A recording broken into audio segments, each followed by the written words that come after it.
while this young man was happily walking with his close friend. Suddenly Disung fainted face down on the ground without feeling a thing. Before losing consciousness, Disung's soul floated out of his body along with his friend's panicked call. His weak soul was pulled down as if being sucked into a deep abyss, and when he woke up, he realized with shock that Disung was already in hell itself, surrounded by desolate scenery. Cracked earth and withered skeletons scattered everywhere. Disung was terrified, unsure if this was a dream or reality. In this strange hell, he had to witness monsters tearing each other apart, the strong ruthlessly killing the weak. That is the rule here. While hiding behind a thin wall, I witnessed two monsters embracing fiercely, and I wondered why I was in this damn place. 10 days had passed, and my stomach was now bloated from hunger. There are no days or nights here, only darkness and no sunlight. The only thing to eat is the rotten meat left by monsters, and I sit down to break off a piece of its bone, chewing fiercely on the meat while thinking I must not vomit if I want to survive in this hellish place. Lost in his meal, he did not notice a huge shadow looming behind him as the giant green monster with laser claws lunged at him. Dung startled and fell forward, quickly grabbing a large bowl-sized stone and throwing it straight at the rotten beast. The stone hit its head hard, causing it to scream in pain and quickly turn around to run for its life. Seeing himself fighting alone, Dung's eyes welled up with tears, and a longing to return home to his father ignited within him. On the 39th day in hell, Dung was vigorously hitting a demon with a sturdy stick. He kept pounding on it and silently thought that to avoid getting killed, he would send all these monsters to meet their ancestors first. With a fierce vitality, he is no longer human, as the beast within rises up to erase all traces of humanity in him. On the 51st day in hell, Dung is lighting a fire in a pile of bones, ensuring food safety by eating cooked meat from the thoroughly grilled demons. I have to eat to survive. What kind of disgusting thing is this anymore? Lost in my thoughts, suddenly a level up system notification appeared saying I had reached level 3. Dung, confused and not understanding what is happening, but since he has been sitting here so long, he is not too surprised by strange things like this, so he confidently presses the confirm button. Time passes as fast as a dog running in the field, and 7 years have gone by. Now Dung has reached level 24, now he can defeat normal monsters with just one hand, making Fate unable to recognize them. In year 24, he personally forged the sword from the stones stolen from the warrior Dong Sat. In year 51, he beheaded a small beast of the divine race. And on the last day of year 79, he finally met the one who dragged him down to this hellish place. At last, he has waited for this day, the day he reunites with the demon god who turned his youthful prime into a time of decay amidst smoke, fire, and scattered beast corpses and body parts everywhere. Many monster bodies are scattered across the ground, thanks to Disung, who is wildly swinging his sword amidst the demons. Daring to attack the gatekeeper of the demon god in hell is unacceptable. The two-horned red demon roars, it grips its sword, coiling its body to leap forward to cut Disung into pieces and then throw him to the monsters to devour. His giant sword slashed straight at you, but luckily Disung with his solid, muscular body blocked the attack with his best sword, creating a deafening sound echoing through hell. He arrogantly told the demon to either open the gate quickly so he could handle it or stop wasting time singing his boring song. Hearing that, the demon grew even angrier, releasing a blinding flash that erased all darkness around, accompanied by a thunderous roar, "You arrogant bastard." The demon swung its sword, knocking Disung far back, and to avoid being overwhelmed, he tried to break with his foot. The red demon says you are the one who is going to die today. Not it. Because in just a moment it will throw you into the hell of hells. That is quite interesting, but Disung is not satisfied yet, so he charges straight ahead with his top-tier sword, and the demon also prepares its attack stance. Because the monster's body was too bulky and clumsy, while Disung moved gracefully, spinning and slicing through the demon's arm, then used its abdomen as a lever to propel himself forward. As you land like a hero from a martial arts film, its arm also hits the ground, and beside Disung, flames gather into a sphere while a skull appears and steps forward to speak. That cruel bastard. Just kill it already. It only has one head but you cut its hand instead. The demon exposes its full-smelling teeth to speak. Do you dare challenge the people of the demon god? Aren't you afraid of the consequences you will face? Today you will pay for insulting the demon god. It kept spewing water from its mouth as it roared loudly, but suddenly it had to stop for about 3 seconds. And unexpectedly, it had a large hole caused by Disung's sword. I do not understand when the sword was thrown and then stuck in the ground. Why did not they fight a little more to make it more dramatic and turn it into a legendary scene? They have only met for a few minutes, and the demon has already stopped spitting and is exhausted with 1,000 times less energy. It made you taller because everything was too noisy. Out of anger, you let the broken demon go, and the huge powerless demon gradually fell down with a thud. The fire skull seems hesitant. If they kill the gatekeeper, that demon lord won't stay quiet. But it just suggested to Disung to kill the demon. So, have they already teamed up strongly? But disturbing the demon god, I had already anticipated that. It is not that I do not fear guns, but I do not care at all. The fire skull asked if I was confronting the demon god to take over this place. But that is not what Disung desires. It has been 80 years since you came to hell. and you have fought many kinds of monsters to survive. That is why Sung bears a great grudge. Each of them has their own story and reason for ending up in this hell. So he asked why he was in hell and why the demon god brought his father here. This was what he really wanted to ask that damn demon god. Fire Skull, seeing you look so happy, reminds you now to kneel down and pray for forgiveness. Then ask whatever you want. This script is quite gentle and emotional, so Sung is not satisfied at all. He wants the demon god to pay the price. That is the cost for dragging him to hell, the price for making him endure suffering for the past 80 years. And that price must be paid with his life. Sung drew his sword and charged at the demon god's altar like a mad dog craving an answer, but somehow ended up in a hospital hooked up to Ivs. He looked at the water bag in confusion and surprise, feeling for the first time in a long while like he was dreaming of Earth's scenery. 30 years had passed, and Sung's face was hollowed out, his body unable to move, trapped in a dream with a concept of a person in a vegetative state. As he struggles to control his body, suddenly a glass drops and shatters, or a shard falls from the woman's torn sleeve. She looks at him in stunned silence, and he has no idea who she is, but she knows him very well. More precisely, Sung is her son, and seeing her living as a vegetable for many years waking up again makes her incredibly emotional. On the other hand, Sung does not like this scene at all. The sight of a loved one waking up in the hospital and hugging or kissing makes him shudder with disgust. Can't I just keep living as a vegetable? But the truth is, he could not wake up from this dream, and Sung even felt that the dream was strangely too real. From the sounds to the images, everything felt eerily authentic. Hearing the Fire Skull lament, Sung just sighed and paid little attention, as he was busy fighting and exhausting his strength. Sung stood up straight and looked directly at the headless demon god sneering at him. That cowardly demon god. That guy pretended to talk to me but then attacked me while I was distracted. And the answer to that is I cut off his head. Then his body was split in two. According to the logic, Sung will now become the ruler of hell, the absolute ruler. He just exhaled a sigh of relief for finally giving up on that place when suddenly the system displayed a prompt asking if he wanted to return to Earth. Seeing this, he stood still, frozen, as he realized he now had the chance to go back to Earth after 80 years since falling into hell. So it turns out the system has this requirement too. But you have to defeat the boss to return. Why did not you say so from the start and make me suffer for so many more years? Why did not you ask me earlier? Earth is where people lived before going to hell. Right, after struggling and fighting for 80 years. Not a day has gone by without a desire to escape from hell. That is why he has no reason to stay in this crazy place. And Sung immediately agrees to return to Earth. The blinding white light appears. He steps into it and directly faces him, enveloping him. Once again, he finds himself in the hospital, with the doctor examining his body. This is truly no longer rain. The doctor happily informed your mother that due to being in a vegetative state for a long time, immediate movement will be quite difficult. But do not worry, with regular rehabilitation treatment, you will recover well. Sung's mother immediately burst into tears of joy, took his hand, and thanked the doctor before speaking. It seems he is dissatisfied with the cheerful atmosphere now, opening his mouth wide as if to catch medicine and gulping down oxygen like a fish out of water. Is this dream real? Or is it the moment I discover the message? Or is it now? As the children watch in fear with their eyes closed, the doctor tries to reassure, but Sung grits his teeth and yells at him, "Do not come near me." Suddenly, he bit into To's hand so hard that his face turned red. He did not realize whether this reckless act was a curse or a poison that numbs. Sung tried to reassure himself that it was just a terrible nightmare. The doctor's family leaves to focus on easier tasks, as if he is desperately trying to break free from something, to the point of collapsing but still acting like he is just overdosed on drugs. He screams loudly, questioning how he has lived all this time, fighting for 80 years, yet now someone tells him to obediently die. I have prayed and prayed even as I fell on the cold ground of hell. No, I absolutely cannot just give up like this. Please let me go back. In no time, 2 guards who were strong enough to lift a man and carry him upright appeared. I could not believe I had woken up after descending into hell with only a useless body, just a brain and a mouth still functioning.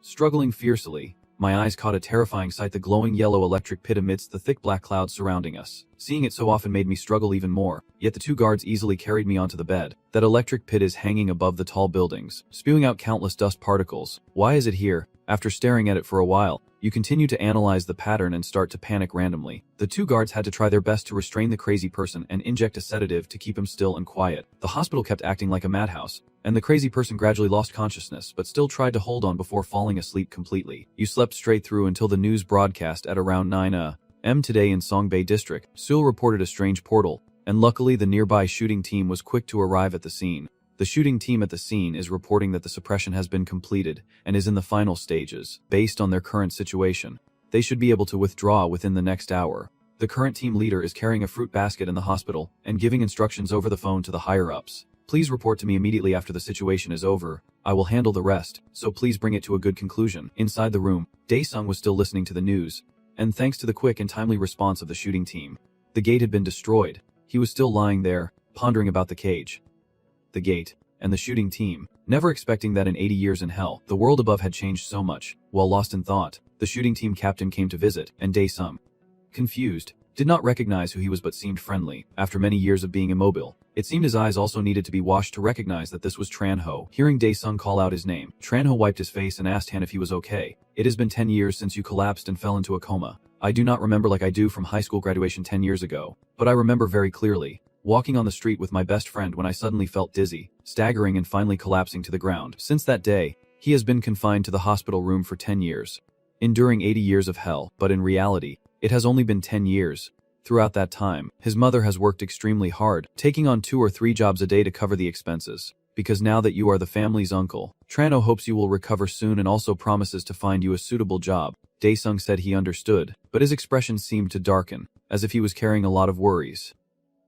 That afternoon, your mother was pushing a wheelchair to let you get outside and breathe some air, and as you walked, you thought about how in hell you had fought to survive for yourself, but in reality, your family always had to bear the burden of caring, powerless because your body could not move as you wished. Not only that, but also becoming a burden and annoyance to others. Reality is as cruel as hell. At this moment, Dae-sung's mother was panicked because she encountered 2 debt collectors demanding money, one fat and one thin, but both very rude. The fat one then said, "Why can't I get in touch with you? Huh. Are you not planning to pay back the money you borrowed from us?" The skinny guy continued, "Your aunt said she would delay until next month and promised to pay back the money. But she kept making promises and still had not paid us back." Dae-sung's mother quickly stepped forward and tried to hold the fat man's hand to ask for more time, but he pushed her away harshly, snarling and shouting, "What do you think you are touching? You bastard. If you had the guts to borrow money from others, you should also have the decency to pay them back. Do you think doing this is okay? Do you think we are fools?" Ignoring her crying and begging, the fat guy suddenly rolled up his sleeves and punched Dae-sung's mother hard. Instead of rushing to defend her, now he can only sit in his wheelchair and watch his mother get beaten, shouting at these damn bugs. This is what successfully attracted them. But it did not scare them, only brought entertainment for now, making them laugh out loud. Dae-sung continued provocatively, "What are bugs anyway? Your 2 motherfuckers are even worse than the pigs out there." Hearing that, the mother quickly stepped in to stop her full-mouthed son. The fat guy rushed over, grabbed his collar, and lifted him up, telling him to correct himself. Dae-sung's mother kept explaining to the 2 gangsters that he was still young and innocent, still a patient, and begged them to give him a chance to live. It is not easy to be released so quickly after provoking their madness. The fat guy justifies that all the money she owes is for him, lying in his hands, but still talking arrogantly, making him unrestrained and reply back, "This brat's brain must be frozen solid, or he has forgotten how to use it from lying around too long. If Dae-sung had any strength left, he would let you open your eyes and see how this disgusting bug you just spat out is beating you up." That guy threw Dae-sung like a sack of rice. Then he stepped forward and punched him a few times, while he just tried to cover his head with his hands. His huge foot kept stomping on his stomach, and through the pain Dae-sung only kept thinking to himself, "If this body is not crippled, this fat worm would not have a life. But unfortunately right now you are completely lying still, taking the hits." Seeing her son being beaten, the mother cried and begged, "If this were hell, this fat guy would have been torn to pieces by you." The system displays a notification that a mission has appeared. Do you accept this mission, or you will not receive compensation if you refuse? Unexpectedly, the mission appeared suddenly, and this might be your only hope right now. A sudden status window appeared, but it was also filled with suspicion and doubt. Suddenly, something strange happened. His eyes seemed to lose their color, while that fat guy was standing still and motionless. What on earth is going on here? Everyone is frozen as if time has stopped. Could it be that because he confirmed the mission, everything changed like this? Suddenly, the system sent a body recovery mission with the lowest difficulty, requiring him to move to the designated target point. Within an hour, the reward is a top-tier healing elixir that increases the crystal body as performance by 10%. Dae-sung still has no idea what the crystal body is, but it is something that can help him recover a bit of stamina. You can use a quick method, but for someone crippled like you, it is like 1,000 miles away. To recover quickly, Dae-sung used both hands to drag his heavy body on the ground. Hell itself is not enough to scare him off, leaving Benji behind. But with this snail's pace, it is really hard for Dae-sung to get there. The system shows 17 minutes and 46 seconds remaining.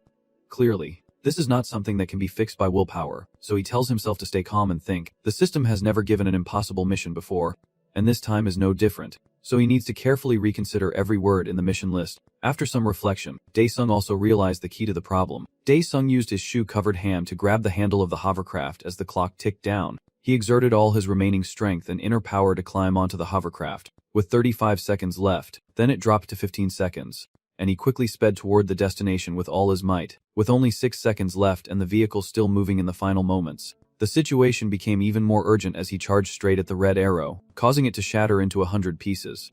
Finally, you completed it just 1 second before time ran out. Gasping for breath, a red bottle suddenly appeared in front of you, and the system introduced it as a top-tier restorative elixir that can improve and recover your current condition. Sitting on the land vehicle, I quickly took the entire pill, and as it went down my throat, it immediately took effect. All the pain seemed to disappear, and I could feel a surge of strength flowing through my body. Could this be the power of that divine medicine? At this moment, everything has returned to normal, and everyone, including your mother and the soldiers, are very surprised by your disappearance. The fat guy was looking around, not knowing where Dung was, when suddenly 2 guards rushed over and asked loudly, "Hey you. What are you doing there?" Your mother ran over worriedly, while the soldier was confused, not understanding how you managed to fly out. The skinny one advised the fat one to let it go this time. "Today, you and your mother are lucky." As night falls and I lie in the hospital bed, countless thoughts fill my mind. How did the status window suddenly appear at that moment of rest? I have tried to reactivate the status window several times, but since there was no response, I gave up. I need to get my body back to normal quickly before those bastards come back. To do that, you need to complete a mission. But the problem is you can't reopen the status window. Suddenly, a voice echoes that the Pantheon gods are waiting for the Absolute, but you do not understand where the sound came from. Then his body floated and transitioned into a different multidimensional space. The remarkable thing was that his legs, seemingly shattered, could land gently, before he could process the information. The system told him he was at the Temple of the Gods, and the gods had acknowledged the log of the Absolute Being. The system asked him to realize it, but since this is just a dream, he just needed to follow what the system demanded. Desung smiled confidently and began the assigned task. A recovery mission with the lowest difficulty appeared, requiring Desung to target the designated objective, and the reward was a memory chip for the Absolute and a 30% restoration of the Jade body. Suddenly, a demon head with super long fangs appeared out of nowhere, and he took a deep breath to channel his energy before punching it directly, causing the demon's head to explode in an instant. Then, the third body recovery task reappeared with the lowest difficulty. You are required to run 10 kilometers with the reward being a nutrient supplement for absolute standing and a 5% increase in the gemstone body. Desung started running furiously, sweat pouring down like rain. The fifth task appears, requiring you to do 1,000 push-ups with the same reward as the previous mission. You are only halfway through, and doing more recovery tasks is gradually wearing out Desung's stamina. You have been working hard on these tasks for 10 days and only reached 45%, with rewards limited to supplements. At this rate, when will you finish? Frustrated with these missions, you hope the system will generate better ones. In response to your wish, the system assigns a new recovery task with low difficulty, requiring you to fight Democreing, with no time limit, and the reward is a general nutrient supplement that increases recovery by 10%. Hearing that name, you feel a strange familiarity as a series of lightning bolts shoot down, followed by a stream of green light piercing straight down. From within that light, a giant beast with glowing red eyes gradually appears, making you instantly recognize your old enemy. When it was in hell, it nearly defeated Desung. The monster appeared with a grotesque body and sharp teeth, completely overwhelming Desung. Starting with a deafening roar after a long time since they last met, he swung his arm with all his might towards you. And it was only with great effort that you managed to block it. If this kept up, sooner or later he would beat you so badly that your parents would not even recognize you. Before being thrown further away, he leapt high to face Democreing, clenched his fists, and prepared to deliver a powerful punch. But somehow he accidentally moved his fists into the reach of the monster and got hit down to the ground. Desung was treated like a toy by the demon, battered and even vomiting blood and flesh, but he stubbornly dragged himself up, refusing to give up. Seeing that, the monster roared fiercely, this tough bastard pretending to be crazy, and threw a straight punch down, but Desung dodged just in time. The monster kept launching relentless attacks, and as he was beaten so badly, he remembered how Democreing had fought him in hell and how he had fought back, all coming back to him. It grabbed him with its hand, then suddenly its hand was sliced into pieces, and Desung landed safely with his sword. I forgot I could summon the sword, so we both charged at each other like wild beasts. Damn it, your father will send you to hell. The system now reports mission complete. Current success rate with the core is 55%. Waiting until dawn. A hand gently opening the window to greet the morning sunlight wakes your mother. Soon it was time for the hospital to start work, and Desung was assisted by a nurse to check his motor functions. He easily performed all of these in front of his mother and the doctor. Your mother immediately asked the doctor. Clearly, the previous check said it would take 6 months for full recovery, so how is it possible that after only 15 days, you can move like a normal person? The doctor has nothing more to say now because the patient's condition defies any medical explanation. Hearing that, your mother also started to worry. Maybe her son really is a special case. The doctor immediately reassured her that he has different characteristics from an awakened person, so you do not need to worry. Just hearing this alone made your mother feel much more at ease. As the nurse was messaging him, he suddenly got angry and told her to stop, causing the nurse to panic and apologize quickly. His mother saw her son yelling at someone and felt lucky rather than intervening. Now Sung feels much more comfortable, and moving or using his limbs is no longer a problem. He needs to regain his original body as soon as possible. As he stepped outside for a quick walk, he saw his mother happily thanking a nurse for taking care of him for the past 10 years. But she thought her sacrifice was more precious, and his mother was crying tears of happiness and joy. He can't imagine what his mother had to endure all this time. Seeing those tears makes him want to protect her even more. He quickly hides in the bathroom, not to relieve himself, but to go to the shrine. The system confirms and sends you to the location as requested. You want to speed up the recovery process through major missions. And to meet the requirements, the system allows you to freely choose the difficulty. No matter what, this time I will finish it in one go. And you choose the difficulty of this mission as hell. As soon as he finished speaking, a giant sphere appeared, beginning to shatter into fragments, then broke apart. At that moment, a sword and a tall, muscular young man appeared, but Sung paid little attention to this unexpected presence. Suddenly, the guy grins maliciously and looks up, and I panic when I see that this guy in front of me looks just like him. The system now sends a notification. Fight the twin target in front of you and win. The two silently stared at each other, with Sung secretly regaining his composure and looking at the twin with contempt. Without giving him a chance to breathe, the clone charged wildly, startling Sung. He swings his sword to strike, while he jumps high to dodge, and when he swings down, he quickly and lightly blocks the blow.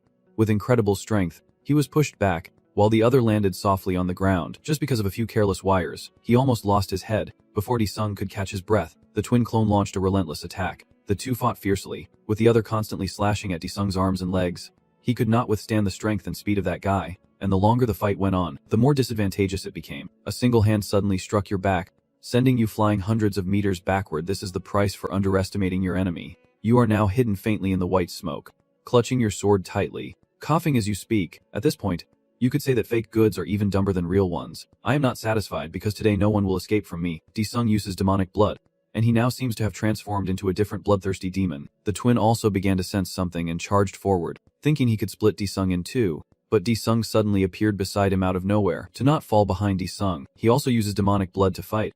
And the two monsters are charging at each other with equal strength. Sung shouts for him to quickly finish it so he does not have to exert himself, when suddenly he appears out of nowhere and stabs his sword into his shoulder. Not only that, he also planned to deliver a blow right to Sung's head, but overwhelmed by pain, he was logged out of the virtual world.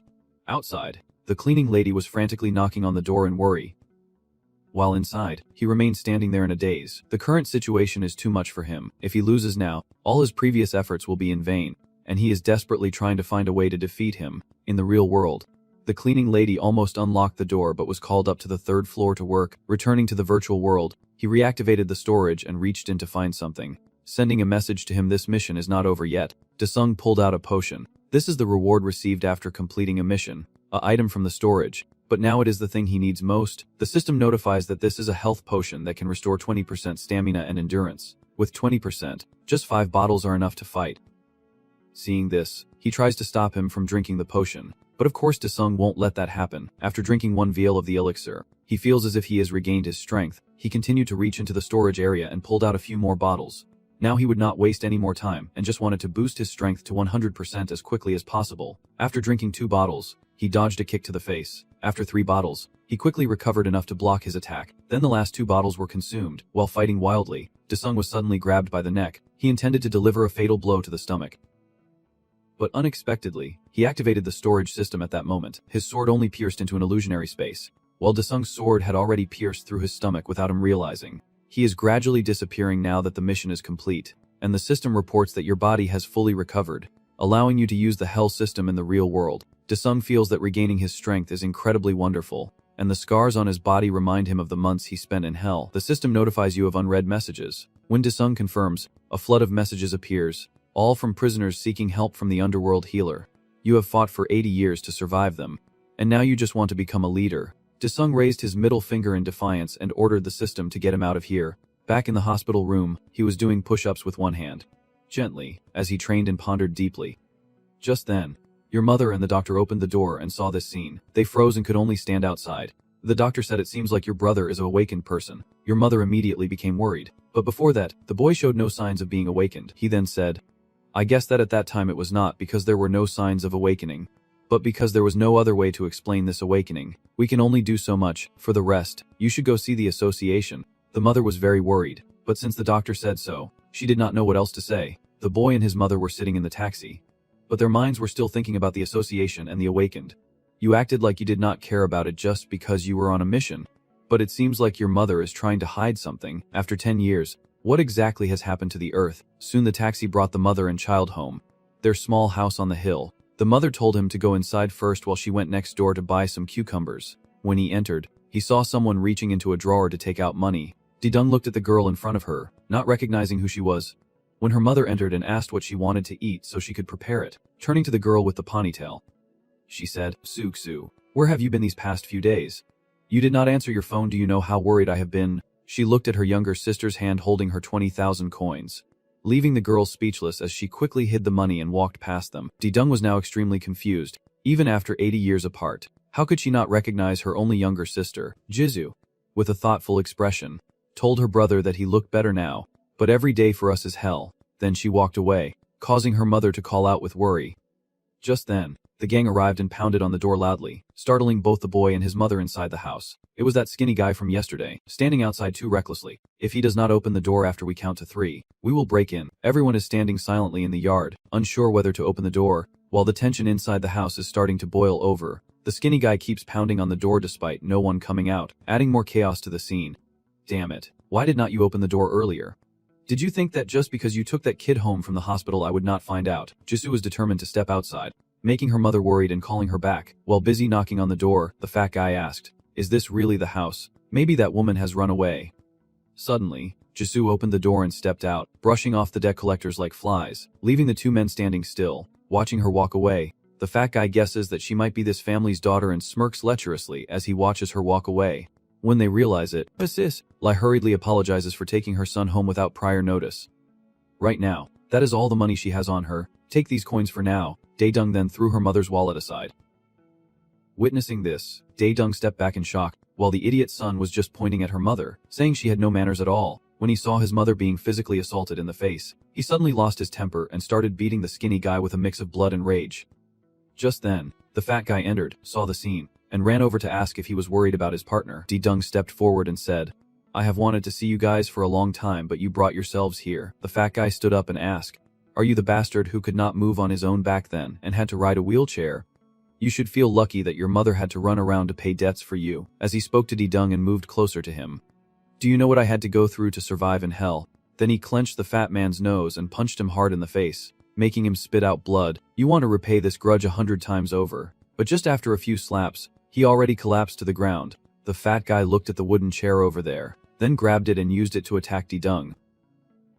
But unfortunately, with one punch through the wooden chair, he hit him directly in the face, causing him to collapse to the ground. The fat guy saw this, pulled out a knife from his side, and waved it around as if he knew how to fight. Daedung gently twists his wrist, causing him to cry out in pain like a pig being slaughtered. The fat guy behind him says, "Do you think I will let you go safely when you do this to us?" Daedung did not care about the threat and stepped forward, lifting his chin and saying, "So you have another way, but for now I will send you off a bit and peel off the surface of your face." Your mother sitting behind shouted for her son to stop. Just as the two thugs quickly fell back before being further bitten, they ran into the car parked above. The fat guy asked the skinny guy about Daedung, and the skinny guy said his body seemed to have changed quite a lot. They could not understand why a plant person for 10 years would change so quickly and grow so much. And the debt collector from the company demanded they get a written commitment to give up their bodies. The fat guy thought that was not the issue. The real problem now was how to defeat Daedung. Seeing Jisoo walking outside with a dazed expression, the fat guy ordered the car to stop to do something. At this moment, at Daedung's house, his mother recounted how she sold the house and transferred ownership of the shop to get him into the hospital, thinking that this would make him wake up. But in the end, even the deposit money for the rent was gone. Someone familiar introduced your mother to a place where she could borrow money from 3 organizations for high-interest loans. But the debt became impossible to pay, with both the principal and interest increasing daily. Daedung asked her mother, "Jisoo is still a student, so why does she work so often?" My mother, tears in her eyes, said last year she was injured at work, so my sister quit school and started working part-time at a restaurant. She said she could help support the family herself. My younger sister worked hard, working at a gas station during the day and at a convenience store at night. He immediately blamed his mother for not stopping her from going to school and for letting her work part-time. His mother had already done that. But Jisoo had to work extra to earn enough money to take care of her brother in the hospital. "But you never saw any progress. and a few months ago something happened that made her suddenly run away from home. Your mother advised you not to do anything reckless because you are a family, but Didung remained silent, not knowing what to say. Suddenly, my mom's phone rang. It was from those thugs earlier. I told her to give me the phone so I could talk to them, and suddenly I was furious and yelled at them, as if something serious had just happened. The two thugs' car has entered the city center. Jisoo is now being gagged and handcuffed, and the fat guy told Didung over the phone that you have slipped up and revealed too much, so you would better handle it properly. We give you 1 day to make 100 million and contact us again. I think your ability to do so should not be too difficult. If you want your sister to stay safe, it is best that you do not try to run away from us. Hearing Jisoo's voice and the fat man's challenge, Didung was furious. Seeing this, his mother immediately sensed trouble and told him he would go out for a moment and come back later. Mom made you promise not to get into any danger. If you go to jail for intentionally harming someone or causing injury, I won't be able to live with myself. Now you realize that on Earth, you can't solve everything like you do in hell. Suddenly, the system notification appeared, causing him to stand still and look. Seeing this, his mother felt worried, but then he reassured her that nothing would happen. Only after moving to another place did he dare to check the notification, which was a one-time reward for unlocking 4 basic skills. Poison skill, invisibility skill, hellfire skill, and dark soul revival. After thinking for a moment, he realized that among the 4 skills, nothing could compare to this one. In a certain boarding house, the thugs were taking Jisoo inside and escorting her to the elevator to go upstairs. Suddenly, streaks of lightning flickered inside the elevator, and the fat guy did not seem to care anymore when someone mysteriously floated up from below. You chose the Dark Soul Resurrection skill. A blue flame appeared in your hand, then transformed into a small black water droplet that dripped down the crack, forming a large circle. He tore a piece of the fat guy's bloodstained shirt and threw it into the black hole, then ordered them to follow the blood trail and lead him there. That is why he was able to appear here. The skinny guy threw a punch, but Daesung dodged quickly. He grabbed his face and punched him, causing him to foam at the mouth. The fat guy nervously asked if he was the awakened one, but Daesung did not understand what the awakened one meant. Just then, the elevator opened, and the fat man ran out calling his gang, telling them to come get the package and that he was the awakened one, then to attack together. Before he could leave, you struck him on the back of the neck, causing the fat man to smash his face into the ground. At this point, his subordinates rushed forward with weapons, but he easily dodged each attack and struck back, leaving them no time to react. After finishing, he stepped into the elevator and told Jisoo, who was sitting there in a daze, that he needed to ask him something. Untie her, cover her mouth, and tell her to go home first. She worries about what her brother will do. Daesung turns to look at his sister's pleading face. Her brother will handle everything. The corridor is still lit up, and on the ground, a group of people are lying unconscious all over the place. Daesung quietly walked up the stairs, hands in his pockets.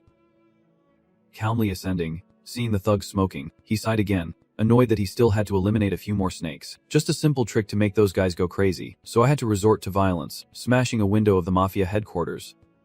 Meanwhile, elsewhere, the ringing phone was answered by a heavily tattooed arm, and upon hearing it, he immediately showed anger. I told you not to call me when I was about to leave. The thugs responded, Boss, come to the office now. The boss was furious, making the guy next to him so scared he almost peed himself, wondering which dog dared to come to my place and cause trouble. There were only a few stammering voices left before they hurriedly hung up, and he, furious, crushed the redophone with his hand, his face showing clear rage. At this moment, the headquarters glass was shattered and bodies lay sprawled across the path. In another room, he finds another guy who is extremely scared, trembling all over like a leaf.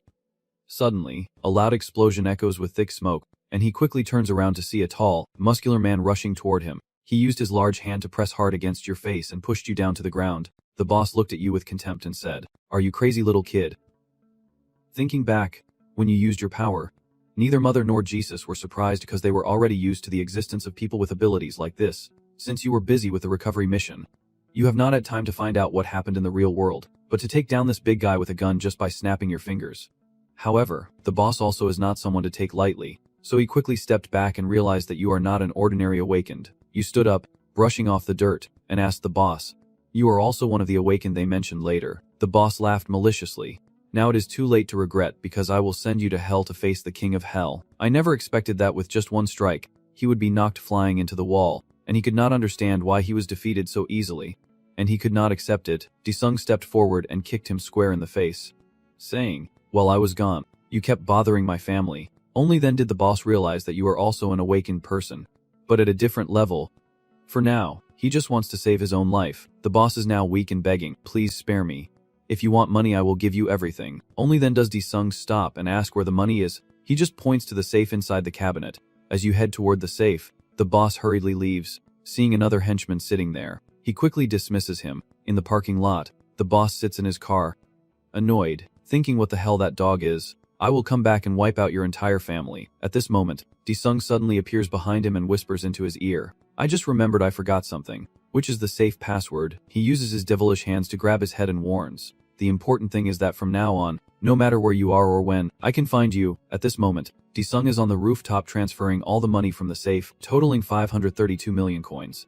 And seeing this amount, he immediately thinks of buying a house in Seoul. With too much money and no idea what to do, Sung quickly goes into a phone shop to spend. The enthusiastic salesman introduces. This is the latest model at a special price of only 2.99 million coins. Seeing your curiosity about the masculine pink phone, the salesman quickly explains that women especially love this one, so I gave a deep discount for you. Just hearing about women made Sung seem to hesitate. But since the salesperson offered a much lower price than before, he quickly decided to buy. Even a cheap phone was sold at a sky-high price by the seller. Yet Sung still spent a large sum of money. You asked for both, and he was so happy he kept saying thank you loudly outside. Now you are back home, placing the phone bag on your sister's table.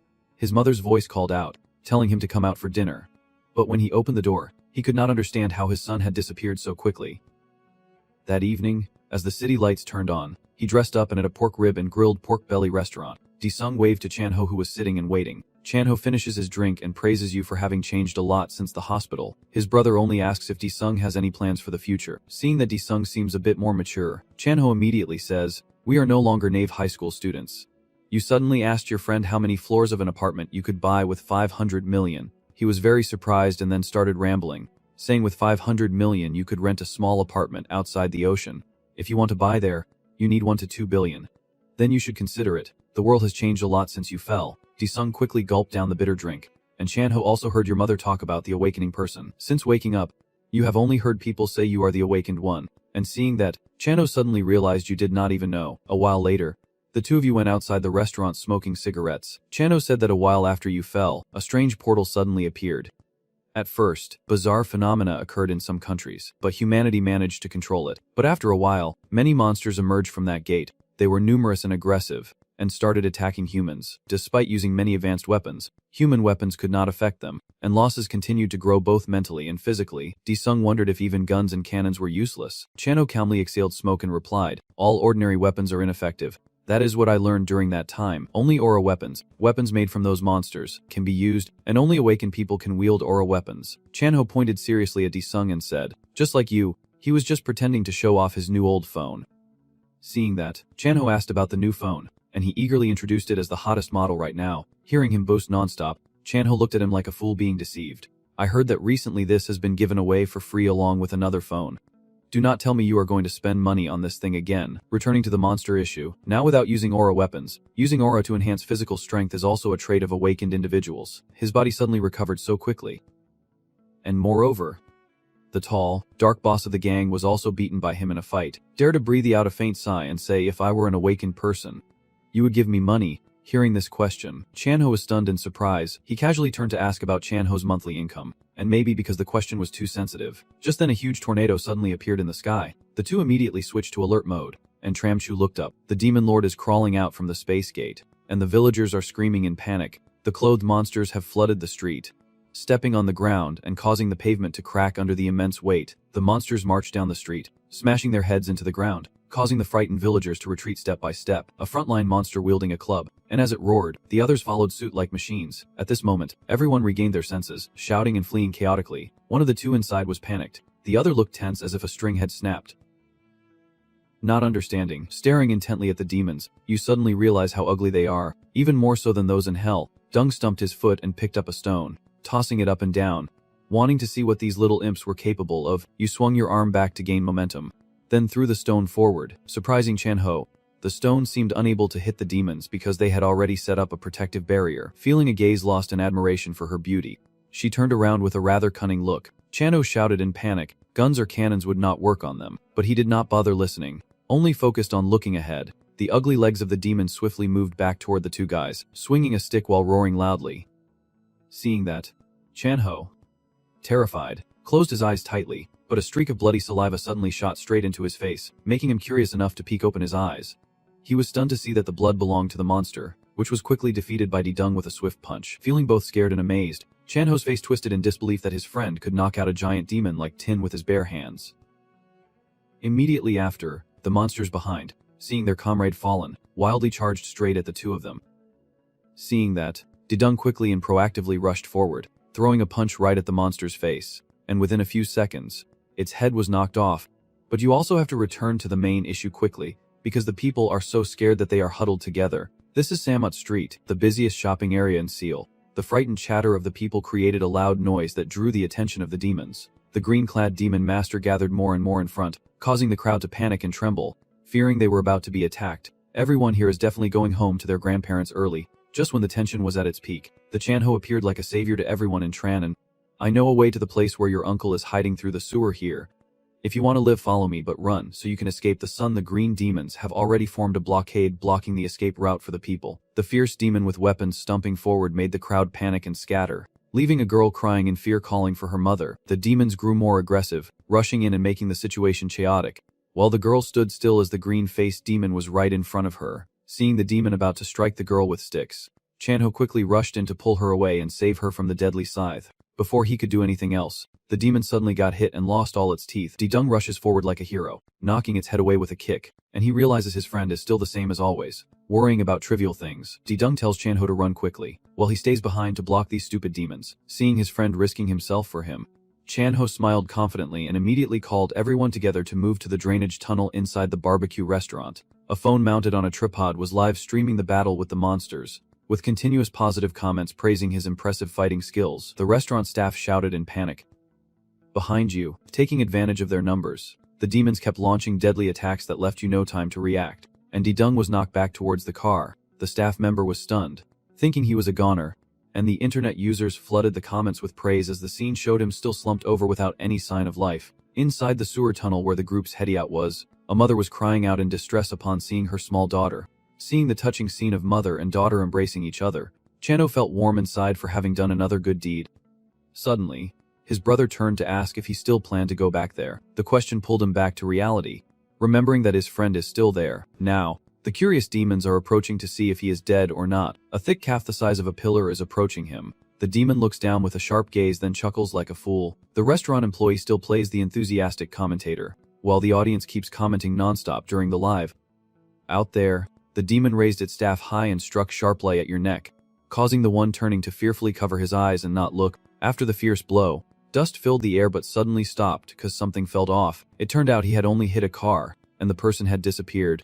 It was surprised to turn around and see the one who was supposed to be gasping for breath about to die, now throwing a perfect shot that decapitated one of its comrades, creating a Hollywood-style scene that made the staff member extremely excited and comment passionately. Having absorbed a lot of the monster's essence, he no longer feels any pain now. In return for the demon's kindness, he will give back both the roots and the branches, then lightly launch himself forward to gently take the heads of the nearby monsters. His movements are too fast for the live stream phone to capture those crucial moments, so netizens immediately pay a hefty 5 million coins if the staff manages to record Dasung. With such a large sum of money, Jai's eyes lit up and his mind kept racing to find a way to approach that area. Dasung fought off the entire pack of demons with his hands, gradually draining his magic power to quickly take down this crowd. He gathers all his strength and delivers a powerful blow to the demon's chin, causing him to soar into the air. Capturing that moment, the live streamer immediately gets a bonus of 5 million coins, with the condition that a clearer face shot will earn even more. Oh, anonymous message from the shadows.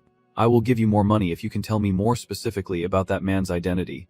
The servant was both happy and worried when he saw the message keep popping up, but he still refused to go outside. To count in the bonus zone with 20 million troops. Capturing a clear face and providing basic information instantly earns 40 million troops. This made the waiter panic, eyes wide as he stared at the phone screen. At the same time at the M building, the live stream of the waiter and the chatter of the staff are playing on the computer screen. When he sees the YouTuber on the other side making a move, the employee smiles with satisfaction. "And our group will head to the scene of the incident so he can join us. Although I have been doing this precisely for a long time, this is the first time I have felt like this." Dung is standing on the monster's body, coldly staring at the remaining demons. Suddenly, a demon's head was smashed by a heavy object, causing its eyes to bulge and blood to spurt out, as a tall, muscular demon struck a huge weapon against its own kind. The YouTuber was lurking behind the car to film.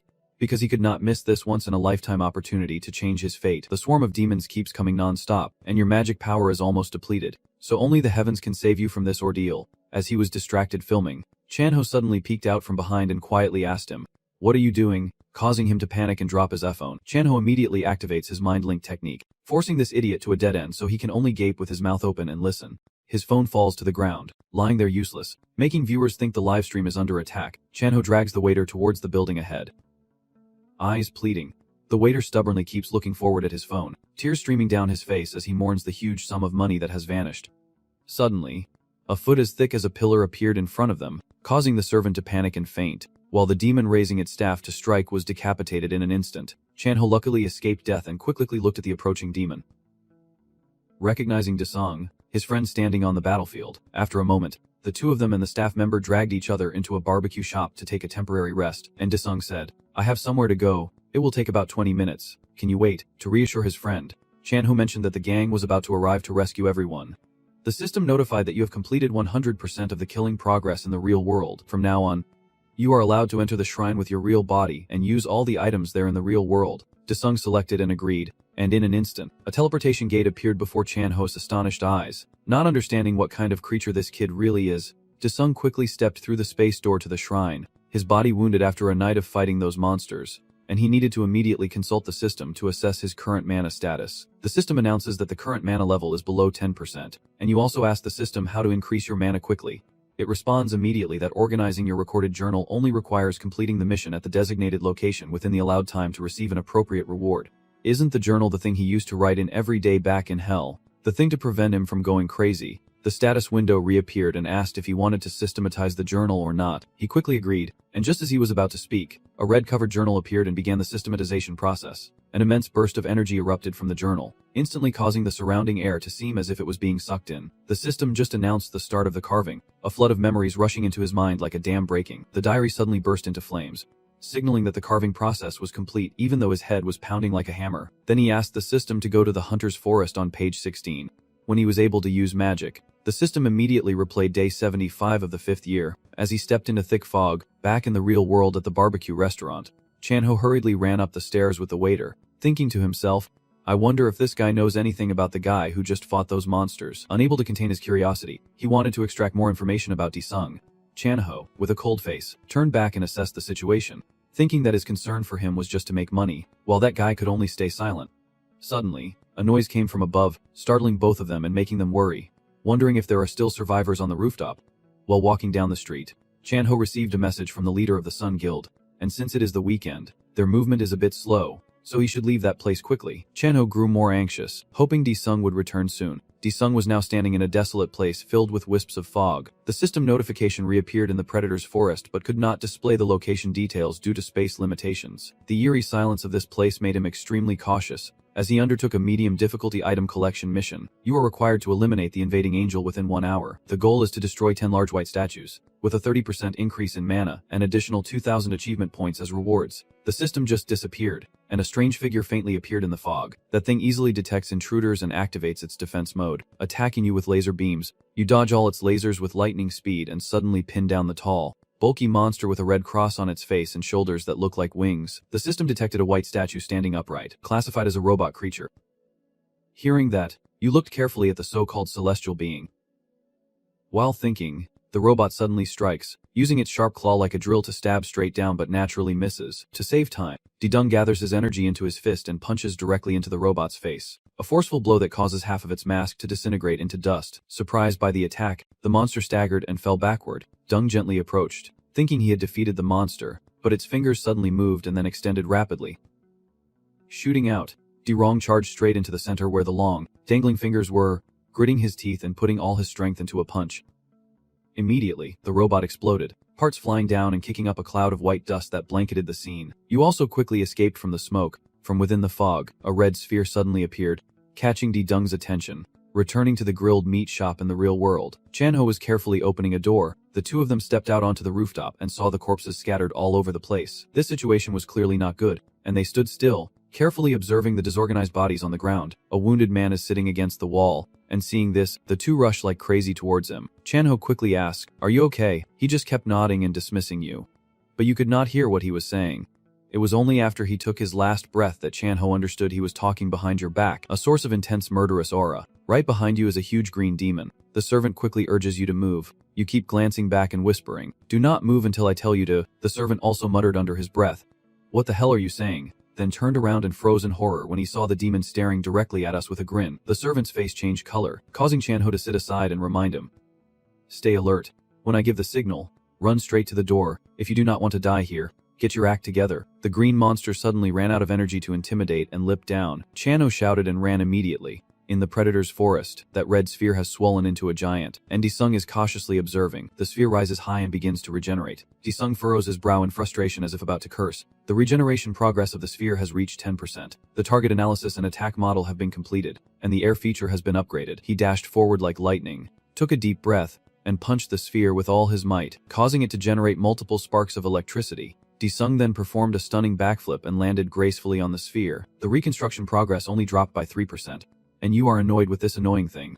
So you put all your strength into punching the sphere. That reconstruction speed suddenly skyrocketed to 40%, and its destructive power shattered the surface of the sphere. The progress rose to 55%, then the cracks spread further, then increased to 65%. The system kept reporting errors due to overload from the rapid increase. The regeneration speed reached 70%, and he delivered a fierce punch, causing countless laser beams to shoot out and scorch his sleeve. A group of robots is hidden in the fog, and when he turns around, he finds himself in their sights. Suddenly, a barrage of laser beams is fired from the robots, and continuous laser streams intertwine to form a laser net. There are only 5% left for the sphere to complete its reconstruction, and you have to stomp hard on the ground to launch yourself back at the robots, who have already sensed it and are still redirecting laser beams at you. The reconstruction process reached 98%, and the red sphere exploded with a deafening roar, causing a violent tremor that threw you several hundred meters away. If things continue like this, it won't end well. He thought he should find another plan and recall the engraved memories. He is trying to remember the past to defeat these robots, but his head aches intensely as he tries to recall. The intense pain made Den-dung unable to concentrate, and his eyes suddenly lit up with a fierce glow, boosting his strength far beyond before. The demon roared in fury, glancing at the shadow that quietly passed by, then wildly chased after Chan-ho and the servant. The servant is desperately rushing forward to dodge the attack, and both of them are exhausted, gasping for breath. The demon's arm has now been retracted, but it wants to leave a special mark, so it had to smash the floor apart. Luckily, both of them escaped by a hair's breadth. Chan-ho gasped and said to get down quickly. Right now, on the Black Dung side, you are fighting fiercely against the robots. They move slowly, but he keeps escaping quickly, jumping and weaving through obstacles with agility. He also dodges the robot attacks. Just a little more effort and he will complete this mission. You can easily jump and bounce like a squirrel, kick the tree hard, then quickly jump up to look around and rush forward like a madman. At that moment, the robots were already close behind, but I still have my fate, so I run. Suddenly, he slammed on the brakes with his foot, turned back, and the robots were still crawling on the road like ghosts. The entire group of robots lined up gradually became clearer. They targeted their aim and activated their targeting systems, preparing to attack. Still carefree about life, you show no fear and even flip the middle finger directly at the idiots behind you. Smiling maliciously, seeing themselves humiliated, the robots continue their pursuit, but it seems the ground is shifting violently without their awareness. Just as Den-dung warned that this place is called the Hunter's Forest, a giant mouth with sharp teeth suddenly erupts from the ground and swallows the robot's whole. After feeding, the beast slowly sinks back into the earth, its eating habits unchanged. You happily hope that the robots will have happy days inside the fish's belly and that it can digest everything.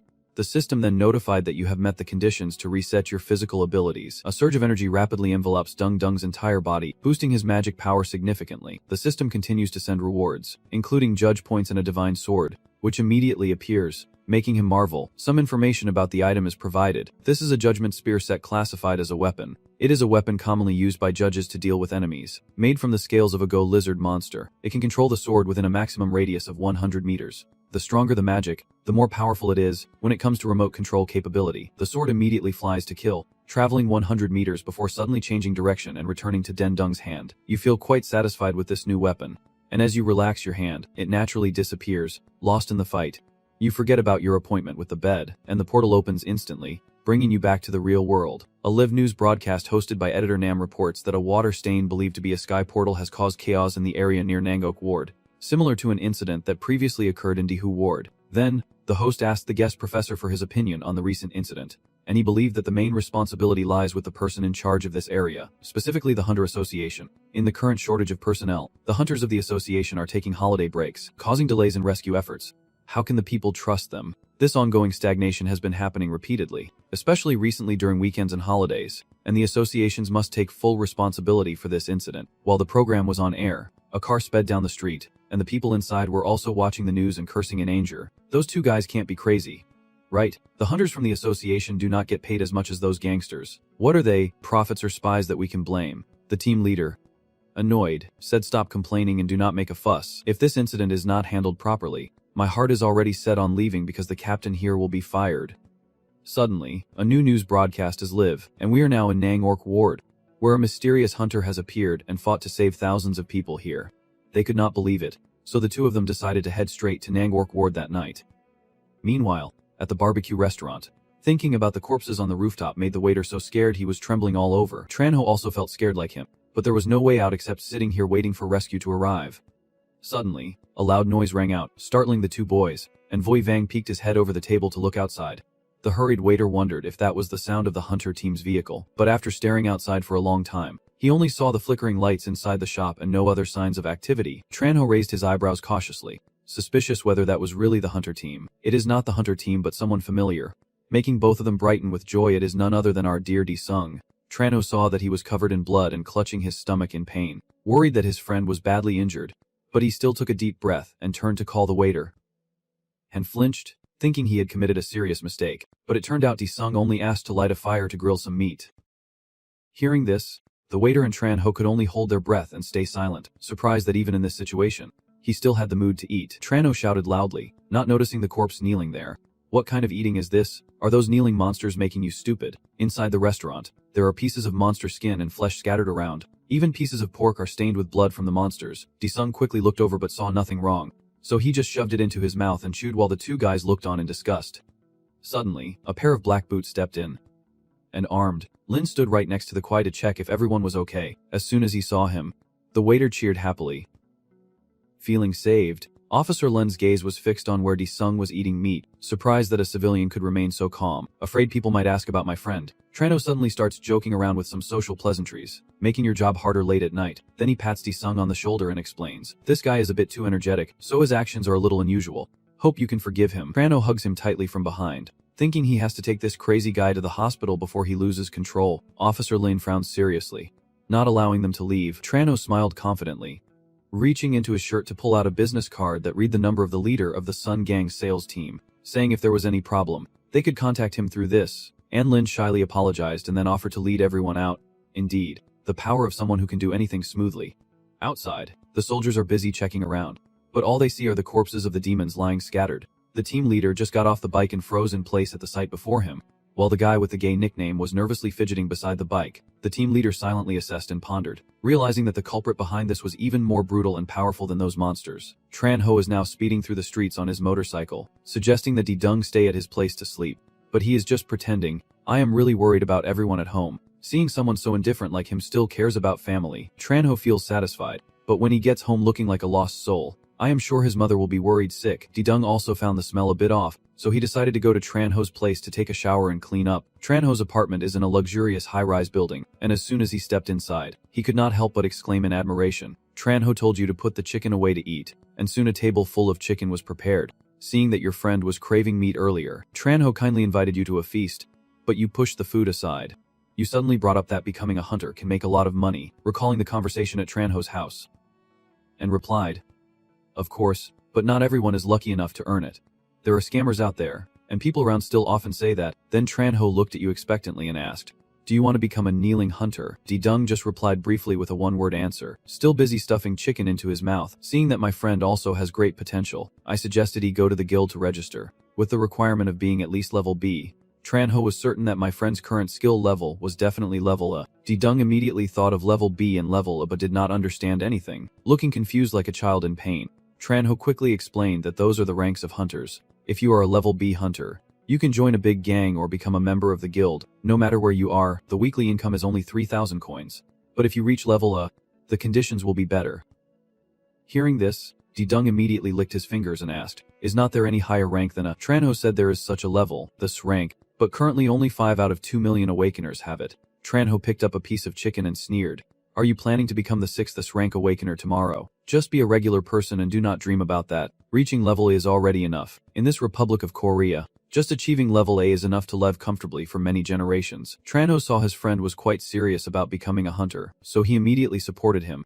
The two clinked cans and wished their brother good luck, and after all, Didung was already a hunter. In some building, in a luxurious room, a person is cutting a steak with a fork. Next to him is a dossier of Didung. Thogyai is eating and saying, "Is this the crazy deader? I can listen while eating, so just say it. The one who caused our organization to chaos." The thug nervously replied, "Yes. Whom do you love?" The scar-faced man wiped his stained lips and said, "You have been through a lot, have not you? You probably barely survived, then ran away again, and now you are bringing bodies here for what?"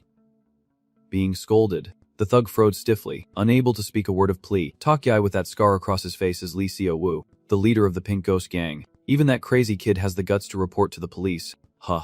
A thick aura of menace surrounds him. Why are you trembling like a plow? Huh. Could it be because of that crazy kid? Lee Seo-woo glanced to the right where the boss of the idiot was lying in a pool of blood, his body missing an arm and his ribs exposed, making him furious. Seeing this scene, the idiot was even more terrified and begged the boss to spare his life. Lee Seo-woo's hand moved from his shoulder to its bald head, and suddenly he leaned in coldly, whispering that even if the office is destroyed, the money in the safe will still be there. Yet now it is gone. The thug completely does not understand what is going on and pleads for a chance to live. With an emotionless face, he suddenly accepts and trusts his words. But less than a second later, the head of the idiot suddenly exploded like fireworks, blood spraying everywhere and splattering onto Lee Seo-woo's cold face. Ignoring the headless corpse bleeding out, Lee Seo-woo still ordered his subordinates to clean up Daesung completely. The next day at the Korean Hunter Association, Daesung stood calmly in front of the building with his hands in his pockets. Chanho got out of the car and said, "You need to go to the reception to tell them you are here for an awakening test. Then someone will come to guide you." Daesung already walked far ahead when Chanho called after him to remind him not to forget to use formal language and not to talk back to others, or they will say he is crazy. Then he shouted loudly, "After the test, remember to send me a message with the results and to that bastard's house." Daesung confidently walks toward the building, where many others have gathered to get certified as awakened. As Chanho said, it is probably because of the money that these people are rushing here, which makes him feel quite annoyed. At testing room number 3, Daesung and the other candidates were waiting impatiently, and to make matters worse, number 9 was nowhere to be seen, leaving them wondering when he would arrive. I also received a message from my mother, who thought I was still at Chanho's house, asking when he would come home today because she had back pain and took a day off work. I still do not want to tell my mom that I signed up to be a hunter, and I do not plan to tell her about this, so I just said I was at Chanho's house and would come back later. A few seconds later, my mom replied that if I was not out having fun, I should come home for dinner with my sister, as she just bought some hangover soup for me. You also want to finish quickly and head home. At this moment, the secretary steps out to call number 9, and finally you get to go inside for the test. Before I could even go in, I heard a loud shout from a rugged man. "What the hell do you think you are doing to say I am not awakened?" His disruptive actions made the staff very uncomfortable, but they only explained that the device detected nothing. The old man immediately shouted, "I have told you several times already," making the people waiting outside start to get annoyed, waiting so long and then running into a crazy vagrant. He pointed to the top of his bald head under the light, claiming that my hair was already messed up this way in the morning, and I still can't be an awakened person. The male employee also kept quiet, and the secretary along with the contestants outside had a good laugh. Didung felt a bit uneasy, and his mother was still waiting to buy herbal soup to cure his hangover at home. He was still threatening that if the staff did not handle it properly, he would file a complaint with the branch manager. Suddenly, a hand on his bald head made him turn around in anger and shout at the bastard daring to do so. When he turned back, he saw Didung with a fierce aura like a demon, and he, terrified, clenched his lips tightly, afraid to speak. He hurriedly explained that there was a problem with the machine, and he was clearly an awakened person. You coldly looked at him and asked, "Are you sure the machine is broken?" At that moment, an awakened employee approached and volunteered to try it himself before heading straight to the machine. He placed his hand on the sphere, causing it to crackle with sparks, and the machine began the inspection process, while the sphere suddenly turned blue. This indicates a level C awakener, meaning the machine has been functioning normally and even very well all along. He was too confused to speak, but the secretary took the chance to send him off, making him leave in frustration. Finally, the chaos was resolved, and the secretary apologized and invited him inside for the inspection.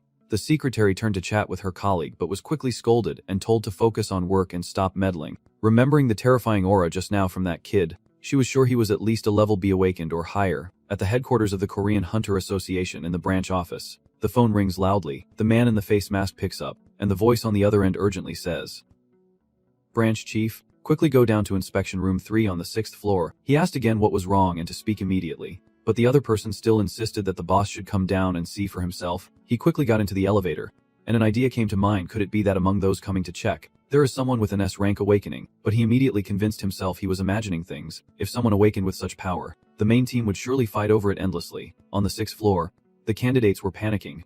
And who was that divine being? This was the first time they had seen such a situation. This chaotic scene made the branch manager squeeze through the crowd to enter the inspection room immediately. His face pale as he saw the shattered crystal ball and hurriedly explained to Di-dung while staring with wide eyes. When he placed his hand on it, the crystal ball changed colors continuously, blending rainbow hues. It looked completely different from before, making him suspicious and unsure if it still worked.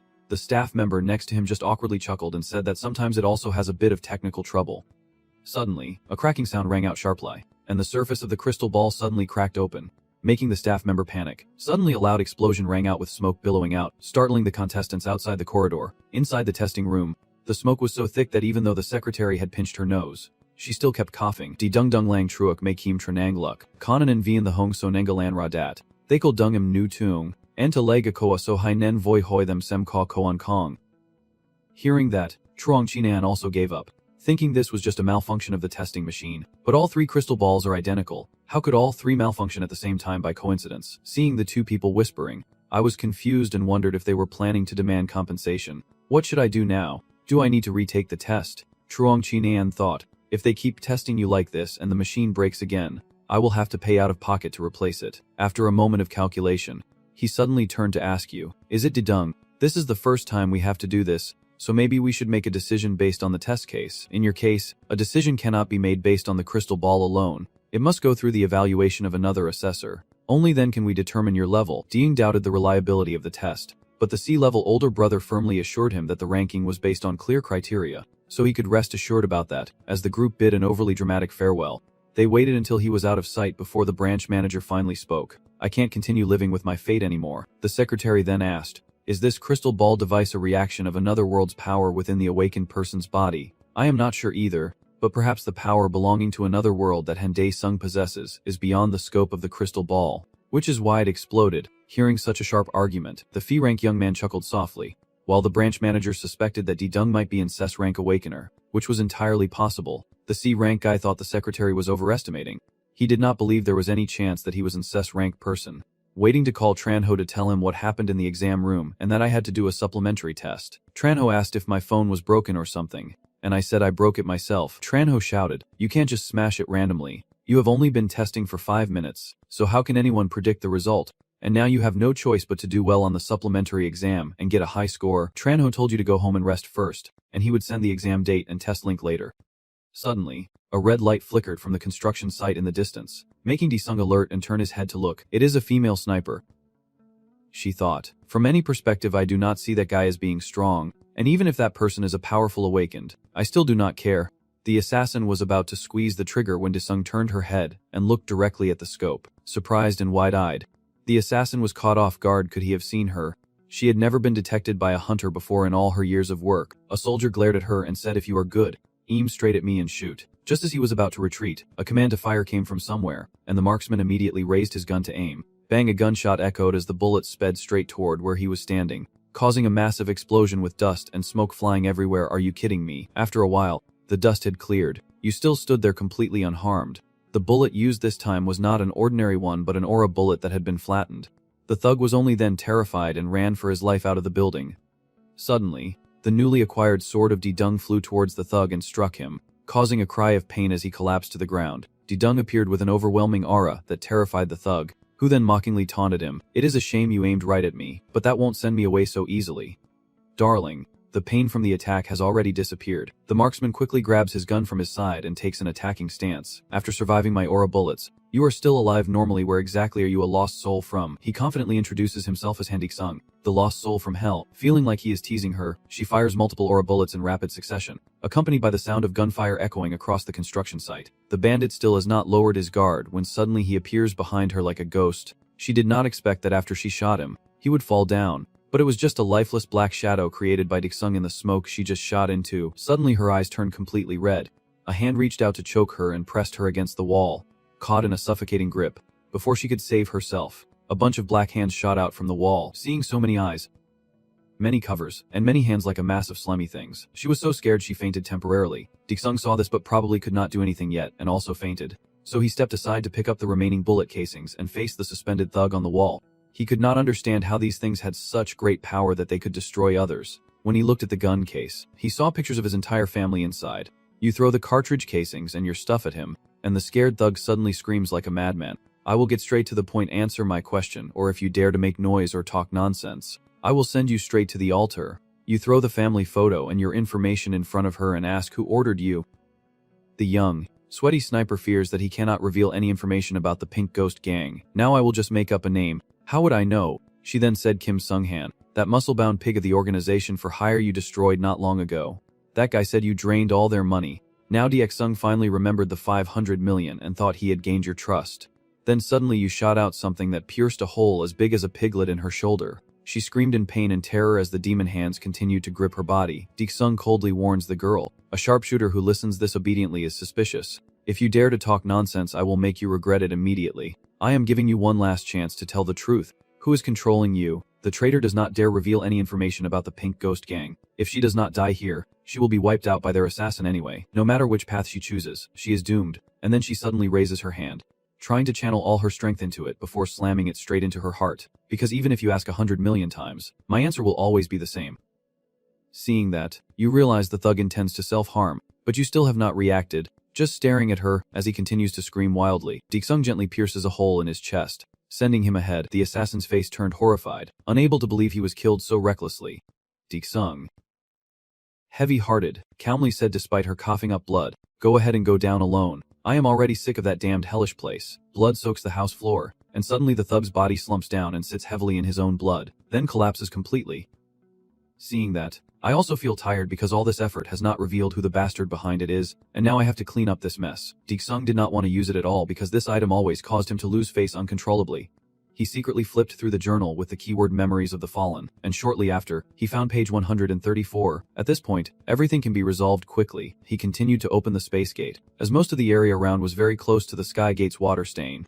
He needed to find something to cover up the corpse, or else if someone discovered this rotten body, it would be very troublesome. At the large construction site, in a secluded corner, a blue tarp stands out with a hand sticking out from underneath, hiding a corpse. DX Sung has now stepped through the gate into the Divine Palace, and as he appears, the system immediately sends a notification. The monsters here are welcoming the return of the Absolute, and the system is also asking which moment he wants to revive. In the Diary on Hell page 134, which records the Soul Prison, this is the Demon King's main weapon, one of the 15 lords ruling the underworld alongside the Demon God. It is an artifact capable of resurrecting the dead by draining their blood, created by the ancient gods to easily distinguish them from naturally occurring objects. Remembering the first time I entered the Soul Prison, I thought I could fight easily, but the summoned commander was too weak to control properly. While lost in thought, the system sent a notification to recreate the day 198 of year 67 at the Divine Temple. This place is not hell, it is where they dispose of corpses on Earth.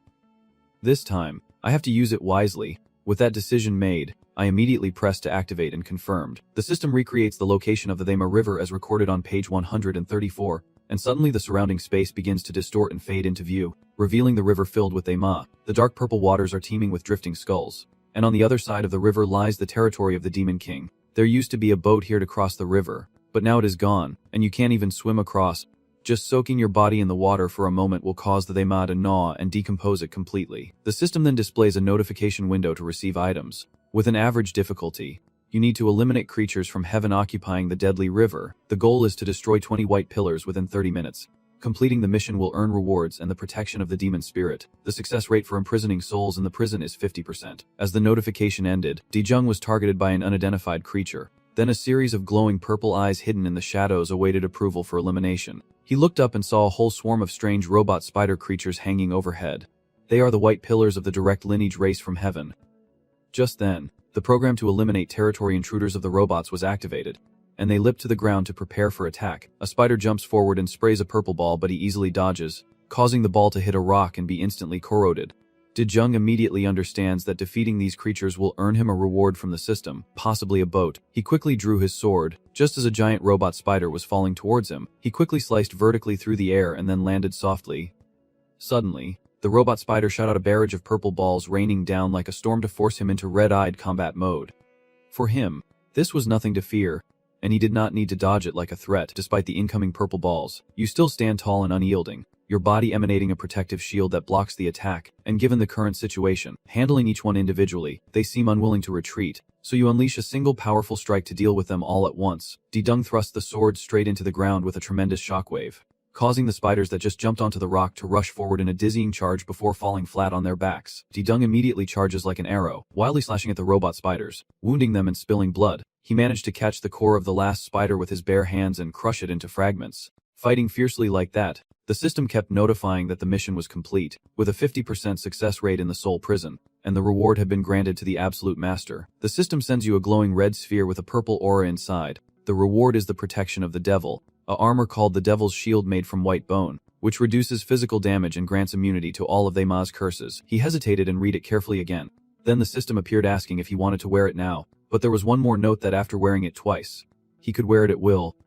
Startled, he looked at the river of Ma, suspecting he could use this to swim across. Watching the raging river, he gradually sank into the heavy water. His shadow placed his golden left foot on the shore before his entire body was enveloped in armor. The system immediately updates the message, saying that the demons admire the Supreme Being's exceptional swimming ability. The demons of the Divine Temple sincerely apologize for being unable to assist the Supreme Being. Annoyed, he shouted at the system, "No one told you to be silent." When he tried to speak forward, a beam of light appeared, and he simply stepped into it and disappeared. At this moment, he has entered the territory of the Demon King. Surrounded only by ruins and debris, there is not a single person here. Not even the Demon King's ancient city remains. The system suddenly sends a message saying that the demons of the Holy Temple deeply apologize for the disappearance of the Demon King's ancient city. You angrily say, "I am not a part-time worker." But is not this how the mission is supposed to be carried out in the ancient city? You can see a sudden explosion happening at the eye of the Demon King. And right in front of you, a wall suddenly erupts, continuously rising higher without any sign of stopping. Didung stands in awe of the rapidly rising wall. Finally, the earthquake subsides, and a towering skyscraper emerges through the thick smoke. It is designed by creatures dwelling in the sky and made from divine stone. It serves to imprison wandering souls on the 9 clouds. A large gate of the tower suddenly opens, and a terrifying wind blows in fiercely, but you do not feel fear. Instead, you think that entering might trigger the next mission. Yes! The second item mission is being carried out according to journal page 134 of the Demon King's Soul Prison. This mission is highly difficult, requiring the destruction of 1,000 creatures sent to heaven created by the Pen Tower. You only have 2 hours to complete it. If successful, you will receive a reward of unlocking the words and an additional 5,000 points, achieving 100% containment of the Soul Prison. Suddenly, a heavy foot stomped down, and a monster in a sharp old armor, decayed and holding a spear, appeared before him. As long as it is a type of demon, it won't have any hostile intentions towards me. Suddenly, a whole swarm of demons rushes crazily towards me, not wanting the eerie screams to overwhelm me. Brace myself and roar loudly. Surrendering, the fierce aura of death made the command army tremble with fear, while the monsters from the Divine Temple sent a message apologizing for the rebellion of the soldiers. Before the message even arrived, the crazed beasts all went berserk, but I remained unfazed and immediately activated my Skill 0 attack squads. I realized these guys do not seem to be equipped with that type. Maybe because of that white pillar, the command army is getting bigger and bigger. They walk while sticking out their tongues and breathing heavily. And seeing that they are not afraid of me, they immediately turn into blood demons. The system warns that activating this energy source will consume a certain amount of FP, and every hour the attack power in all states and skills will increase by 300%. His eyes blazing. He knew he had to break through that white pillar immediately. You launch yourself forward like a sharp spear, cutting through the demons as you run, leaving them no time to react. Your sudden attack pushes your speed to near perfection, and with a single punch, you send the entire horde flying hundreds of kilometers away. The number of creatures he has defeated so far has reached 50 out of 10,000, then increased to 130 out of 10,000. Now he has reached the wall, where a horde of demons is lurking behind the door, and destroying it from the inside is the only effective way. But suddenly, a squad of soldiers charged out from the white bamboo like a flood. Without hesitation, rushing forward to take the initiative, attacking repeatedly and then leaping up to strike the white pillar. A loud explosion echoed as the tall Chos Foster Tower collapsed and shattered into fragments. The white pillar was destroyed, causing the commanding troops to gradually vanish into the swirling dust. He stepped forward boldly on the cracked ground, his armor now half blackened. That transformation made him even stronger. As he completed 100% of the soul collection, he received the reward of the Emrun key and 5,000 achievement points. Suddenly, 2 large purple and orange spheres appeared explosively. One was a tangible item and the other was part of the reward. But he did not rush to take them immediately and wanted to check the other items first. To activate the recall command, the purple sphere immediately released a thin cloud of smoke and flew straight ahead. The reward information then appeared. its name being the soul containment prison classified within a piece of artwork. This is the only treasure that only the Demon King possesses. It can absorb the souls of the dead and then burn into the blood of the owner, transforming them into a commanding general. The special skill is imprisonment, where once an object is considered lost, their soul is kept within the artifact. Revival is the second skill, allowing you to resurrect the souls of the fallen and use them as infantry. The third special skill is sharing memories, which lets you observe some of the memories of the owned infantry. With the current number of imprisoned souls at 0.2, Dizung once again issued the recall command, causing the orange sphere to ignite naturally, and the system appeared asking if he wanted to carve the runes to open the prison. Without making a choice, you continue to recall, causing the energy surrounding the two spheres to gather. The system reports that the current number of imprisoned souls is 0.1. You take the glowing purple sphere and suddenly crush it, prompting the system to immediately display a message that the soul imprisonment prison is being absorbed. One of your seals has been achieved and you want to leave, but suddenly a yellow sphere appears from nowhere.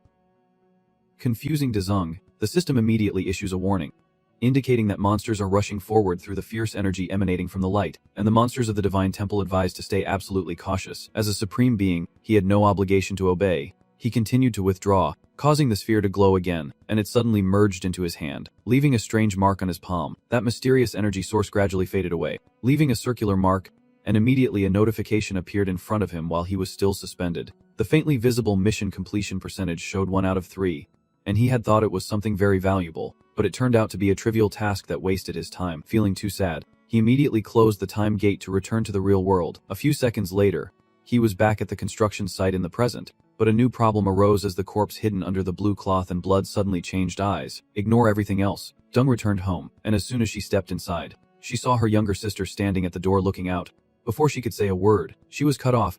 Where have you been so late? All the guards are already asleep. Your big brother is a shark, but at home he is a little fish. Hearing his sister say that he feels a bit shy, Leon quickly apologizes. Then the girl just sighs and urges him to eat quickly. As she places herself down and prepares the hot dishes her mother has already set on the table. At that moment, a news report about the large-scale crack in the gate from yesterday was on TV, and seeing that, your mother immediately turned off the TV and asked the family to gather for dinner.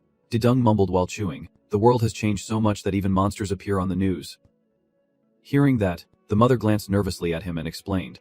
She was afraid he would be shocked, so she did not dare to say anything, and she apologized for being a mother who could not help her child. Didung did not complain or blame about that. As long as both of you survive without injuries in this world, I am already very grateful. The mother was very surprised by her son's maturity, and hearing that, the younger sister shyly turned her face away to lighten the tense atmosphere. He asked his mother and sister if they wanted anything, and Jaisuli immediately begged, acting as if he was going to buy something fancy for his sister. The meal took place in a warm and lively atmosphere filled with laughter and chatter. After a while, he called his friend Tranho, who was in the SEAL gang. I am going to take a break for a while, probably to study for a test or train something, so I will hide myself on the mountain. Just like training, I think Disung ate something today, so his nerves seem a bit off, but he was completely alert when making this decision. I found a bug, but it disappeared right in front of me, and the corpse at the construction site vanished without a trace.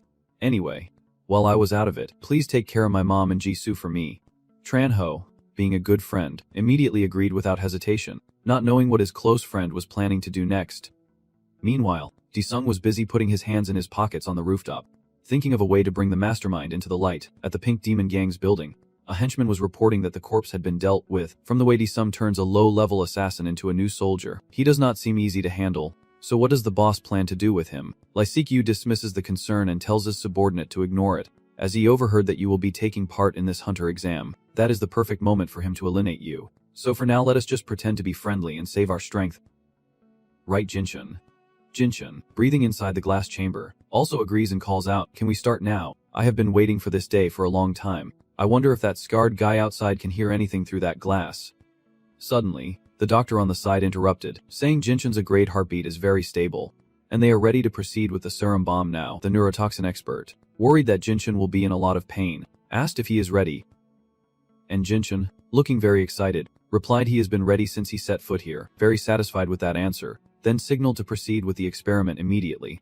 After receiving the command, the doctor pressed the activation button, and a green liquid was immediately injected into Jinchun's vein, causing his tendons to bulge. The absorption reached 20% and his heartbeat remained stable, but at 40%, his face started to grimace with clenched teeth. Suddenly, blue veins appeared on his face and eyes as the absorption reached 55%, and his body had surpassed the limit for continuing the infusion. He coldly ordered to proceed, prompting the doctor to warn that he might weaken from the drug overdose. Like Yu still cares a lot and firmly believes that Jinchun won't weaken so easily. As the absorption rate reaches 80%, then 90%, Jinchun screams in pain as a blue light appears, and the absorption reaches 100%. Then, the heartbeat chart on the screen shows a flat line, and he is now unconscious inside the experimental chamber with blue veins bulging out. Dr. Jun announced that Jinchun's heartbeat has stopped. Hearing that, Yu appeared very calm, signaling him to be quiet and observe. At this moment, the hand inside the test tube made very slight movements, causing the doctor to quickly monitor the chart. Suddenly, the heartbeat display appeared, indicating signs of life returning, which surprised him greatly. Jinchun's eyes suddenly widened with veins bulging, smashing the glass container and stepping out before roaring fiercely. A sly smile appears off Yu's lips. You really disappointed me. I was looking forward to seeing the schedule in the next 10 days. On the other side, Chanhao just sent Daejing a message saying, do you know that the test only allows people to use weapons and defenses provided by the association? Seeing that, he thought to himself that if he could not use weapons, he could rely on his physical abilities. But there was one thing he would need to modify. Daejing picked up a branch and tapped it against his hand, and as he expected, his protective armor was completely invisible to the naked eye. Therefore, you can also carry protective items along with your weapons. Daejing opened a portal, reached in to search for a while, then pulled out a small branch, so weapons can also be disguised. It considers this branch as a type of weapon. The system then prompts with a question. Do you want to transform the dagger into a recognized weapon? Of course he accepted immediately, and the sword instantly transformed into a small branch. With the process also completed, this spell would work on weapons too, so he could carry his beloved blade without worry. However, he hesitated, unsure whether to return to Pantheon or not. A blazing desert appeared in the territory of the Fire King. With withered, dry trees, Daejing took heavy, deliberate steps forward, never imagining he would return here one day. Suddenly, a pack of desert wolves appeared in front of him, glaring with murderous intent. Daejing was completely stunned by the scene, and the system immediately assigned the quest to retrieve the artifact, with a high difficulty of 337 fire mirror points. He needed to eliminate Orkyo's minions patrolling the desert and collect soul stones. The mission time is 2 hours with a goal of 1,000 soul stones, and the reward is 500 achievement points plus a 50% boost to the Holy Mirror Blade. Some information about the wolves also appears. They are beast-type creatures and trained warriors by Orkyo, the fifth apostle of the Heavenly Court. I did not expect you would get to test the sharpness of this Than Dao prophecy so soon. I immediately cut my palm to activate the true prison. Just then, a giant desert wolf and a huge Than Dao appeared right in front of me, and I just smiled disdainfully and said, "So, is this your meal?" Seeing that, the mad wolf roared and immediately raised Than Dao to prepare to strike him, but before it could do anything, Daejing flicked forward, unleashing a flurry of slashes that sent it crashing headfirst to the ground. Daejing, riding the wave of victory, decisively exterminates these minions, one by one vanishing into the void, moving like a dancer on the stage. The enemy forces now number only 33 out of 100, clenching the Thandone sword in his hand.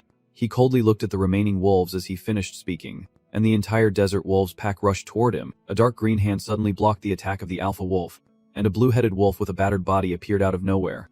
While the others gradually emerged from the gates of the fortress, the blue-headed wolf gently squeezed its hand, crushing the demon's head, and witnessing such a scene, the remaining wolves were terrified. Daejing immediately ordered them to attack. The green wolves howled wildly and charged straight at the white wolves, also fighting fiercely. The two armies of monsters clashed, and the battle of the creatures truly began. From afar, Daejing was busy lighting a cigarette when he wondered how the Chan Ho could survive while Meng Fi smoked all day. The wolfpack's battle was growing fiercer. A white wolf was split in two right before his eyes and vanished instantly, leaving him face to face with the demon. Although only weaklings remain now, he still could not let his guard down as the wolf crossed the flames and headed straight for him. A blue streak followed it, rising from the trees to shoot down, but was halted by that strange light. That is the arm of the blue wolf being pulled back to protect him, with the hidden sigil on their bodies allowing them to constantly regenerate. The desert wolf is dragged backward by immense force and then devoured by the blue wolf's soul. These are the immortal warriors who do not even consider death itself as a threat. The system displays a message. The spirit stone target has reached 12 out of 1,000 stones, so Dung immediately activates his limbs to continue the battle and speed up the mission progress. I am halfway there now. I need to be quick to move on to the next mission. I stump once to get a running start and then shoot into the sky, leaving a big explosion behind. You just soar up at an incredible speed. With your current strength, you could easily cut down hundreds of those beasts in 2 hours. As soon as he finished speaking, Dung charged straight down at the wolves still fiercely fighting. Completely unaware, until a white wolf sensing something unusual looked up. He was plummeting like a meteor, causing the entire army to suddenly halt their battle to watch. A burst of blinding light then erupted as a powerful collision occurred, emitting maximum brightness that made the surrounding space turn completely white. At this moment, A check was underway at the headquarters of the Soul Gang. A single slash was driven straight into the purple low-level monster's belly, and a girl then slashed a vertical strike up its neck, killing it instantly. The system displays a message indicating she has eliminated all the pre-programmed monsters in the machine. The purple monster gradually disappears, leaving the girl with the glowing sword gasping for breath. She is Sin Choi, a member of the Soul Gang. The system also praised her for doing very well and completed the simulation process. The leader of the Soul Gang sitting outside turned to ask the boss. He thinks her performance just now was not bad, but she tends to worry and lose focus in actual combat. The gang leader says that is not a problem. We are currently designing a training method to fix that, and we still have about 10 days. The leader demands they intensify training so she can advance at least 2 more levels, giving her a chance to defeat the Mad Dog Wrong Din of the Red Demon Gang. Because of that bastard, no one in the exam could score higher than Sin Choi, but that is understandable since she is only at level B while that mud is at level A. He also said you would never know what the Red Demons will do next. The gang leader was confused. Could they be planning to test that thing? Especially after the accident when they were banned from using new soldiers for a year. The leader then said, I think this time they will come up with a more terrifying and secret plan probably. They are frantically preparing to get back what they lost that year. In the end, only Sin Choi Jin will remain after the first test. This will be their stage to perform as long as no monsters suddenly interfere. The messages from the monsters are sent to Dae Sung. The demons of Pandemonium admire the power of the Supreme Being. They fear the Supreme Being but also show respect and reverence as a matter of course. Supported by a certain kind of demonic magic, the system shows the Soul Stone target is 999 out of 1000 completed. And the hand holding the smoking pipe is fidgeting but does not know how to turn it off. The wolf you are sitting on growls for hours, making Dae Sung pull out his sword angrily and say, when I am smoking, shut your mouth. Then he asks to hit it a few times. The system now displays a notification that the mission is complete, and the summoning process is beginning to progress. 500 achievement points have been collected, and the current success rate of the Ho Dungam is 50%. The desert wolf spirits turn into floating blue orbs above the pile of bones and fly toward you. The system says these are soul seeds and asks you to place them on the altar. Dae Sung was still smoking his cigarette.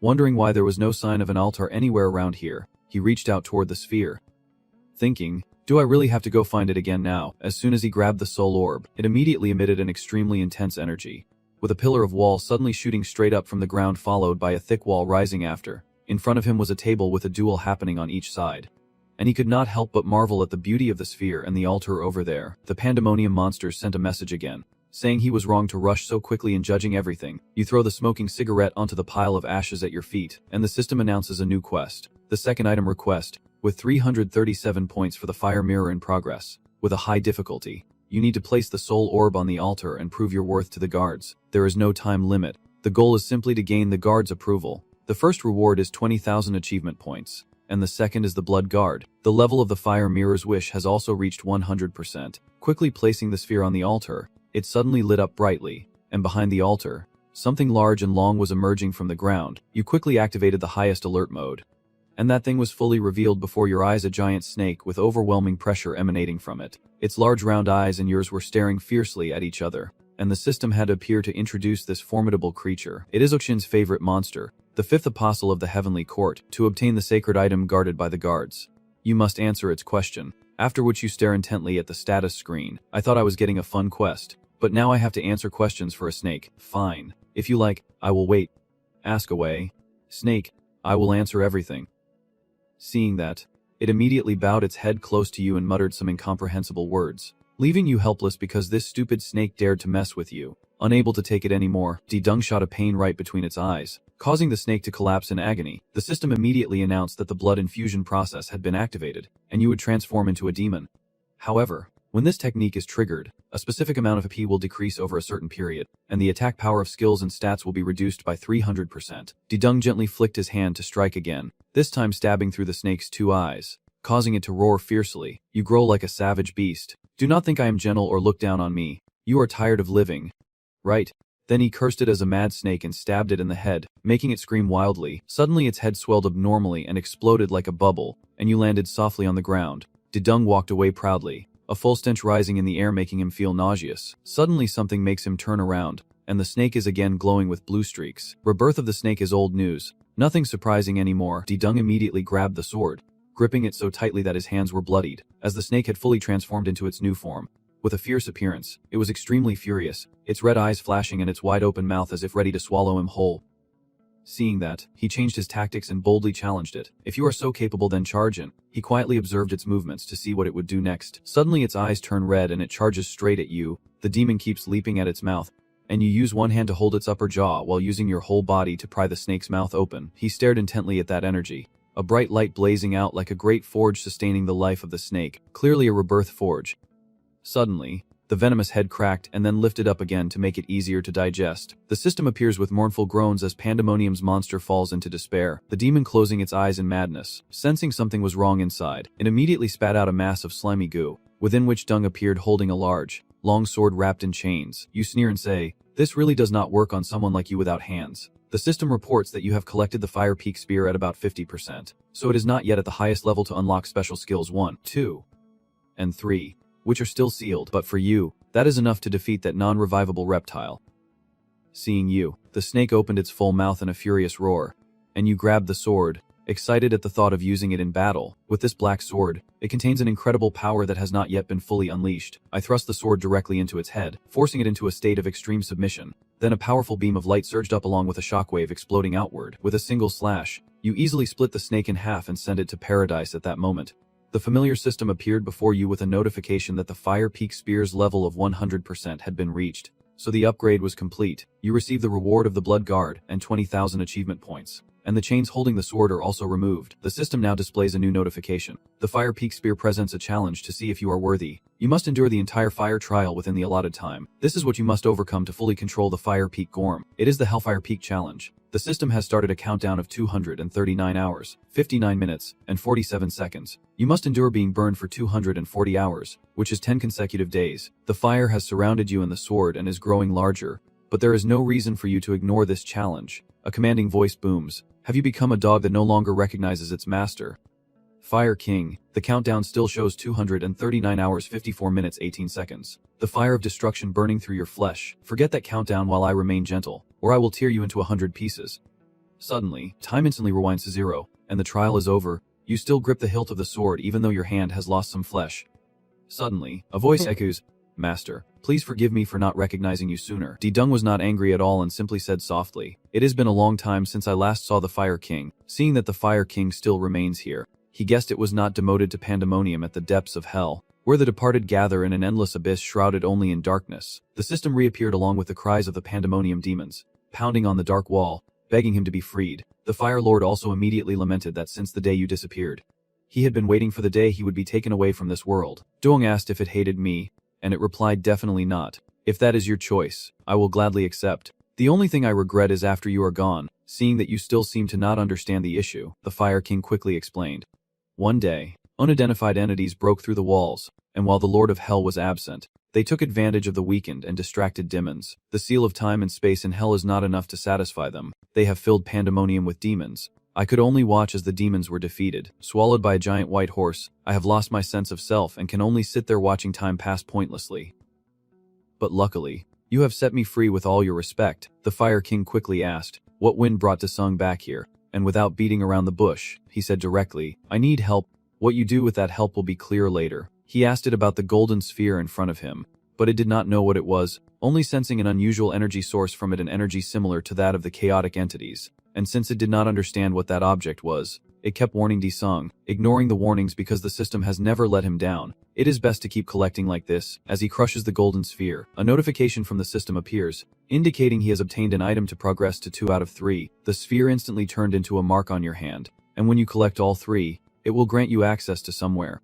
Having completed the mission, the system then asked if Desung wanted to leave Pantheon, but he immediately refused. "I also want to go back, but there are still many items waiting, which is why I stay here." Meanwhile, at the Seal Guild Master's headquarters, everyone is buzzing about the video showing the massacre of the demon lovers. Someone asked Tran Ho if he had watched it, but he just brushed it off because he basically could not say anything. Suddenly, a man wearing glasses appeared and asked, "Captain Tran Ho, are you free?" Seeing that, he quickly wondered what the director was looking for him about while the staff were excitedly discussing the viral video of the demon slaughter on the internet. The local hunters are also searching everywhere for that mysterious person. Everyone is curious about their identity but can't find any information. The director walks into his office and calls Tran Ho out for a private talk on the rooftop of the estate. While smoking a cigarette, the director asked if Tran Ho was there that day but did not gather any information. Hearing that, He felt guilty. Why did he ask about that? Just when I thought he was my friend. I will do whatever it takes to join him. If I had it, I would have given it to you already.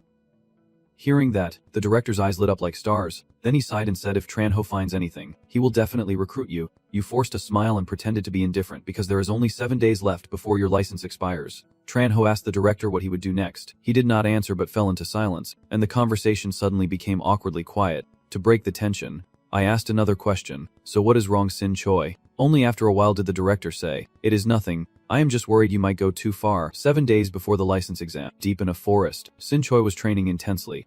The system announced that the simulation program would end in 10 minutes when suddenly a huge rock suddenly floated up. She immediately charged forward and swung her sword, splitting the rock in half. Less than 2 seconds after that strike, another stone floated up right behind her. One side of the rock suddenly lowered, revealing a purple monster inside. The monster immediately burst out of the box and blinked straight toward her, causing Choi to feel something was off and quickly turn around, ready to fight with his sword. Suddenly another purple monster appeared behind her, leaving her no time to react. She was about to end everything quickly, but that hand gradually disappeared into this simulated world. The system announces the end of the training program and the virtual world gradually disappears. Choi glances uncomfortably at the leader observing from above.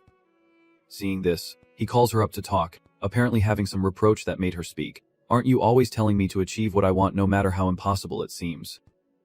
Seeing that, he quickly shifted the topic to the issue of overtraining, and Choi believed she understood her body well enough to continue strict training again. The leader coldly asked again, and suddenly a screen appeared before the two of them.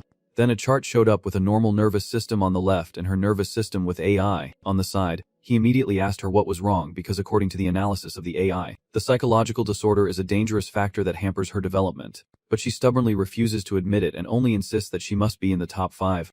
The leader did not think she wanted to level up that much. If she reached a rank, there would be many doors for her to enter, and her income and reputation would also improve.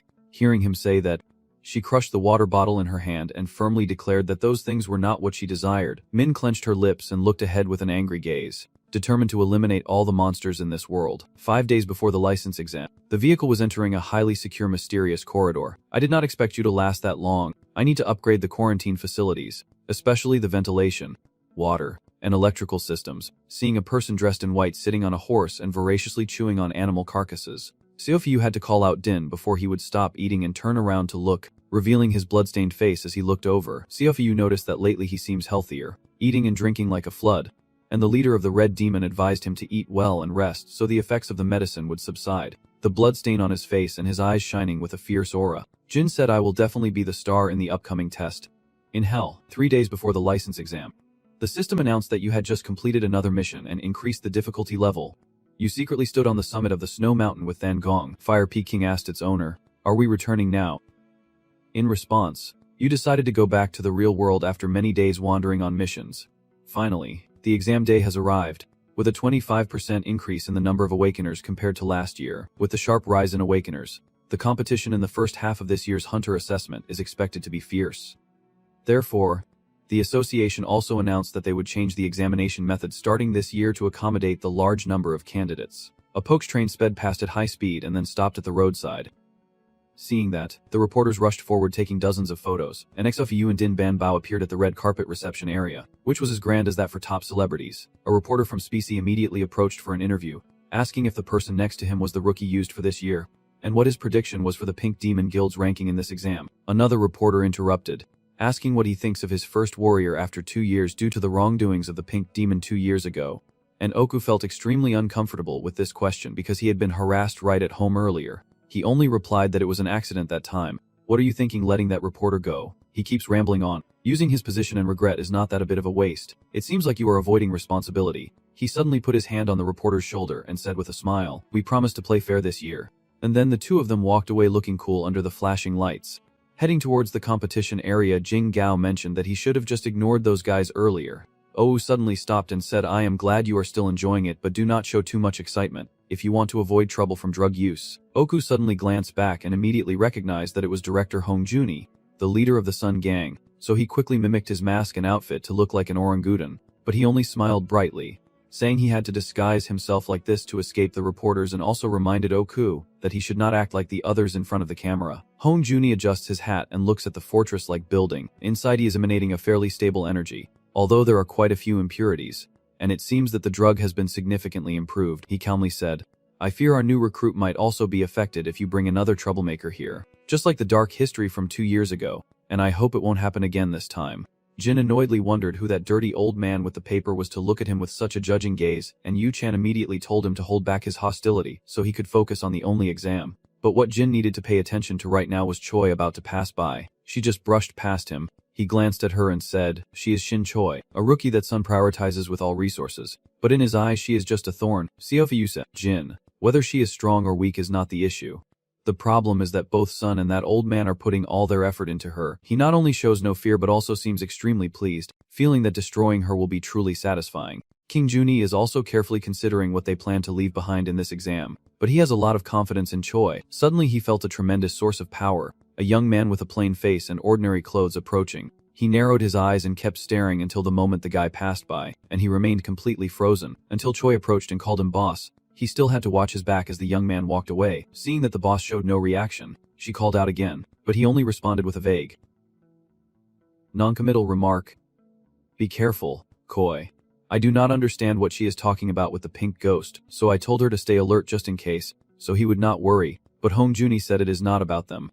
It is that man over there. At that moment, Didung was busy on the phone, and the person on the other end was apologizing profusely for not being able to come meet him. Didung also sent quite a lot of stuff to his friend, yet that guy dared to say that if he did not take it, all that stuff would just be trash. The announcement system sounds, reminding contestants that there are 30 minutes left before the competition begins, and instructs them to wear their uniforms and gather at check-in hall 3. Didung stands in front of an automatic retrieval machine, unsure how to operate it until she notices the instruction sheet attached to it. The first step is to scan your fingerprint, then take the box from the door below, and finally open the box to check the equipment inside. You carefully follow each step, and then a box drops down. You carefully looked down and felt a bit disappointed because the contents looked just like that. At that moment, the other contestants who had swapped clothes had already arrived at hall 3, and the troublemaker was busy sending complaints and making threatening calls. He still stubbornly believes that the measurement device from that loser can't accurately assess his innate talent. And today he is especially furious at a little punk who dared to touch his bald head without permission. If he meets him again, he will definitely teach him a lesson. You see an unexpected hand suddenly appear on his head, and before it even started, he was so nervous he wanted to quit the competition. Now Dejong, having changed into the outfit with the number 104, enters the waiting hall, continuously waving his hands to warm up. After gathering in hall number 3, the contestants moved into another room inside the stadium, with Sin Choi's number being 16. Jin's 14, and Dejong's 104. The other contestants were also present and bustling about discussing the upcoming test. At that moment, the lights in the room turned on, suddenly shining intensely. Then 3 large glowing circles appeared above the contestants' heads, causing everyone to wonder what was happening. Suddenly, a voice of Jack Mick rang out, and a man wearing glasses and a black vest appeared, introducing himself as the supervisor. This time the league has prepared a total of 3 levels, each with a different setting and specific requirements to complete that stage. The contestants are once again excited because this is the first time the exam is organized in this way. A hand raises. It is contestant number 51 asking when they will receive weapons. The supervisor responds, in this test, contestants will not be provided with weapons, and you are not allowed to bring anything except the protective gear you are currently wearing. The participants were furious. How can they fight without weapons?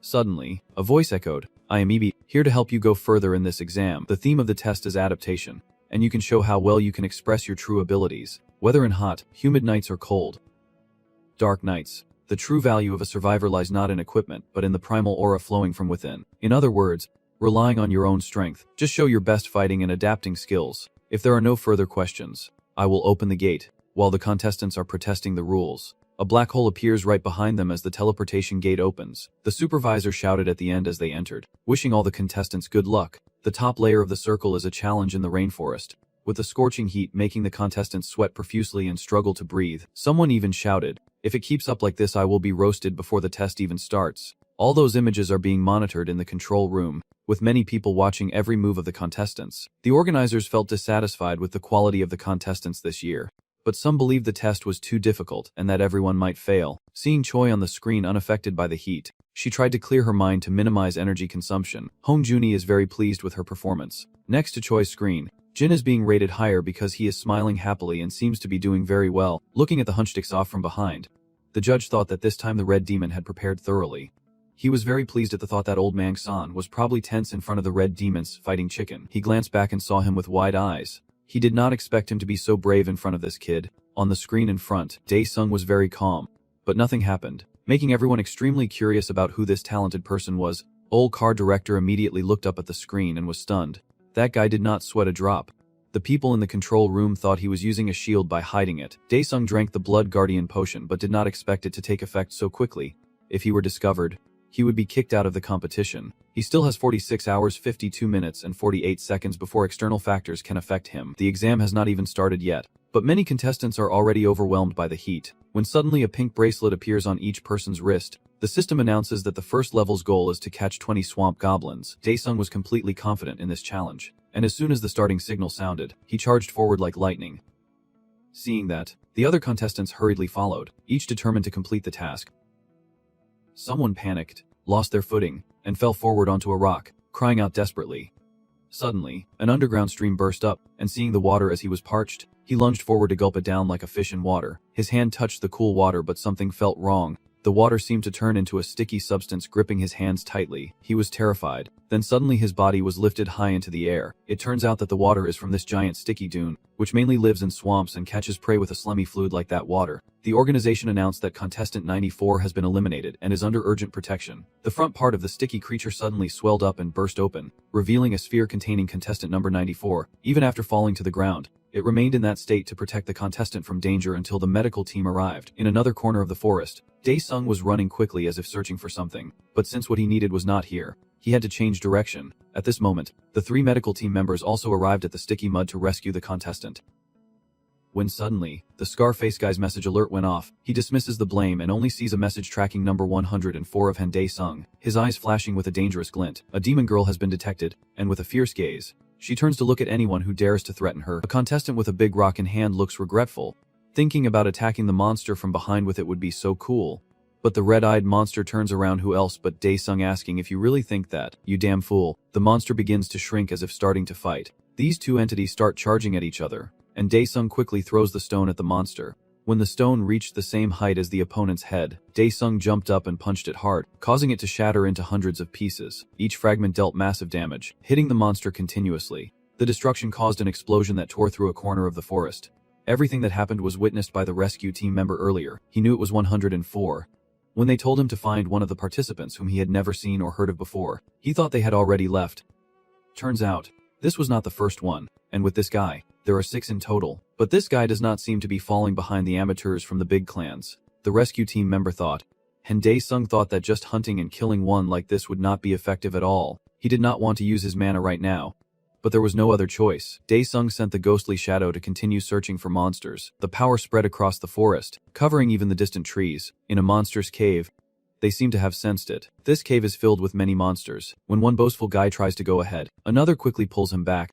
He thinks if you want to enjoy the monster more, be patient. Turns out they are transporting contestants. But suddenly the cave shook, alerting them. The noise grew louder, and when they turned around, they saw a young man jump in from somewhere. Besides Daesung, who else could it be?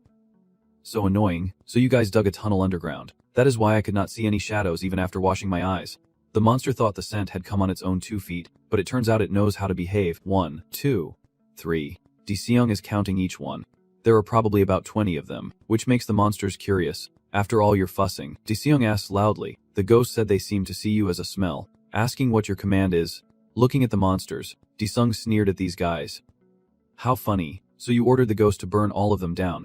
Outside, another contestant is also in the heat of the moment. She is using a technique to open her aura, which allows her to scan a wide area. The circle is growing larger, and the signal coverage is increasing. Thanks to that, she believed she had found a target. She immediately used the surrounding terrain to jump up and kick a nearby tree. A monster falls from above, and she immediately identifies it as mine. She figures that if she keeps this up, she will only need an hour to complete the first level. She quickly aimed at the fleeing monster, gathering all her strength, and the 4th one was killed. But just as she reached the monster, someone else arrived and took its head, making her feel she was too late. She turned around and saw that it was Jinchio. The monster fell down, and it was clear right away that he was from the Red Clan. Jinchio confidently boasts about his theft, reaching the 5th victim, and thinking he is angry, he snatches the prey from others. Only the Red Clan would do such a thing. Jinchio retorts that they are just competing. So what does it matter if it is not mine or yours? He is dumber than a fool, thinking he won't bother with this guy, a thief who follows her around and takes everything she finds. It is going to be a big problem. She continued, But is not the trait of attracting others, envy a tradition of the Han family? Jinchio refused to give up. So since when did her family adopt becoming fools as their tradition? The two of them. Two clans. Sworn enemies. Jinchio is furious. Should I just kill this bastard now? She is more trouble than I thought. No. If you are going to do that, at least let her live until the second round. After a light laugh and a friendly farewell to Jinchio, she just plays alone and walks away. Jinchio was so furious his eyes turned red, wanting to kill her right away. Just as he was about to charge, a distant explosion echoed through the forest. This caused both of them to stop arguing and look back as the massive explosion forced Jinchio and Choi Jiang to cease their fight and turn around in awe of its destructive power. The explosion seemed to devastate the entire forest, with smoke and flames erupting fiercely. The event took place a few minutes ago, and the character responsible was none other than Han Desung, who had just ordered the shadow to eliminate all the monsters. The flames on the forge are waiting for orders. Please, owner, give the command. And contestant number 104 also boldly said, burn them. Desung's system has activated the first special ability of the Fire Peaks Inferno. After receiving the command, the flames burn more fiercely. The first special feature of Hell has been activated. Rage, a loud roar accompanied by a burst of flames, is rushing forward like a dragon, and the one directly involved is none other than the fierce monsters in front, and attacked head-on with such destructive power. No wonder it caused a huge shockwave that echoed throughout the forest. Witnessing that terrifying and spectacular scene, the prosecutor's staff could no longer believe their eyes. The system announced that candidate 104 had met the requirements to complete the first level and was being directed to the second gate. Everyone could not believe it. How could it be possible when the test had only just begun, and he had already finished it? The entire office started to panic over the mysterious talent, ordering a detailed review of candidate 104's profile and demanding that his contract conditions be sent here immediately. Director Hong Juniel also truly did not expect this. He knew the boy would surpass everyone's imagination, but he really did not expect it to be to this extent. Leader Sevguf, witnessing this as well, was also stunned. It seems unbelievable that there is such a powerful character. Seovgu quickly leaves in everyone's shock, his eyes holding some kind of scheme, with a hint of envy, as the explosion scene continues to play on the screen. The key staff members are also stunned by the power of the guy who previously broke their testing machine. Secretary Jiang is helping Mir and lift a heavy load nearby. See, I told you he does not look like an ordinary person. The guy is also frowning. Alright, please do not shake your head anymore, Lei Xiao said. Is that Jin Sang? To confirm, he asked his two colleagues beside him again. Right. And when he looked back, they were both denying it. Yes, it is Ginseng. So why is that complaining old man here? With his small frame, he was holding a giant axe twice his size. Looking around among the lying monsters, he had spotted a monster that was not fully dead, so he approached and aimed the axe directly at it. Because of a loud movement, there are still many that have not fully died. 1, 2, 3 left, so now there are exactly 11. It was wise to follow that kid. Oh no. Number 104. The staff saw that and felt helpless. Damn it. Is not that cheating? Others say it is not. The theme of this test is adaptation. From the start, he was just an ordinary person who had never awakened. So why did he join? Dang returned looking as fresh as a flower. That day Han Dae-sung destroyed countless measurement chains, and protested and apologized. But what does that have to do with anything? That is why there are rumors that he wanted to invalidate the measurement results, because he received a faulty chain. And you are still confused. So what? Dang also thinks that a large number of protest letters were sent to the organization. Is not that related to that? After hearing the explanation, he slapped Dang and told him to wake up. Lee Seoho believes that even if the superior's actions are not perfect, it still has some impact. Suddenly, the branch manager appeared. Tran then apologized for his poor work, causing all three to be startled. Realizing they had spoken out of turn, the three turned back to face the apologizing branch manager, wondering if the day had come. He also said he was the one who let Jin Sang join, which made all three look up and ask question marks. Then suddenly, he appeared out of nowhere, so the branch manager recounted that 3 days ago, he received a report that he was arrested while attempting to break into the gate with a bomb wrapped around his body. Hearing that, Dang was also surprised. Do not tell me he intended to commit suicide because he could not endure the pain. The manager quickly corrected him. No, that is not it. A few years ago, a family was killed in an accident at the gate, so he probably wanted revenge. Everyone fell silent after hearing that, seemingly not realizing how deep the story went. Lee Seoho believed that if they kept harboring those with tragic backgrounds, the system would eventually collapse. After hearing that, the other two whispered mockingly about the serious statement, making Lee Seoho feel embarrassed. I said, "Is there something wrong?" Branch manager Lean and, "No, you are right, saying that is impossible, but he is the one behind that person. His salary will be cut for 3 months. But luckily he managed to find such a shining gem." Suddenly the main screen flickered. The system was glitching. What is going on? The screen froze again. Call the id team. Han Dae-sung's image is also gradually fading away. At the main headquarters of the Red Demon Gang, guards are watching very strictly. Before the handheld screen was thrown away, it was handed directly to Wuok's manager. Who said the control team was probably in chaos right now? The manager asked about contestant 104. Is Nani supposed to have been erased from level 2 or level 3 by now? Wu Carriage immediately said that was before the opponent surpassed Jin Chio and was wiped out. That is a bit too much. Wu Carriage showed a look of disdain. He just wanted to give a small test to see how strong he really was. The assistant thought, if this is a small test, then it is a very small one indeed, injecting mutated impulse into the monsters around the second floor entrance. Rescue Name muttered to himself, number 104. What a shame, such a capable person. That is why they should not interfere with the game created by the Red Devil. A single shot was fired. The mindless monsters also quickly got hit by the mutation potions, and the noise echoed throughout the forest. Handa-sung quickly realized that it seemed to come from the entrance to the second floor gate. Senokuru displays a contemptuous expression, and the more people pass by, the happier he is. The mutant potions are being shot towards the monsters, and the sound echoes throughout the forest. The monsters that were shot also started to become more aggressive than ever, causing chaos throughout the forest. Just a cuff was enough to trigger rocks and debris to rise from both sides. They start attaching tightly to the body of the monster, making it look even more armored, like an extra layer of defense, transforming into a swampy, smoky beast. After leveling up, the monster can now also breathe fire. Seeing the mission succeed, the agent thought to himself that he needed to leave quickly to report back, sure to get a hefty reward. But as he turned around, the mission signboard suddenly exploded for no reason. The monster is very alert. It hears the sound and moves toward it, and the agent realizes he has been targeted. When he turns back, he knows he is doomed. This time the monster is right in front of him. Someone's footsteps have reached the scene of the incident. It is Hinde-sung arriving, feeling like he has been walking in circles all this time. Even his leak detection device no longer works.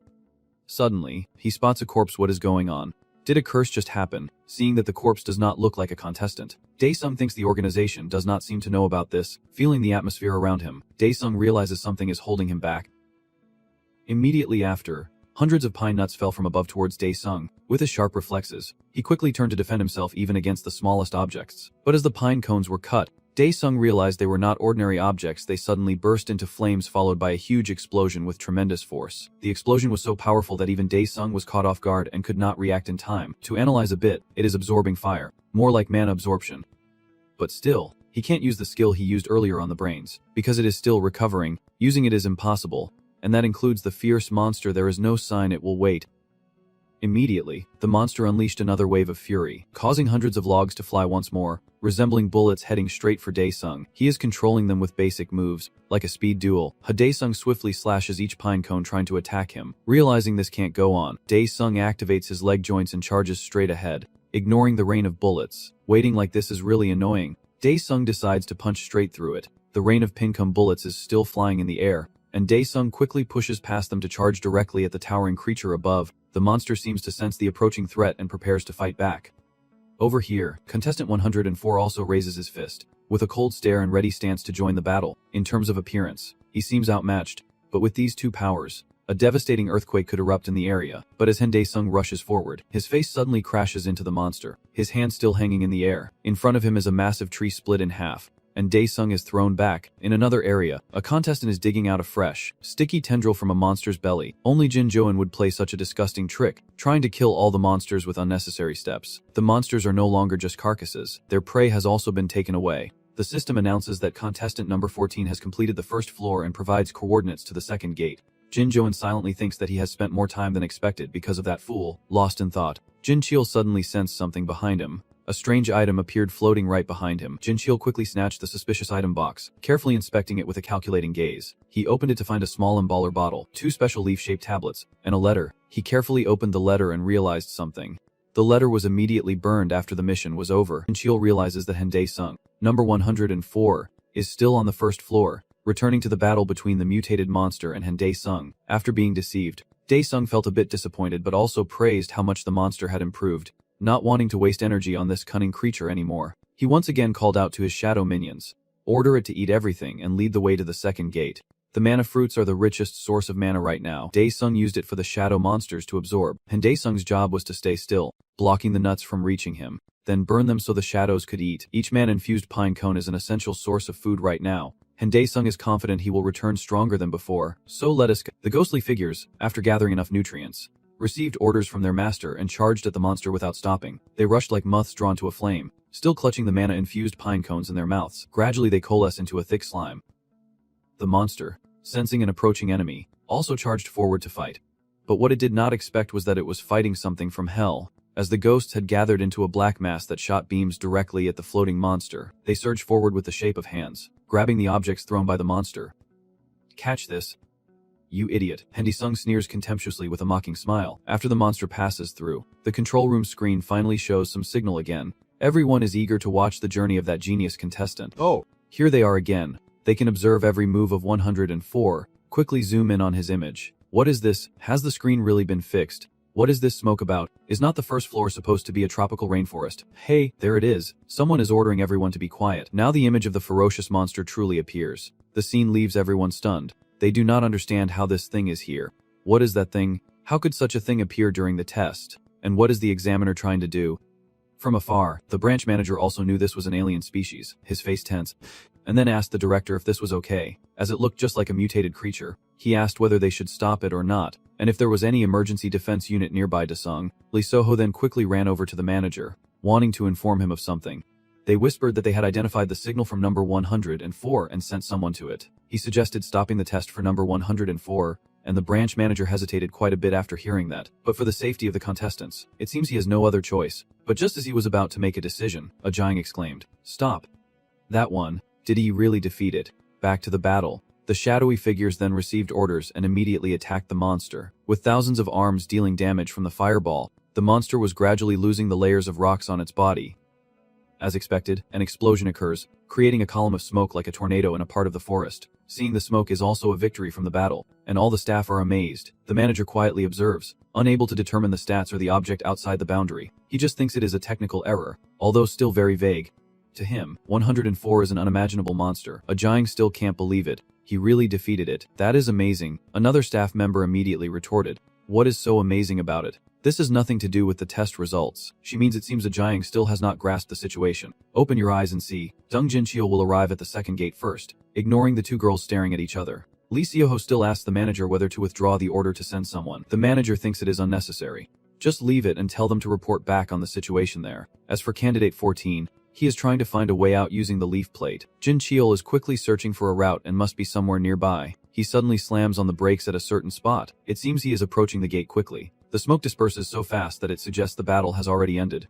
But what does that have to do with him? He will arrive sooner to tell. The divination leaf, the proof, has been destroyed. Jin Cheol looks confident as he watches to see what will happen next. On the battlefield where the fight broke out, a stream of blood is poured directly onto the defeated monster. It is Desung using abyssal blood to revive it, restoring the Sirio soldiers.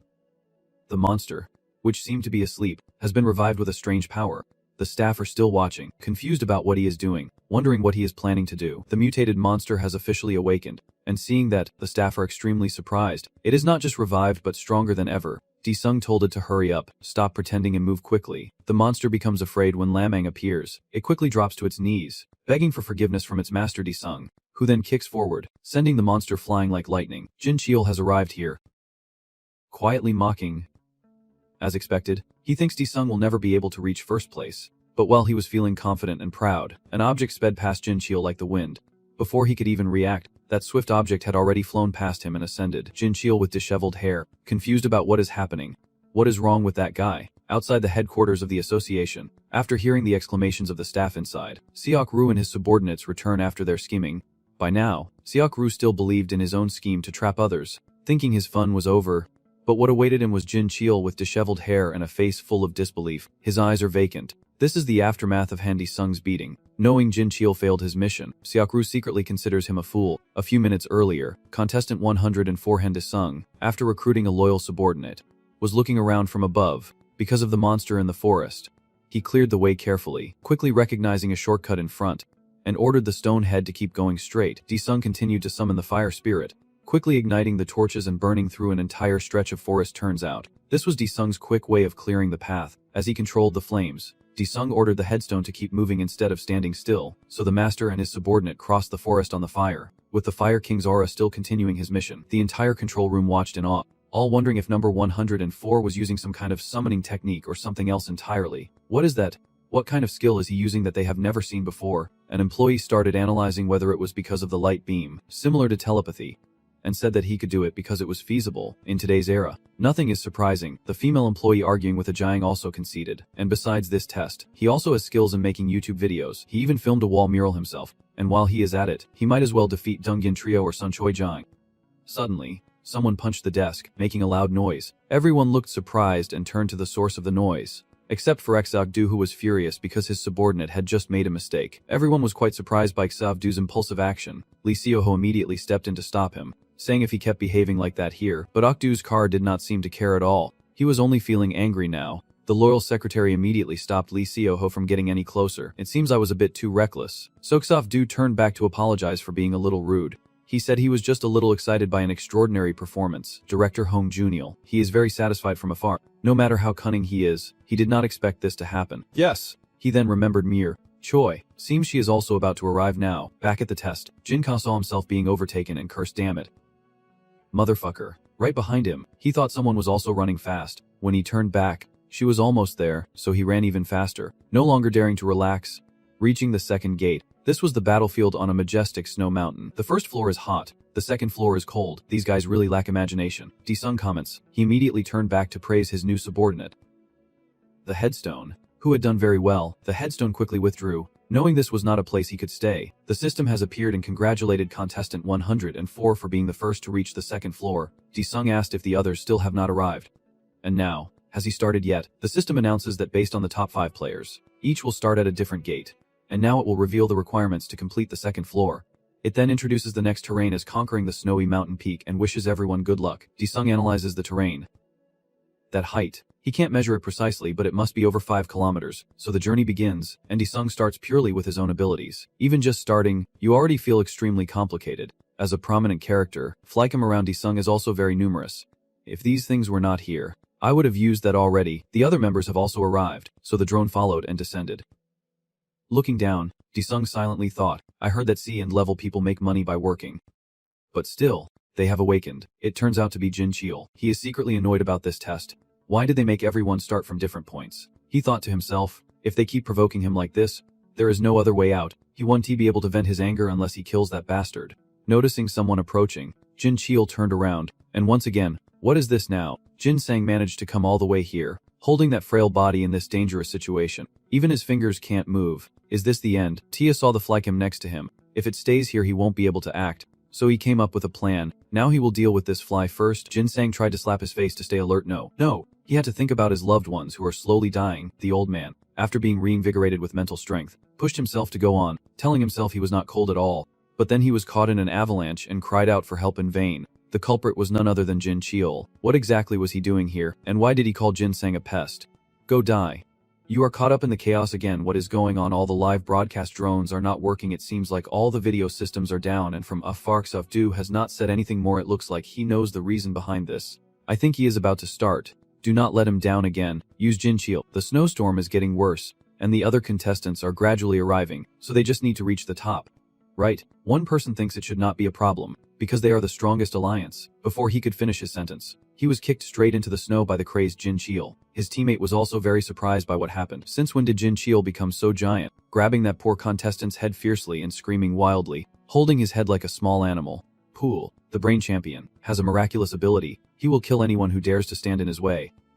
Meanwhile, Koisang is also quickly finishing his round. Just as she thought, the connection of the breathing measurement device is too unstable. Realizing something is wrong, why did all the electronic devices suddenly break down like this? The last of the flycams were finally destroyed. And of course, this accidentally worked in Di-sung's favor. It must be broken. That is good. Now you can easily get up there. Di-sung resumes his heroic armor and raises the flag. So Di-sung let himself fall freely into the snowstorm, feeling a strange sensation nearby. What is this huge wave of aura all about? Still unaware of the reason, a creature with enormous wings soaring high into the sky surprised her even more. That is number 104. Can he use aura to fly? Thinking she could only turn away and watch, Di-sung was still focused on using her armor to fly to the top of the mountain. Back to this crazy Gene Chelding. He is venting his anger with powerful punches. Innocent contestants have to suffer the wrath of this monster. Lost in his rage, he only realized too late that Di-sung had been flying high for a while. Jin Chelding finally understood. Cursing that bastard had he been drinking emporal from those happy monsters.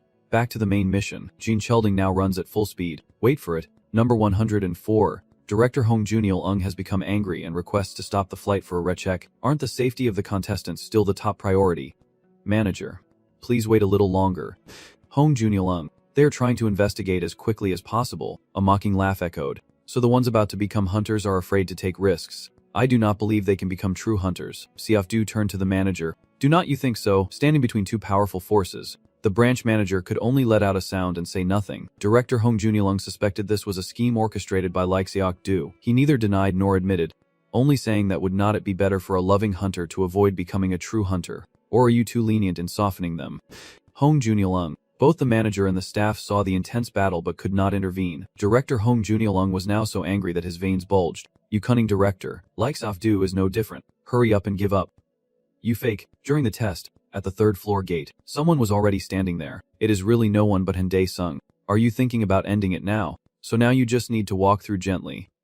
Down below, Koi Rang is still fiercely climbing up. Even Jinchio has to cling on in a primitive way. In the middle of the snowstorm, a forgotten contestant's arm reached out. It was Jin Sang. Struggling hard to dig through the snow and climb up, she endures the bone-chilling cold. Jin Sang cries out, he has won again. He is not dead yet, so he has won. The harsh reality is that it is still too cold. Let us quickly go down. The system notification reveals the requirements to complete the third level. Be careful of the path to avoid monster attacks while moving. Defeat monsters to earn points. You need 1,000 points to complete. Good luck. After passing the second floor, Koi Jang was still breathing heavily from exhaustion. Here, the darkness is completely enveloping, and she will need to be cautious until she gets used to it. A voice echoes from behind. Hey!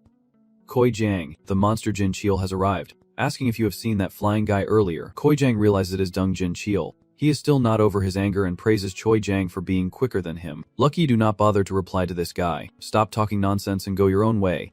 Jin Cheol. Hearing that, was even more provoked. Koi Jang's concern now is just a reminder to be careful, so use it wisely. She thought that on the first and second floors, number 104 was always the fastest. But on this third floor, looking down at the aura meter, it was still malfunctioning. This prevented her from knowing the danger behind her. Soon after, she was struck in the stomach by Jin Cheol. He was about to eliminate number 104 first, but blame her bad luck, thinking she only managed to wipe out that damn bastard at the last moment. The fire attack had not been fully activated yet, but despite its weak power, it moved like a missile. Hende Sung is the one who activated it to quickly deal with the troublesome monsters on the third floor. He ordered the Fire King to eliminate them swiftly, and the Fire King immediately obeyed and acted. Each monster was burned by fire without Dae Sung having to lift a finger, yet he was still dissatisfied, thinking Ho Vong was wasting too much time just to defeat some dregs. But when he checked the measuring device, the score still had not increased at all. Realizing something was wrong, Dae Sung looked around. For now, you will use any names you see along the way. In the control room, the branch manager received a notification that the connection is still unavailable. Ol quietly thought that mixing a hedgehog's energy coefficient into Emporer was the right decision, but looking back at the director, Han felt sorry for the overly naive Hong Junial. Even if Shin Choi Jang survives, she will either live a crippled life or go half mad. After being ambushed by Jin Choi, Koi Jang's blood keeps flowing continuously. She was furious. Checking what you are doing. You bastard. Jin Choi has nothing to hide. Han thought she would be easy to take down because she is just a weak girl. But is not that her aura? Immediately, Koi Jang kicked the bastard right in the face, causing Jin Choi to be knocked back. Sohan became even angrier, calling Choi Jang that bastard. Just as he was about to regroup, Koi Jang quickly ran away. Jin Choi sneered. Hong Junial already taught you how to play hide and seek because you are too weak. Koi Jang quickly hid in a corner to brace herself because of her severe wounds. She is quickly using recovery. She must hurry because that monster is still here. But Jin Choi's monster is not easy to escape from, and appears like a ghost. Found him again. Koi Jang has to fight back. She quickly stalls him by throwing her shirt directly at Jin Choi. The next move is to kick him squarely in the groin. After being kicked in a sensitive spot, Jin Choi doubled over in pain. Then a punch to the face, and Choi Jang delivered a powerful elbow. Because his eyes were covered by the shirt, Jin Choi kept taking relentless hits. His suspiciously large figure made Jin Choi hesitate and try to regroup. Koi Jang stops. Her name is not Kan Dan. She is Shin Choi Jang, Seal's ace, and she takes a direct punch to the stomach. Jin Choi was punched so hard that blood spurted from his mouth, the force of the blow sending him flying like a tornado, and he ended up sprawled on the ground with a bleeding, wounded stomach. Koi Jang said she had heard that humans are becoming more terrifying and dirtier than monsters. Now she believes that the leader's words are completely correct, spitting out the contemptuous saliva. Koi Jang then clutched his wound and left. Director Hong Junial, watching from outside, silently thought that he had not raised his child to be weak. Over here, Disung is still fiddling with the score computer, but it is totally broken. He mutters, what exactly are those people doing? Seriously, should I just go ask them directly? Disung leaves again after defeating another group of monsters, but her points still have not increased. After she leaves, Jang wonders why he does not see the other survivors. Some creature is flying towards her again. It is Jintide, the ravenous ghost. He quickly recovered and moved to continue. Koi Jang knew this time it was over. Jin Choi gritted his teeth and called out Jang's name. This time she decided to run away. Panicked. What did he do? She was sure she had already killed him. Right. Before she could think it through, Koi Jang was blocked right in front of her by Jin hanging. She fell to the floor after being blocked, while the monster Jin trio, after catching the smell, kept punching her mercilessly, and poor Choi Jang was beaten so badly that tears streamed down her face and her nose blood. Jin trio's veins bulge as he tries to fight back. You bastard. He will make her taste suffering before death. Powerful punch to the stomach leaves Choi Jang speechless with pain. Jin 2 suggests she ask him to go, hoping someone might hear and save her, but Choi Jang still cannot speak. Jin trio sneered. Oh right, he destroyed all the communication devices and was just pretending to apologize. He jabbed right into her eye while she was not paying attention, and laughed a lot. Jin Choi suddenly lost his sight, blood pouring from his eyes. He shouted at this bastard. Koi Jang is trying to escape. He will recover soon. She must get out of here quickly. That is right, Jin Trio's eyes are healing very quickly. Koi Jang is trying to use his last bit of strength to move. Move now, but she could not recover as fast as that monster, and she was quickly caught again, causing his recovery attempts to be reduced by 2 times. Now go ahead and die, Jin Trio curses. Just as he is about to strike, cry makes Jin Trio stop. It is Disung, and he asks what the hell he is doing. Seeing the scene, Disung also questions what Jin Trio is up to. Jin Trio was delighted as number 104 appeared right in front of him. Immediately, he changed targets and released Choi Jang at once. Jin Trio shouted wildly, sending a crazy greeting to 104, just as he was also looking for you. He disappeared quickly, planning to use this trick on Disung just like everyone else. Indeed, he appeared right behind Disung and threw a punch when he was not paying attention. But if it was so easy, then he would not be Disung, and Jin Trio missed. Stunned, Jin Trio became even angrier. How could this happen? Disung approached Choi Jang to ask Han. Whoa, it must hurt a lot. Huh. Seeing how she is gradually recovering, I wonder if she is the healing type. Do you think?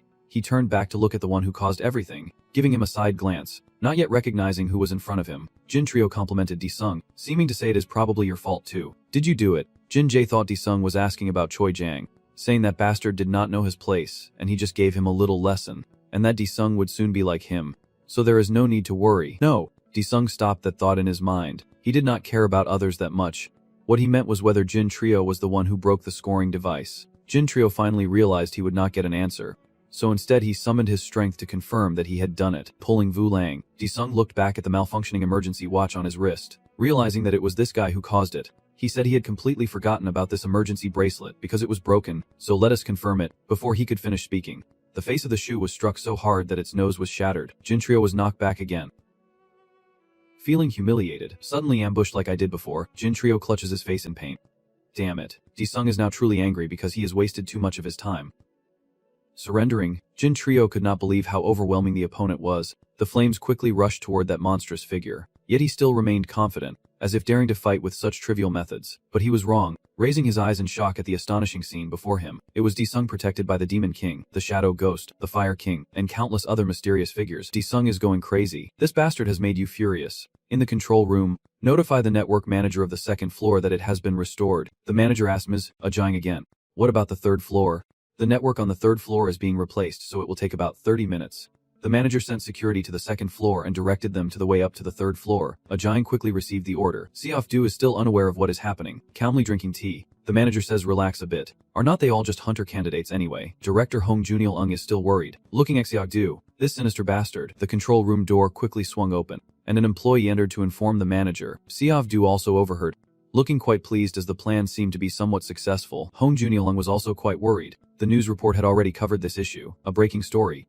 More than an hour had passed since the image transmission system at the Hunter test site was interrupted. Hearing the news in the office, Tranho immediately realized it was the testing site at Disung's place. He quickly became worried about his friend and decided he had to go there first. Returning to the test, it is the heavy breathing of someone running at full speed. This time it is Jin Chio.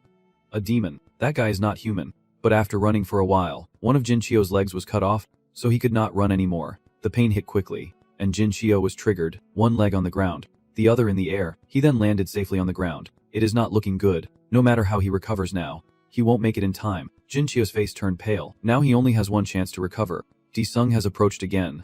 I heard that the bugs in hell can regenerate themselves when their bodies are cut. Are you the same? Jin Chio was terrified and screamed out loud. Just in time, the 3rd floor's life was restored, and the control room quickly sent security to come. Hurry up. The image on the screen shocked Oak due to the core. What is going on this time? He never expected to see Jin Chio kneeling and begging Disung like that. It is Jin Chio pleading desperately. Please, spare him this time. He only has one recovery left. I beg you to forgive him. Disung was not too pleased to hear that. You only have one chance left. Then you are doomed. Are you planning to cut him in half to see if he can recover?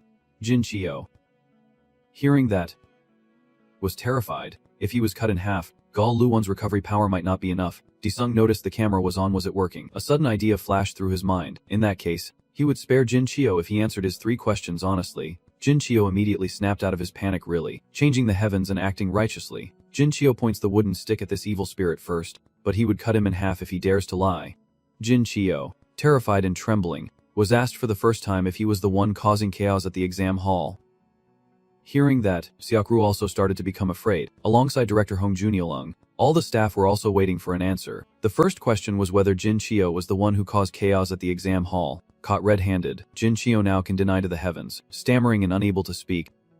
This bastard. Disung is losing patience. Just look at how you are answering. Should I split you in 2 and ask after you have been reborn as 2? Huh. It would be more fun if I split your 2 versions into 4.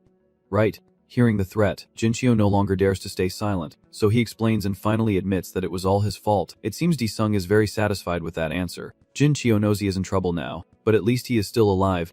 Who gave you the order? Disung asked the second question. Jin Chio, hearing that, was terrified, but right now, the most important thing was to survive. He immediately confessed that he had received orders from the leader of the Pink Demon Gang to weaken the rival gang's forces, and he was just following orders. The Red Demon, Disung emphasized, and the control room was thrown into chaos again. So, is Dung Jin Chio telling the truth? The leader of the Red Demon Gang.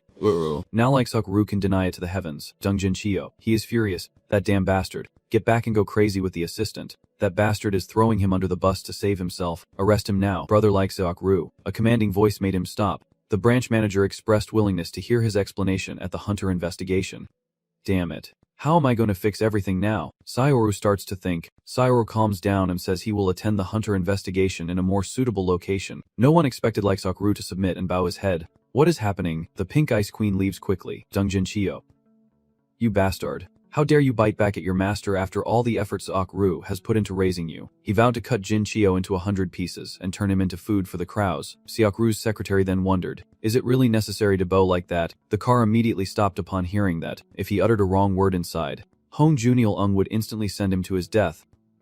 And indeed, Director Hong Junileung was in a furious rage. The branch manager quickly thanked him for restraining himself for the sake of the association, but Hong Junileung immediately said he did not do it for the association and then left right away. He vowed to get rid of these trash once and for all. The manager then sent security teams to finish the test, initiate the emergency protection plan, and evacuate the wounded. But inside, the survey is still ongoing. Juniel is so nervous he swallows hard, not knowing what comes next. Disung asked if he could still reincarnate a few more times. Right? Juniel, knowing this question is tricky, immediately asked what he meant. If he lies, he will be cut in half. Even if he says he only has 1 reincarnation left, he will still be cut in half. No matter what he answers, he will be torn apart. The system appeared right then. Congratulations, Hendisung has won first place. The official test is over. You did very well. Hendisung feels a bit annoyed. Why did it suddenly happen out of nowhere? On the contrary, Juniel was very happy to have escaped danger. Congratulations. As expected, you truly are an excellence rank hunter. Well, Disung is not exactly known for keeping promises, so in the end, Juniel still got split in half. In the chairman's office, the chairman of the association said this was the first time he had seen a monster like this since Latrang Sich's era. Secretary Lai, you and Disung, I only have documents about you, at all costs. He wants to make him one of them. Secretary Lai then begins to follow the orders. At the entrance of the association, the journalist's car is blocking the entire building. The journalists have been there for a while, waiting for the contestants to come out. The staff are discussing the exam. The entire test was broadcast from start to finish. And the Red Demon is real. So what if we say that was just Juniel's accusation? The notification system regrets to inform you that the achievement criteria have been changed due to some unnecessary events. The passing criteria will be based on the order of passing the first gate. They will broadcast the contestants who pass according to their ranking. Reaching the gate is just the first level. Is not that too easy, especially with such a huge disaster. The top-ranked screen shows Han Dae-sung with an A-grade license. After receiving the news, Chan-ho quickly called Dae-sung. But he was told his friend was in the Srank Hunter Lounge. How could he be there? Han Dae-sung did not know either. He was relaxing in the massage chair and enjoying a good cup of coffee. The door quickly opened, and Chan-ho arrived to see this spectacular scene. Feeling a bit surprised, Dae-sung said he did not know. The chairman's secretary told him to come here to rest. Chan-ho was surprised to hear that the chairman's secretary said that. Whoa, that is impressive. They told him he isn't a rank hunter with the potential to reach rank.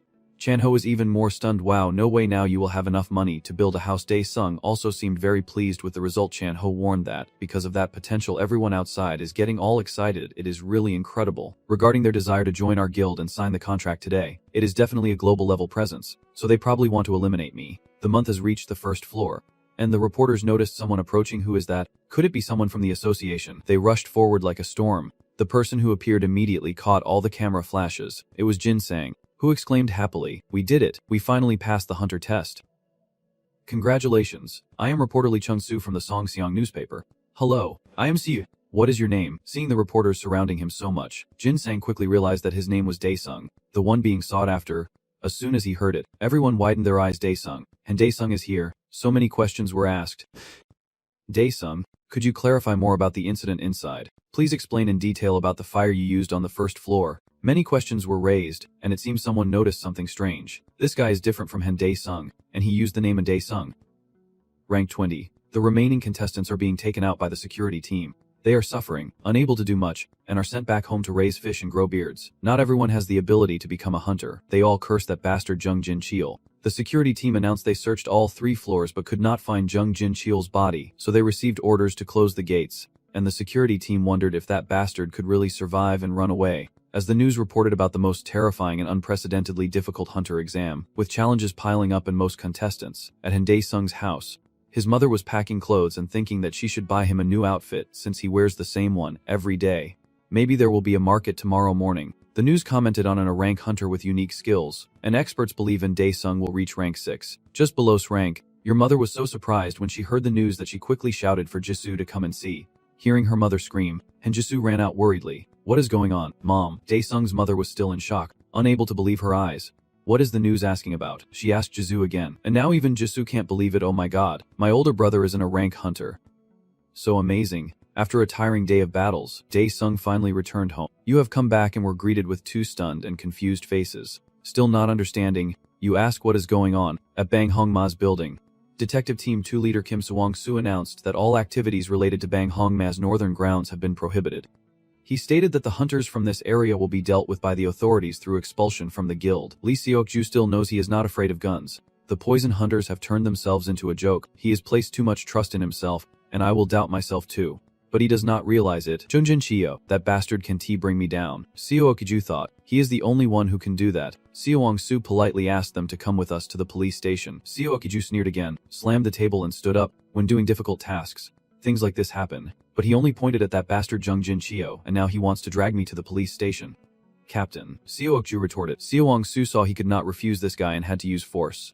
Can you please come with us? Seo-ok-ju was also in pain and asked if he knew how he had achieved what he has today. Lukdok Lee Seo-ok, the second in command, rises after taking the top spot, followed by the mysterious death of the captain at the gate, with enough evidence linking his death to Seo-ok-ju. Seo-ok-ju asks what he thinks will happen if he sends 2 rabbits into a snake's den, and says that old man Jung-ho is too aged to be sharp anymore. Seo-wong-soo orders his subordinate Hell Jung-ho to prepare. He immediately stops his own boss, saying it is not possible, but the captain was still determined.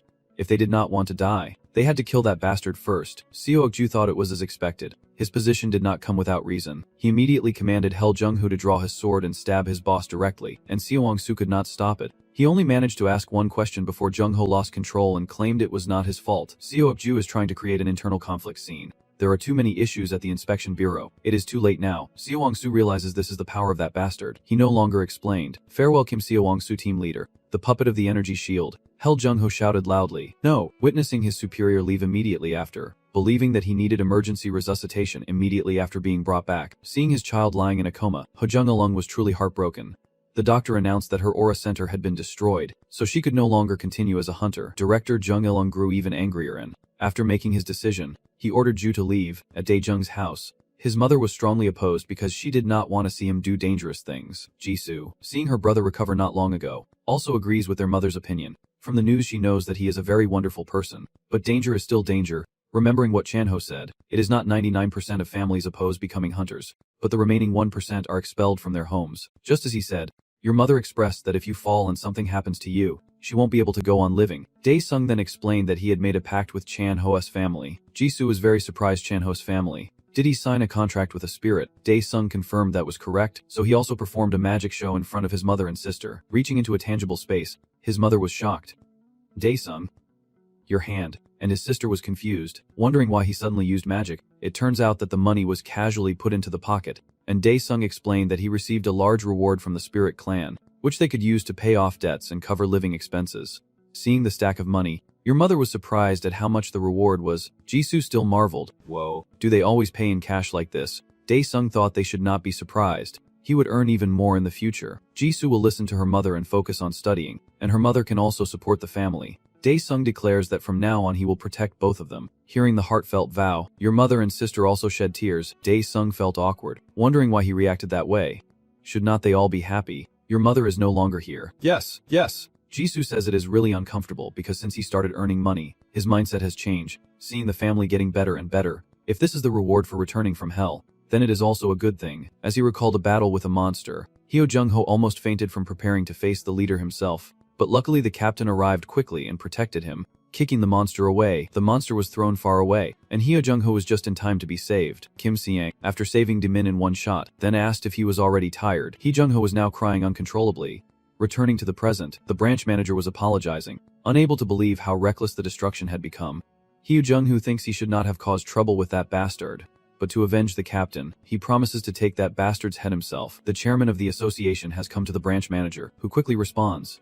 The chairman orders all members of the Hunters Guild to carry out the mission. The branch manager asked again, including the staff on duty at the Broken Gate. The chairman ordered to destroy the pink demon and bring the torn snail shell here. If he resists, take his head back to him. At Daesung's house, his phone kept ringing nonstop. Damn it. So annoying, Daesung muttered. What is this? Why are there suddenly so many notifications? Daesung seems to be quite sleep deprived. His eyes are already darkened. On the phone are countless messages from hundreds of different clans, as well as messages from reporters. Really, why are there so many notifications piling up like this? Jing, now it is a message from Tran-ho asking you to call him back. Daesung calls Tran-ho back to ask what is going on. Tran-ho announced that they had won the battle at Gate C. Oh, that is good news. Now the information will flow in abundance. All they need to do is gather it. Along the way, a long convoy of vehicles stretched out. They are all the hunters of the association, one by one. Different units disembarked, each with the task of capturing the octopus car. Leading are the awakened class, Jin Kai-hong. They are the hunting team. The hunting team will attack first, followed by the army. Leading the army team is Hyo Jung-ho, who intends to cut off Seo-doo's head. If the target resists, kill him. Only the awakened fake is allowed to be killed. Kai-hong orders all to attack, and the hunters quickly rush into the Hongma building. But when they entered, all they saw was Director Hong Jun-yeong alone, overcoming the encirclement outside. The hunter team of the association advanced deeper into the Hongma building. The surrounding atmosphere was gloomy as they approached, and the inner gate was also open. Hyo Jung-ho quickly moved forward, holding a long knife aimed at decapitating Saf-doo. He approached and shouted loudly, calling out the name of this damn car. Where did he hide? But what he did not expect was that the corpse of that damn car was lying sprawled on the floor. I do not know what happened, but judging by his corpse, you can tell how brutal his end was. Behind the army, the hunter team has also arrived, and seeing the chaotic scene inside with Director Hong Jun-yeong sitting in the middle, they do not understand what is going on. Why is he dead? Wake up.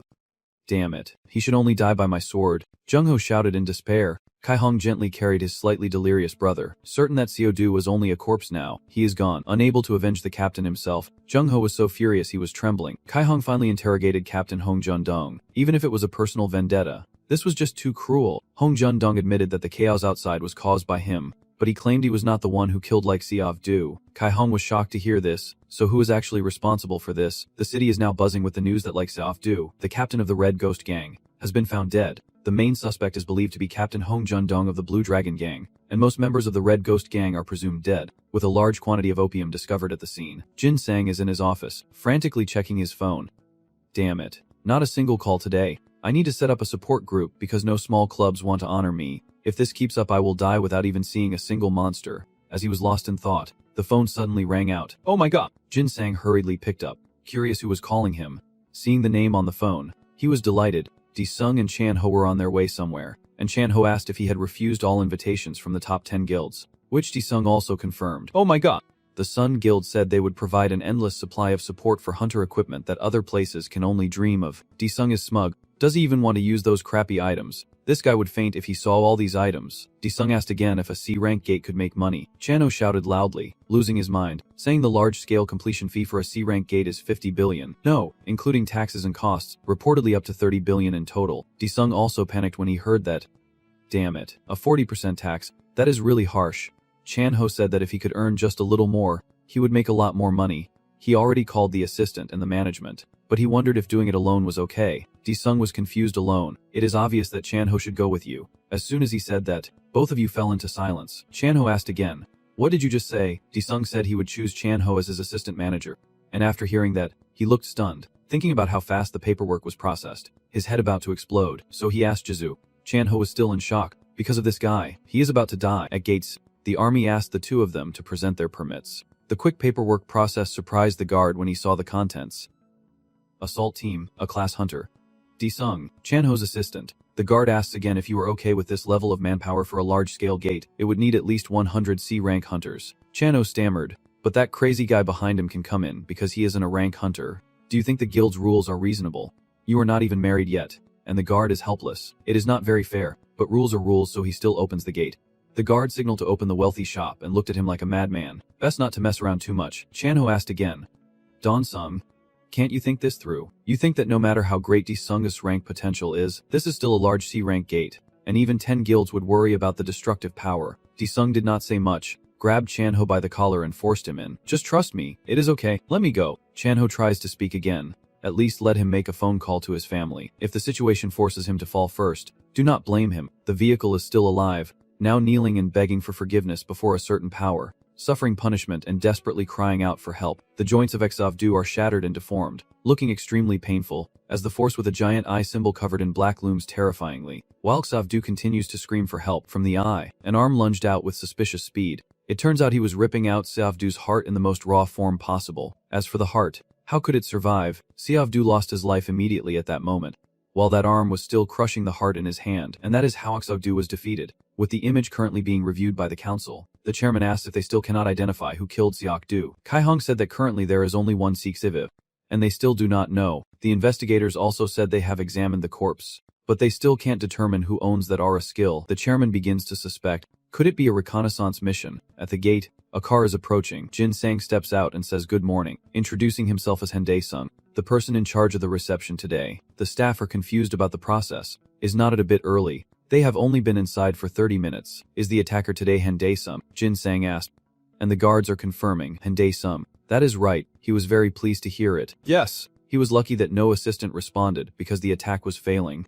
And after receiving it, it turned out to be Hendae-sung, a truly special lottery ticket. On the day of the exam, inside the Snow Mountain Cave, a powerful force is targeting the group inside. Jin Cheol is helpless. He wants to live, he will survive and seek revenge, and he is so angry that he is crying. Some force nearby.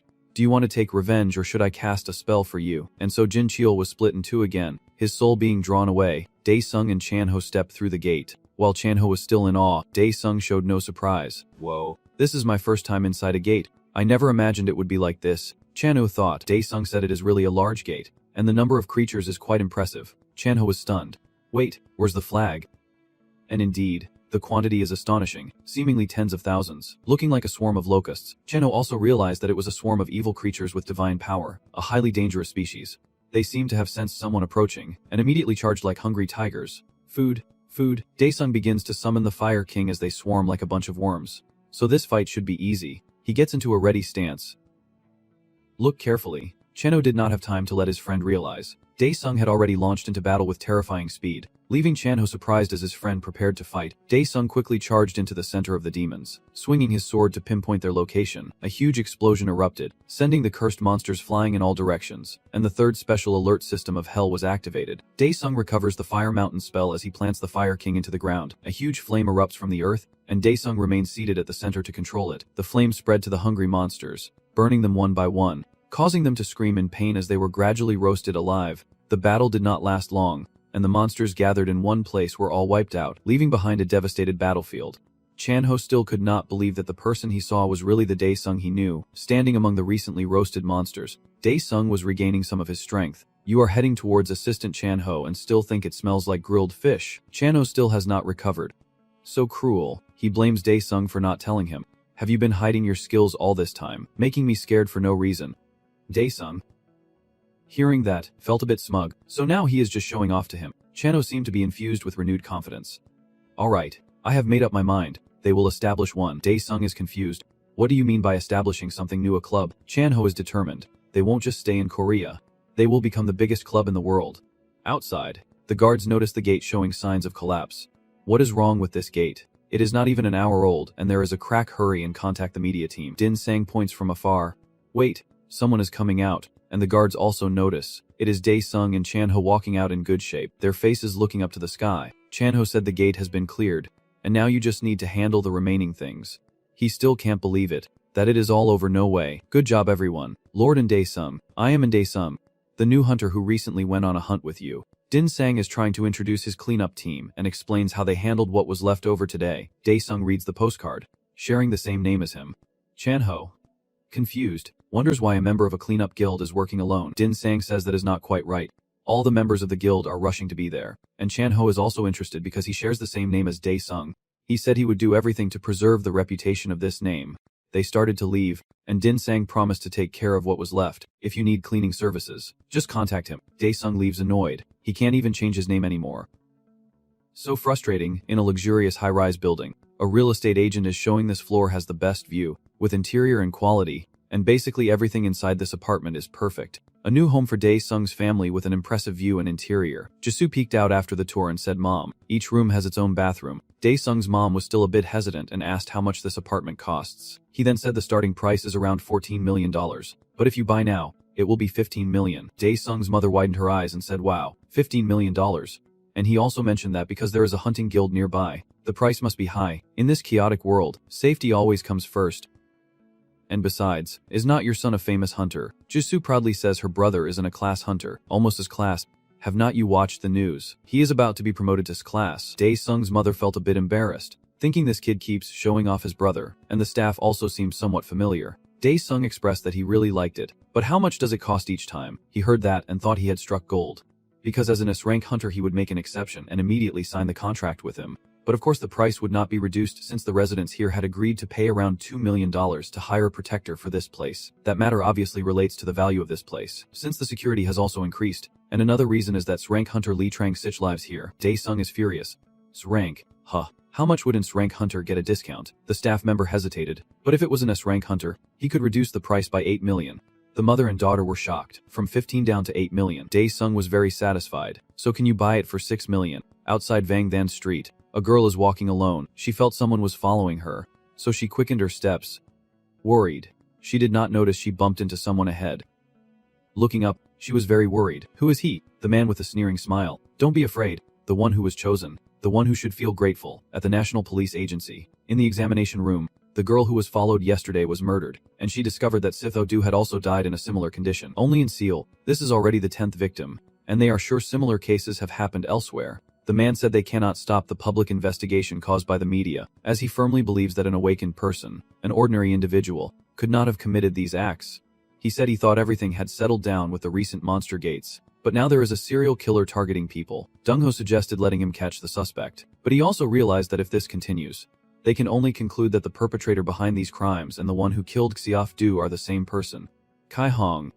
Stop it. You must go back to the base now and focus on finding the portals. Tell the police and the media to hold back and turn this into an official investigation. They should also contact the investigation team and seek their support. In a research room, Jin Cheol just woke up after a long coma. He realized he was trapped inside a glass cage and shouted loudly. He still did not understand where he was. Looking back, I see a strange man muttering something continuously. When he notices Jin Cheol has woken up, he turns around so he is awake now. He thinks Jin Cheol's scream sounds like the crying of newborn babies. Jin Cheol is terrified. What the hell is this place? The man asked again. Is not it very similar to the Red Demon's laboratory? Jin Cheol realized this is the Emperor's injection room for those who have awakened. He laughed again, seeming to think that the Emperor of Lei still had some effect on his people. He had to specially ask the chief priest to save Jin Cheol. He introduced himself as Roman, an elder of hands. Jin Cheol looked up. Those were the eyes. He is not dead yet. Is he? Roman said that Jin Cheol had been reborn as a member of hands, and he was confused a member of hands. Roman laughed loudly and said he would grant Jin Cheol an unimaginable source of power, asking if he wanted to rule the world together with him. At the office building, Chan Ho is on the phone with Dae Sung, asking if he really has to become an S-rank hunter, warning him that he just recently became an A-rank hunter and that handling the gates is the most important thing right now. Chan Ho was surprised to hear the reason, that Dae Sung needed to rank up before buying a house, and he wanted Chan Ho to find as many portals as possible. Chan Ho felt helpless. When did he decide to buy a house? So he just assumed he understood for now. Chan Ho said he still has a lot to deal with at the company, so in the meantime, go to Aura Market to buy equipment. Dae Sung agreed. He had forgotten about that. Supreme Being, do you want to continue the mission? Disung is in another portal. The system reports that there are 5 types of fields, and he must choose from them. Disung chooses number 5, Balaksh Lode. While executing the mission, the Overseer is being disturbed by the forces of evil, defeating the corrupted Wise One, setting each realm, changing causality, and simultaneously erasing the temporal seal. The system reports that the data for Balaksh Lodi was recorded 45 years and 78 days ago. Disung immediately responds yes. It seems he is ready to fight. Series of images replay endlessly, with the system recording everything. Disung witnesses and captures the current situation. It seems that after the system retrieved the previous memories from Balaksh Lode, Disung was allowed through the gate. He was also quickly equipped with the necessary item, just a single earring on his hand. On the other side, there is a rather ordinary sword. Disung felt helpless in front of this somewhat old-fashioned appearance, looking like a guard. And him, Disung cursed out loud, really annoyed with this appearance. Back at the headquarters, the media was flooding the news about a serial killer appearing in Seal. The supervisor announced an official message to check the groups and posted it on the subordinate Hunter bulletin, then received orders. The manager and the 2 of them turned back when they heard the cry of Assistant who reported that the Sea Ocean Society could not handle the B-Class Gate. Sea Dragon Society. Aren't they in the top 4 leading societies in Korea, along with Baekhyun? They thought there were many level awakened people there, in a devastated, desolate city. In front of them was a village of children, contrasting with the chaos behind. The children are playing happily, still innocent, while a man watches from afar. 2 boys are acting out a scene. I am the strongest monster hunter.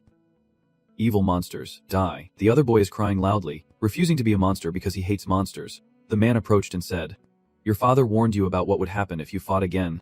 Right, this uncle is a level SL hunter, 35 years old, from the 2nd Tier Korea Hunter Association. The 2 boys, seeing the uncle approaching, immediately acted defensively, as if a monster was coming, so Jongxin joined in. That is right, you 2 will become those monsters. If you are brave, just go for it. Aniko, worriedly searching for Jongxin.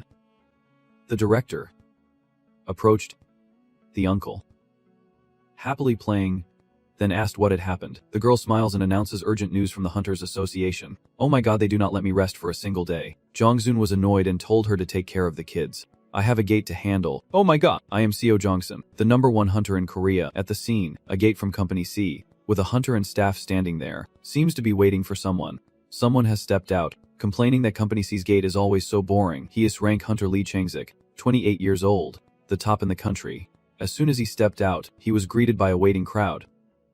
Congratulations, young master. The secretary also announced that the invitation to raid the guild's gate has arrived, signed by Baekhyun. Changsik paused upon hearing the name Baekhyun. She truly is a genuine beauty.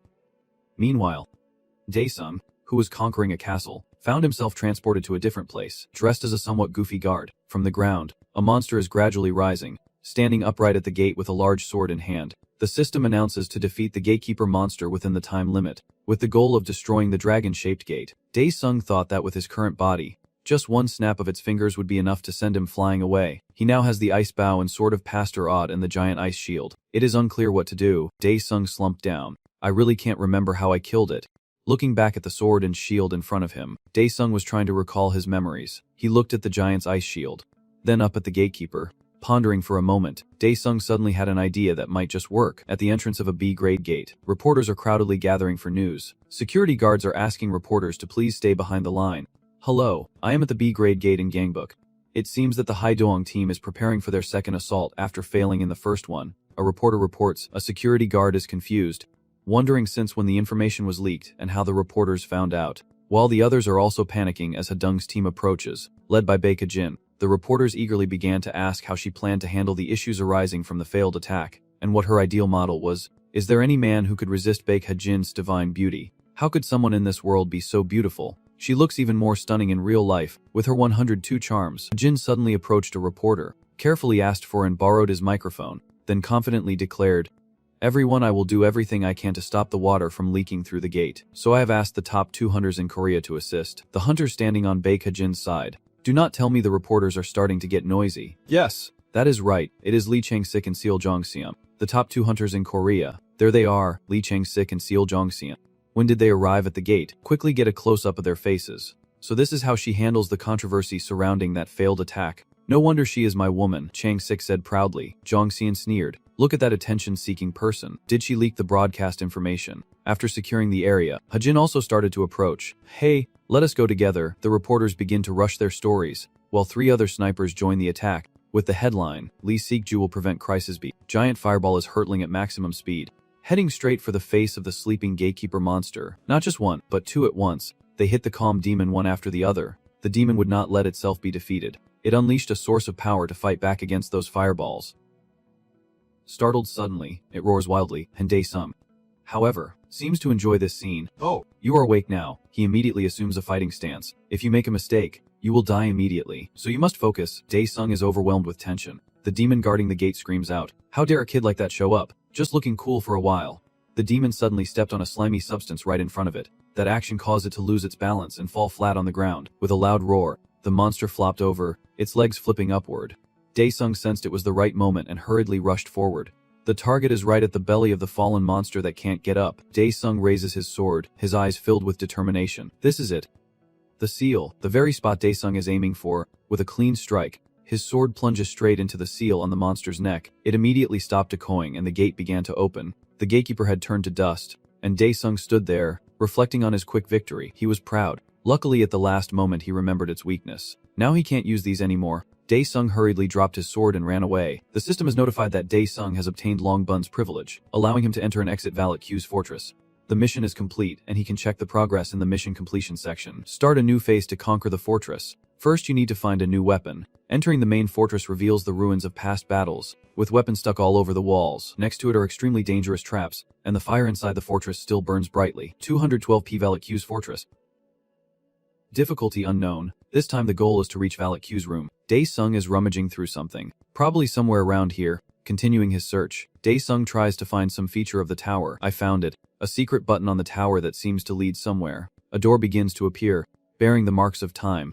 After pressing the button, the door begins to open, and the system reveals Valet Q's treasure. He has 5 minutes to use it. Dae-sung enters, marveling that nothing has changed. There are 3 minutes and 30 seconds left. Dae-sung approaches a table with 3 swords and a pickaxe. He picks up the Black Dragon Sword, a blade capable of deadly damage to the dragon race in the underworld. It completely avoided his fire peak mirror, as if entering Valet Q's room without this would surely mean death. 3 minutes left. Dae-sung was still inspecting the room after picking up the sword. The infantry armor is the next thing he focuses on, next to a corner full of treasure. With 2 minutes left, Dae-sung suddenly remembers that his money, that is what he needs. The mission is complete, and you can view it in the mission completion section. Now, fully equipped with the executioner's blade on your shoulder, Dae-sung confidently enters the main hall of the inn. Is it finally the turn of the last group?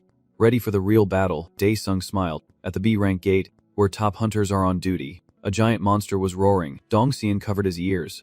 Oh man, my eardrum is about to burst. If I do not shut my mouth, I might tear your 10 apart. But the monster does not understand human speech. It keeps attacking. Dong-xian tightly grips his sword, channeling his immense power into it. The monster acted first, trying to grab Dong-xian, but the uncle was quicker, striking straight and swinging his sword toward the blind beast. A single strike right on its head, the sword plunging deep with incredible force. The monster roared in pain from the direct hit. This is also when it was distracted. Dong-xian turned back and signaled everyone to attack immediately.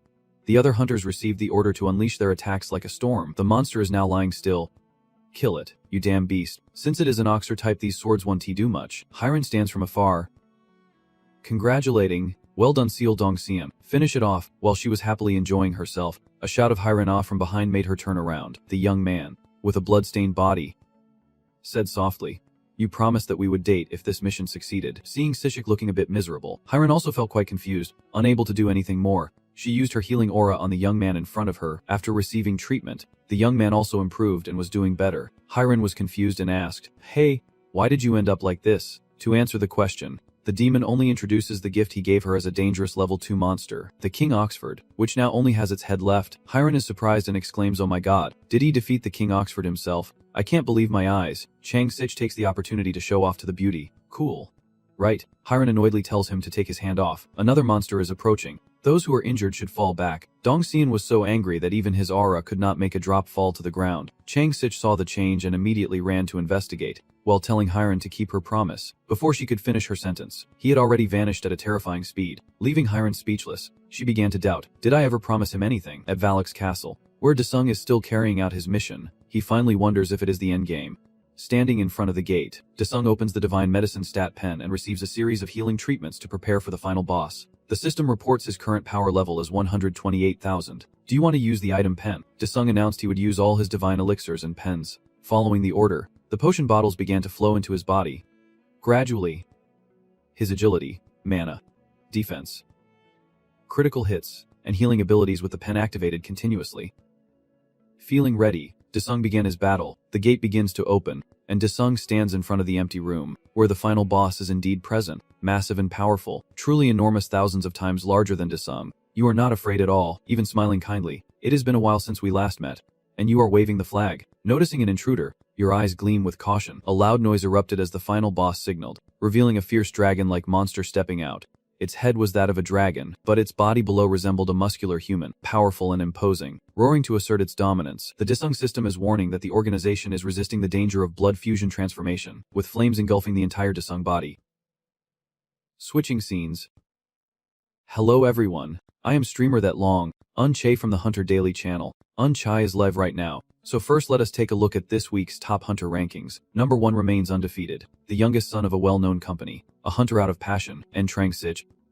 Listen up, the leader of the Desung gang is also the president of the Desung Corporation, with a series of fan comments below. The owner of Vian Fuck Loy hopes that this person does not need to say much. He declared himself to be the father of orphan children whose families were taken by the gates, a godfather riding Ixion, ho ho, and next is a rare flower blooming in a wasteland full of hunters. Bikajin, everyone please give a round of likes. This week there was a B-grade gate.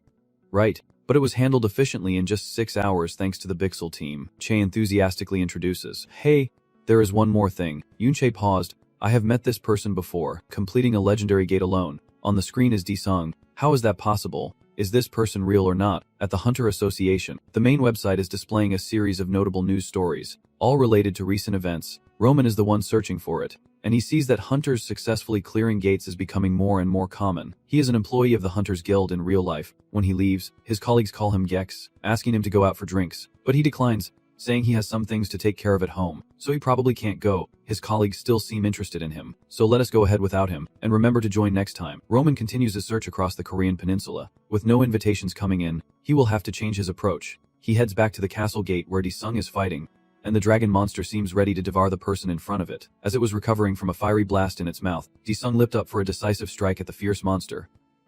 The dragon, suddenly attacked, was severely wounded and roared in pain. After a while, it collapsed, and Desung was covered in dragon blood from the attack. He seemed quite relaxed. It has been a long time since he bled this much.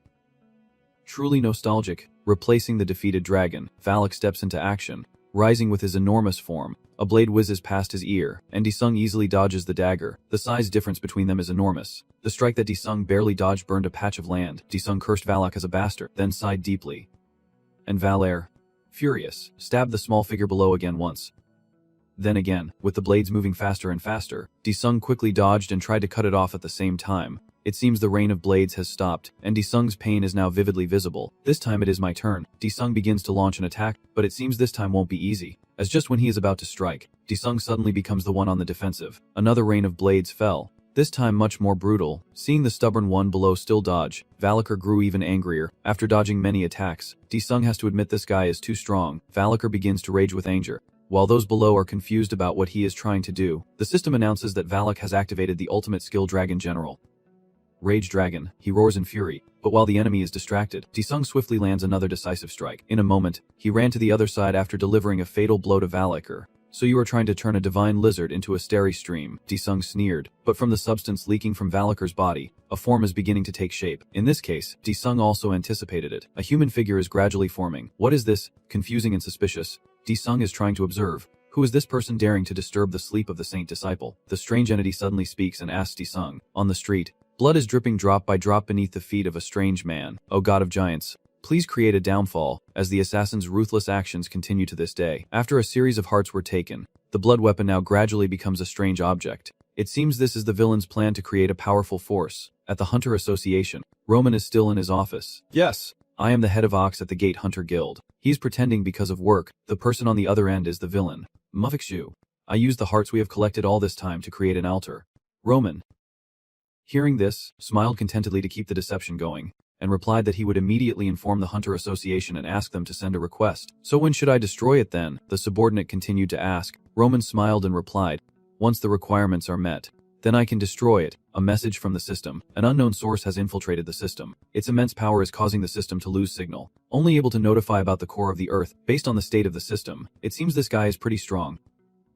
Desung deduced. The system then informed him that since the mission was complete, he could use the primal form of the supreme entity and asked if he wanted to do so. Desung was very interested in this. Just at that moment, he quickly activated the supreme entity, a halo of light beginning to surround him. The entity asks if you are planning to interfere with this universe's mission. Destruction is truly deserved by the inferior things. Then he tells Desung to finish everything off. A great power pierces through the entire castle, and the entity states that he will use Desung as his next host and continue. But what awaits him is not a new form, but Desung's counterattack, as he and the Pain Blade charge straight at this entity. With the speed of a jet engine, Desung in his rage try to kill that guy. Luido stabs straight into him, but it seems to have no effect on him. Luido pierced through that creature's stomach, but nothing happened. He thought a lowly being like you could not do anything to him. Desung angrily asked again, "What exactly are you?" The Supreme Being is using the Hellfire technique, which can only be used in Hell, and this skill is on par with the power of the Supreme Force. This time, the scene shifts to the universe, and this being is left confused about what is happening. As he was confused, blast of eternal fire sealed him in place. No way. This lowly being has reached this level. He was squeezed so tightly that it hurt. You must quickly report to Eden. The system confirms that the fall of Eden has been eradicated and is now restoring itself. The consequences of this domain will change with the disappearance of the fall. Sit on the throne and complete the mission. Returning to the gate, Desung approaches the castle and gently touches the throne, causing the shapes to begin changing. The throne starts to shift more violently before shining brilliantly. As if awaiting the new ruler, Desung begins to move forward, surrounded by shouts urging everyone to praise the demons and gods, to declare their invincibility, and to give them a chance to avenge the terrible people of Eden.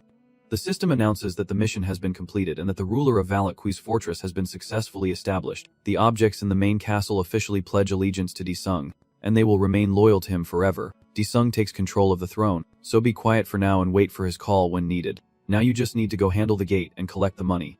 Returning to the guild hall, they have been informed that an rank gate has appeared at the East Gangan South Pair. When will the evacuation order be issued to the people? They are retreating. Should not we form an assault team first or something? Since the twin routes are very close to the guild hall, the chairman quickly arrives at the guild hall, and everyone respectfully greets him. The chairman asked if it was the same gate that turned Gangbook into dust 5 years ago, and the manager confirmed it was indeed the same one. They confirmed this was the same rank gate. The chairman thought for a moment, then ordered all hunters to be mobilized and requested aid from the Global Hunter Organization. The manager quickly received the order, and they would act promptly. The system display shows the progress rate, available skills, and equipment of the Supreme Being, and Desung is changing his basic weapon, armor, and holy relic for each scene, continuing to acquire new skills, and the list of items is growing longer. Desung was a bit dissatisfied. Why was the progress rate so low? He thought he needed to learn a few more skills before leaving, and Desung started to enter the Spider Valley. The Spider Nest data upload was recorded 3 years ago, and Desung began searching for more skills before leaving.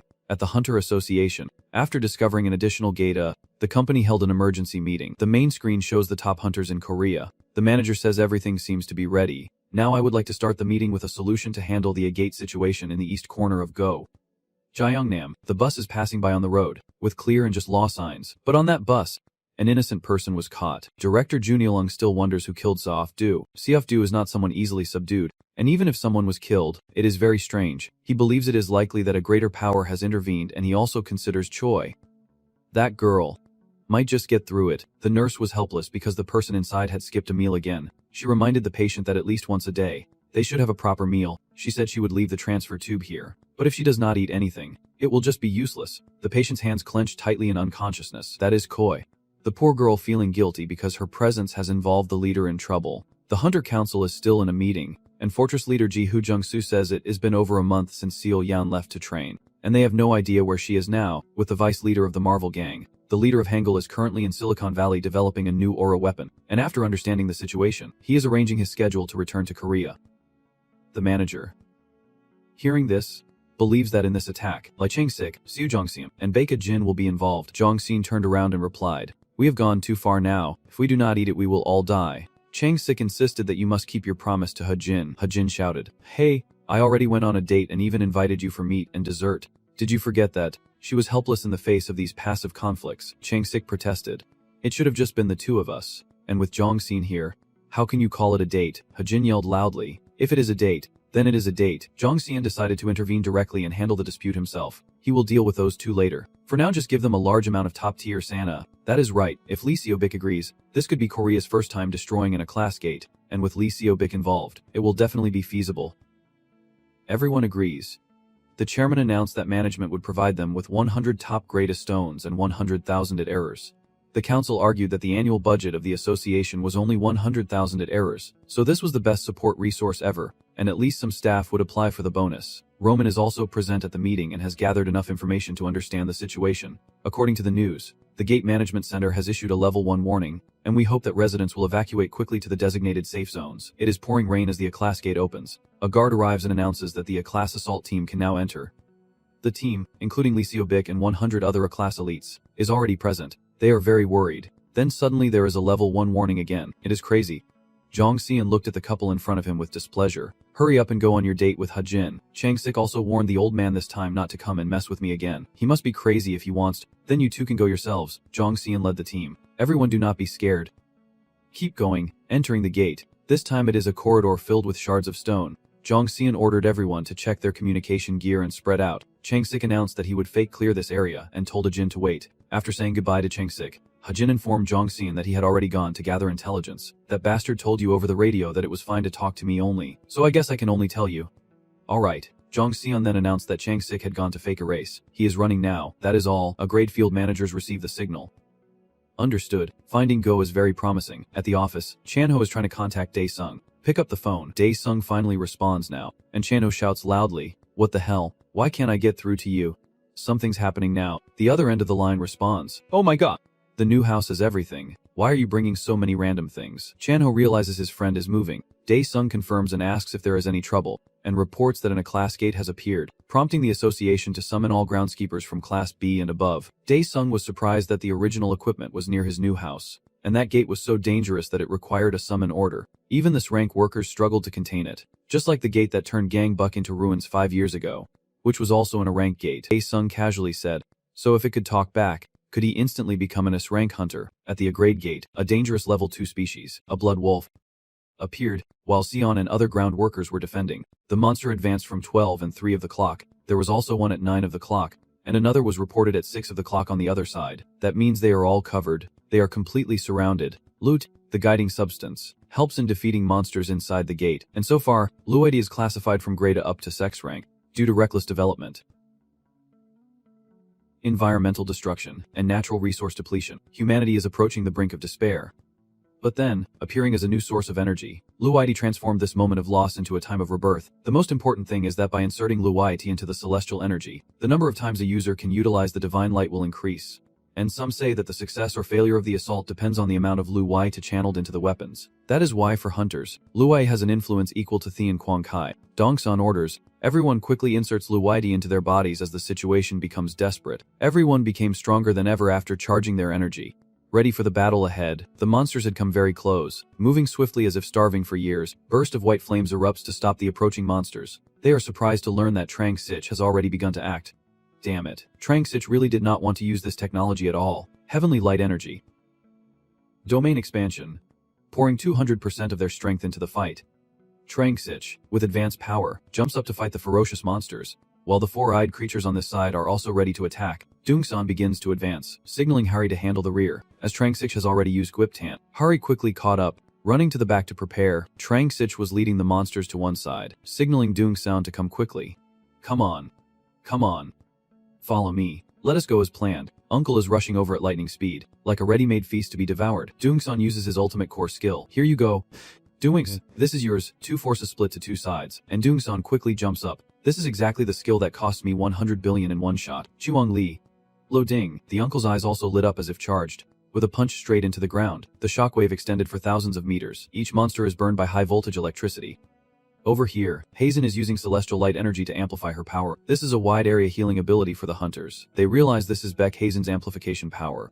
This is the first time they have experienced her healing, a wide-area heal. Is not this an A-rank skill that costs a lot of energy? It is indeed a skill that money can buy. The hunters marvel at this miraculous ability. Chang Sich quickly turned back to the hunters, and seeing him, they immediately mobilized everyone to follow him and launch an attack. Everyone became confident. The monsters are dead. Now we are the strongest. In an abandoned collapsed building, a group of people are passing around medical supplies, one by one. Everyone had to surrender their heads to the first collector. A person ran up shouting, "It is the engineering team." Everyone quickly run away. Damn it. Everyone ran away in fear of being thrown into the closet after hearing that. A man in a suit was trembling. Damn it. How did it come to this? As they ran, a car sped toward them and stopped right in front, shining its lights directly at them. Drop your weapons and surrender now, or you will be arrested for illegal trafficking. The man was bitter and terrified of this military-grade weapon, but this car looked a bit strange. What is that? A man steps down. Oh my god! The High Council of the Red Demons has turned into such a ragtag bunch.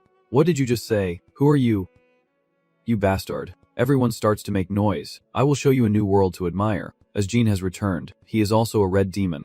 So how could he not be known? Everyone is stunned that he is still alive. Jin attracts them, or follow him. As at the gate, the heads of the monsters fall one after another. It is over. So impressive.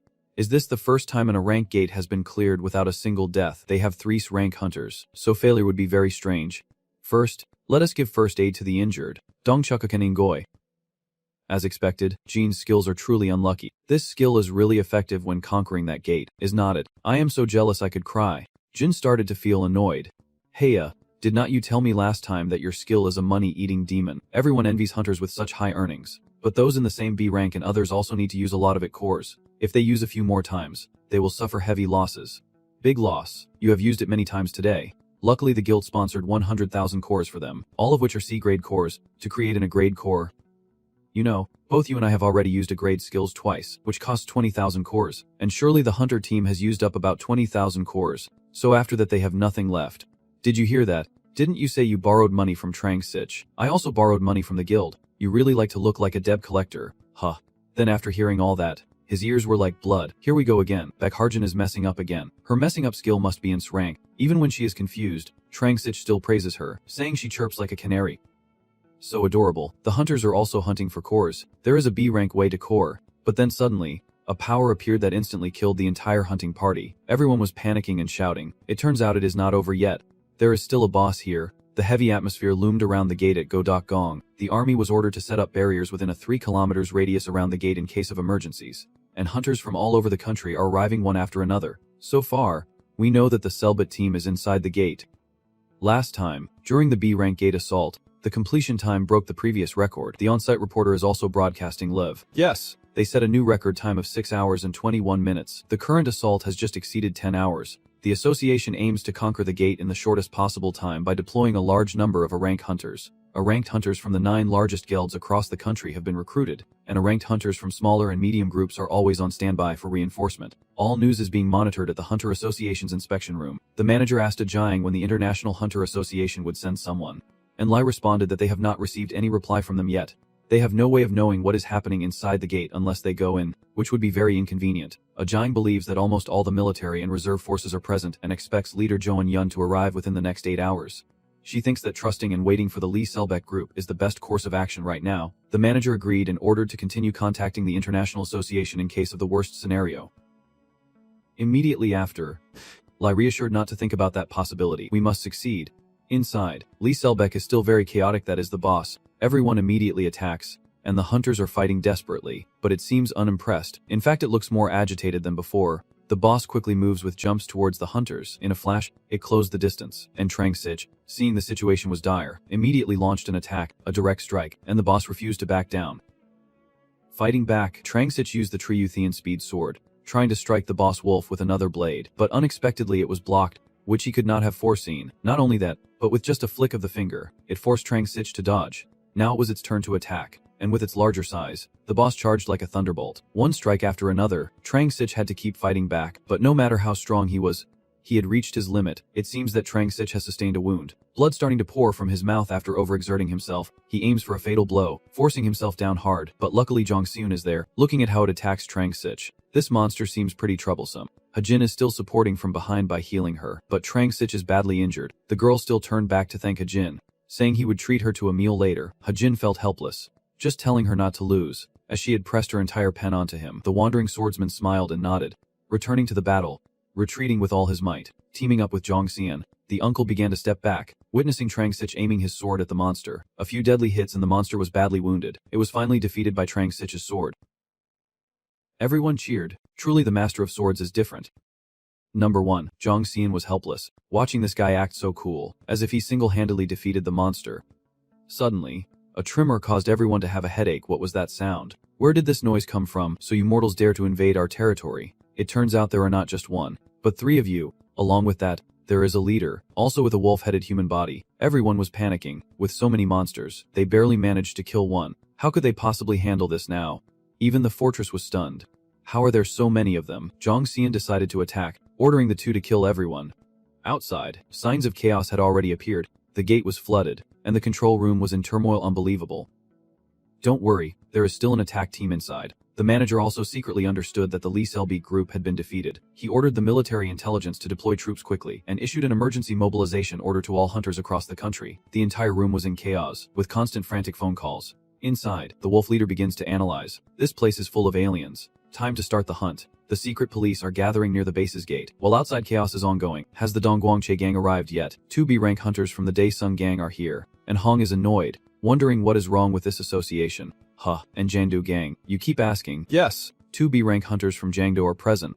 At least this is better. Now it is Daesung's turn. Yes. Finally the men have appeared, introducing themselves as a rank, not realizing this is the name chairman of the guild told him to watch out for. If only he had announced that the hunters here would be assigned to defensive squads in case of a gate invasion, Daesung thought. He might not even get inside the gate, let alone conquer it, and Django should have called him earlier, but upon realizing it was because he did not answer the phone, a tremor sounded outside, and everyone wondered if it was coming from inside the gate. While they were worried, Daesung's father was quite intrigued. An hour before the gate opens, inside gate, a scene of devastation with the corpses of monsters and hunters. The monsters continue their hunting spree. A small hunter is constantly being attacked, trying his best to hold on, but then the monster suddenly strikes, catching the hunter off guard. As he gathered his resolve to fight on, it seemed like an uneven battle, with the monster trying to devour him. But luckily, Dongsun arrived just in time, saving his life. The uncle is angry. Quickly get him under control or you will become prey for the beast. Luckily, another monster has been taken down, and the one finishing it off is Chang Sich, but it seems he is also reaching his limit. Looking back at the devastated battlefield, the hunters' bodies are still scattered everywhere. Chang Sich asked the on-vehicle, how much longer do they have to hold out like this? Returning to the memory box containing the highest level artifact, the manager introduced it as a Feng Shui item from Germany made with an S-grade core. Dong Chaco was also startled, wondering how much this could be worth. This is a gift from the association president, and it is also his message. So you must survive and return. Tell him for me that I will do my best, because I do not want to have more children. Dong Chaco conveyed the message. Back then, they all saw you girls as their own children. The manager bowed, and we entrusted everything to you. Team leader Dong Chaco, returning to the fierce battlefield. The convoy led by On. Everyone is gathered here, holding their items. Let us begin. Come on, you disgusting monsters, he said as he opened this rank item box. A burst of light erupts from the box, spreading widely. This is an emergency item used in hunter tests. Like a glass shield, the monsters keep smashing the cage. They are becoming more and more insane. The on-vehicle line is proud. This is advanced German technology. Facing him is the leader of the monsters, and a new battle begins. He jumps swiftly from afar, a truly terrifying power. He swings his blade fiercely at the protective cage, creating a powerful shockwave. The monsters keep fighting on without giving up, still howling and destroying everything. The hunters are powerless. This strength is truly terrifying, and with this pace, they will soon break through the shield. The shield not only protects but also causes the shots to bounce back, and the leader got hit, being thrown far away, which really made him slam his back. But this only made the leader even angrier. The Dongsun still sneered while the other hunter's smile started to falter. Looking at you, you mud hybrid. The hunters asked the captain what the plan was now, but Dongsun said nothing more. What plan? I am just sitting and waiting. Whenever things go wrong, it is best to wait and find a way. Trang Sich and Adin will understand what you mean. But those two also stayed silent, not knowing anything. So that means he has no plan either. The hunters are quite hard to understand. When that murderous shrine suddenly appeared here, it became really troublesome. Seeing the situation was unstable, he planned to change his strategy. Suddenly a portal appeared. Everyone was surprised. How could there be a portal there? Is it some kind of new water stain? The portal still leads directly to Earth, and the monster noticed that. This must be your world now. They will devour that alien completely. The monsters are spreading across the earth, and the army starts firing nonstop. They began to panic as the fierce monsters started to emerge. They stepped out and wiped out all the guards present, creating a terrifying scene. The monsters and their leader are gradually taking over the entire street. The army is getting more aggressive, ordering all units to open fire. But those few shots have no effect on him. A quick light slash was enough to knock the entire force away. He saw the Flycams recording live flying in the sky. I do not know if it is because of irritation, but immediately they destroyed everything with their deadly gaze. Every camera was shattered, and the control room became even more chaotic. Now there was nothing left to observe. The manager is starting to lose it. I swear. He orders to report their current movement direction, to inform us that we are heading towards the theater connected to the atmospheric satellite screen, and to keep the reserves ready. The manager issues the command. At the theater area, a high-end drone is live streaming. Hello 500 friends. It is me, Unche from that long And now we are starting broadcast 102. He may have guts but his heart is kind. Damn it, I can do this, Yanchai reassured himself, telling himself he would keep filming and become a famous streamer bird. Stay calm. Despite the fear, Yunche's streaming spirit is truly admirable. Those who have seen the screen, press 1. Those who have not, press 2. Someone commented after you that there was something. Yunchai reassures himself again. My brothers, I risked everything to do this broadcast, but as I turned back, something real was there. A flesh and blood monster was standing behind Yunchai, with someone still in its mouth who will save Yunchai now. He gapes with his mouth open, sweat pouring down. His arm drops, causing Yunchai to panic and scream. The beast starts rushing toward its next target. Oh mother, save me. At this moment he does not know who else to call but his mother. But the surprising thing is that only the head of the monster is left after it charged at him. Who was the one to do that? Some hero has taken care of it and passed by Yunchai, wielding a brave sword, saved in an instant. Yunchai burst into tears, his mouth still agape, as the monster's head tumbled and rolled, seemingly all captured by the camera. Seeing that the man in front of him looks familiar. Is that you? Brother. Had Disung watched the situation from above, Disung just turned his head slightly, as a confirmation that Yunchai is safe. Immediately afterward, he quickly jumped down in surprise. Yunchai managed to regain his composure. Whoa, this device is amazing. He quickly flipped the machine over. Landing successfully, had Disung arrived at the scene.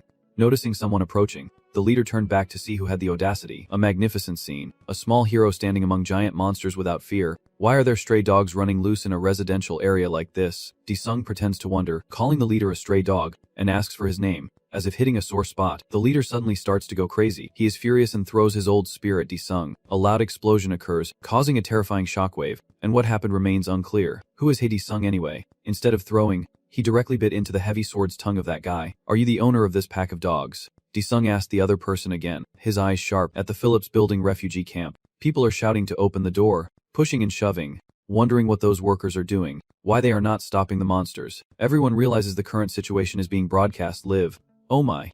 The crowd is getting chaotic.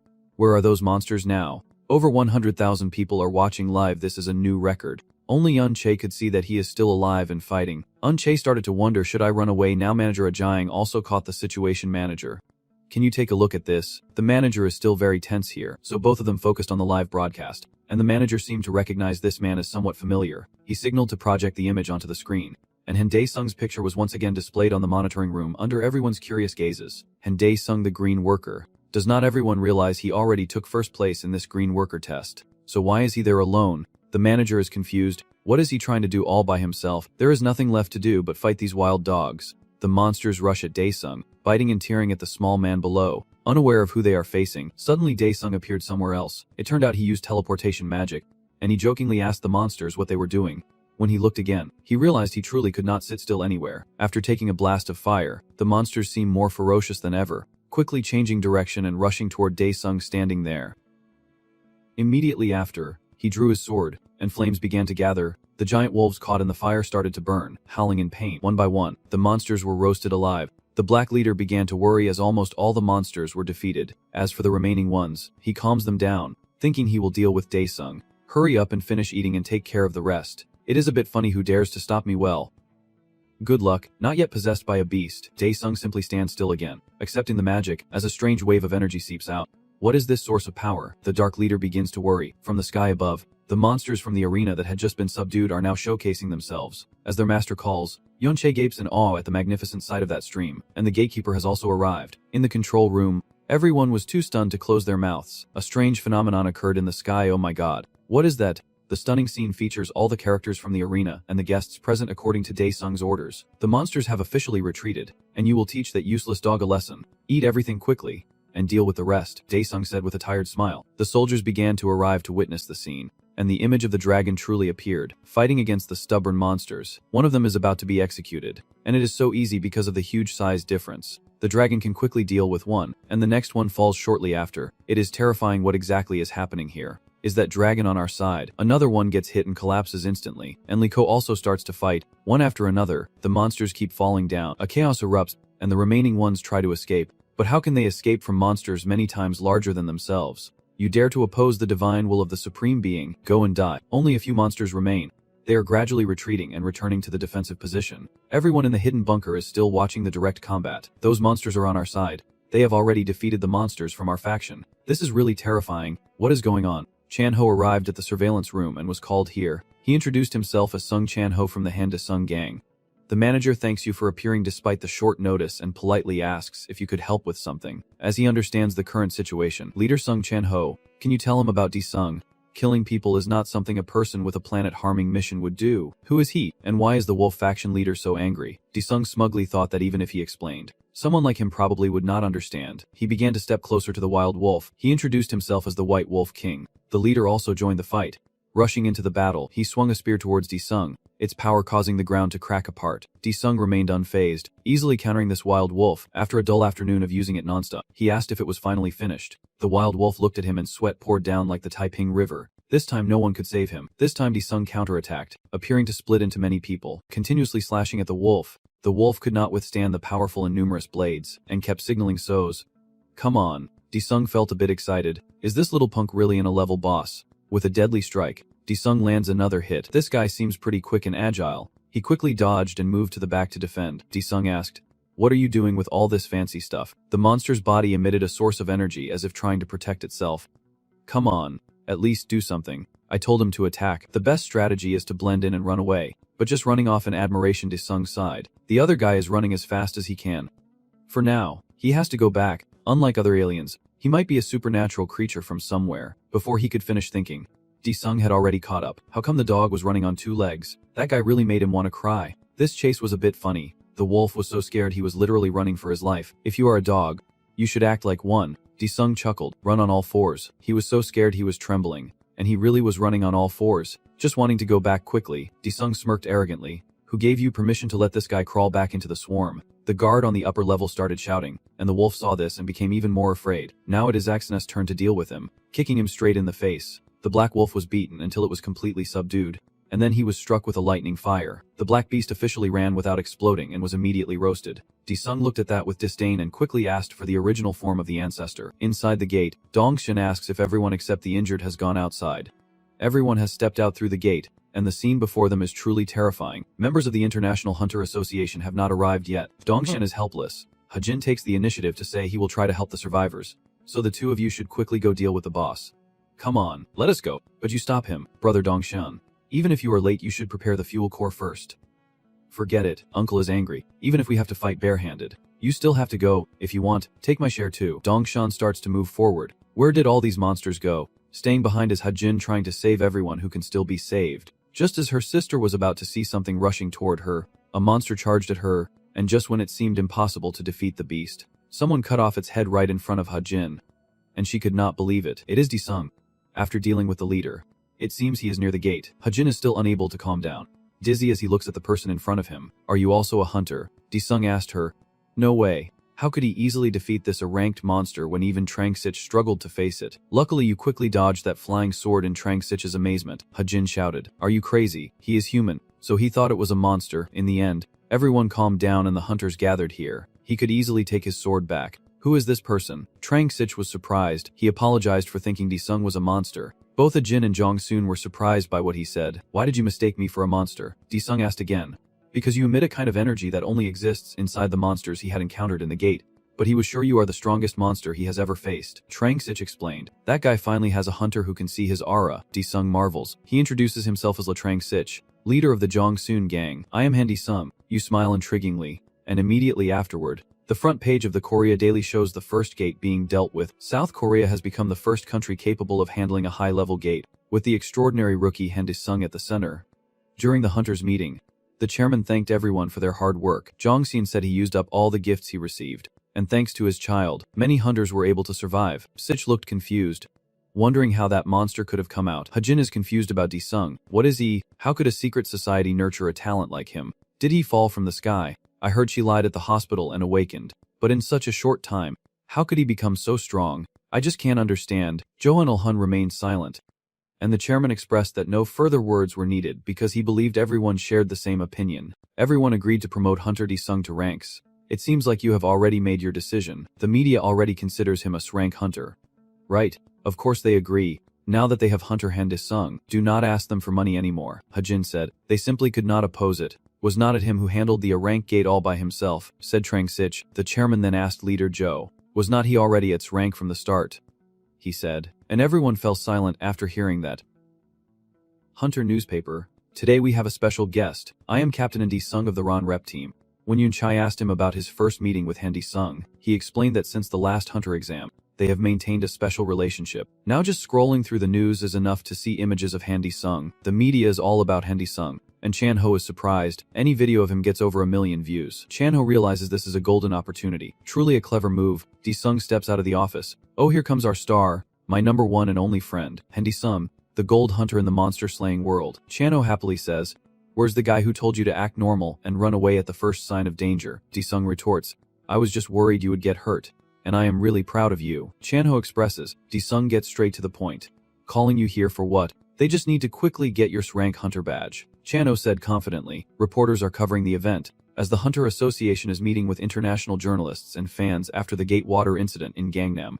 Hunter Handy Sung drew a lot of attention for personally stopping the chaos, amidst the many prominent interests. The most notable is the number of recovery tokens he possesses. The red carpet is ready with reporters everywhere, and a luxurious black car approaches. Handy Sung has arrived, dressed very neatly today, actually in rank, stepping out under the lights everywhere, both of them feeling a bit proud. Handy Sung, Hunter Di Sung is number one. Oppa, look at me, I love you. The two of them walk into the crowd screams. Di Sung is still overwhelmed, just as Chan Ho said. Unlike you, Chan Ho was very confident, thinking Di Sung should at least wave his hand. He had to reluctantly go along, unafraid of monsters, only fearing the fans' screams. Oppa, marry me. Oppa, Di Sung is so cool. Mom, I want to marry him. The chairman personally met you, Handy Sung, on behalf of the president of the association. He sincerely thanks you for preventing the Arank water gate, and thanks to you there were no unnecessary losses. Chan Ho speaks on behalf, and they only did what they should have. The chairman signals secretary due to bring it here. This is this rank badge. Whoa. This is something ordinary people never dream of touching once in their lifetime. The most prestigious title, S rank badge. The chairman congratulates you on becoming the 6th rank hunter of the Republic of Korea. Not only that, they are willing to do everything within their power to fulfill your wishes. Do you have any requests? Anything at all? Di Sung asked again. Then let us check the news. Roman went crazy. He did not steal all his efforts. Handy Sung, the chairman remembered Heniel's words. He would need to inquire more about him. But for now he was on a different level, and the guild could not refuse any of his requests. Di Sung is still thinking about what he wants, so allow his beast transformation to attack the gate. The chairman, upon hearing this, gasped and approved. Beast transformation allowed. In a luxurious but somewhat empty house, a girl is inside a room filled with gaming machines, searching for some news, mostly about Di Sung on the internet. And Di Sung, she sneered as if scheming something.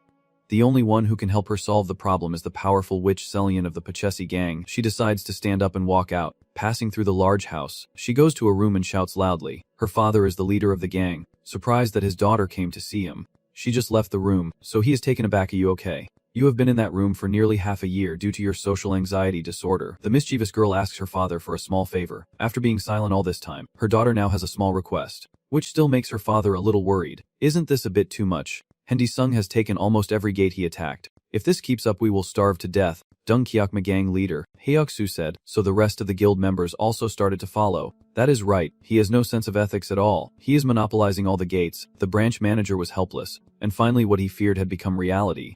Who would have thought that he could conquer all the gates so quickly with his summoning beast? Heok-soo went crazy. We barely managed to get by selling core fragments and items from the gates, but now we can't even pay our members' salaries anymore. Why does that guy have the authority to attack the gates alone? This place is no different from throwing a small fish into a pond full of shrimps, the manager thought. Since the president of the association allowed him to use the beast recall to conquer the gates, he had no authority here either, so he had to smooth things over and ask the gang what they wanted. Eok-soo believes that authority should only be used for B-rank gates and above, and if he attacks in a rank gate, other groups must join in, a rule applying to all Korean hunters. The manager was truly worried, realizing that he would do his best to get approval from his superiors. As shown on the screen displaying the recent defeat in the new luxury apartment complex, it turns out Di Sung was just idling around and swearing. Why is everyone on the team so stupid? We are about to win but still losing. Chan Ho calls again. Di Sung irritably answers. Sung Chan, what is going on? Why is it so hard to get you on the phone? Why won't you answer? Chan Ho was shouting on the line. Di Sung explained that he was busy with an important matter earlier and could not answer the phone. Chan Ho got even angrier. Is it really that important? You are just playing video games. How do you know? Di Sung chuckled. At the office, Chan Ho said he just received news from the guild that they will be changing the rules about the gates. Di Sung was confused. What kind of change? Chan Ho explained that from now on, they will only be able to attack gates from rank B and above, from rank A gates onwards. they will have to let guilds participate, and all the common guilds are in an economic crisis due to your monopoly. Well, Disung, the guilds also make quite a bit of money, so now they only attack from rank and above. Chanho was surprised and asked, wait, you do not have any opinion? But Disung looked confused and said, what opinion? Why does it have to be that way? You can make so much money. After all, yes, that is true, and conquering these gates is not just to obtain the primal form. Chanho admitted every attack brings huge profits, and that is how he was able to buy this entire building. Disung straightened up and said from now on they would only attack high-level gates, returning to the lowest gates. Chanho thought to himself, Disung seems more like a businessman than Tong. Forget it. Do you remember the equipment you gave me earlier? Chanho asked. Did you sell it? I wonder, since those items can't be sold to exchange for the primal form, it seems very difficult to sell them to hunters. I was planning to sell them, buy more buildings, and register them under my mother and Jizu's names. Chanho thought there might still be a way. They could ask Professor Bak Dong-hyu to exchange for equipment that can be sold. Who is Bak Dong-hyu? He is an expert in weapons and a friend of Leader Sun Hong Junyang. But the problem is, Leader Hong is being held captive, so they can't meet Professor Bak Dong-hyu. But there is someone who knows where he is. I suggest you give it a try. You are interested in this. Stepping out of the hospital into the pouring rain, a short-haired woman stands drenched in the rain, trampling on her own reflection in the water. It is Koi. She is determined to do everything she can to become a hunter again, so her journey as a strong girl begins anew. Inside a C-rank gate, during Junggaku's assault, the hunters are still fighting fiercely. They are battling low-level monsters, and at this moment, the leader, a man signaling with a gesture, Hyosu immediately responds to the signal and launches an attack, creating a wave of iron like real ninjas. We did it! The other hunters cheer. They have successfully conquered this C-rank gate. A loud noise caught their attention and made them turn around. Some army was approaching, and Hyosu was confused. What is that? It is Jin. I do not know how he got in here, calling them all low lives. Get out of here. Jin Chen and the soldiers from Seoul immediately charged forward. The guild members started to worry. What is wrong with those guys? Are not they also hunters like us? Another person argued. No, they are those monsters. They really look no different from monsters. Each of them has a very deformed and ugly appearance. Hyokusu orders everyone to prepare for battle. Feeling extremely anxious, a fierce fight breaks out.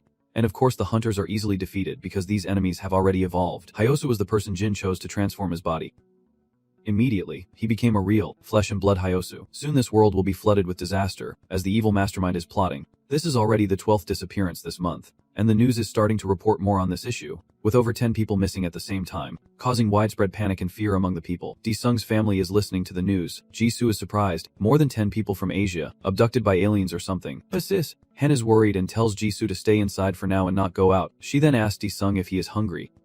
He agrees, and Jisoo is stunned, thinking he might be a ghost or something. Mom asked what he wanted to eat, and Disung replied lots of meat. So wait a moment. Looking at the news broadcast, Disung had some thoughts. At a strange cathedral, a man stands beneath a vessel filled with what appears to be fresh bloodied hearts of the murdered, and the man is Roman. Muttering something to himself, the prayer voice grows longer, and the hearts are gradually beginning to change. As he reek, a group of people approach Roman, and kneels at his feet, begging to serve the divine will, which is also Roman's command.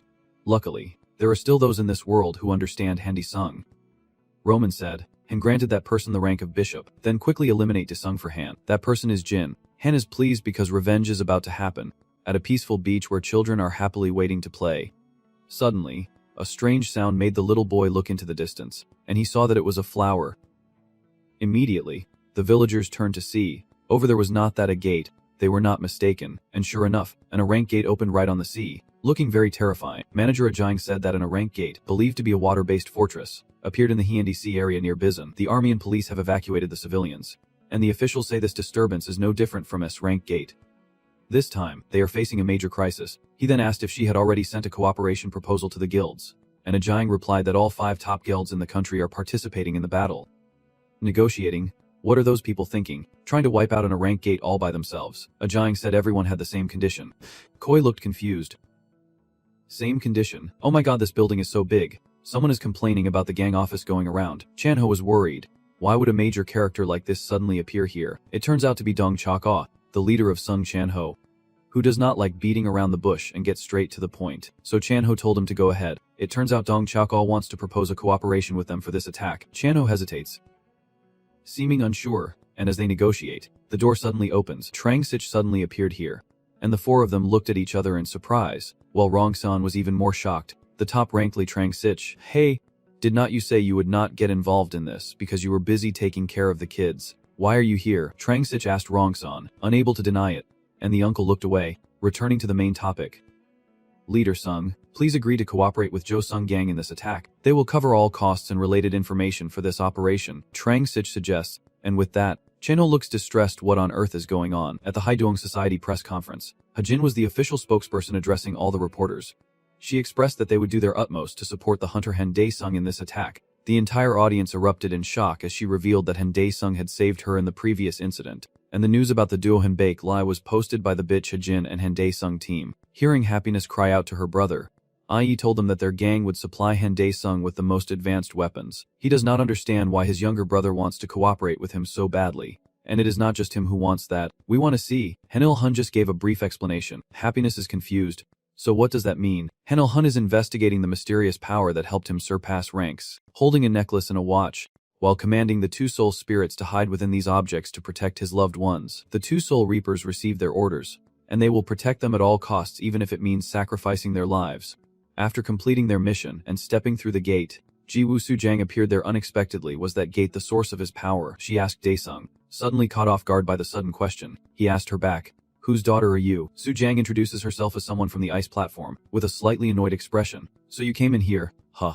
How do you know I am here? Dae-sung continued to question the strange girl in front of him, realizing she was not just a kid but Ji Woo Soo-jang. And then she leaned in close to Dae-sung, making him wary. What are you doing? He asked again. And the girl said that she was just like him, asking him to help her. Get out of the way. Dae-sung pushed the girl away from him. Just a light touch. Suddenly an explosion occurred, causing Dae-sung to panic. Suddenly Soo-jang transforms into a strange Bogart. Oh my god! Is that girl a spy or what? He was confused. But then he realized that around the strange creature was Aura. At the Arank gate by the beach, the army and police are on standby. Hunters from various guilds have also gathered here. A strange phenomenon suddenly appeared in the sky. What is that? It is a dragon. That is Dae-sung's spirit beast. And on its back is its owner. He jumps down to the ground, closes his eyes, and sighs. The crowd notices him and whispers it is Dae-sung. Even his effort looks cool. He ignored those words because he felt uncomfortable after the dragon flight. It was really terrible. Nearby, something caught Dae-sung's attention, and he subtly looked over. Seon sat there biting her nails, her face slightly worried, as voices arguing somewhere in her mind made her extremely uncomfortable. Dae-sung approached, and Seon cried out, suddenly realizing that the voices in her head had stopped, and everything had become silent. Dae-sung stood beside her and asked, you came out of hell too, kid? Seon was a bit excited. Hell? Is that what it is called? Yes, it is hell. Dae-sung grimaced, thinking this brat is totally crazy. The girl excitedly continued. Everything will change again. Since you arrived, those voices have disappeared. Just like that gate. Hajin stepped forward, flicked her hair, and interrupted. Jiwa the witch, can you quiet down a bit? Seon crossed her arms and responded with a slightly pleading face, adding another attention seeker. Hajin ignored it and approached Dae-sung to introduce herself, saying I was assigned to the support team. Behind her was Jin Cheon's gang, who was disguised as Haek-soo. Dae-sung looked at the crowd and thought to himself, so annoying, the number of participants keeps increasing. Seon was not very happy either. Secretly, they are all useless. Especially that girl. What is her name? She is useless too. Hajin stepped forward face to face with the little girl, thinking she would scare me if she threatened me like that. Look who is the one who healed the hunters injured by your Has innate talent. A thief who also screams and complains she should know when to show gratitude. Dae-sung quickly stepped between the two, creating a gentle breeze to stop their argument. He turned and asked, are you two going to stop? Hajin wondered how he knew without even looking, while Seon assumed he was on their side. Then they all boarded the ship and canoe, heading out to sea toward the gate. The team is fairly strong, with 4 boats and a decent crew from 2 gangs moving together. Dae-sung, tears in his eyes, mutters why he has to go with this kid. So annoying, while Seon sits nearby, smiling and enjoying himself. Being next to him means no more headaches. Right behind you is the boat carrying Jin Cheon. He is secretly watching you, thinking Dae-sung, today it is your turn to rest. After a while, everyone arrived at the red gate in the middle of the sea. In an instant, all 4 boats had entered inside, and the sea became calm again. Inside the dungeon, the sky is a bit gloomy and the waves are choppy. Hajin warns everyone that with such limited visibility, we will be very vulnerable to ambushes. Then she created a blazing sphere in her hand, called a solar orb, which can emit light like the sun. She pushed the sphere into the sky, creating an artificial sun that illuminated the stormy sea. Those traveling with her could not help but marvel. It is brighter now. Hajin really is something special. She is truly a perfect person, a goddess in the eyes of the hunters. Despite the praise, Hajin's gaze was intensely focused straight ahead. Behind the dark clouds, purple light seeped through, and the hunters on the boat dared not ignore it. While maintaining the sun creation, Hajin warned everyone that something was coming, and they should prepare. The remaining hunters told each other to prepare to recharge their energy cores. As something appeared on the sea surface, surprising the hunting team. In front of them are tiny glowing monsters that seem harmless.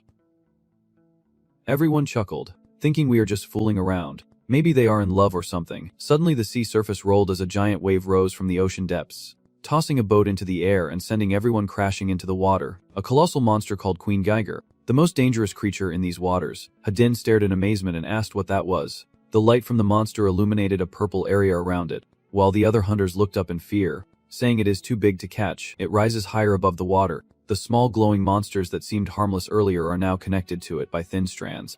Queen Geiger commands the small monsters to shoot at the hunters on the boat, accompanied by a bit of lightning. Caught off guard, most of the C-class hunters could not react in time and were hit many times. Some were lifted into the air, but from afar, Disung's dagger flew in, slicing through those dangerous tentacles one by one. Like a boomerang, the dagger spun around and then returned to his hand.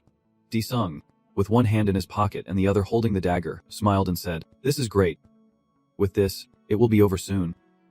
The monster, under attack, dives back into the sea as if trying to escape. Disung sees this and calls out to Seal Yan.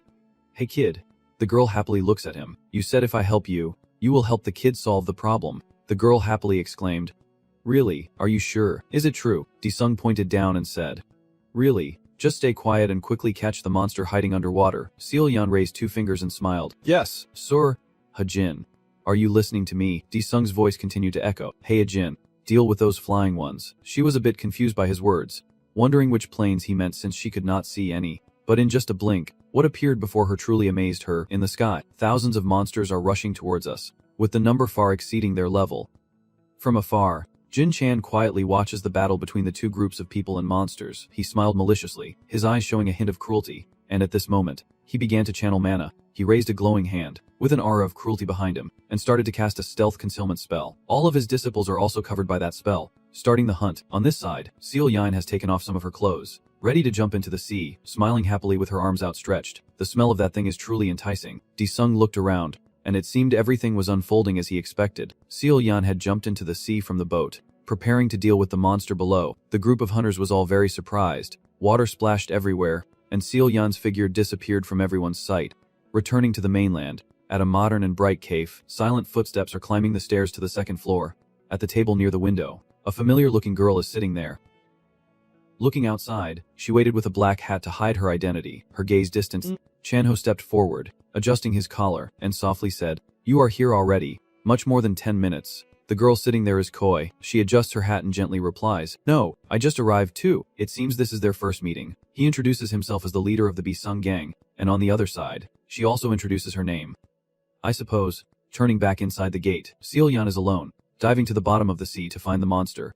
The girl is like a sea maiden, diving deep without hesitation. Purple aura rises from the bottom of the sea, and the girl smiles. "Having found you," the image of the Geiger Queen monster appears, its body hundreds of times larger than a human, with Seal Yan floating just above it. With a splash, the monster lunges out of the water, its massive form emerging. Hajin hesitated for a moment before ordering everyone to focus on the fight. Her team was struggling to fend off the swarm of flying monsters, their numbers making defense quite difficult.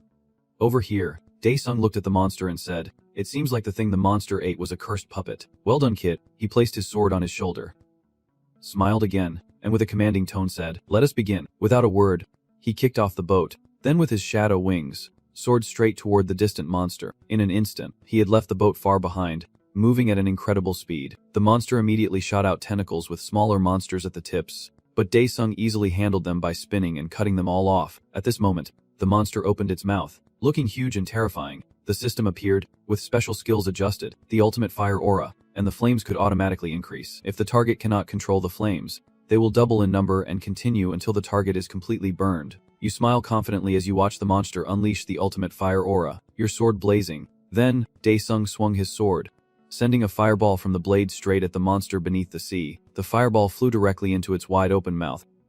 Immediately, it closed its mouth, probably trying to use the water inside its body to extinguish the fire. Daesung looked at it with a fierce gaze. "Probably very hot. Or should I blow on it for you to eat?" As he finished speaking, flames of the fire dragon aura spread throughout its body, forming fiery bubbles all over the monster. Then, with a loud bang, an explosion erupted, destroying the entire creature. Seal Yan quickly peeked up to witness the scene just now. She looked at him with admiration. Just as expected, Daesung is even more impressive than the peak of Chop. Seal Yan happily waves her hand and calls out loudly, "Daesung, please save me." He looked down, expression unchanged, and replied, "Not now. Wait a bit."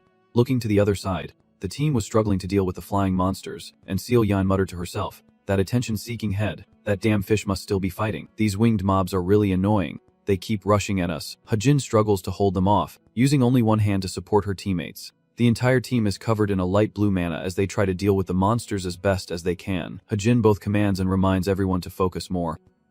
Behind her, another boat is slowly approaching. A man on the boat shouts loudly, "Leader, we also want to help. We have finished handling the other side." Hajin hears and turns around, replying, "All right, help the support team at 11 of the clock." They looked at each other very carefully. Jin's man is also hiding among them. While Han and his men are preparing to cross over to Hajin's boat, Han orders everyone to prepare to go. "I will catch and kill that Hajin fish first," as he steps onto the boat right behind her. Of course, his stealth technique keeps him hidden. Jinchio stands behind, slowly approaching. Suddenly, Han halts, his face showing signs of worry. Jinchio turned back, wondering what this vague feeling was. Han was terrified, whispering through clenched teeth, beads of sweat on his brow. Behind Han is Sung with his sword floating in the air. He says to Hajin, "Still not finished yet. Why so slow like a turtle?" She turned back to complain. "We are doing our best here." Sung landed on Hajin's boat. He stepped over to her, passing right in front of Jinchio, muttering as he went, "What are you so brave for? Get out of the way." Jinchio thought to himself, "Is this my chance, my opportunity to kill Sung?" Saju activates his skill, allowing him to identify all targets within a 1-kilometer radius.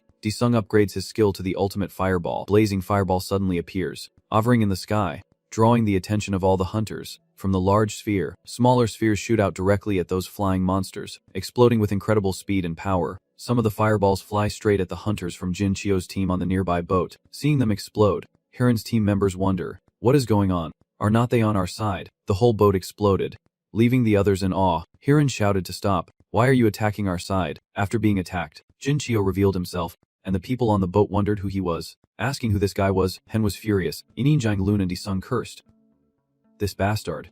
While the other hunters looked at Jinchio with surprised eyes and asked where he had come from, Sung also looked at Han with confusion. "Still alive, Huv? You are as stubborn as a leech." Jinchio took out a purple syringe from his shirt. Ningin Yilun called out Sung's name. Han injects that into his body, his face grimacing and his eyes bulging. He glares at you and growls, "I will make sure your damn mouth never barks again."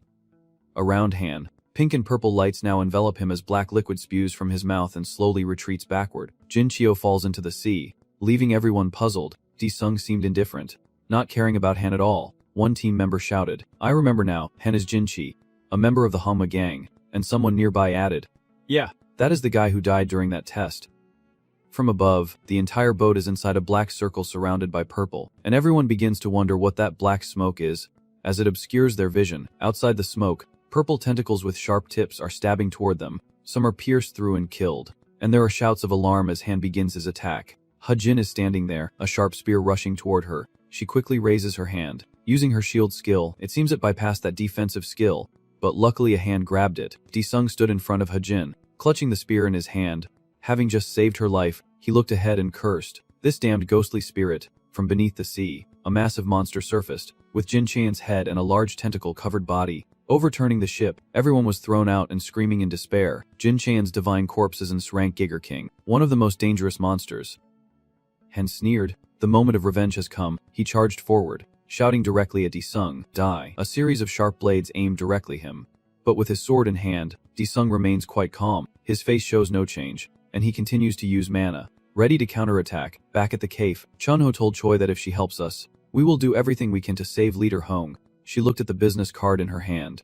Then Ho, with Sung, she asked him, "So what should I do now?" Chunho replied straightforwardly, "I want to know the current location of Dra, Park Jong-hek." Koi continued to look out the window, pondering for a moment. She replied that his location was fully protected, so she thought it would be better for him to discuss this matter with the leader. Inside the gate at sea, the boat is capsized and everyone is floating on the water, with the monster Jinchian behind them. They look up at the sky where Sung is being attacked by a swarm of tentacles. He is still thinking if he uses this, everyone will die. Really? He was dropped into the water, with many tentacles approaching. In the distance, the eerie dark figure of the parasitic monster with a terrifying toothy mouth appears. After being attacked and pushed back a long way across the sea, Sung remains calm as he faces it. The parasitic tentacles of Jinchian have wrapped around him with slimy goo, and rushes over and yells, "I will tear you apart, go to hell." Sung is completely restrained, with sharp tentacles ready to pierce him. as water splashes around him from the recent attack. Everyone asked to Jin nervously, "Captain, what should we do now?" Her face also showed a hint of worry, and thoughts of Di-sung being defeated crossed her mind. But suddenly, a familiar voice behind her said, "You found the perfect place to die. You are amazing, you leech." Di-sung appeared with his sword in hand. Somehow he showed up here. Even Jin did not know when he had been there. He looked down at everyone and said, "If you do not want to die, get out of the way quickly." Another rescue ship arrived, and the crew on board shouted loudly, "The leader is over here." You can be somewhat assured as he lunges towards the monster, then firmly grips his sword and rushes straight at it. The screen shows the skill and rage, releasing flames that burn everything they touch. Di-sung is flying and shouting, "Rage." Jin Chan standing there wondering, "Di-sung, where did you run off to?" A blue sphere with large spikes around it now appeared above his head. Falling down, Jin Chan looked up and shouted, "Why is he the only one who is strong?" The sphere crashes straight onto the parasitic monster Jin Chan's head, creating a blinding pillar of light along with loud sounds. His body gradually fades and disappears, but he manages to say before dying, "Even if I go to hell, I won't forgive you." Di-sung, you just stand there watching his form fade away without even bothering to listen to that nonsense. Most people are amazed by what they just saw, and Yan looks at you admiringly and says, "Di-sung really is different." The screen appears, revealing Hans's existence and the power of the space thief flowing through the body of the absolute ruler, granting you hidden abilities and transformation. Your entire body glows with multiple colors as you gain new powers. A notification appears, stating that from now on you can use Aura Uta. Di-sung thinks about Hans's existence, unsure of what it actually is. The flag of Bank Wieskek is fluttering in the sky as they enter the gate to clean up after the hunters have finished clearing the monsters. Jinsang stands at the bow of the ship, smiling proudly as the strongest cleanup crew arrives. Next to him, Yanchil laughs loudly, holding his phone and greeting the audience. "Hello everyone, it is Yanchili, the popular YouTuber again." He stands next to Jinsang, smiling brightly and telling the viewers that this is the experience of clearing the gate. "We will start with the support from the leader of Bank Wieskek." Yanchili is overjoyed. "Oh my god! Thank you for the 100,000 troops." Continuous live comments praising both the content and his previous clips. Back at the training ground of the demolition gang, Yan is furious for some reason, grinding her teeth and growling in a very annoyed manner. A hand reaches out as if about to give something, and this is a dismissive flick meant as a gift for this little dark witch girl. The little girl gently patted her head in pain and asked, "Why did you do that?" "I told you to chase away those ghosts," Dae-sung explained. "No, they are not ghosts, they are a type of mind-controlling magic. I handled it, so just relax." Seo-yan seems to be in pain and a bit confused about the magic. "You explain further. It is similar to medicine." "And hey, where did she get that power from?" The girl smiled and replied, "I just entered a portal that awakens consciousness." Hearing her answer, Dae-sung was a bit surprised and asked again, "A portal that awakens consciousness?" Clever Seo-yan then raised her hand and beckoned him closer, saying, "I will tell you a few things." Then she whispered in his ear, "Even though this is a top secret, let me tell you, inside the monster gate there is a portal that can help humans awaken it." She continued, "I was so desperate that even knowing the danger, I decided to go inside." Dae-sung silently wondered, "So there is also a gate in hell?" The screen displayed that a celestial body had entered the demon lord's domain. The sacred mission had begun, and the penalty for failure was a 21% reduction in the reward of 1 million achievement points. Dae-sung looked uncomfortable. The girl from the sky muttered, "Damn these complicated bugs." Then he turned and walked away, telling Seo-yan, "That is enough for now. I have to go." The girl looked on, her hand raised to her chin with a slightly puzzled expression. Then Seo-yan smiled mysteriously, leaving the situation unclear. At the Hunter prison camp, a separate and extremely solid area, with the words "advanced reform" opening up the future. Inside, prison guards are knocking on a cell door. He announced loudly that visitor number 108 had arrived. It turned out to be the leader of the ice spirit, Hong. His eyes are sharp as he stares intently at the door, his face not looking very pleased. The prison cell door slowly opens. Dungbok Vow 2, Hoek Nien Kie Ngoi Den the Min. That person is none other than Choi, who greets her leader with a smile. He looked at her with a gentle smile, his eyes full of affection, leaning in as a father would look at his daughter, truly glad that she was still healthy. The conversation ended, and though I do not know what they discussed, Koi stepped out of the prison. She appeared cold and fierce, with a very determined look. During her conversation with Hong, he mentioned that if it were Professor Back, he could repair her shattered aura core, but it is highly likely that Hong Ma has a connection to this person, so she must think carefully. Mentioning Hong Ma, her anger flared up again, her teeth clenched tightly. It is them who made her this way. Turning back to Dae-sung, a message appeared on the screen. "You and your servant have entered the sacred ground." Seeing that, he was very confused. He had always acted alone, so where did his servant come from? Suddenly, from behind, Seo-yan peeked her face out, eyes wide open, making a surprised sound. Dae-sung jumped in surprise and asked, "How did you get in here?" The girl put her finger to her mouth and replied, "I also want to learn how to use mana. Please teach me." "My lord." A notification screen shows Dae-sung's attendant Seo-yan, A mage with many skills including a critical hit ability that can instantly defeat opponents. But failure means death. Another headache for him, loyalty between master and attendant. What a true bond. Is it because I marked that little girl, so she became my attendant? I really do not know what to do in front of this girl. After thinking for a moment, Disyoung chuckled softly, then took Seal Yun's wrist and looked at the system to command the upload of the Demon Lord's territory.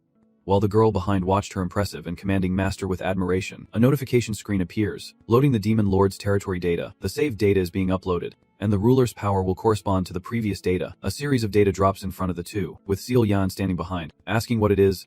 Master. As the girl finished speaking, both of them were enveloped in a thin layer of mana, and the ground beneath their feet shimmered and faded. When Disung opened his eyes, he found himself transported by the system to somewhere within the Demon Lord's domain. He is chained with his hands behind his back, kneeling in the dark prison. The mission is set: conquer the Demon Lord's territory. Difficulty unknown, imprisoned and sealed with magic. The target is to kill the guard, with a reward of 100,000 contribution points and 1 servant skill point, progressing the Demon Lord territory by 0%. Looking at the shackles on my wrist, I feel powerless and unable to escape. Disung muttered to himself, what is this? Am I back to my weakest state again? While the horses were grazing, Seal Yan appeared. Acting cute as she called out Master twice, startling him. There were many torture devices displayed on the table. The girl looked at them in amazement and exclaimed, what is this? There are so many amazing things here. Seeing that the situation was getting out of control, he called Seal Yan. Hey little girl. The girl seemed to snap out of it and responded loudly. Can you unlock these chains? The girl replied, sure. But why does not the owner use their power to break them? Disung sighed. These things are sealing my magic. The girl raised 2 fingers to her forehead and smiled, saying let me try. A month later, the prison emitted some clattering sounds. The shackle was removed and hanging loosely there. He rubbed his wrist and asked the girl, how were you able to do that? Seal Yan smiled. This place suits me. Look, Master. She uses mana on her fingers to turn them into a key. It is truly marvelous. Disyoung silently thought that her skills seemed to have improved significantly here. Footsteps from outside the dark prison cell grew louder and closer. Disyoung signaled, indicating it was a guard, as the chain of keys hanging from the monster's side clanged together. A monster with 2 glowing eyes, a hole-like mark on its back, and wielding a large saw blade-shaped shield was called the sole enemy. Now with magic hands, Seal Yan takes the initiative. Let me handle it quietly. Disung seems a bit distrustful, suspiciously asking back, kid, what is going on? Meanwhile, in the parking lot of Jiangrong Traditional Market, a car just exited the underground level and stopped in the car parking area. Who from the foot stepped out of the car, and across from him, someone inside the vehicle was waving their hand. You seem quite calm. This was a prearranged meeting. Come out from the car. I will take you to Professor Bak's laboratory. The engine roared, and the car started moving. They sped out of the market's parking garage. So the most capable person ends up dying like this, and turned back to look at the tubes behind him and smiled. It is okay, I still have many sample specimens. Inside the large test tube, there is something that looks like a seahorse grasping inside. While calculating, a repeated notification sounded, indicating the test subject had arrived at the door, and looked at the computer screen and said, oh my god! Look, how did I forget that the test subject was coming? In the car are Troy and Chan Ho. They are entering the laboratory area. Roman looks and smiles, his eyes slant. One of them just an useless, a class hunter and the leader of the Disung gang. Both of them will be very helpful to me. Inside the dark prison where Disung is chained during the system mission, a puppet was created by Celian. The girl crossed her arms, holding sharp-shaped mana between her fingers. Then she launched them forward, large and weakened. Piercing through, the sharp darts lodged into the puppet's back. At the same time, the soul collector also froze, motionless, seemingly confused about what was happening. Then, the remaining darts pierced its body all over, draining its energy until it collapsed exhausted. Like a puppet of life and death, the spells cast on the doll also affect the soul collector, causing it to kneel and bleed. An attack from behind shatters the jar, and a sharp spear of magic pierces through its chest. Disung delivers the final blow and pulls out his sword, causing the soul collector to collapse face down at his feet. The system notifies you have defeated the 33% progress guard, along with reminders about rewards and the option to upgrade your servant skills. Celian stepped out laughing loudly. Just as I thought, my abilities are much stronger here, Master. Disung hesitated slightly before turning back to remind her that it will be even more dangerous from now on, so it is best for her to hide the dolls around this area. Celian looked surprised and asked how I knew her abilities. Disung replied, I can see them in your status window, then hurried away, and she called after him, Master, wait for me. After leaving the dungeon, they arrived at a garden filled with many trees. The second mission, the Maze Garden, has an unclear difficulty level, with the goal of escaping the maze, a reward of 100,000 credits, and a 33% chance to confront the Demon King. The atmosphere in the garden gradually drains vitality, and they must kill guards to recover. The two, master and servant, suddenly became unusually serious. Disung raised his hand to his chin, thinking that since he had been here before, escaping the maze would not be a problem. But there was something else. Turn around and tell Seal Yan. Give me a doll or something. She asked, a doll for what? Seeing the puppet in her hand. Desung instructed, I will go ahead. And when you hear me call, come in. Seo Yan looked admiringly and said, you mean you will go alone because it is very dangerous in there. You are so amazing, master. Desung sweat and thought, I can't stand here listening to this kid's nonsense any longer.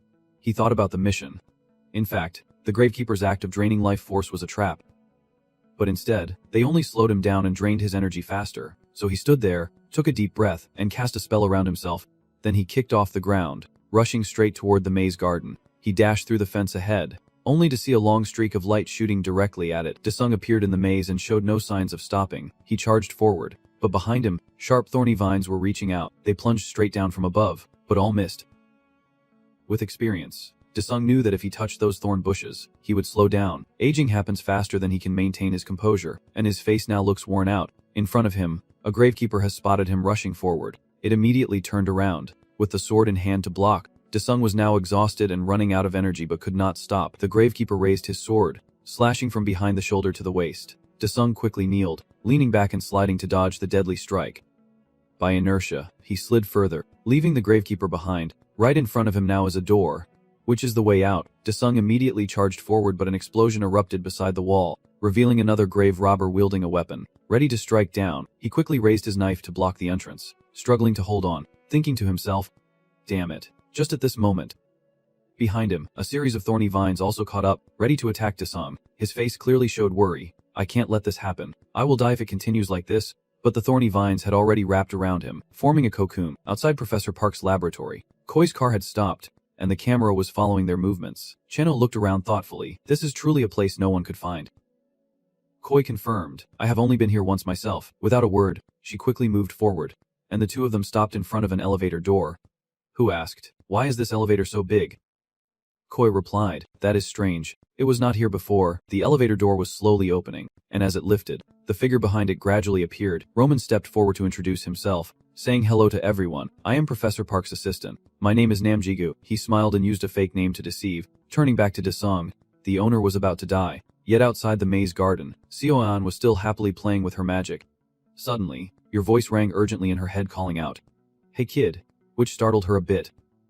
Desung spoke, I have called you hundreds of times but you do not answer. Hurry and get into the puppet quickly. Seo-yan raised her hand. Zetso, she raised her hands, muttering something, and magic enveloped her body.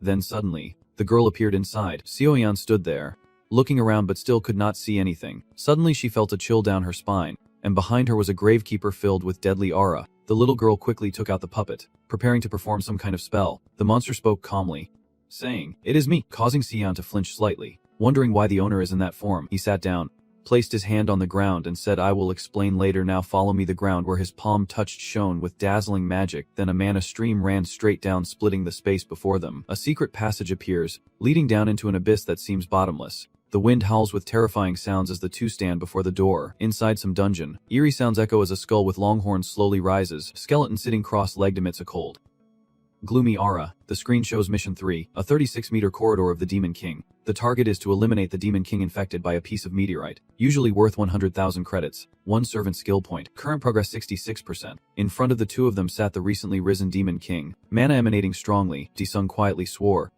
damn it. We were a step too late. The Demon King is being manipulated by the sound of the celestial body. O spirits of the dead, follow the noble faith. You are reborn from celestial shards, and they try to form the sinful bodies of your monsters. Repent now. As the sound finished, it looked up to the sky and then slammed its head down onto the ground with a loud crash. The gun said, that Demon King has become a pawn of those celestial beings, and it will be very difficult to kill him while he is in this possessed state.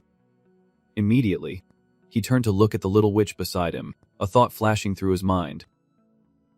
Without hesitation, the pistol immediately increased Seo-yan's critical hit skill by 2 points. The change in her mana pool, which had grown larger in her body, made her a little surprised. When the skill reaches level 3, the success rate of the one-hit kill increases. He turned back, raised his hand to signal, and said, I have upgraded your ultimate move. The girl looked a bit surprised and asked, is that okay then? Seo-yan looked at the mana in her hand and said, I suddenly feel so powerful. The gun pointed at the Demon King, asking the girl to use her critical skill on him. Seo-yan wondered, but if I do that, I will be exhausted. Will it be okay? You give a thumbs up to encourage her. I believe you can do it. Following the owner's command, The girl quietly stands up, then closes her eyes, crosses her arms in front of her, and unleashes all the mana in her body. Radiating intensely, Seol-yeon clenched a puppet in her hand, with Disung plotting in her mind. If the kid does not do it, I will have a harder time, so I have to do it, with the magic needle in her hand. She stabbed the puppet's head in front of her and shouted, "A critical hit." Immediately, a surge of purple mana burst out intensely from the middle of the Demon King's forehead. The Demon King slowly collapsed face down. With the purple mana spreading across his body, Disung clenched her fist in admiration. This was amazing. But suddenly, the girl beside her had a problem. Seol-yeon is lying there unconscious, apparently exhausted from the effort. It seems she anticipated this, appearing quite calm. Everything is done. On the other side, the Demon King has awakened and is slowly sitting up. Disung steps out with his sword in hand, commanding everyone to stand down. The mana surrounding the sword gradually turns orange and red. The Demon King has stood up, slightly bent forward with his familiar blue aura, while the gunman faces him with a flame-like glow. On his body appeared some mana scars. He was using the blood infusion skill. On the other side, the Demon King was also taking out his mirror from beneath the circle on the ground. Realizing this, Disung immediately rushes to think to himself, "So you plan to use the mirror to trap me? You fool!" He shouts. "Demon King, die now." Without hesitation, he swung his sword directly at it, but the Demon King managed to block with his sword. Its immense power knocked the sword out of his hand onto the ground. Immediately after, a sword pierced through your body. Disung let out a pained cry, and then the Demon King used soul absorption as well. The unexpected happened, and Disung's body gradually disintegrated from where the sword had pierced. His entire body seemed to be pulled into the sword, causing shock. As the soul was absorbed, the tip of the Demon King's sword turned red. He confidently spoke up, "You're strong guy." Outside on the streets of Seoul, a luxury black car was speeding by. Koi was speaking to Roman, who was acting as Professor Park's assistant. "Sorry, I forgot to tell you, but there is one more person coming," he asked. "One more person? Who could that be?" Everyone was standing there when they heard a car descending into the basement. The car made a sharp turn and stopped right next to Choi's vehicle. A person with a somewhat noble appearance steps out of the car. Koi steps forward to introduce him as the leader of the Marvel gang, and Honeymoon says he wants to cooperate with Professor Park, so we decided to come together. Roman looked a bit confused and said, "Shouldn't they have warned us first?" The leader raised his hand and replied, "I am Honeymoon from the Marvel gang, and as someone in the industry, I truly admire him." He smiled and replied, "I'm Professor Park's assistant," thinking to himself, what the hell is going on? Why is this guy appearing now? He also turned to greet and introduce himself to Chanho, and they exchanged greetings, but it felt a bit awkward. Looking at Choi, he did not say anything, just raised his hand to wave, as if they knew each other already. She gently adjusted her hat, then turned to Roman and said, "It seems everyone is here now. Can you take us to see Professor Park, or should I call him?" Roman smirked cunningly, thinking to himself that she is a treacherous woman, bringing her bodyguard along. "I will surely punish her and turn her into a monster." Then he signaled everyone to follow him, and they all stepped into the elevator and gradually moved up. They arrived at a room in the laboratory, and Roman asked everyone to wait there. Professor Park would come out soon.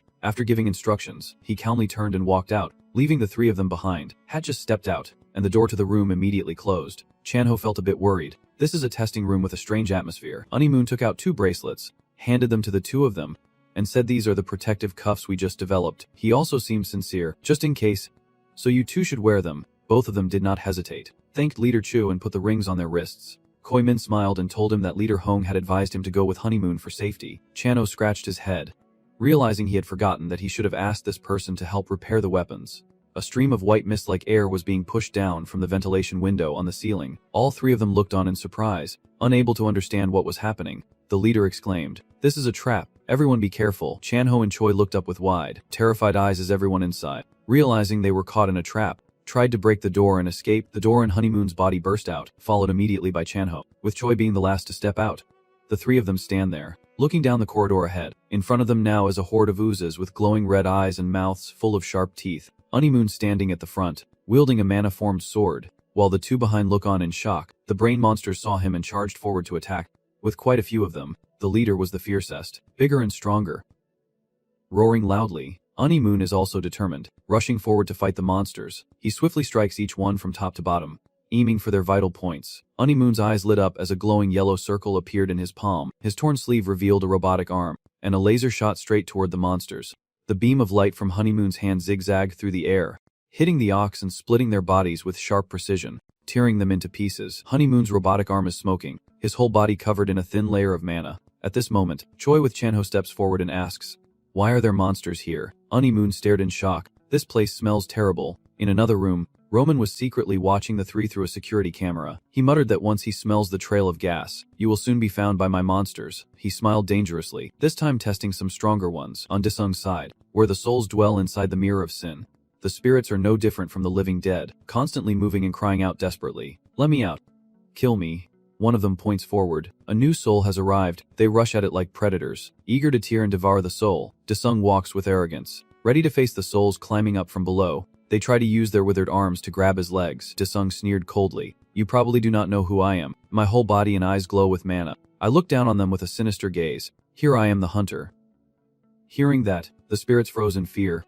Outside, the demon was dragging the sword and moving forward. Stops right where Sealayan is lying unconscious. Slowly raising the sword above its head, the Demon King prepares to strike down and end the girl's life. But something was happening that even it could not understand. The sword in its hand refused to obey, and no matter how hard it tried, it could not bring itself to strike down. The Demon King lost control of his sword and was stabbing himself in the stomach instead of attacking Sealayan, crying out desperately for it to stop. The sound from the sword echoed in his mind, as if he still could not grasp what was happening. The Demon King looked confused, unaware of the terrible thing about to happen to him. The sword of sin suddenly pierced through him unexpectedly, and now he is gone. There is nothing left to describe. The body of the Demon King is gradually disappearing, dissolving from head to toe.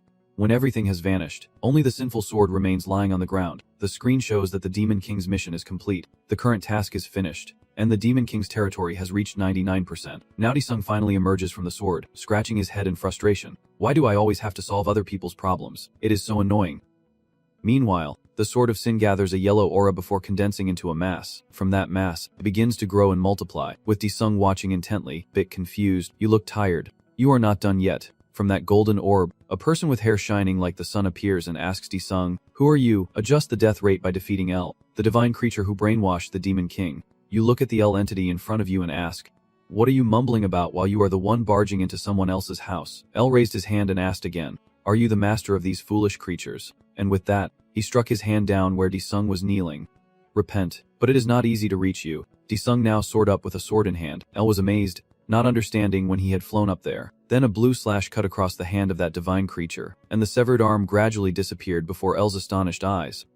From hell, the souls keep crying out in your mind, begging to be destroyed, to cleanse the shame of their gods, and to be given the cruelest punishment. Disung nodded slightly and said, these guys are starting to jump again. I will handle this, so everyone be quiet now. At this moment, L gradually realized that yes, how could a person who is not the supreme being talk to the monsters of the abyss? Disung slightly surprised. Speaking, the supreme being. Suddenly, several yellow chains slid over, wrapping around L's arms and neck, catching him off guard but unable to resist. 3 people appeared behind it, each holding a chain. L shouted, Thien Mundu, I beg for forgiveness for my sins, please spare me. But in response to the desperate cry, there was only silence from Thien Mundu. Disung is still floating and observing, wondering what they are doing. One of the 3 behind him speaks. Breaking the law means death as punishment. Disung was a bit angry. How dare they ignore what I said? Then without hesitation, he charged straight at them. Those high officials only managed to look up. A streak of purple light swiftly passed over them without giving them a chance to react. Ignore this image. I do not understand what it is supposed to be. L sat there staring in amazement as the 3 fallen celestial gate halves were cut apart, their bodies dissolving into nothingness. With Disung standing behind them holding his sword, it wondered and asked you, how could you easily defeat the 3 heavenly gate demons? In an instant, almost all of their bodies had dissolved into nothingness. The cut on L's arm suddenly gushes blood. It screams in pain. Blood keeps pouring out, and the screen displays. Mission complete. Defeated the Demon King. Progress 100%. The celestial body has dispersed, and the Demon King and his army are now under the control of the Supreme Being. The celestial body has turned into stardust. The chains are also gradually dissolving into the air. L is still kneeling there, holding his bloodied, severed arm. He looks up to the sky, tears streaming down his face. I was used by the Lord. Then he collapsed to the ground, crying out in pain. As his body touched the net and sizzled, L's body gradually shrank into the shape of a child. Disung wondered why it suddenly shrank like this, but it did not stop. It continued to get smaller and turned into an egg. He looked at it with some confusion but kept a calm face. Disung asked again, what is going on now? Why did you turn into an egg? Holding the egg in your hand, you wonder whether you should crack it open to see what is inside. The system notifies you that you have received a divine embryo and can transform it into a monster to serve the Supreme. The glowing egg. Disung also wants to know what it would look like if it turned into a monster, so he channels energy inside, making the egg shine brightly. A countdown timer appears before him, showing 1 hour remaining. Disung thinks, if someone turns into a monster, Maybe they will learn some new information. The couple is in the laboratory, with a restricted area sign featuring a nuclear symbol. The door slowly opens, and the same inscription is printed on the ground in large letters. The three of us are standing outside the door waiting. Brother Trinkavat then wonders, why does that guy have to do this? Joy replies that Professor Bak's life is very likely in danger. Honeymoon stands in front, waving a signal to the two people behind. He looked up, as if there was something above him. It was a big-headed creature with two heads, wielding a large weapon in its hands. A terrifying head asked, "Are you hunters?" Then suddenly its whole body was covered in mana, and it sneered with a sinister gaze. The two-headed beast jumps down wielding a spiked chain. Its form strange, a two-headed creature with a human head that can speak and has a will. Constantly muttering, "It has been a long time since I last saw a human." Koi, looking amazed, asked, "Leader, what is that?" Honeymoon replied, "It is a human and monster hybrid experiment." The monster looked at Choi excitedly. "So beautiful. You dare your head can stay beside it." She was furious, pulling out her gun and pointing it at him. This damn fool. Then, bullets kept firing straight into the monster's body. But when the gunfire stopped, nothing significant had happened. It still stood there unharmed, only a little smoke rising. Honeymoon drags the sword across the floor. Sparks flying, then charges forward to slash at the monster, which immediately raises its shield to block. Then he turned to curse, "You are a coward, and you dare to provoke me. Ignore those nonsense." The leader's hand glows, and he prepares to unleash his ultimate move. Boom. The energy shot from his hand blew off the monster's head. The other corpse's owner, furious, glared at him and said, "How dare you kill my pet?" Honeymoon lands and slides back a bit. The monster prepares to charge. It roars. "Enough already, you worms." The leader continues to charge forward, determined to attack nonstop and prevent it from countering, but a sharp strike from his side hits just in time. The monster strikes, knocking Honeymoon into the wall. The powerful blow makes his body smoke and he collapses to the ground. The monster lunged forward, reaching out to grab Honeymoon, but with swift agility, he spun around and dodged behind it. At the same time, continuous gunfire hitting its face distracts it. The shooter is Koi, standing behind her, with a worried look clearly visible. The monster's name sneers coldly, "I need to ask the doctor to give your companion a new head." Returning to the damn area, with the egg in your hand, Celian is watching it very closely. Time's up for the counterattack. The egg shows signs of cracking, and the girl widens her eyes. The shell shatters, emitting an extremely dazzling light. Celian shouted, oh no, master, look. Something is appearing there." In front of them is a white and blue spirit with wings on its back, a small spirit floating in midair, emitting a dazzling light in front of the two. The fairy turned to Celian and asked, "Hello, are you my owner?" The girl was a bit surprised and pointed to her face. Asking again, "Owner, what is it?" "Hey, cut in. Little butterfly, tell me everything you know about those celestial bodies." But the spirit seems not to understand what celestial bodies are. It replied, "I am sorry, but I no longer hold any memories of before." The young man drew his sword. "Then you are just a useless worm, the result of my effort. Yet you are just a bug like you." Celian quickly stepped forward and said, "I also want a pet, so stop messing around." She turned to the spirit and said, "Show us that you are useful. Then you can keep your little life." The fairy asked again, "So I have to show you?" It suddenly remembered, eyes lighting up. "That is right, there is a shop of items." So a shop appeared with many displayed items, even though it was so blurry I could not see anything. Celian marveled. Truly an incredible skill. The spirit indeed created an entire shop within Desung's space, and now you can see all the items, including everything in the world, looking incredibly eye-catching. On the right side, there is a display of a bunch of items with the same name in various categories. A piece of paper and a quill appear on the table, with the words "Future Journal" written on it. Desung asked, "Hey butterfly, what is this?" It explained, "This is a one-time item that will tell the user important information about future events. You can buy it with achievement points." You ask, "Tell me about the near future." That is fine. A system window appears, the future diary, providing the most useful information for the user. The information provided will be valid for 24 hours from the time of purchase, with one purchase per week. Would you like to buy it? Immediately, Desung selects as and decides to buy a trial future journal. The quill begins to write according to his wishes. Desung wrote it down to check on Tranho, Koi, and Heniel. An hour later, he carefully observed the results of the prophecy. The result left him somewhat dissatisfied, and he exclaimed, "What is this?" At a tall building of the Hunter Association in the city, a space gate appeared from Desung's system, and he stepped out after completing his mission. Following Celian, he asked the girl if she could go home by herself, and she obediently nodded, but then Celian wondered why he left his junior behind and did not let her come along. Desung turned back and demanded, "Just fix the doll's eye first and then we will proceed." It still does not satisfied. The girl continued to complain, "Master, you better look carefully this time. Do not make me repeat myself." Celian turned pale with fear, unable to speak another word. She looked back inside Professor Park's laboratory. where Hanyun seemed to have been defeated and was lying motionless on the ground, smoke billowing from his body, while the headless monster stared intently at the two of them. Suddenly, the leader's body starts to smoke, tearing apart his suit, and the monster looks down with a confused expression. Hanyun's robotic body appears, with smoke billowing from the round holes in his armor and a faint mana aura glowing at his chest. Behind you, machinery also surrounds you, and most of Hanyun's upper body looks like a robot. He glances sharply at the monster. Curse you, then immediately charges forward, powerful punch.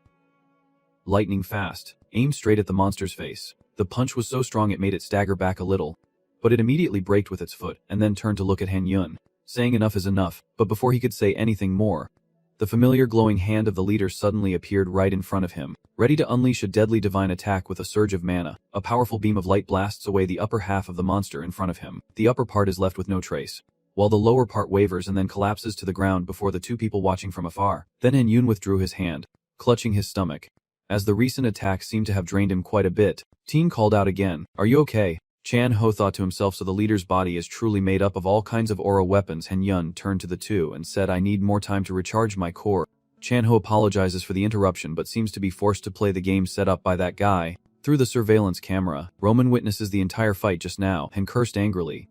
"Damn it. I did not expect I would have to use that." He pressed the level X button and said, "I want to capture that bastard alive." Hanyun sits cross-legged, beginning to channel energy into his body. Chan Ho watches, wondering if he is a top-tier hunter. Does he really think he can easily take down the leader? A rolling door is slowly opening, revealing a pair of animal legs. Both Chan Ho and Choi were stunned as they saw that. The mysterious figure was slowly emerging from behind the smoke in the door, a monster with goat legs, 2 horns, and glowing red eyes. Roman calmly observes, still needing a few parts from them before they are torn apart. In front of them was a terrifying goat-like monster holding a large spear in its hand. Koi pulled out the spear and said, "Damn it, it is another beast-shaped monster." Hanyun looked at it and then warned the others. "This one is probably a class." The suspicious looks, the stunned faces. Both of them are extremely worried when hearing that this monster is Class S. Hanyun stands in front of the two of them, the monster approaching, its large horn glowing as it is dragged across the ground. It moves slowly but steadily, getting closer with each step. Hanyun started to move, running towards the monster. While it appeared completely indifferent and unresponsive, the leader immediately threw a powerful punch but leaned back lightly to dodge. Seeing his opening, the monster swung its arm, then it grabbed Hanyun's hand with incredible speed. Even he could not believe it. It was faster than him. Blood was spilled, splattering on the wound. A deep, precise cut causes Hanyun's hand to be sliced open and fly into the air, while he falls backward behind the monster. Tranho screams in horror, unable to believe it. Koi remains silent, clutching his dagger and rushing toward it. She ran while shouting, "You damn monster." It has recognized the deadly gaze directed at Choi. She raised her knife and slashed diagonally from bottom to top.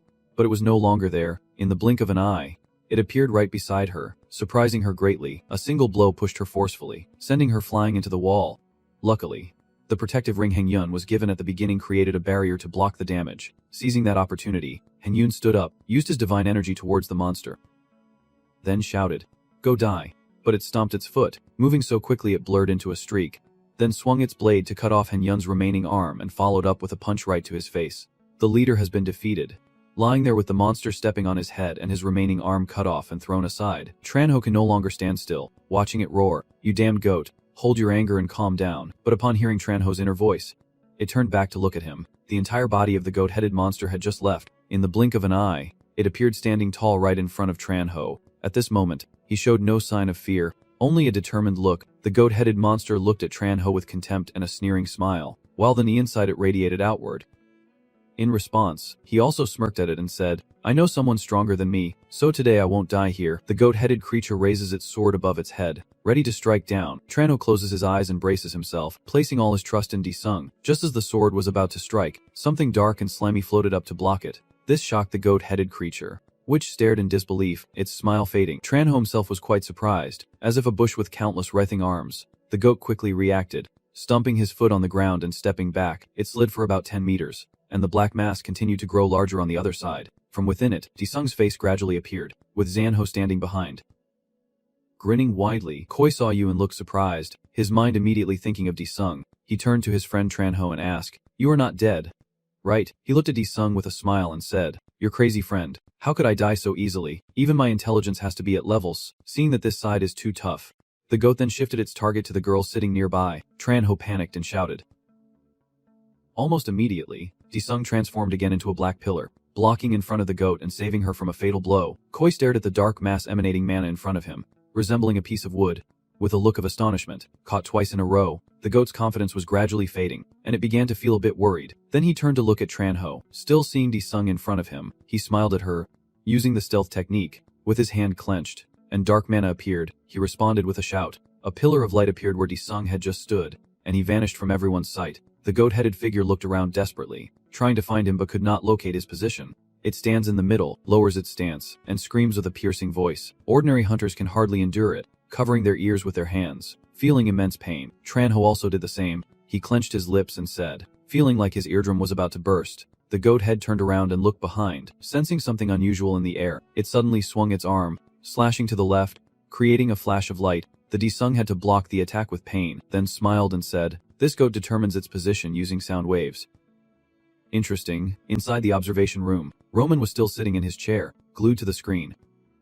He muttered, "I heard this Disung is the biggest threat in the Eastern Branch." He reached out and pressed the deadly red skull-shaped button on the control panel. A notification immediately sounded, indicating the Chimera poison gas was being unlocked with 30 minutes remaining before the self-destruct system was activated. He put his hands in his pockets and walked out, saying as he went, "That deg sum, not even a person could survive leaving here." The screen shows a 30-minute countdown. That sound was heard by the people in the laboratory, with Chanhu next to Choi Mak. "What is going on?" The alarm continues. "The self-destruct system is activating." The bastard faces the crowd. "What the hell is this? It is real." The doors are opening. Chimera poison gas is released into the rooms. Additionally, huge feet of monsters appear, and a large army of creatures stands behind him. Supporting him, there are monsters filling the upper part of the corridor above, overwhelming in number. Chanhu Mak. The GU. Name. How many people have they experimented on? Damn it. Koi also sighed, waiting for the land. This laboratory is no different from a monster factory.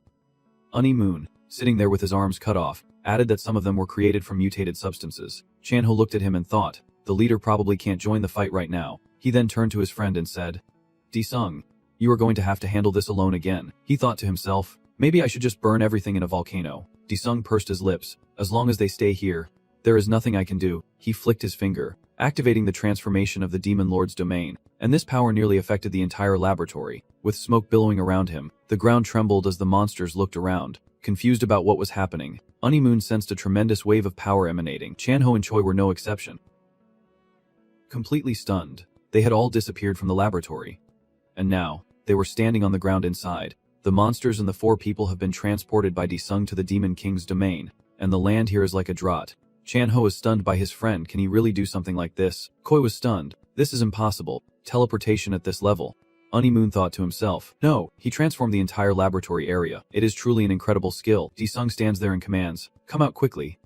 Dark Army. The monsters roar fiercely, unaware of how terrifying what lies ahead truly is. From the ground, the dark creatures summoned by Disung appear. Their leader is the Demon King, who stands behind him and says, "Wait for the master's command." Disung ordered the monsters to be exterminated. As soon as he finished speaking, the Dark Army charged forward. The Ragdig monsters also quickly charged in, clashing with each other, and judging by the numbers, it was clear that the Demon Lord's army was completely overwhelming. Disung turned back to reassure everyone, telling them to stay calm because they were safe now. Then he disappeared again before their eyes, leaving the rest to the Demon King to handle.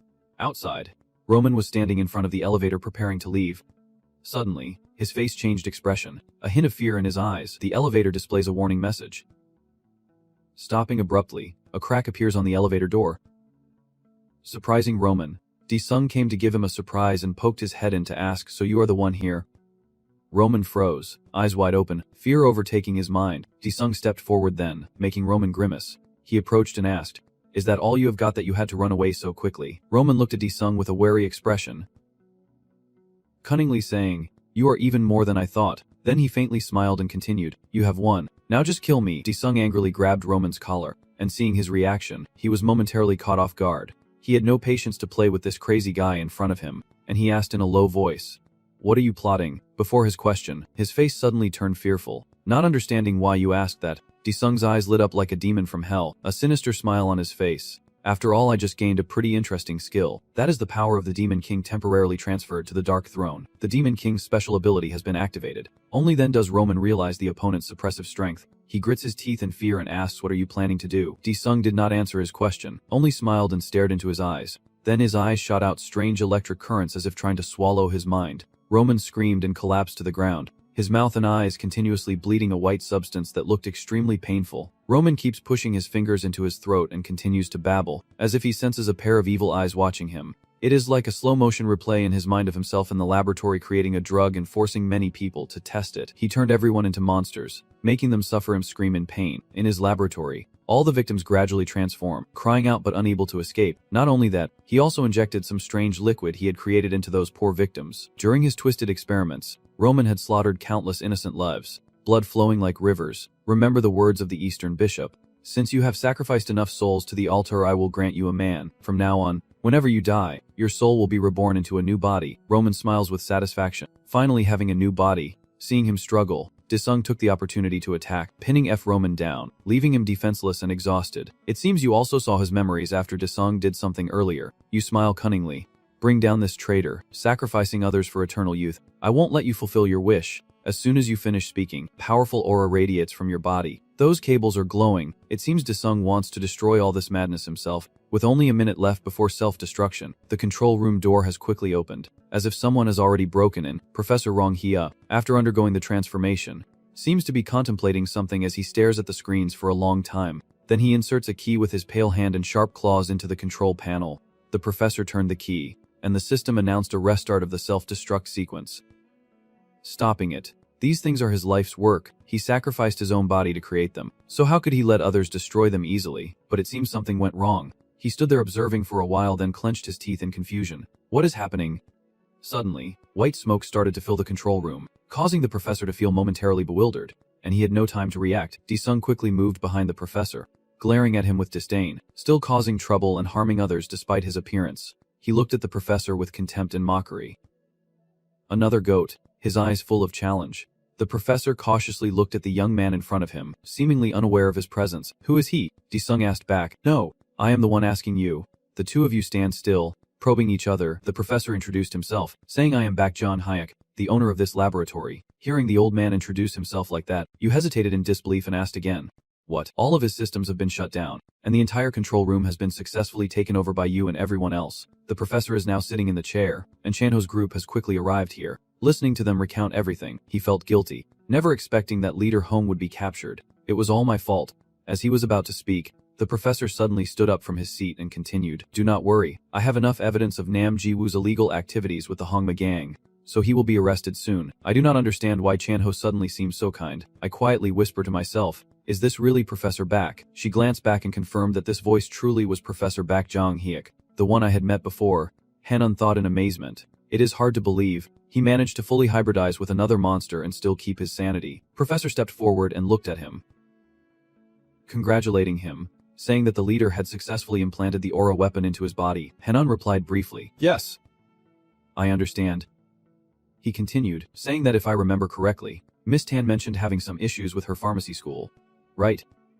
She replied, yes, sir. He continued his words, confidently suggesting that trying that way might be worth a shot. But I can't guarantee she will come back to how she was before. Do you think there is a high chance of that? Now, listen, Do. I have an important question to ask. While this laboratory is in chaos, where are you? The professor, with a resigned look, closed his eyes and thought and sighed, seeming to have many thoughts in his mind. The professor began recounting that I was the first hybrid experiment, and I realized that just awakening aura was not enough to fight the monsters. So I decided to conduct a hybrid experiment with monsters and humans alongside Jigu, who was diagnosed with a terminal illness, with sleep used to extend lifespan. And our goal was to possess a truly healthy body, and it did not succeed as expected. Jigu also became jealous because things did not go as he hoped. I installed an automatic hibernation command to prevent laboratory failure. Hearing the professor's story, Disung wondered, wait, was not the experiment successful already, so why does he sound like it failed? The professor thought, my original body died from anaphylactic shock before the cryo chamber, and the experiment was successful. Chanho explains that if that force is enough to activate the cryo device, then it is possible, and Disung, annoyed, turns away. He angrily replies that even Jude does not know where they are. Hanon silently listened and pondered in her mind.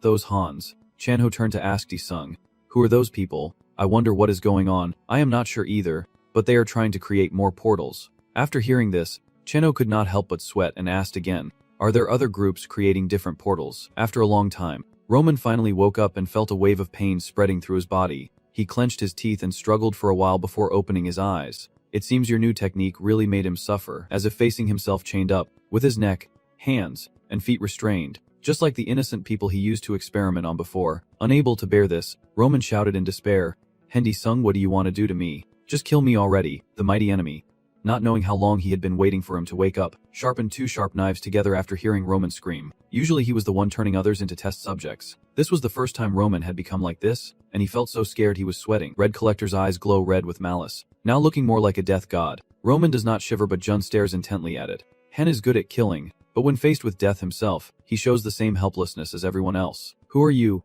What do you intend to do?" The Soul Eater, speaking in a hollow voice like a dead person, responded to Roman's question about what I plan to do. "It would be great to tear your flesh from now until forever." It seems Roman was so frightened he went dumb, staring blankly at the Soul Hunter and asking again, on another city planet, where hands gathers, it seems this place is not within Earth's realm, and four daring individuals sit discussing among themselves. The surrounding atmosphere becomes extremely tense and silent, as they seem to be plotting some scheme without anyone knowing. An unexpected incident happened in the east, and it seems like they are holding a meeting here. Vok quickly responded.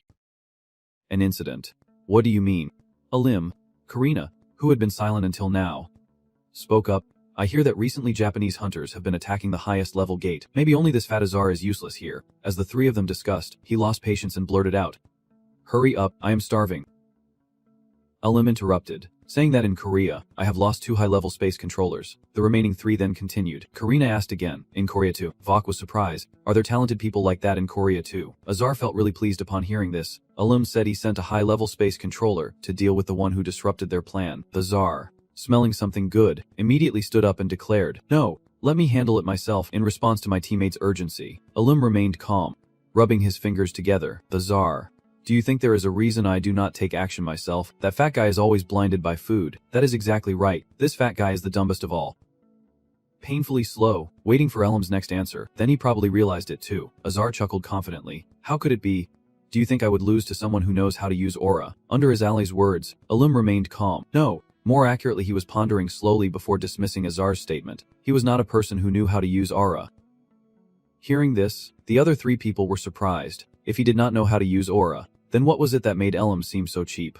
The scene shifts to a luxurious room where the president of the association is sitting with a woman. It seems Dong-ho has overheard something from the man sitting beside him, and he appears to ponder for a moment. "So you mean those horns guys are cornering the people and creating portals?" The branch manager said seriously. "That is what the hunter did," Dung said. Dong-ho tiredly closed his eyes. "Oh my god, if anyone else finds out about this it will cause a scandal among the public." He tapped his fingers on the chair and discussed with the branch manager, "If the media and public learn about this it will be a big trouble. But you also care about the people, and this matter is very serious." Dong-ho ordered Jin to investigate secretly. The branch manager, hearing this, obediently followed, and he asked further, "What about me?" Dong-ho was momentarily confused about what she meant. Meanwhile, in a different scene, the surroundings of the Reform Center appeared eerily deserted and frightening. Dung stands there solemnly, seeming to be lost in thought. Suddenly, a voice interrupts the flow of her emotions, and Dung turns away bored. He thought she was the one, and when he saw her, his face changed. She stepped forward gently, forcing a smile. Suddenly, tears burst from her eyes, and no one knew what had happened to such a strong girl. He approached to comfort her. She threw a fit thinking it was just about eating tofu, but the leader is allergic to soy. Suddenly remembering, he smiled awkwardly. "That is right." She shyly scratched her head. "I want the leader to meet this person." The man was curious, wondering who it was that had to speak up himself. The professor sat happily in the car, rolled down the window, and loudly announced, "I am the leader Huam." The professor is behind me. It seems they have not seen each other in a long time, and the professor's appearance at this moment truly shocked him. Or rather, he could not believe his eyes. The leader shouted, losing his mind, "I knew there would be a day you would cause trouble, but what the hell is this?" The professor sighed. "I do not know either, but for now just get in the car." Calmly and helplessly, I hold my head, playing the crazy girl. "I did not expect you to end up like this," the professor continued. "Stop yelling. I just ate a bit too much, so why are you sitting in front?" I can't help but sigh. I think they must be good friends. Inside the car the arguing voices grew louder. "I never thought I would be talking to a goat one day." The professor sneers. "Is not it no better than a recently released criminal?" The dirty leader. "Who is the criminal here, you crazy old man?" The street lights have long gone out, and the surrounding shops are all closed, with only a few dim street lamps remaining. "Why are you in such a hurry? Where are you rushing to?" A deep voice from behind suddenly made my dong panic, and she froze in place. The stranger quickly stepped in front of her, wearing a black cloak that covered his head but revealing a sinister smile. Despite the situation, my dong still tried to act tough, shouting loudly, "Who are you? What is going on?" He is Trong Sich, and seeing her react so strongly, he chuckled with amusement.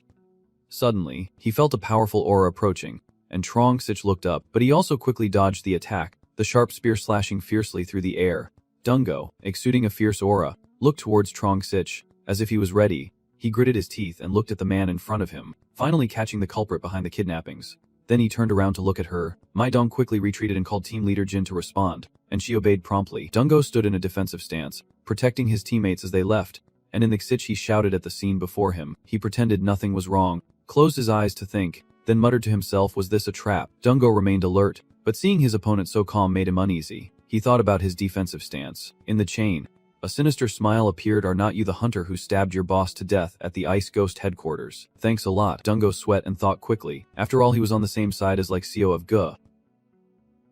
Without hesitation, he rushed back inside Sich at bullet speed, leaving only dust swirling behind. He still calmly continued speaking. Like Savgu should have been killed by me. At this moment he was very angry. Dungo's relentless attacks were all dodged by him one after another. His speed was truly astonishing. Then he looked at him with contempt and mockery, saying with that skill, no one can kill like Savgu.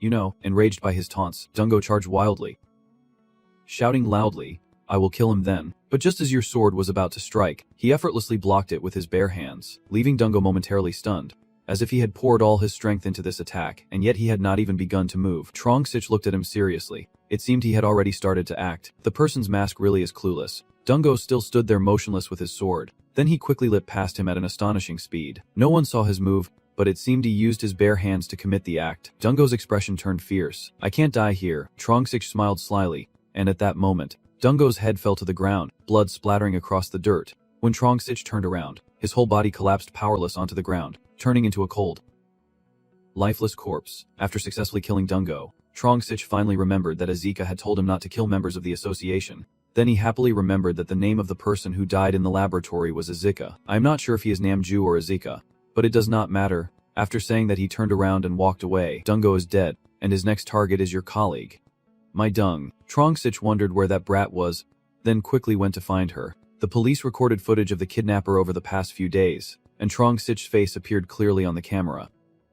Manager Choi, frustrated by the images he just saw, sighed and closed his laptop, then told Ki Hong that Dungo had left a video of the criminal just before he took his last breath. Did you find out the identity of the killer yet? Regarding the remaining members of Deng Jin and Hong Ma who participated in the Watergate incident, it seems that a large force of hunters from an organization called Hans has been mobilized. The manager then asked, what about Ok from the search team? Kai Hong continued to provide information. It seems that Nam Ji-woo, to join the Hans organization, he changed his identity and joined the association. Chan-ho said that he had already died in the laboratory. The manager loosened his tired collar, and all the hunters in the S group already knew about the existence of Hans. He seriously calculated that we will mobilize all the hunters in the association to hunt and deal with them.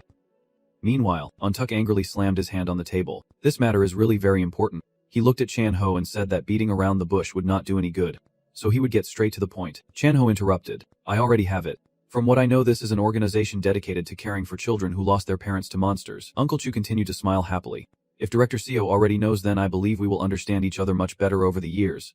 We want to build a residential area for the children because the number of gates is decreasing, so the budget is a bit tight. Chan-ho's face darkened at the mention of money issues, but he forced a resigned smile and asked, the budget. After a long time, they finally finished their talk. Uncle stood up, shook his hand, and thanked him. From now on, if you need the online vehicle, just call me. Chan-ho shyly scratched his head. The matter is not settled yet. I still need to discuss with the Hunter Di-sung first. The online smiled brightly. Alright then. After saying that, he turned and left. Truly a meaningful conversation that I must ask you to make a thoughtful decision. Then he quickly stepped out the door, which was soon closed, and Chan-ho stood stunned in his private room for a long time. He scratched his head nervously and exclaimed, oh my god! That guy wants me to donate 400 million for their northern development project. The scene shifts again to a seaside villa, where my car passes through infrequently, but the architecture and roads here seem very modern. Someone is running intensely, moving very quickly, probably trying to train. It turns out that was Chang Sik, and as he was walking halfway, he suddenly saw a tall black man standing there watching him, so he stopped out of curiosity. He is Black Man from the Horns group, just as his name suggests, tall and dark, standing tall like the sun, like a burning coal. Suddenly, a stranger blocks his path, and he curiously asks who he is. At this point, both sides' aura is already clear. The black man does not say a word, just smiles and rushes forward, throwing punches straight at him, but Meng quickly dodged the attack, making this fight look like an elephant battling an ant. Completely unnecessary effort. Black man kept throwing punches, but he also dodged quickly. Though being on the defensive like this really is not the best way, Chang Sik sternly looked at him and challenged him. that clumsy attack would not work at all. As he finished speaking, he delivered a powerful kick toward his opponent, his face still maintaining a stern expression. Black Man quickly used his big rough hands to block the pain. It seemed like the kick was just a scratch to him, and he smiled proudly, showing his white teeth. Then he pointed at Chang-sik, looking very cool, but he remained very alert despite the compliment. He pointed his finger at the ground mockingly when calling your name, then assumed a fighting stance and charged forward, smug smile still on his face, clearly looking down on his opponent. This relentless attack makes him flinch. Facing such a strong opponent, Chang-sik swore to himself that he could not lose his stance. Black Man charged with lightning speed. Proud of himself though, he thought the opponent was cool. He believed he was the coolest. Chang-sik crossed his arms in front of his face on purpose, pretending to block the punch, but his expression grew more serious. However, it seemed that the advantage in the fight was already leaning towards that big black guy, and he quickly found himself on the defensive. At the orphanage, the surrounding atmosphere is very quiet. Behind it is a pile of ruins from a scrapyard in a desolate area. Zhang Xian is talking to a nun. I have received donations from Bang Di-sung. It seems they are discussing the charity fund. She was surprised but also pleased and asked if Bang Di-sung could handle so many donations. Zhang Xian interrupted. Sir, he is confident. If I join and rank gate assault with them, we could make a lot of money, so do not worry. As he finished speaking, it seemed like the uncle had noticed something, and Zhang Xian glanced out the window. A shadow from afar was approaching, and he kept a serious face, observing the suspicious figure. Realizing the situation is getting dangerous, the uncle stood up loudly, apologized briefly, and urged all the volunteers to quickly hide in the underground shelter. The nun looked confused and did not understand what was happening, standing still and asking again, "Tay." Seeing her bewildered, the uncle urgently shouted, "Hurry up, it seems something bad is about to happen." It is another member of Hans's gang, calmly heading towards the orphanage, then glancing up with a fierce look in his eyes, as if the hunters are being attacked one after another by Hans. Zhang Xian ran ahead to face him first, worried that fighting might endanger everyone and the orphans. The uncle swung his stick down hard, but Bigman quickly raised his hand to block. With Hans's strength, the uncle was thrown far away, clearly showing the gap in their power. But Zhang Xian refused to fall behind and struggled to stand back up on the ground. The uncle did not expect that this big guy could block his attack. It seems he has realized the opponent's strength, and Zhang Xian has become more alert. Zhang Xian clenched his teeth and told himself, alright, the last gate was a bit cheap so everything went smoothly. Maybe today I need to move more. Bigman remained calm despite Zhang Xian seeming a bit struggling here. Hans only formed a gun with 2 fingers and shot a burst of inner strength towards him. The internal energy he just released exudes an aura that intimidates people. Bigman's strength cannot be underestimated. Facing that attack, Zhang Xian fiercely defended with his bat, repelling each strike he received. Suddenly, next to the uncle, Bigman did something that caused a violet-pink light like a demon's flame to appear. Zhang Xian contemptuously clenched his teeth and looked at his opponent, a long-range assassin. At Seal Yan's private house, Red Eyes quickly stood in front of the door, seemingly confirming that the hands are there to eliminate the hunters. Seal Yan remains unaware of the danger approaching and happily laughs, but B is sure that the hair made for eating by Dae-sung is finished. She excitedly channels energy into it. Seal Yan jumps up happily, hugging her work in her arms as they praise her without hesitation. Dae-sung is far from the girl, but somehow his ears keep itching. He silently wonders what this uncomfortable sensation could be. Turning back to Seal Yan with red eyes, she unleashes her internal energy and laughs wickedly, quickly ending this.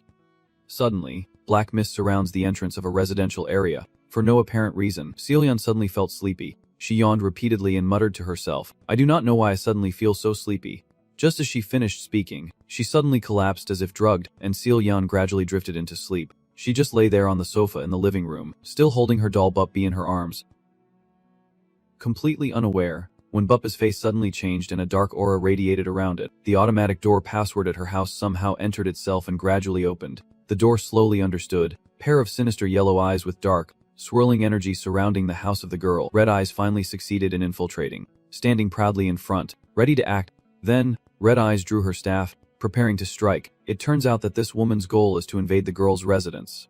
I tell myself that from now on this place will be my domain of the underworld. Red Eyes quickly grabs her staff and enters inside to scout. I want to find my target and then quickly kill and seize the place. But it seems that everything happening is beyond her expectations. As the doll she made appears to come alive, when it senses danger, it quickly grabs a sharp knife and rushes toward Red Eyes, laughing loudly. To me, a Bup B is really no threat at all. Red Eyes looked at it with contempt. Why is this disgusting Bup B here? Then, angrily licking his knife, he asked again, "What did you say? You call me disgusting?" I secretly calculated, if the intermediary object of the original words is burned, this Bup B will also die. Just as I finished my thought, I immediately brought out the magic staff and used the great wheel of hellfire. Seeing the opponent intent on burning me, I probably laughed mockingly. Truly a foolish race. Then it viciously ran toward the opponent with a knife. From the body of the doll emanated a powerful energy. It looked at me with greed and hatred. Die. I do not know if a doll made from Disung's hair can make rice or not. Red Eyes really used her fire to fight back, still showing no fear as she charged forward. Instead of attacking her, she aimed at the staff in her hand and forcefully struck the yellow gem. Perhaps realizing that Red Eye's power was concentrated in this object, it hears its sharp teeth. I will tear you apart, go to hell. Then suddenly stabs down. The light from the gem keeps shining as if it wants to explode this entire space. It seems Chucky was right. Red Eyes hesitated and shouted, "No! Shield." But in the end, no one expected Chucky to choose to attack directly at this weapon. Red Eyes fell to the ground. Buckby quickly turned over and stabbed repeatedly, forcing the opponent to scream in helplessness. It became even more furious upon hearing that scream. Truly a pleasing sound, as it kept stabbing even more fiercely. A desperate scream echoes through the quiet around Sioyan's house, as if Red Eyes truly met his end here today. At the branch manager's office, the automatic door quickly opens. He hurriedly ran in to ask the secretary. Reporting on the remnants of the gate blocking the river, she replied that they are not remnants. Battles are happening all over the city. All surveillance cameras have recorded everything. Everyone reports that the heavy chain hunter and an unidentified person are fighting at the Han River Park, confirmed by a team of hunters from the ammunition gang. Another person also reported that the orphanage hopes to inform that Director Sioyan and an unidentified individual are also fighting. The branch manager immediately suspected those two might be Hans, but he was not certain. He continued, "Since the Sungbo gang has been sent to the Han River, we will support the girl from the orphanage, and someone must go there immediately." The secretary quickly diverted, returning to the battle with the old black. He looked at his opponent from the ground without a hint of fatigue. Korean hunters are tougher than I thought. Black old man seems still calm, but inside the chain he is truly exhausted. He angrily points his finger to the sky and swears, feeling that enough time has passed. He no longer wants to waste time with you. It is time to end this and then use his great wind power to envelop the weapon. He still stands there motionless, but a fierce combined attack is unleashed, with energy streams rushing toward him. In panic, his face shows fear, and his mind secretly worries that his body is being pulled away. Your entire body is wrapped in that invisible sphere of power within the chains, trying to hold you down with your legs.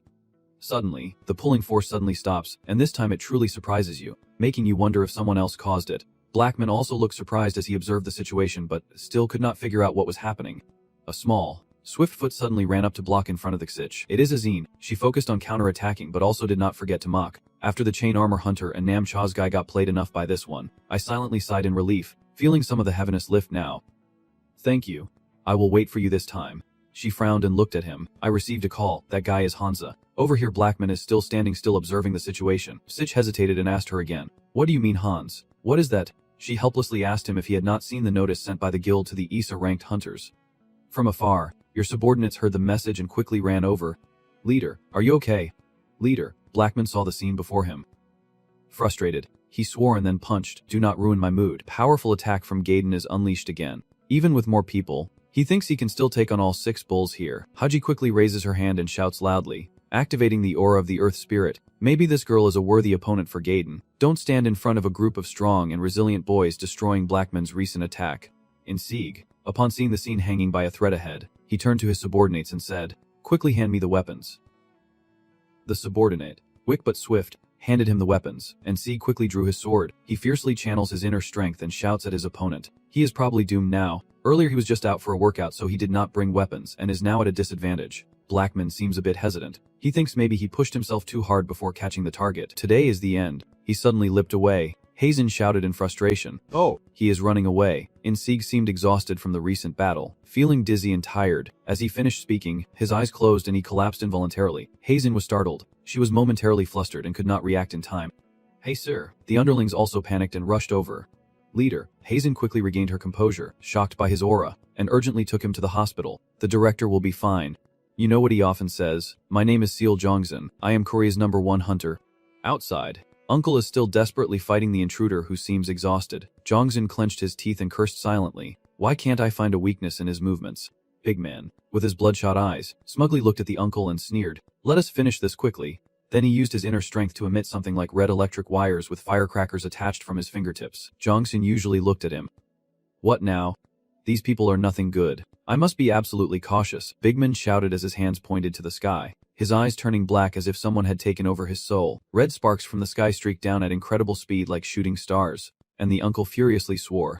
Finally, Jongsun delivered a decisive blow. Unleashing his aura, As both sides seemed exhausted and eager to end the battle quickly, lightning burst from the old man's body, covering the sky with a storm of electricity. The two opposing powers clashed fiercely, causing a massive shockwave. After the collision, the entire sky here was filled with smoke and chaos. But unfortunately, the uncle had taken many deadly hits from Big Man, and Jongxin's body was pierced and covered with wounds like a hedgehog. Fresh blood quickly splattered all over his body, wounds of all sizes, and the uncle told himself he could not die here. But in the end, his own karma was too much to bear, and he collapsed, seemingly taking his last breath. After that attack, Big Man's body also slightly trembled. He told himself that his opponent seemed quite tough. He had used all his blood power to try to kill Jongxin, and it is a pity just a little more effort would have done it. He did not have time to leave before noticing some movement on his side and turned back to see who was coming. From behind the uneven ground, a shadow appeared, emanating internal energy of various colors, and the wind kept blowing fiercely due to this person's arrival. A deep voice echoes, blood hidden within the body, a familiar hand reaching out. Celian, unaware of when she woke up, quickly regained consciousness after the doll defeated the opponent on the other side. The dark girl places her doll on Chucky's chest, then channels her inner strength, preparing for the fight. She is the one who saved me. Celian seems to be smiling but also angry, her mood impossible to read. Elsewhere, there are reports of an explosion at the Han River Park. Although some believe it may be due to the breach of the portal being closed, the exact location of the incident remains unknown. Additionally, there are a few witnesses at the scene claiming that someone attacked the hunter in the chain armor. The information and incident are also believed to be under the management of Director Sealhyun. We will keep updating the latest news on TV as the media quickly spreads the information. Disung's mother sits in front of the big screen watching the situation anxiously, wondering to herself why her son has not come home these past few days. Then messes, and tried to find her phone to call Disung. But when she looked around she could not see it anywhere and wondered where she had left it. Sis, Han asked in surprise and worry. When did he call you? What has your brother been doing these days? Sis, Han, seeing her daughter so indifferent, became very angry. This girl, your brother has told you so many things, yet you still dare to speak like that, she cried out. It hurts, Mom. Do not hit me anymore. Up on the highest point, or rather on the roof of the house, a dark figure had been standing there for a long time, and it did not seem to be a good person. He stands there listening to the situation inside, his eyes blazing red but unrecognizable because his face is covered. It turns out to be that twisted guy from the sitch, and he feels excited, talking to himself, saying they said they would handle one person and take the other as a hostage. That night at Dung's house, with only mother and daughter home, the space was very empty and a bit dark. The figure was standing by the window next to someone's bedroom, watching their prey for a long time. Then a wicked smile appeared, and he looked no different from a monster in disguise. Not knowing what was going on in his mind, he observed for a long time before raising his hand, gathering his strength, and pointing it at the window, which then swung open. But for some reason, there was something like a protective blade on the door that made him feel pain and pull back his hand, and Trongsit shouted in panic. In pain. What is that? Inside the room. Sis, Hem was still sleeping peacefully, unaware of what was happening, but a strange light was emanating from her face. That light beam probably acts as a shield to protect her from the dangerous guy inside. Just from a quick glance, he could tell that guy even set up a protective barrier, so he drew his own knife, but before he could act, powerful aura suddenly pierced through his abdomen, leaving him no time to react. By the time he regained his senses, he could not hold back and spat out a mouthful of fresh blood. That beam of light like a sharp sword kept extending and pushing the enemy away on a bicycle, while in Sitch he could only stand still and endure without any reaction. It seemed he had foreseen that the enemy would not be able to harm him, so Disung sent someone to protect his loved ones. Vong is sleeping. If you want a peaceful death, you would better keep your mouth shut. Trongsit glared fiercely at himself, thinking that although Disung was not here, there was still a monster to be contained. Wait, let me explain. Although he is one of the Han, he is actually afraid of death. The guard glared and said in a deep voice, the owner will personally question you. And the dark night quickly passed. The moon gradually sank below the water surface. For some reason, the sea was stirred up, splashing and foaming with white bubbles. A large white dragon with dark blue eyes slowly rises from the water.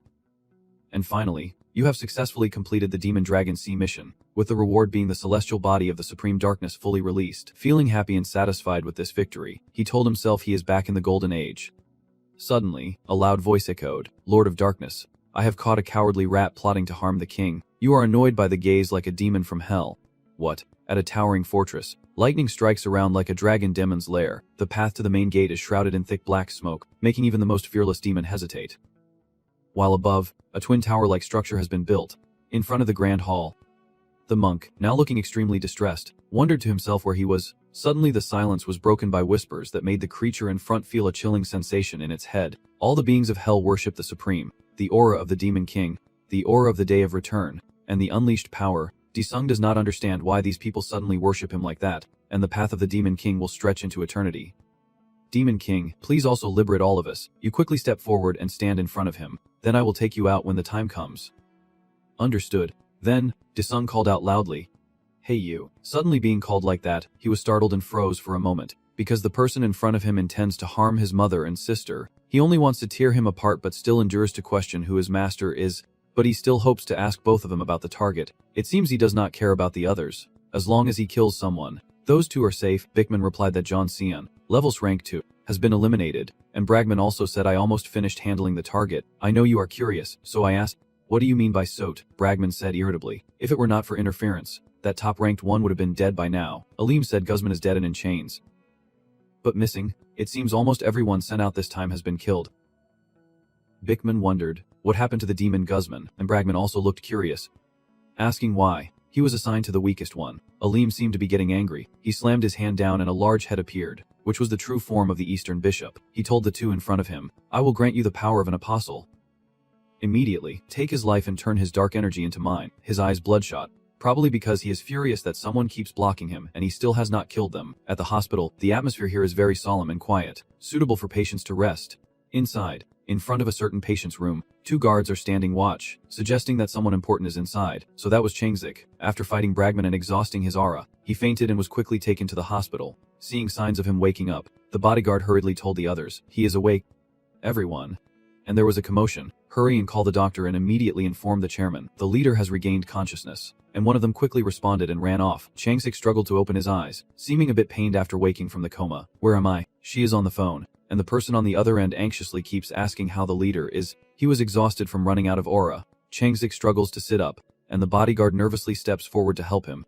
But he should not move yet. He feels ashamed for himself for collapsing and releasing his aura. Just after stabilizing, Changzik asked about Hazen, and another subordinate replied that Hazen had already gone to see Jongzun. The other person glared at him in annoyance, wondering why he was still there, and he could not understand why Ha wanted to hide this from him. What are you guys talking about?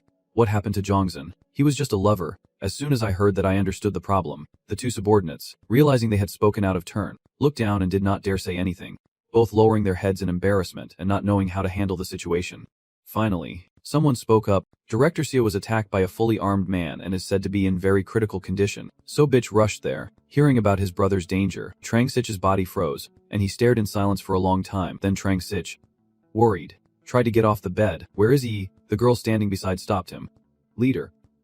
You can't. He is not fully recovered yet. Trang Sich almost lost his mind. He was furious and shouted loudly. Where is he? His face looked very terrifying right now. In another hospital room, someone inside is continuously using their power to regenerate wounds. When Huangsuk speaks up, I think you should stop now. All the other injuries have already healed. But Hazen still does not hear. She anxiously grips Uncle Zongshan's hand. Please wake up. You can't die. Wake up quickly. It is Trang Sich, who just arrived and saw this heartbreaking scene. Hazen keeps calling Zongzhen's name in despair. Seeing Zongzhen lying motionless and struggling for breath on the hospital bed, everyone here could not help but feel worried. He is in a coma. All the reports say he is dead. Trang Sich is burning with smoke. Dying. Who are those people? It seems he really does not know anything about them, while maintaining his cold demeanor. Kong and the association are doing their best to track their traces. Suddenly, the ringing of a phone from Kai Hong's shirt pocket breaks the tense silence. Yes. Director, and rank gate. I do not know what he heard that made his face so panicked. Trang Sich and Adin only caught a few words, but their expressions grew more serious. After a long while, Kahong still had not finished answering, and both of them were eager to know what had happened. In the sky, a large black hole appeared, surrounded by a dark red, enchanting light. City cameras captured the scene, and everyone witnessing it was stunned.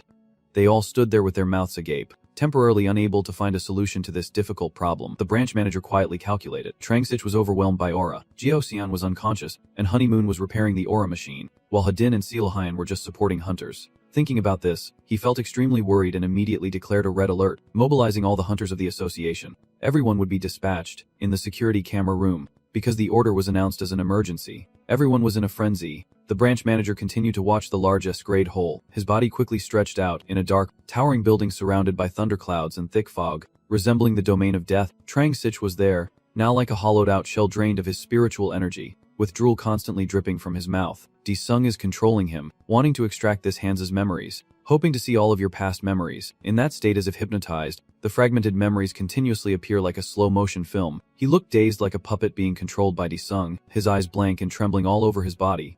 He glared fiercely at the culprit in front of him. That big-eyed guy is the last clone. Right, the scene shifts to a city where a steady stream of vehicles is moving. We will now update you on the current situation at the toll station located outside the ocean. All the residents are leaving the city center for the suburbs to escape the recently appeared gate. At this moment, the evacuation line of vehicles is so long that the end cannot be seen. Meanwhile, a large number of vehicles belonging to hunters are heading into the toll station. At the same time, unofficial reports indicate that Hunter Lai of rank 1 and Hunter Seo of rank 2 are unable to participate in this battle due to previous injuries. Currently, the association has not issued any statement. In a tall building in the city, it seems to be the largest apartment complex here. The suitcase was quickly brought over, but I do not know who is evacuating here. It turns out to be Dung's mother and younger sister, Sis, and saw her daughter working hard and asked her, Jisoo, what is with that bag? She answered seriously, Mom, we need to evacuate quickly. It is chaos outside. This annoying song. Your brother still has not come back. So where are you planning to go? She was panicked and exclaimed, oh my god, why does Mom have to worry you did not see him defeat all those monsters? As she finished speaking, suddenly there was a strange noise outside the front door that startled both of them. Sis, Hen was surprised to see her son. Dung. Your hair, Jisoo interjected. Brother. Did you just cut your hair? Dung looked blankly at her mother and brother. What are you two planning to do? Where are you going? Jisoo whispered. We are preparing to evacuate through that shaped gate. I am almost done with everything. If things take a turn for the worse, we will run away together. Dung sounds like she has heard a joke. Jisoo. Oh, and after a few words with his sister, he turned to his mother and said, Mom, Sis, Hen is hungry. What is wrong? He continued, stay at home with Jisoo. This is the safest place in the country. I just came by to let you know, Dung confidently said. Just as Jisoo did, I will handle those monsters and come back. Sis, Hen was very worried but trusted her son's strength and happily agreed, and Jisoo had nothing more to say. After telling her mother and sister to be careful, Dung turned and walked away, his face returning to a dark and fierce expression. Let us go. The tanks were quickly deployed to patrol all the roads. It seems they have been assigned to this rank gate, which is indeed a major concern for the people of Korea. Outside, there is not a single person in sight, with tanks and soldiers filling the streets as if it were a return to wartime. Soon everyone gathered in front of the dangerous gate, but for now there was no sign of movement. On the tall buildings, a shadow stood at the top, like a bird. Getting a closer look, this person's silhouette looks somewhat familiar, and from where they stand, a strong inner energy radiates out. It is Sung, who chose the highest point in the city to better observe everything happening around him, as his stance now resembled that of a hero about to go into battle, confident in even though he did not know how many strong enemies awaited ahead. He was still unafraid. Sung stood watching this rank gate, secretly thinking that they intended to lure him in. Over here, the city's surveillance cameras are also operating at full capacity. Everyone is intensely focused on monitoring the Han's situation, and the branch manager slams his hand down on the table in frustration when he sees these images but can do nothing. He thought to himself, those damn Hans, how could they create an S rank gate? A Jiang, who had read something on her phone, panicked and stammered. Director, Sung has authorized full access to this rank gate. Hearing the announcement, the branch manager cheered loudly. Everyone here was surprised by his excitement. Seeing his reaction, the director adjusted his tie and cleared his throat, seeming to realize he might have overreacted. He said seriously that the band chosen to attack this rank gate this time was ready and ordered all remaining forces outside to wait for further instructions. Then he told the secretary to immediately send a message to the other forces, and she quickly obeyed. Yes, sir. At a large apartment complex, people were gathered in front of a building. Unsure of what was happening, the remote forces moved to the edge. While the defensive forces waited anxiously at the front line, everyone started to discuss anxiously. Someone spoke up, but who could possibly attack this rank gate this time? Another replied, are not we all destined to become monsters anyway? Suddenly, everyone's phones buzzed with a notification. The crowd grew even more restless. What? An urgent alert. The gang will attack this rank gate. Suddenly something was flying in the sky, looking like a stream, but because it was too far away, no one could tell for sure. Some people, unable to bear the noise, covered their ears. What is that? Everyone was terrified as something flew past, and the object quickly descended toward these people, causing some to panic and others to grit their teeth as their hands were tightly seized. Everyone panic and shout that Handy Sung's drone is Handy Sung, and that Handy Sung from the Handy Sung gang will attack this rank gate. The city's security cameras have captured everything happening here. He watched the whole process of him approaching with anticipation. We leave everything to him, Handy Sung, the secretary also said. It is all thanks to him. Seeing him and the dragon rushing into the gate, the reporters quickly relayed the news. Sung's faction would go in alone. Hot news. Quickly opened the news desk. Sung, like a heroic general, sat proudly on his dragon and charged alone into the dangerous gate without fear. Turning his head back, his face remained expressionless, and his demeanor had become much darker than before. It seems very cold here. Sung feels like it is minus 70 degrees, with a heavy snow covering everything. Black Man quickly approaches to confront, while Handung and Feng Vu attack towards him and his line. In front of Sung, Black Man was just a weakling, and Han struggled to land a blow on his opponent. Sung stood atop his dragon calmly like a death god, watching him as if he were a withered corpse. His voice dark and deadly. As soon as the master gave the command, his dragon spat out a stream of blue-green fire at Black Man, who now seemed tiny compared to this powerful attack. The outcome was clear, but he refused to give up, punching back fiercely. Cursing under his breath, Black Man clenched his teeth, appearing to realize that this time it was truly too difficult for him. Sung is indeed a formidable opponent. Seeing that he was no match for the person in front of him, Black Man continued to use his old tricks and decided to run away. But how could Sung let him escape so easily? Standing above and looking down at the enemy, ready to run. Very quickly, Sung's mount spread its wings wide, and he personally descended toward Black Man. Under his red attacks, he charged forward like an eagle without a hint of fear. Those sharp objects kept flying out like thousands of arrows carried by the wind, dazzling against the white snow. Sung also refused to give up, quickly drawing his weapon, the massive greatsword and its wielder appearing truly majestic. He used fiery aura and then struck a powerful blow towards Black Man. Suddenly facing such a strong opponent, he could not withstand your attack for a moment, and the snow and ice clashed with fire. Sung stood in the snowy sky, wielding his sword and looking at the enemy with a commanding presence. Sung, like a demon from hell, silently gazes at Black Man, saying, "Do not lead me on anymore, but let us fight it out." He was beaten badly, and from within the snow pile, the two stand tall and furious, staring at Sung. Both of them stood in the snowy sky, glaring at each other fiercely. Black Man was caught off guard for the first time by such a blow. Feeling he could not defeat him, he resorted to seduction tactics, as he was too powerful to be just a hunter. Seeing his attitude as usual, Sung's eyes shone brightly as he looked at his opponent without any fear. Is there anything else? He knelt on one knee and began to use his inner strength, realizing he could not seduce him to his side. So he started to play his last card, his body shaking violently and gradually growing larger. His legs seemed to be covered by a black armor, gradually wrapping from head to toe. Soon he looks like he is wearing a tough black suit, resembling a robot. Sung saw him struggling to transform like that and was not even afraid. He just widened his eyes. "Oh wow, you are a bit stronger now." Black Man, annoyed by this drunken taunt, still smirked cunningly, now testing the limits of his endurance.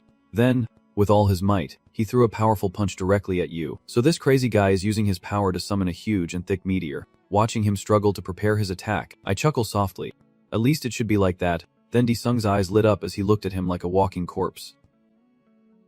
Quickly recovering, and all I saw was Sung standing fiercely in the snowstorm with his rage like a force ready to sweep everything away. Black Man stared in shock at the scene before him, his mouth agape, and wondered to himself how you could have such power. Suddenly, from behind Sung, a shadow of black appeared out of nowhere, probably intending to ambush him. It was Bitch Man, who smiled maliciously, knowing that his wide area skills always had weaknesses. As he focused his strength and was satisfied with his own plan, he thought you did not notice, but suddenly turning around with a lazy look, he said to him, "What is a dying person rushing for?" Bitch Man was sweating in panic, thinking to himself, did he know I was here from the start? And in front, Black Man's massive asteroid grew even larger. He had almost exhausted all his strength for this attack. Facing such a formidable enemy, Sung still remained calm, smiling as he raised his sword gently as if practicing. Then, after gathering all his strength, Sung fiercely swung his sword down like a mighty wave crashing towards Black Man. Carving a path through the swirling snowstorm, Black Man only managed to utter a vow before he was split in half by the youth, while the massive asteroid was also effortlessly cut in two by him, as if slicing an apple.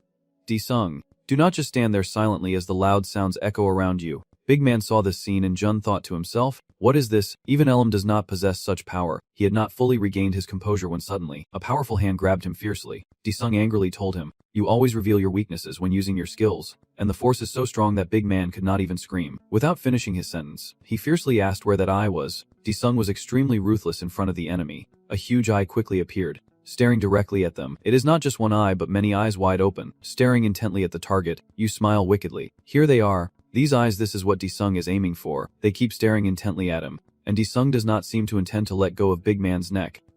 Suddenly, he squeezes even harder, causing his head to snap off like a toy doll being toyed with by others. The last one has finally fallen. Sung gently pushes him aside as if swatting a fly. The eyes surrounding him finally speak, questioning if the strength of others is what makes some hunters, and I will personally verify it. As soon as he finished speaking, one of them used a petrification spell aimed at Sung, probably intending to turn him into an unfeeling stone. Sung still showed no signs of fear, calmly observing the eyes around him to see what their game really was. Big Man shouted in panic as his hand gradually turned to stone. They are so ruthless. Even their own allies are not spared. Soon only the final scream remained as Big Man was completely turned into an unfeeling stone by his comrades.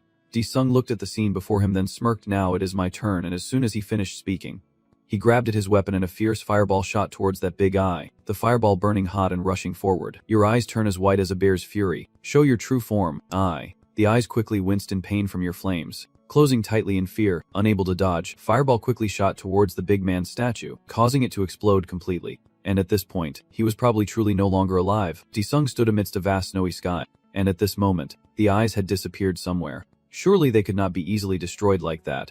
Disung frowned and loudly said, I know that is not enough to kill him. Come out quickly. The eye laughed loudly. Your strength does not belong to this world. Where are you from? Before its question, he did not answer. If he did, it would reply to him.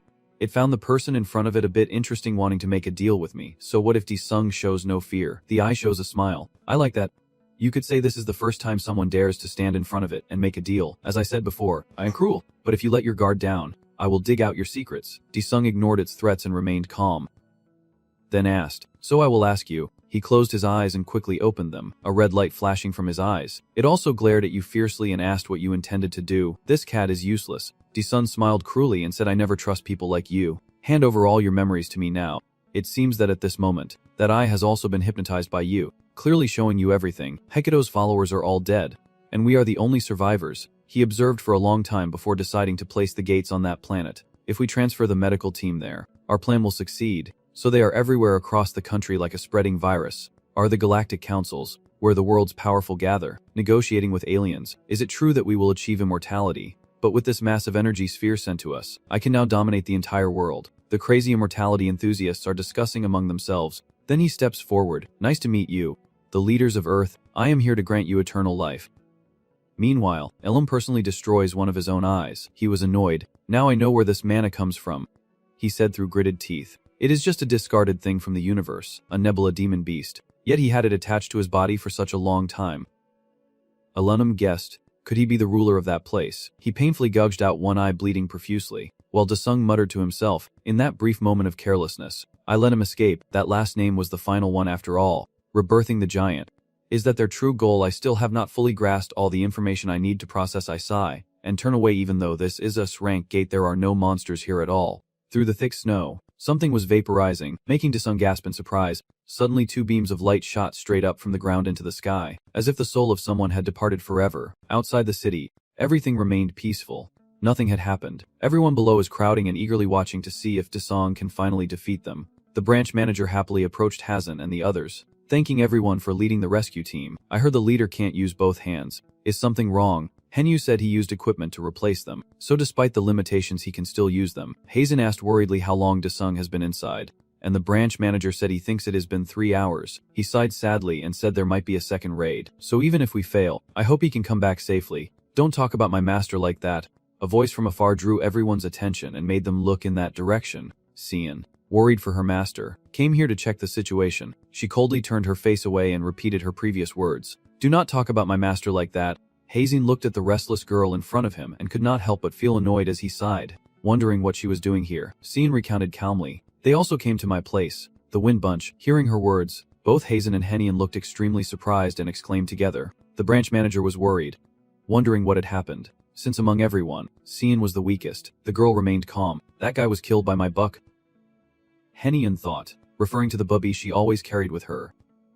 Cian sighed. This time the bookbee was even stronger than before, but because it had written that name, it lost its power. Then she happily continued, saying that to revive him she needed to help Hen-Sung become even stronger. As she finished speaking, the crowd buzzed with excitement, everyone celebrating the success, the color change, and the gate had been taken care of. Hearing the crowd cheer like that, Hazin's group also turned around in surprise to look at the gate. After successfully defeating the 2 Hans-Sung, they gained 2 blue ice meteorites. The system announces that you have gained the power of a great meteorite and obtained E-Dachikama, which can create a fake's rank awakening.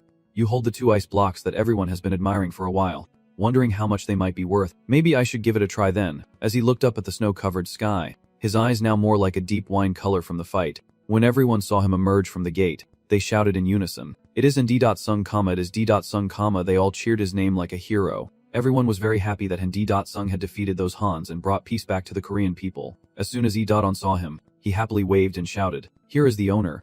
Everyone was surprised because they all thought D.Sung would be cautious and reserved. Seeing everyone gathered there, he looked down with an unchanged cold face. Although he had defeated a major enemy, D.Sung showed no arrogance. As he landed, the crowd cheered wildly. Having cleared its rank gate how truly powerful he must be, D.Sung jumps down from the dragon's back. With some snowflakes still clinging to his legs in the gate, the branch manager steps closer to him, calling out Hero D.Sung, as the crowd around him continues to cheer loudly. Treating him like a hero, the branch manager happily continued, "On behalf of the association, I sincerely thank you." The crowd cheered loudly and said, "We are also very grateful to you. You handled everything efficiently and prevented any casualties." "Thank you, Hunter D.Sung, and despite the praise you felt tired and somewhat disillusioned. Actually, the reason I fought them was to protect my loved ones. But this has gone on a bit too long." Diosung thought to himself, "This is getting a little embarrassing. First the civilians, now Celian runs over excitedly to Juseed. Owner, does this rank monster in the gate have any special traits?" Hajin and Han Yil are also eager to hear what you experienced inside, hoping to learn something new, but to Seelhian's disappointment, you just stare blankly at the gate, which is empty, and her smile gradually stiffens. The branch manager also found it strange. He said there should not be any monsters in this rank gate. How is that possible? D-Sung recounted, but inside there were 3 people, one with blue eyes, one with black eyes, and one with white eyes. Hajin immediately recognized that the black-eyed one was the one who beat up at Trang Sich, and the white-eyed one was the attacker of Zhongxian. She guessed so. The branch manager also wondered why its rank gate like that had no monsters. Teenup told you that he understands for now and that the association will investigate personally later. Hanian, after hearing this, also guessed that the person who attacked Li Changsik and Seal Zhongxian was that guy. So who is the green-eyed one? Hajin no longer cared about that and directly asked how they were doing. Disung's face was gloomy as he recounted, "I killed all of them. The blue-eyed one escaped." Branch manager Teen asks, "Is that blue-eyed guy also like those others?" Disung replies, "Compared to the others, he looks a lot like the bot, but I think the one behind the scenes is someone else, and I will need time to sort out the information." Seal Yain cheerfully asked, Boss, did you get anything from this rank gate?" The branch manager was surprised by her question. If there was a prize from this rank gate, it would indeed be something very valuable. Disung, feeling bored, said, "I am exhausted. I think I have used up all my strength, so if anything happens, contact Seal-chan. I am done here. You better hurry and secure the treasure before they snatch it away." After saying that, Disung disappeared instantly. Seal Yan shouted, "Master, I have something to say," but he had already run far away. After everyone has left, each person has their own thoughts. Hajin is now somewhat reassured, and just waiting for Seal Yan to recover, while Hanayan wonders, is that blue-eyed guy a new enemy? Greetings viewers, this channel no we have received news that Korean hunter Han Sung has single-handedly cleared its rank portal. Next, another piece of intelligence. Hello viewers, this is Steve, Hunter Han Sung, and also another channel. Hello viewers, this is B's South Korean hunter Han Sung. We have good news for you. The first hunter capable of handling a low-rank gate alone has appeared, and his name is Han Sung, the one who just got promoted to rank hunter. With this achievement, Korea has not only risen to become a hunter superpower but also climbed the global rankings all over Korean media. They are calling your name, and Dongchi is so excited. So cool. The strongest hunter in the world has appeared, Han Sung, on the screen. Everyone is quickly flooding the comments. And who am I? No one but Han Sung's fan club president, who has been following him since the Gangnam incident. Dongchi, let us take a look at the world's achievements and see why this event is so significant. How many countries have managed to clear its rank gate? America, China, Russia, Japan, India, the European Union, and finally South Korea. My friend, Dongchi continues. So the key point here is that this is the first time in history someone has cleared an S rank gate on their own, which is unprecedented. Therefore, I think after this event, Han Sung should be ranked number 1 among global hunters. If you agree, please give me a like. Everyone below starts to criticize Dongchi's statement, making him angry and scowl. He stands up angrily, glaring at the screen, shouting at those who dared say Hani is a loser, cursing someone, wanting to fight, so I will go personally to ask the cleanup team leader. And after he finishes speaking, he immediately picks up the phone. Hello sir, have you finished handling this rank gate in Bizen yet? The other end of the line did not understand what was said, causing Dongchi to stare in silence for a long time. He grabbed his phone and shouted loudly, What did you say? It must be something really shocking. Meanwhile, at another headquarters, everyone was in turmoil. I remember the Korean branch. Yes. The newspaper about Miuri. I remember now, thinking that she kept receiving calls. Yes. I am the secretary. I believe this. Yes. Basi. Yes. I remember. After hanging up, she sighed tiredly. The leader told me to handle some things for him here. So what is with all these calls? As soon as she finished speaking, 3 or 4 phones rang simultaneously, and she looked at the loud, harsh sounds with a tired expression. Yes. The secretary. Think this. I do not know what the other side is saying, but she looks very contemplative. At this office, Chanho also seems to think that you are very busy. Sung, so why do not you answer the phone? I am going crazy. Tran, who keeps pounding on the screen as if he is about to lose his mind. Di-sung, it seems we need to hold a press conference at the office.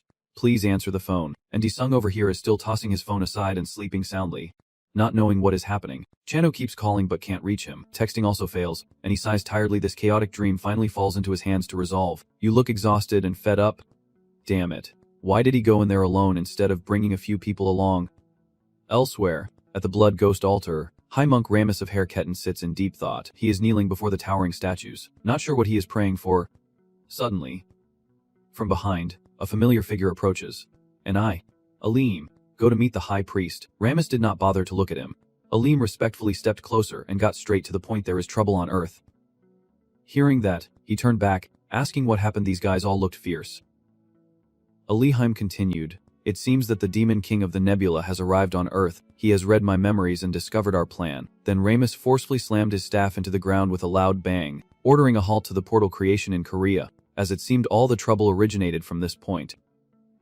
After finishing, Ramus loudly roared, preparing for a battle with the world, as it seemed a fierce clash was about to erupt. Seeing his anger, Aleem bowed respectfully without saying anything further. Understood. At the World Hunters Association, Wuka, magnificent solid gold tower stands tall. On the conference table, all the newspapers are about Di-sung, who seems to be a trending sensation right now. In the conference room, the atmosphere was tense and solemn, as if everyone was discussing Di-sung. A hand raised lightly to tap the microphone to test the sound before preparing to speak. Darren is serious. Now we will begin discussing the event related to the Srank Gate in Korea. First, please look at the screen, which shows Di-sung's portrait and that Srank Gate. He continued, the person everyone is seeing is the Korean hunter who single-handedly cleared Srank Gate in Korea. Someone interrupted him, raising their hand, asking to wait a moment. See, our country ranks gates based on the level of monsters inside, not their aura, he continued grimly. According to reports, there are no monsters inside that gate, so we cannot consider it Srank Gate. Including Japan, only 6 countries have cleared Srank Gates. Jin Song also spoke up, saying that Srank Gates cannot be handled by just one person, so it is not truly Srank Gate. We can only rank it alongside one of the hunter's inspection sites. Wang Wei interrupted. Why is everyone leaving already? Please do not judge the situation on your own while the president of the Korean Hunters Association is still here. Baek Dong-hu thought to himself, those people want to escalate things. Huh. If they like, I will play along. Darren spoke up. Yes. Indeed, the association will send an investigation team to verify if it is truly Srank Gate. Today's meeting was not convened for that purpose. First, let us hear the speech from Chairman Dong-ho of the association. Baek spoke up. I am the president of Heth. For that reason, we are calling for international measures. First, please watch this video clip.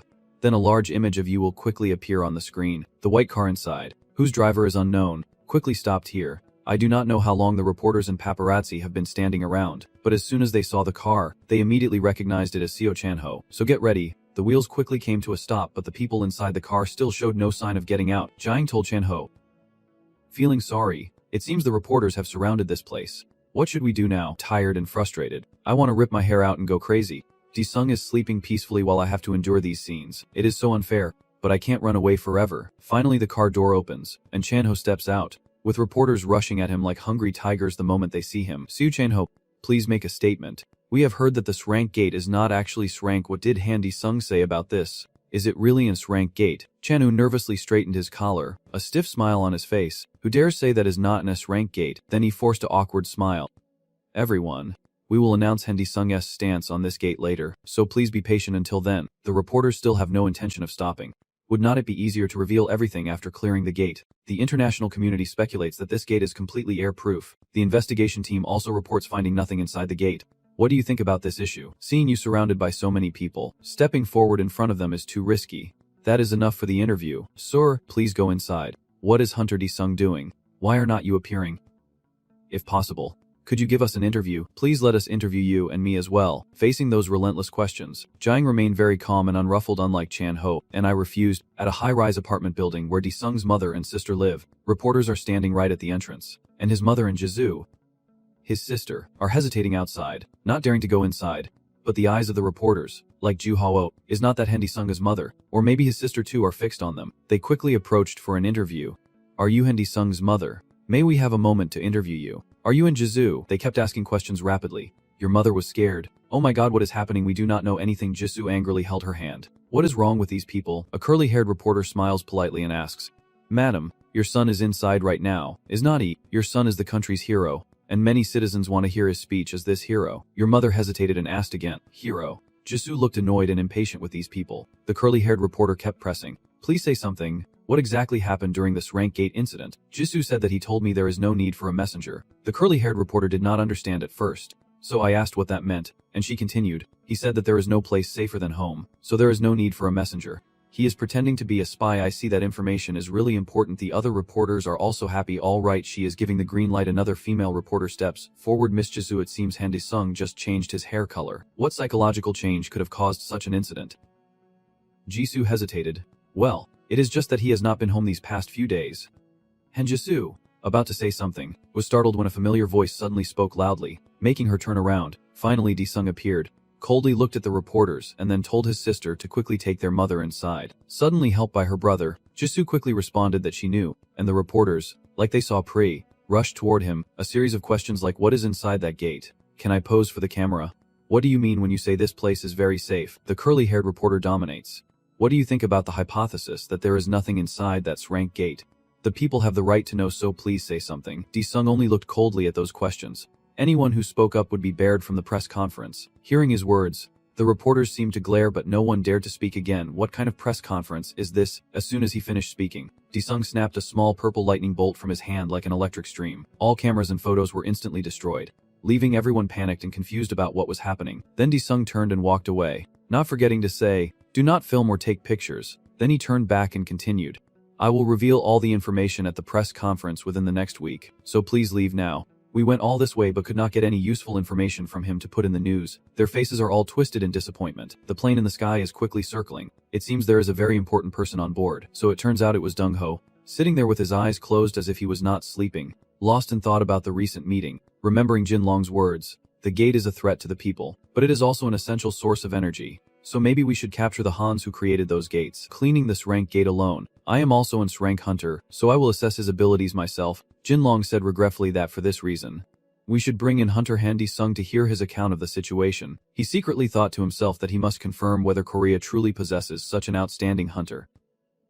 Shinichi said, Chairman Park Jung-ho, we need more concrete evidence. We want to bring Hunter Han Dae-sung here and hear the full story firsthand. He also thought that if Han's abilities were truly that strong, establishing a good cooperative relationship with Korea was essential. Another person agreed, saying that having full control over such gateways would be very beneficial for humanity. Please call Hunter Han here to get more information.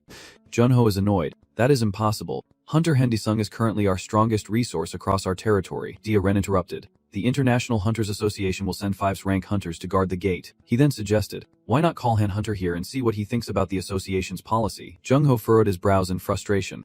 Watching them, it is clear these people do not care about the horns at all, and are just targeting Han Dae-sung. Dia-ren, noticing his attitude, also grew annoyed, his fierce eyes glaring at Jung-ho as if he wanted to devour him. But as the president of the Hunter Association, he shook his head in frustration, saying, do whatever you want. I do not agree. Sitting on the plane, Juno still could not hide his resentment inside. I won't let you achieve your goals. At Han Dae-sung's office building, he asked Jiang if he wanted to work here, and Jiang happily smiled and nodded to Deputy Leader Han Dae-sung. Jiang bowed his head and said, you saved my life twice, and I still have not had a chance to thank you. I truly appreciate it very much. Dae-sung nodded and asked, are you feeling better now? She said that because my aura was destroyed. I can't continue working as a hunter for now, but my daily life is fine, and I want to work here and help heal him until I can return to being a hunter. Before her decision, Dae-sung looked unhappy. She still can't do the work of a hunter. Jiang looked sad. Those monsters took my parents. I have to recover quickly and take revenge on those who created the portal. Hearing this, Dae-sung was momentarily at a loss for words, wanting to comfort her but also afraid of hurting her more. At the same time, Chan-ho hurriedly entered and heard the noise before even reaching the door. Annoyed because he had said he was on his way but still had not arrived, he saw Dae-sung looking cheerful and said, hey Dae-sung, look, this is an invitation from the International Hunters Association. After Chan-ho's assistant finished reading, she held up the letter for everyone to see and coldly said, that is what it says in the letter. Chan-ho chuckled sarcastically. So our Dae-sung is going abroad and the top hunters in the world will also attend. Should I go with him? Dae-sung looked indifferent and straightforward, saying I am not going anywhere. Chan-ho was surprised and asked again, you are not going? Haven't you thought it through? Dae-sung casually replied, those guys are stronger than you think. If they come while I am away, it is a sure death for everyone. Then he continued, so we will tell them we can't go. What do you plan to do about the press conference? Oh, the press conference. If Chan-ho had not mentioned it, Dae-sung might have truly forgotten about it. Then he turned to Jiang with a cunning look and said, I have a plan that made her break out in sweat. The press conference quickly took place with reporters and paparazzi already in position. Let Jiang speak first. Now we will start this rank gate press conference. First, Leader Chanho will provide some basic information. After her speech, Chanho quickly stood up and said, I am Chanho, leader of Disung. The entire brightly lit room was filled with spotlights shining directly onto the stage. Chu Jiang continued, if anyone has questions, please raise your hand and we will answer each one. Chu Jiang points to the person sitting at the top, the journalist in the front row, and invites her to speak. The female journalist quickly stands up and gets straight to the point. Yes, hello, I am Li Jimin from the Thosan newspaper. I want to ask Disung from Thosan. Chanho and Chu Jiang both fell silent, indicating their implicit agreement, and Disung was also ready. She continued, I heard that your family did not evacuate when the gate opened. Do you have any information related to gate? I am curious why you said that. I quickly moved to force her to speak, saying I do not know anything about the gate, but Disung proudly continued. Right now I know there is no gate I can't open. So I told them they do not need to go anywhere. After his answer, everyone below started to stir, and Chanho silently lamented in his heart. Disung, please control your words. Another person also raised their hand and then looked over, with 10 people raising their hands on the right side, the reporter with messy hair and a dangerous face. I heard that this time there are no monsters at the gate. I wonder how Sanhan Disung fought against the enemy. As he finished speaking, you quickly responded, a very powerful eye. Your answer was brief but very to the point. The reporter asked in surprise, a very powerful eye. Maybe I have never heard of it before. You calmly recounted. I fought the enemy's eye on the snowy mountain, secretly thinking that the eye was damaged. Chan Hong So Trua Kaliva Von Kop Mine. Doi Diu Track Sak Men Rang Kitho San Hendi Sung Chin Da Trong Kan Dong Tiat Dang La M90 Du Si. Thong Tin Vi Dan Ting Ki Vang Duog Ju Bai Mat. Moyen Valong Cho Thong Bao Tu Heap Hoi. May asked again. So do you have any evidence? Like the loot that can prove there is no anti-air around the gate. As soon as the reporter with spring hair finished speaking, Disung suddenly reached into the spin before everyone's surprised eyes below. And so, his face darkened. So let me show you all, Disung said and did, from the spin. He pulled out something like a shattered ice block and continued. The loot when defeating the enemy inside the gate is in Srank Awakening Core. The reporters below all rushed to stand up to see. The crowd quickly buzzed with excitement. The Srank Awakening Core, the first and only in the world. Hurry up and put it on the front page. Seal Yan was watching the live broadcast. Sweating nervously, Jiao exclaimed, oh my god, it is so big. Heron's group at the hospital was also watching the news broadcast on TV. And when they saw what he brought out, everyone was stunned. Trangsich was so shocked he froze in place. Herin spoke up, this is the first time I have seen something like this. Over here. Donghu and the branch manager are also wide-eyed in surprise. What is that? As he said, this is S-Class Awakening Core. It seems the news has already spread across the city. Yan Chiu happily says, who dares say this gate has nothing to do with self-biting. At the press conference, what he revealed shone brightly, causing everyone here to stare in shock. With cameras and recording devices working at full capacity, Yan, herself a hunter, could not help but be amazed when she saw such a strange and enormous object. Vice Captain. Even she is curious about what this is, and whether it should be, but since it came from an S-rank gate, it is definitely not an ordinary object. Dae-sung looked at her with a smug smile. So you are ready to return to being a hunter? Right, I wonder what he is planning in his mind. Then Dae-sung loudly said, so let me verify this awakening core right now and here, as if understanding his intention. Chuyan stared in surprise with wide eyes. So this press conference is for that? Dae-sung continued. I told the leader that I would help you restore yourself to how you were and have you work for me. He said that if that is the case, I can use this for whatever I want. Hearing this, her hands trembled as she clenched them tightly, knowing that even in her dreams she could never have imagined this day would come. Then, with a determined look, she reached out both hands to touch the awakening core. Dae-sung, I will definitely repay this kindness to you. Suddenly, a blinding beam of light burst out from the core, making her unable to blink, causing Yan to stare wide-eyed. The intense glare made all the reporters below instinctively cover their eyes, and everyone could not help but break out in a sweat. The announcement sounded, the Supreme Throne. Do you want to turn the warrior into Yion's servant? And they will have to obey all commands from the Supreme Throne. Then he immediately reached into the system and chose yes. Of course, if using the awakening core to save someone, he must be sure that person is fully committed to working for him. Feels like Yion has been reborn once more, her whole body shining brightly, her eyes becoming more determined than before. She silently thinks, I can sense that the aura feels a bit different from what I used before, but I can still feel it. Below, the reporters keep staring in amazement, many voices praising this rank awakening core. How much does it cost? Should I set a price? Chanho, seeing that the people have retrieved the old man, also feels secretly happy for her. But on the other side, the crowd is still in shock. Chanho smiles to himself, thinking I have taken another step closer to becoming the strongest gang in the world. At the hospital, the entire atmosphere has fallen silent. With colorful notes and messages covering every door, everyone is eagerly awaiting Uncle Dongxian's return. But he has actually been asleep for a very long time. Inside, the person lying in bed with a vegetative body is breathing faintly, and in his mind, words echo. Leader, wake up quickly. Dad says he is Korea's #1 hunter. The crying of the children at the blind camp continued to echo.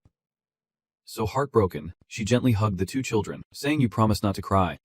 Suddenly, the hospital door opened as if someone was coming.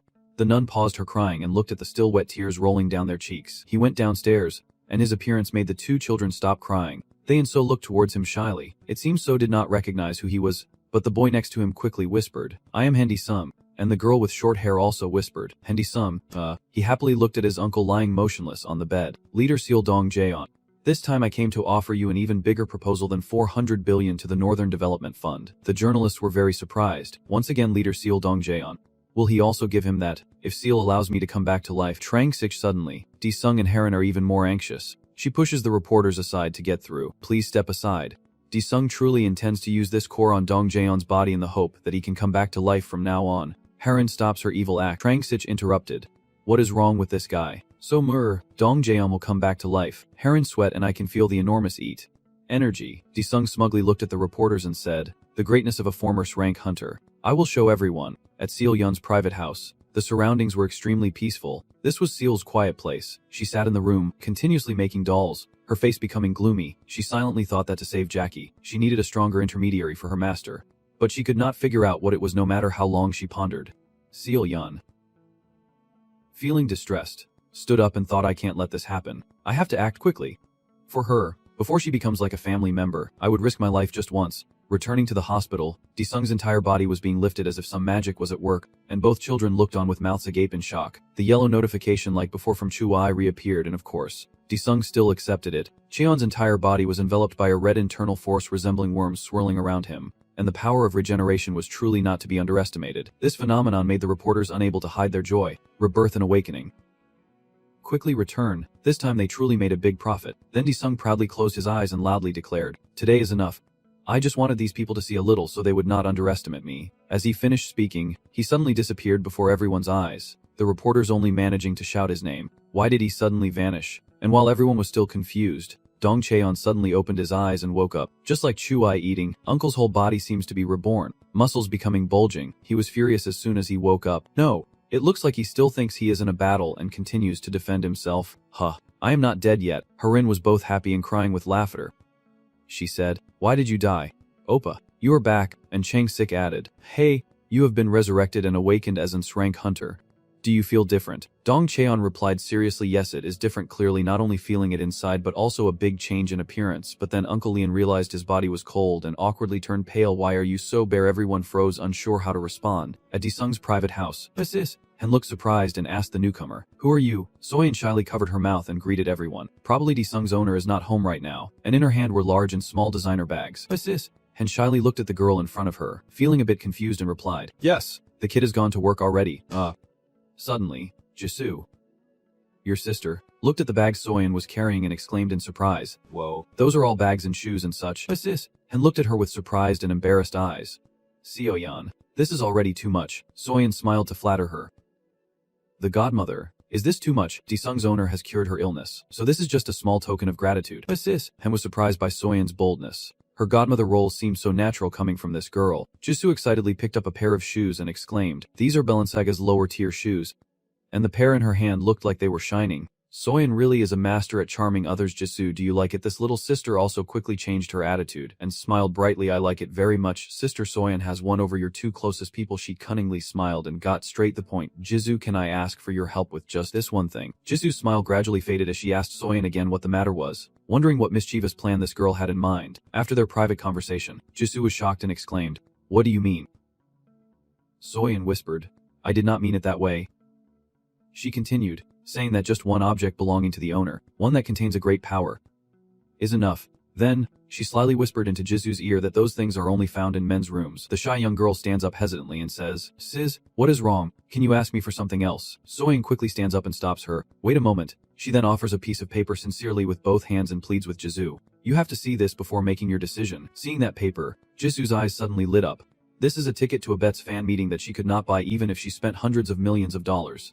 It seems Soyeon has gone to great lengths to understand her younger sister's interests this time, and Jisoo keeps sweating nervously in the face of temptation. She continued, Butts is a famous idol group made up of hunters. Do you know that your favorite idol Jisoo is from Bang Fortress? Jisoo probably can't resist the temptation. She reluctantly asked Seo Hyun, do you really need that dirty intermediary thing? Finally, Jisoo agreed, and Soyeon was satisfied. If everything goes well, this ticket will belong to you, Jisoo, she cheerfully continued. Thank you, and Jisoo could only imagine how happy her sister's Chucky was.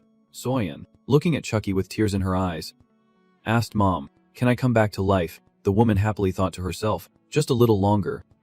My Chucky, in Dejung's office, gunfire echoed continuously in the air, but no one knew who was shooting.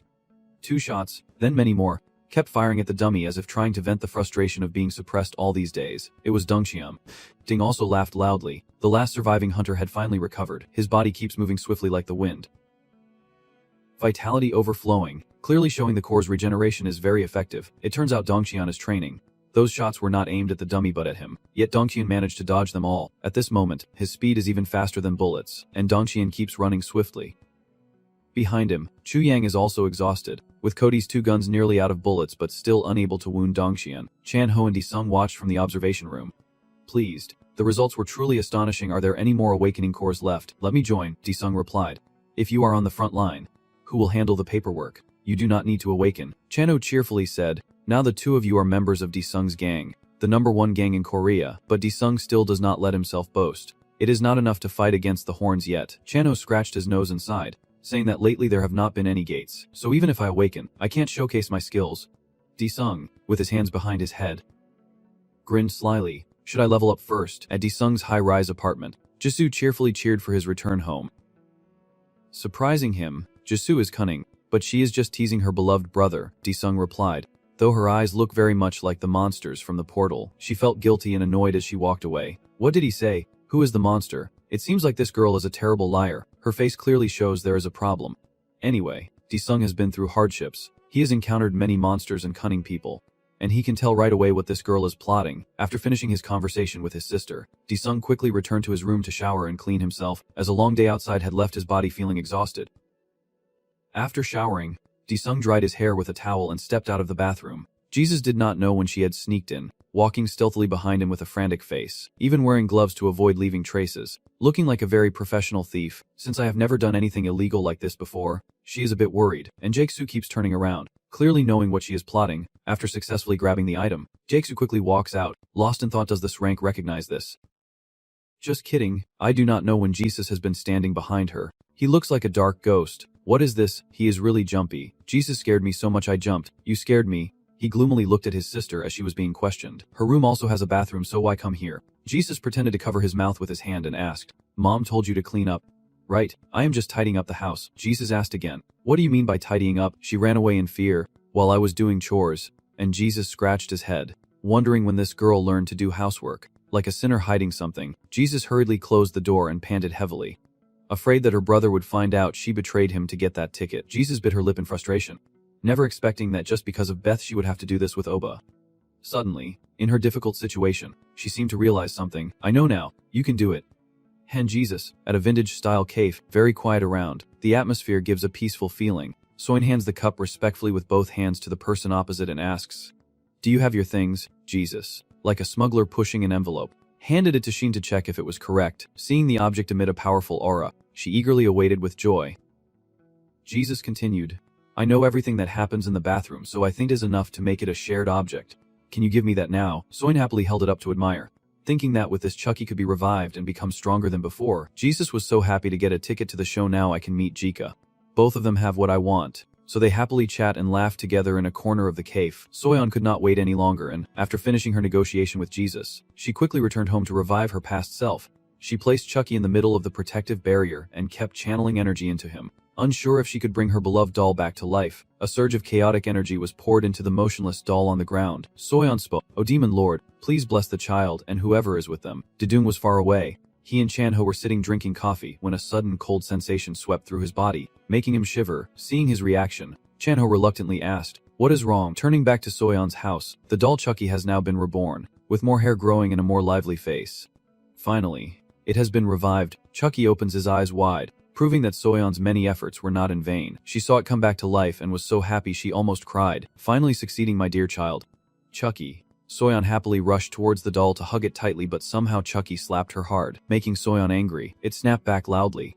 "You idiot, if you had been any slower I would not have been able to come back to life. How dare a lowly person like you call me your child? From now on this world will drown in a sea of blood." Soyeon could not understand why Chucky acted so violently, feeling helpless and questioning herself. What is wrong with me, God? Suddenly, a loud sound erupted from Soyeon's house, and a desperate scream echoed loudly. Chucky quickly sat down on the ground, looking distressed. How could it have hurt the person who created it? Even though I love it very much, right now Soyeon is also annoyed. Children must be handled gently. I really forgot to teach it properly. Just after finishing clearing out the mansion, Soyeon's phone rang at the same time with Ji-sung calling her, so I quickly set Chucky aside, overjoyed, and answered. "Owner, the whole road is filled with thick dust and smoke. I do not know what it is, but it does not seem like ordinary road dust." Dong-cheon looked surprised and asked if Ji-sung also had this. While Wang wondered and thought about where they were, Soyeon laughed loudly. "So where terrifying place are we going this time?" Ji-sung standing seriously in front of them. "The three of them are too weak. It seems like he wants to train them more," suddenly revealing such a weakness. Wang and Dong-cheon were momentarily embarrassed and turned away. Ji-sung continued, "So this time everyone must do better." But Soyeon interrupted. "Wait a moment, Master." Soyeon stepped forward happily and said, "I have something to show you." Ji-sung curiously asked what it was just as she threw Chucky onto the ground. "Chucky, go away." Ji-sung immediately knew the things she wanted to show were not good news. Chucky suddenly was thrown to the ground, rubbing his belly before lying down sideways. "Why call me out?" Soyeon excitedly said to Ji-sung. "Look, Master, that is our child." Dong-cheon looked confused and asked again. "Really?" For Wang too. Both of them looked stunned as the words were repeated. Ji-sung stared in fear at the Chucky doll standing before him, its eyes sparkling as it called out to him. Then it reacted more fiercely, crying out and running quickly to try to hug him, shouting "Mom." Facing the strange thing in front of him, Ji-sung was terrified and punched hard, knocking Chucky away, and he shouted, "Die." Soyeon is crying and holding up the doll. "Chucky, wake up. My child." Ji-sung feels a headache and is tired of it. "I thought this girl liked doing weird things, but this is just too terrifying." What is happening right now is visible to both of them, and Dong-cheon and Chu Yang are momentarily unsure how to react. Ji-sung continued, "Now is the time to strengthen Ji-sung's ice power. You lead everyone to a dark, deserted bamboo forest where the coldness is overwhelming and fog covers everything." Dong-cheon looks around in horror, turning his head repeatedly, and asks, "Where am I?" Chu Yang is also alert, sensing the smell of blood everywhere. The system has activated the Hell alert, and the status check window appears. So Yang quickly presses the view button for the next instructions. The system then displays the following message. Ji-sung's attendant is a wizard, Dong-cheon is a hunter, and Chu Yang is an archer. Dong-cheon helplessly wondered if this illusion was created by Ji-sung. How he ended up here? Is he a ghost capable of teleportation or something? And so Yang turned back and laughed loudly. "Rookie, this is the Hell Training Center. If you want to follow, you would better prepare yourself mentally." So Yang said that, and Chu Yang immediately became alert. Training. In front of them, giant spiders with glowing red eyes were slowly approaching. Ji-sung continued the instruction. "The training is to survive until the time runs out." Dong-cheon chuckled, "I am just itching to get moving, so this training is just right. I need to warm up a bit." Harin and Soyeon also quickly mobilized their internal energy, each with different emotions. Seeing everyone ready, Ji-sung smiled satisfactorily and said, "Let us begin." Very quickly, those giant spiders with their sharp legs moved swiftly toward them. There was something on their bodies emitting a terrifying black aura. Switching scenes. Now on social media there are countless posts about Ji-sung's reconstitution core. Scrolling through anywhere you see only talks about this. On the table, the phone rings and the voice on the other end says, "The branch manager wants to see the chairman." The man faintly agrees. "Come in." The door was quickly opened, and the person outside entered. It was the branch manager, who immediately bowed respectfully upon entering. Dong-ho sat up straight on the chair, his face serious as he looked at him. "What is going on?" The branch manager announced that there is an urgent message from VK. "It seems something important has happened." He continued, saying that the Hunter Federation meeting would be held in Korea, and that they wanted to invite Han Dung as a hunter. Hearing this, Dong-ho seemed displeased and was momentarily unsure how to respond. Hesitating for a moment, then Dong-ho continued, "The Hunters Alliance meeting will be held in Korea. Who will be attending there?" The branch manager quickly handed him a black notebook, pushing it in front of him. "This is the attendee list. According to the report, the global top-ranked hunter, Aslan Anderson, will also attend." And upon hearing the name, Soo was immediately stunned. "Is this the younger brother of the chairman?" This person surprised Dong-ho. "At my house with the president. The atmosphere here is very solemn, with 4 empty tanks around and not everyone can enter." As soon as President Dong-ho appears, President Lee Kang-cheom greets him with a bright smile, saying, "Hey, it has been a long time." Dong-ho took a sip and replied softly, "What are you talking about? Our guild disbanded a long time ago." Looking up at Kang-cheom's chair, "Is it okay for you to be the president?" The president replied that being president of the association is still better. But he still prefers messing around with your brother more. Dong-ho politely continued, I would not dare bother someone as busy as you, so I will get straight to the point. He looked serious and said I received a notice that the Survey Federation meeting will be held in Korea. The president was surprised. It seems he had no idea that an event would be held in Korea. Dong-ho continued saying that for now we should not mention the Hanskir group, which surprised the president even more. Dong-ho, tired, closed his eyes, knowing that the main gates are each country's gold mine. Right, the president pondered silently. Indeed, I must immediately capture them to protect the people, but given the current economic situation, this is truly a sensitive topic. If the ETA type disappears, the energy source will run out. This makes Dong-ho even more frustrated. Anderson did not even bother to answer when I asked if he dared to take responsibility for handling those Hansk if they left the gate. His brother Aslan is the one who should be worried, the president considers, and the foreign minister also told me that the US will monitor the current situation. Dong-ho becomes more aggressive, saying we must ensure the development of the economy and the safety of the people. That is right. You asked the president the toughest question when he spoke up, but how to do it is the key, Dong-ho said. Preparing the highest medal, perhaps to reward Di-sung and have him work for the president. As soon as he heard this, the president realized the issue was Handi-sung. Dong-ho patiently explained that with Handi-sung on our side, we do not need to fear because there are no nuclear weapons. The president happily agreed. Yes, if the US has Aslan, then we have Di-sung and Handi-sung must attend this meeting as representatives of Korea. Seeing the president so excited, Dong-ho calmly told him, leave it to me. At a high-rise apartment, Di-sung's private residence, sunlight streams through the windows. Di-sung sits inside, enjoying his favorite cold beer and drinks it all in one go. Di-sung turned to Chan-ho and said, a medal. Maybe Chan-ho already told you about this. Chan-ho explained that they call it the first-class national medal, although it might already be the highest medal. Di-sung did not look happy. Instead, he seemed annoyed.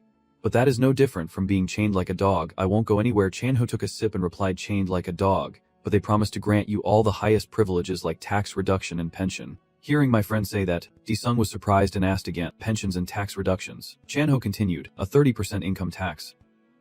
Hearing this, Di-sung changed his mind immediately. So of course I have to go. Anything related to money is tied to benefits. Chan-ho continued.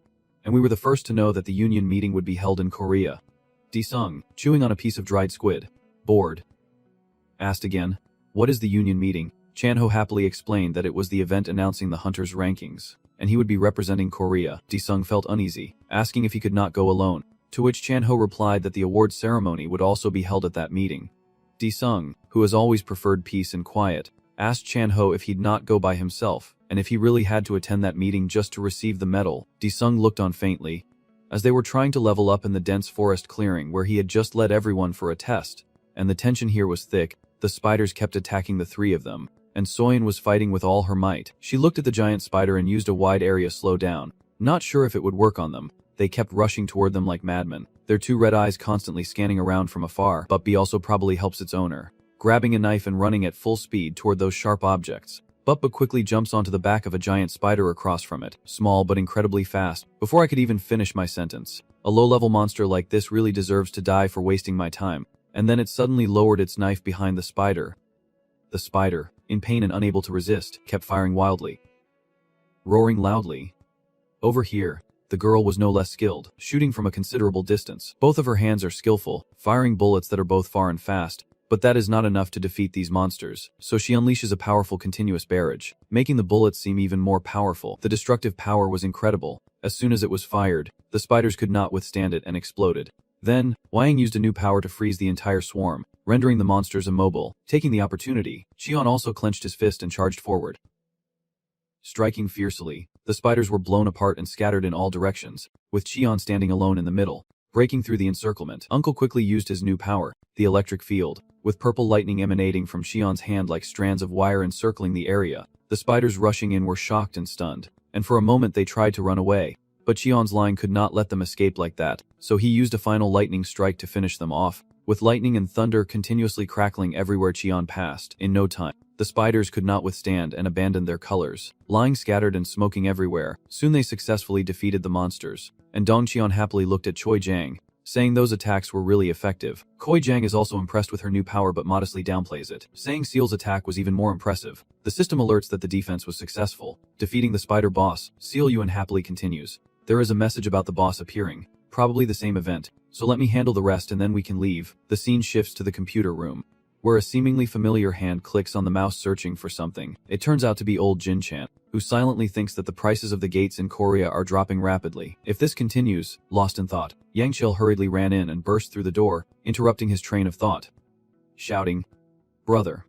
Jin Chan, bored, responded, "Yang Chil, what is going on?" Yang Chil quickly got to the point. "Hey, do you know the news? The World Breath Federation meeting will be held in Korea." Jin Chan sighed deeply. "That is true. But what benefit will our gang get?" Yang Chil continued. "No, if we introduce ourselves as the only cleaning gang of the Sung Gang, we will receive numerous partnership offers from abroad. This is our chance to expand into the international market." Hearing about the international market, Jin Chan seemed a bit tempted.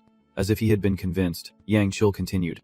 "The main news will be about Han De-sung, and his rank will be announced at this conference. De-sung's gang. He happily calculated that De-sung and our cleanup crew would attract media attention." Jin Chan happily added, "Yes, I am also concerned that the number of gates in Korea is decreasing. So let us seize this opportunity to establish ourselves in the international market." Yang Chil grinned slyly and made a suggestion. "So please help me record a video of this meeting. Isn't it true that you and leader Seo Chan Ho are very close? It seems he has figured out your intention." And Jin Chan promised to give the order. Then he puffed up his chest and said, "I know, so let me ask leader Seo Chan Ho for help." Yang Chil happily bowed his head. "Thank you." A steaming cup of hot coffee sat on the table, in front of a forge blazing with fire, and the scene here felt truly warm. D-Ren seriously told the person in front of him that, in accordance with everyone's wishes, we decided to hold the Federation meeting in Korea. The person sitting opposite him was Karina, the Western Inquisitor, revealing that D-Ren was actually a traitor to his own country. After hearing D-Ren's report on the current situation, Karina sat silently for a long time to think of a counter-strategy. Suddenly, she placed her hand on a crown-shaped box resembling a Rubik's Cube to do something, releasing continuous energy from within. Dear Ren looked at the cube-shaped box in front of him, unable to hide his surprise, his hand trembling as he was momentarily speechless. Karina, standing fiercely, radiates a powerful hellish energy that makes those around her shiver. She tells D-Ren to quickly send his people through this portal, as she does not know what plans they have next. D-Ren looked up curiously and asked Karina what she was going to do. Feeling a bit respectful in front of such a demoness, Karina stared directly into De-Ren's eyes and replied, "According to your wish."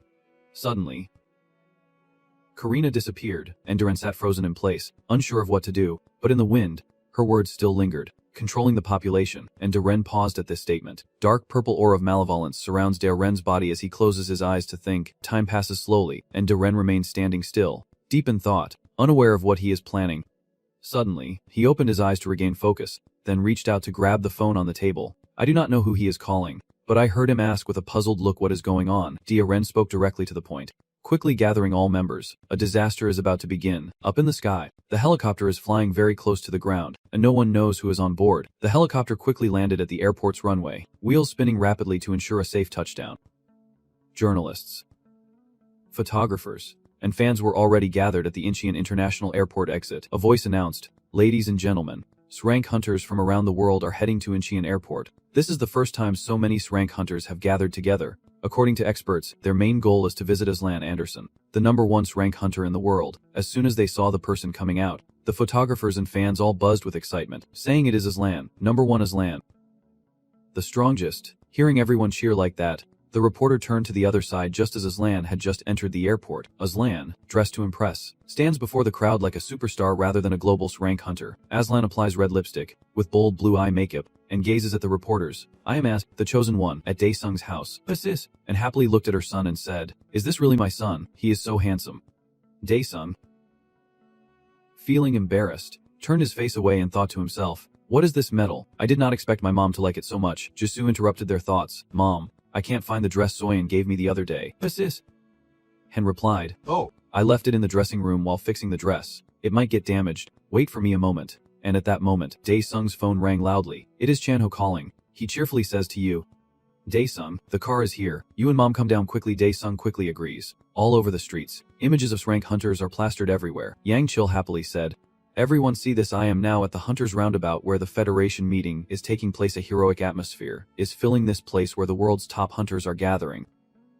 He continued, "Yang Chil promised to give everyone the best quality like possible, so please leave a like and a comment." It seems he is taking advantage of the hunters' popularity shamelessly. Inside the conference, everyone is bustling around like at a party. Chan-ho and Dae-sung's family are seated together at the same table. Amidst everyone's excitement, Dae-sung felt annoyed to be dressed like this and sitting among strangers. The Japanese hunter glared at Dae-sung, thinking, "Is that Dae-sung? I am Michael Yang from the Global Hunters Association, and I am pleased to meet everyone. I will be the moderator for today's meeting." He continued, and before it begins, President Lee Kangchuan will personally present the Medal of Honor, so please give a round of applause. Jisoo whispered in surprise to Mess. Han, Mom, the president will really personally present it to him. Sis. Han was also surprised. Oh my god, President Lee Kangchuan. The president quickly moved forward, and everyone turned towards the stage. Misi continues. Hunter Han Desung is invited to step onto the stage. Below, Sis. Han shouts loudly. My son is number one. Jisoo also yells just as loudly.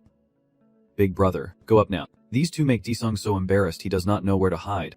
Below, everyone clapped and cheered as they saw him, and Desung walked straight to the stage with a serious expression, holding a shiny gold medal intricately carved by his assistant. The president personally placed it around your neck. This is an honor everyone desires, but it seems you are not very happy about it. Then he shook hands with Desung, smiling warmly, and told him, Han Desung the hunter, please protect Korea well. Suddenly entrusted with all of Korea, Desung could not help but be surprised and asked again, me. The president also looked very proud and smiled at you. Then continued, keep doing your job. Then, he raised Desung's hand high in front of everyone like a victorious fighter in a match. Desung's face was stiff as if he was silently thinking. But no matter what he thought, it still looked very much like a dog leash. Then he helplessly thought to himself, alright, I will just focus on my pension and taxes. Sis. And sitting below with tears in her eyes nodded. Her father must be very proud. Hey, our Desung has also been awarded a medal. Jisoo excitedly clapped and said, hey, from now on I officially acknowledge you. Wang also inexplicably shed tears of relief. Han Desung finally received the medal. Your time has come. After the award ceremony, Desung confidently walked back to his table. Then, rank Hunter Aslan stepped forward. Everyone shouting his name, saying it is Aslan, the top of the rankings. He approached and clapped for Desung, congratulating him. Han Desung looked at the scoundrel in front of him and calmly asked, who are you? He proudly introduced himself. I am the chosen one. After the introduction, he smugly thought to himself, you must be stunned. Right, but Desung paid no attention and turned away, thinking to himself, I can't believe the top hunter is congratulating me like this. Something's definitely up. I have to act now. Suddenly, the watch on Aslan's wrist quickly turned red. The Japanese hunter also stood up in panic.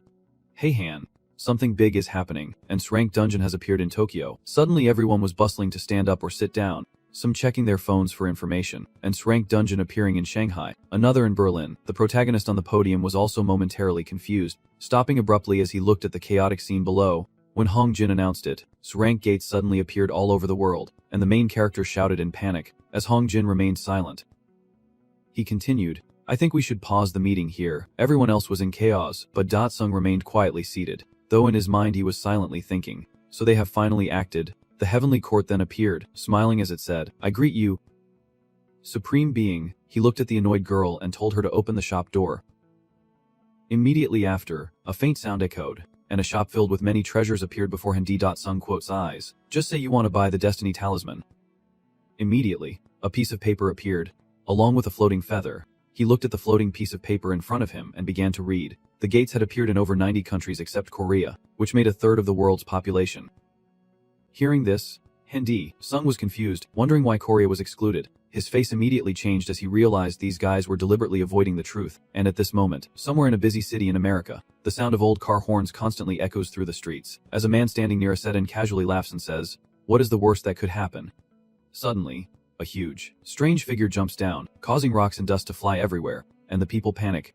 Everyone present there was stunned as they looked at the creature before their eyes. It was a monster in armor, with a massive six-pack body, unlike that of an ordinary human. Immediately, the man nearby screamed in terror as monsters appeared.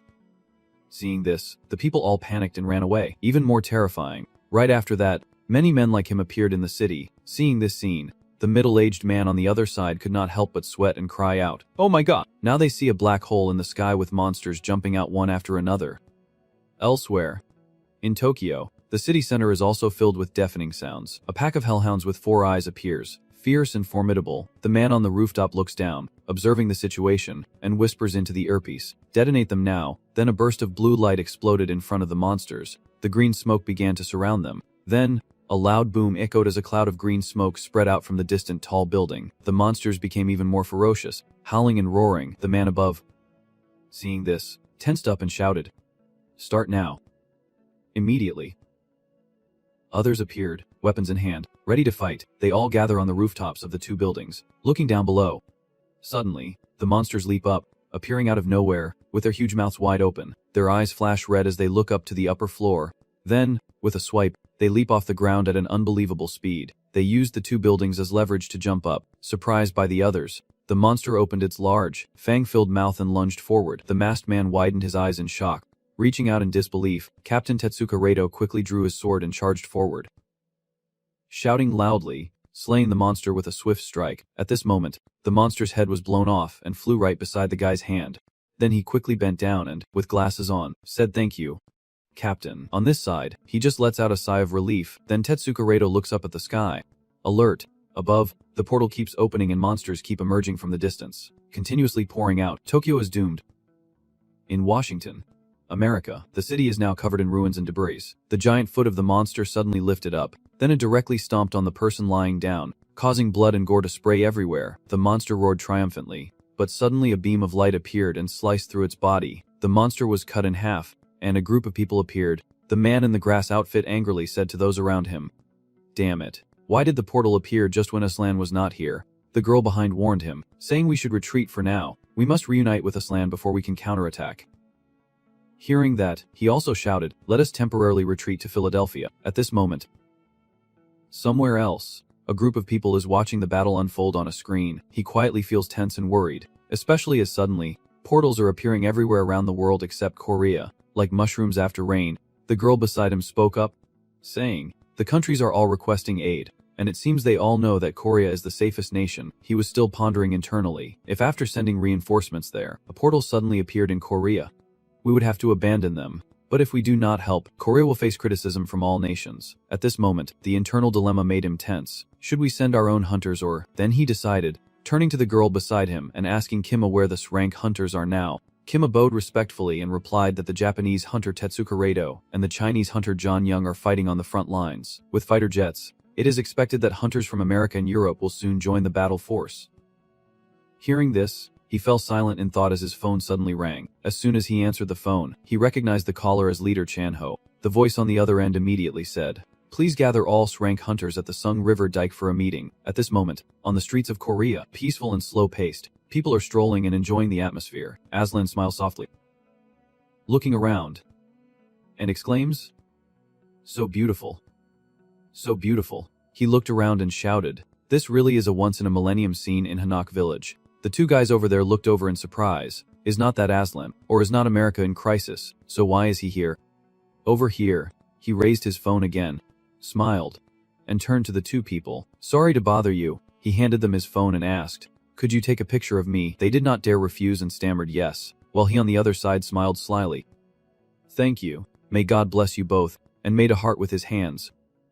Over there, at Disung building, these look hunters are gathered here, sitting in silence with a tense atmosphere. Both sides are filled with hunters, and in the center is our Han Disung. He immediately pulled up a chair and stood. Han Disung said seriously, "Now we will discuss how to crush those aliens." They fell silent, listening to Han Disung for a while. Sung Chan who then asked, "Resurrect Titan, is that right?" The branch manager of the Hunter Association also asked, "So your main goal is to use humans as sacrifices, which is why they created the portal?" Han Disung nodded and replied, "The portal is a shrine." He looked around and then continued, "Humans are considered sacrifices to be offered to the shrine." The hunter guy over there pondered for a moment and then spoke nervously, "So once enough sacrifices are made, the Titan will be resurrected." Hunter Ajin also spoke up, saying that even if he wanted to stop this, he could only support one country at most, since he could not ignore the time and distance of travel.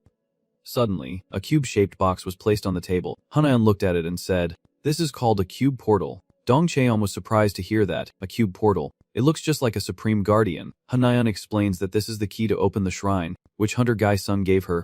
Endure, Pak Dong Hyuk, and she studied how to use it, and they successfully turned it into a teleportation gate. Leader Hong Jung has already tested it at several predetermined locations. The girl beside her also spoke up, recalling that Leader Hong Junjang mentioned he has been needing to visit some countries recently for important matters. According to Dong Cheon, upon hearing this, he clenched his fists tightly. "We can't just stay calm. Shouldn't we take action?" The hunter man here covered his mouth and thought, "Hende Sum, how far can you see?" Harim also suggested maybe gathering some of the top hunters from other factions, but Hanayan reminded that it might not be possible since this teleportation gate can't handle many people, with a maximum of 7. The manager then said, "So it does not help much if all S-rank hunters are present." Hearing this, he suddenly froze in surprise. Could it be? Hende Sung smiled and said, "Everyone here including myself will go together." He immediately slammed the table in protest. "No way. Otherwise South Korea would be at risk of attack." Han Daesung looked at the data chart in front of him, which displayed information about the silver ghost, including its ability to change the target's and user's ghost positions. However, the greater the distance, the higher the mana consumption and cooldown time. Sung Chanho raised a finger with a smile, recalling that last time at the research center, he suddenly gained a strange ability. Han Daesung smiled confidently, looking at them. If I send Director Sung Chanho to the disaster zone, I can immediately use this skill to bring him back. Hearing that, everyone sitting here was terrified. Is he really that powerful? As expected, on a completely different level. Over there, the girl was also stunned. Han Daesung's abilities truly have no limits. At this point, the manager closed his eyes and thought. According to Hunter Han, this plan would secure both international aid and domestic security, hitting 2 targets with 1 shot. He then said, just reveal the plan. Han Daesung clapped, smiled, and said, the discussion is over, now I will go. However, unexpectedly, the witch Ji Wuxiao Yan raised her hand and said, Master. She smiled and asked, Master, are not you going to name our group, like Avengers or something? Hajin over there smiles, Che Ji Wu. Is that all you could come up with during the meeting? Seal Yan gritted her teeth and clenched her fists. Bringing herself, Bake, and Indy along, seeing these 2 girls, Han Daesung could not help but feel exhausted and helpless. We need a name, so if anyone has any ideas, just speak up. Seal Yan quickly spoke up, since Ka has been popular lately. Instead of being Ka the Hunter, how about Miyoka? Is that okay? The girl on the other side felt a bit shy and thought to herself, this name is also quite adorable. However, the people in the room fell silent, a bit at a loss for words. Han Daesung quickly spoke to mediate. It is not that important, so it does not matter. Let us go now. Seal Yan also thought it was a tacit agreement and happily said, so our team name will be Cat Clan. Meanwhile, somewhere else in Shandong Province, China, a red object was standing amidst a patch of dirt. At this moment, the entire city was flooded with giant monsters, their eyes glowing red. Chinese mages and hunters immediately launched their attack, shouting orders in unison. The pile of monsters roared and surged forward. Jin Long looked on in tension, unable to believe it. The ongoing fierce battle before their eyes shows no sign of stopping. He tightens his lips in tension, wondering if the Chinese people are just going to be wiped out like this. Suddenly, the secretary approached and called him. He immediately asked, what is the matter? She replied, the Korean Association said they will send 7th rank hunters, with some conditions. He was stunned to hear that. Even the Global Hunter Association could not pull out, let alone Korea. At this moment, a message from the other side appeared, stating that given the urgency, Korea could send 6th rank hunters, including Korean hunters, on the condition that our hunters have full ownership rights to the items, and the ST potions from the monsters our hunters have defeated. We guarantee to immediately send reinforcements through Korea's teleportation technology. Over there in Korea, the observers immediately reported that the Chinese Hunters Association had agreed, the Japanese Hunters Association had agreed, and the Indian Hunters Association had also agreed. The manager then put his hand in his pocket and said, tell the hunters to prepare, and the secretary happily responded, yes. He thought to himself, oh my god, that cat guy is really too crazy. Meanwhile, elsewhere, a Chinese city has been devastated and lies sprawled on the ground, yet in the distance, a girl still holding her spear stands firm, not having fallen. She shouted, hey, I am here. I am Zhang Yongwen, a Chinese hunter. The monster roared in response, and she also held her spear, standing firm against it. As the monster charged forward, a flash of light cut across its body, and the girl widened her eyes in shock. The crazed beast was split in 2, and Hendi Sung's group had arrived. Sunan crossed her arms and smiled, saying, Miyoka has arrived. Hendi Sung smiled, looking around and commenting, there is so much beef. At this moment, strange blue lights and smoke appeared in the sky, signaling the return of the teleportation. Shouts rang out immediately, as a healing aura emanated from Ainon, surrounding her body with a blue energy that gradually healed her wounds. Hendi Sung charged straight at the monster, her eyes wide in amazement as she turned back and thought, so fast. Hajin also suddenly appeared beside her. Hajin smiled and reminded her to rest. The others will handle the rest. Sunain also raised his hand to activate the primordial soul expansion. Immediately, a stream of purple energy enveloped the monsters and the swamp. Others also quickly moved forward. She aimed her gun at the monsters and unleashed a deadly shot. Immediately, the monsters roared in pain as they were hit. Another hunter also charged forward like an arrow, brandishing his sharp claw swords and shouting, claw attack. And so, the constant booming sounds echoed as they punched the attacking monsters relentlessly. Then, they were shattered into pieces of torn flesh. In just a moment, as the dust settled, their corpses lay scattered on the ground. Suddenly, something was protruding from their bodies. He directly thrusts his spear into the creature, collecting data while controlling the small robots to continuously gather st. As he observes and thinks, our goal is to resolve this resource issue by collecting supplies. Suddenly, a loud explosion sounded from the other side, causing him to turn around. At this moment, this rank monster, King Minotauric Nuth, appeared before them, towering and terrifying. Seeing this, the two immediately changed their expressions. What is this enormous flame? That thing is truly huge and terrifying. Immediately, it raised its weapon and struck down, causing a huge explosion across the land. They stood behind the shield, thinking to themselves. Stum cleared the dust and spoke up, just in time. The guy beside her also said that if not for him, she would never have been able to fight anymore. She turned to remind them to prepare for the attack. Yunwon suddenly stepped forward and said, "Back off. The entire team has been wiped out by that monster." But as the dust begins to settle, she is stunned. Hendi Sung appears with his long sword, smiling confidently, as if these bulls knew how to breathe fire down. She is stunned to see him. It is Hendi Sung. Hendi Sung, with a cold expression, directly charges forward with his weapon. The monster looked down at him and was also surprised by this human. It quickly lowers its weapon and attacks Hendi Sung. The monster then speaks. Fire breath, and flames appear on its hand. "It is truly foolish of it to attack me with fire. It only makes me stronger." Hendi Sung's face shows pure contempt as he sneers. Then he charged forward to attack it. Something shot straight into the building, causing a huge explosion. The monster, furious, raises its weapon. "I am the true king and ruler of the monsters.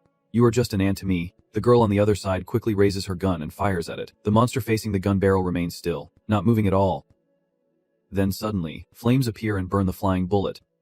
Seeing this, she was so scared she froze, unable to believe her bullet disappeared before hitting the monster. The entire body of the monster was now glowing red like magma as it roared. "I will melt everything." Hendi Sung immediately spoke coldly. Switching regions. Then, his figure suddenly appeared amidst the desert ground. Seeing that, the guy on the other side was stunned with his mouth wide open. Siu Dongxiu smiled confidently, knowing that this kid had taken that thing away again. On the other side, the monster suddenly roared. It looked around this place, which was all desert soil. It asked, "Where is this?" The system displayed a message about mana release. He has now released all the mana of the Supreme Path. He smiles, his body full of vitality, and draws his sword. "This trash will die with a single strike of mine," yet it still dares to shout here. Immediately, he raised his sword and swung it down with full force, sending a blast of energy straight into the sky. The fury of the Fire King, Hak Ho, causes that energy to surge wildly, creating a massive gust of wind that sends rocks and dirt flying everywhere. The monster then instantly vanished, dying with its eyes open. Wondering what kind of fire this is, it is hard to believe. Hak Ho.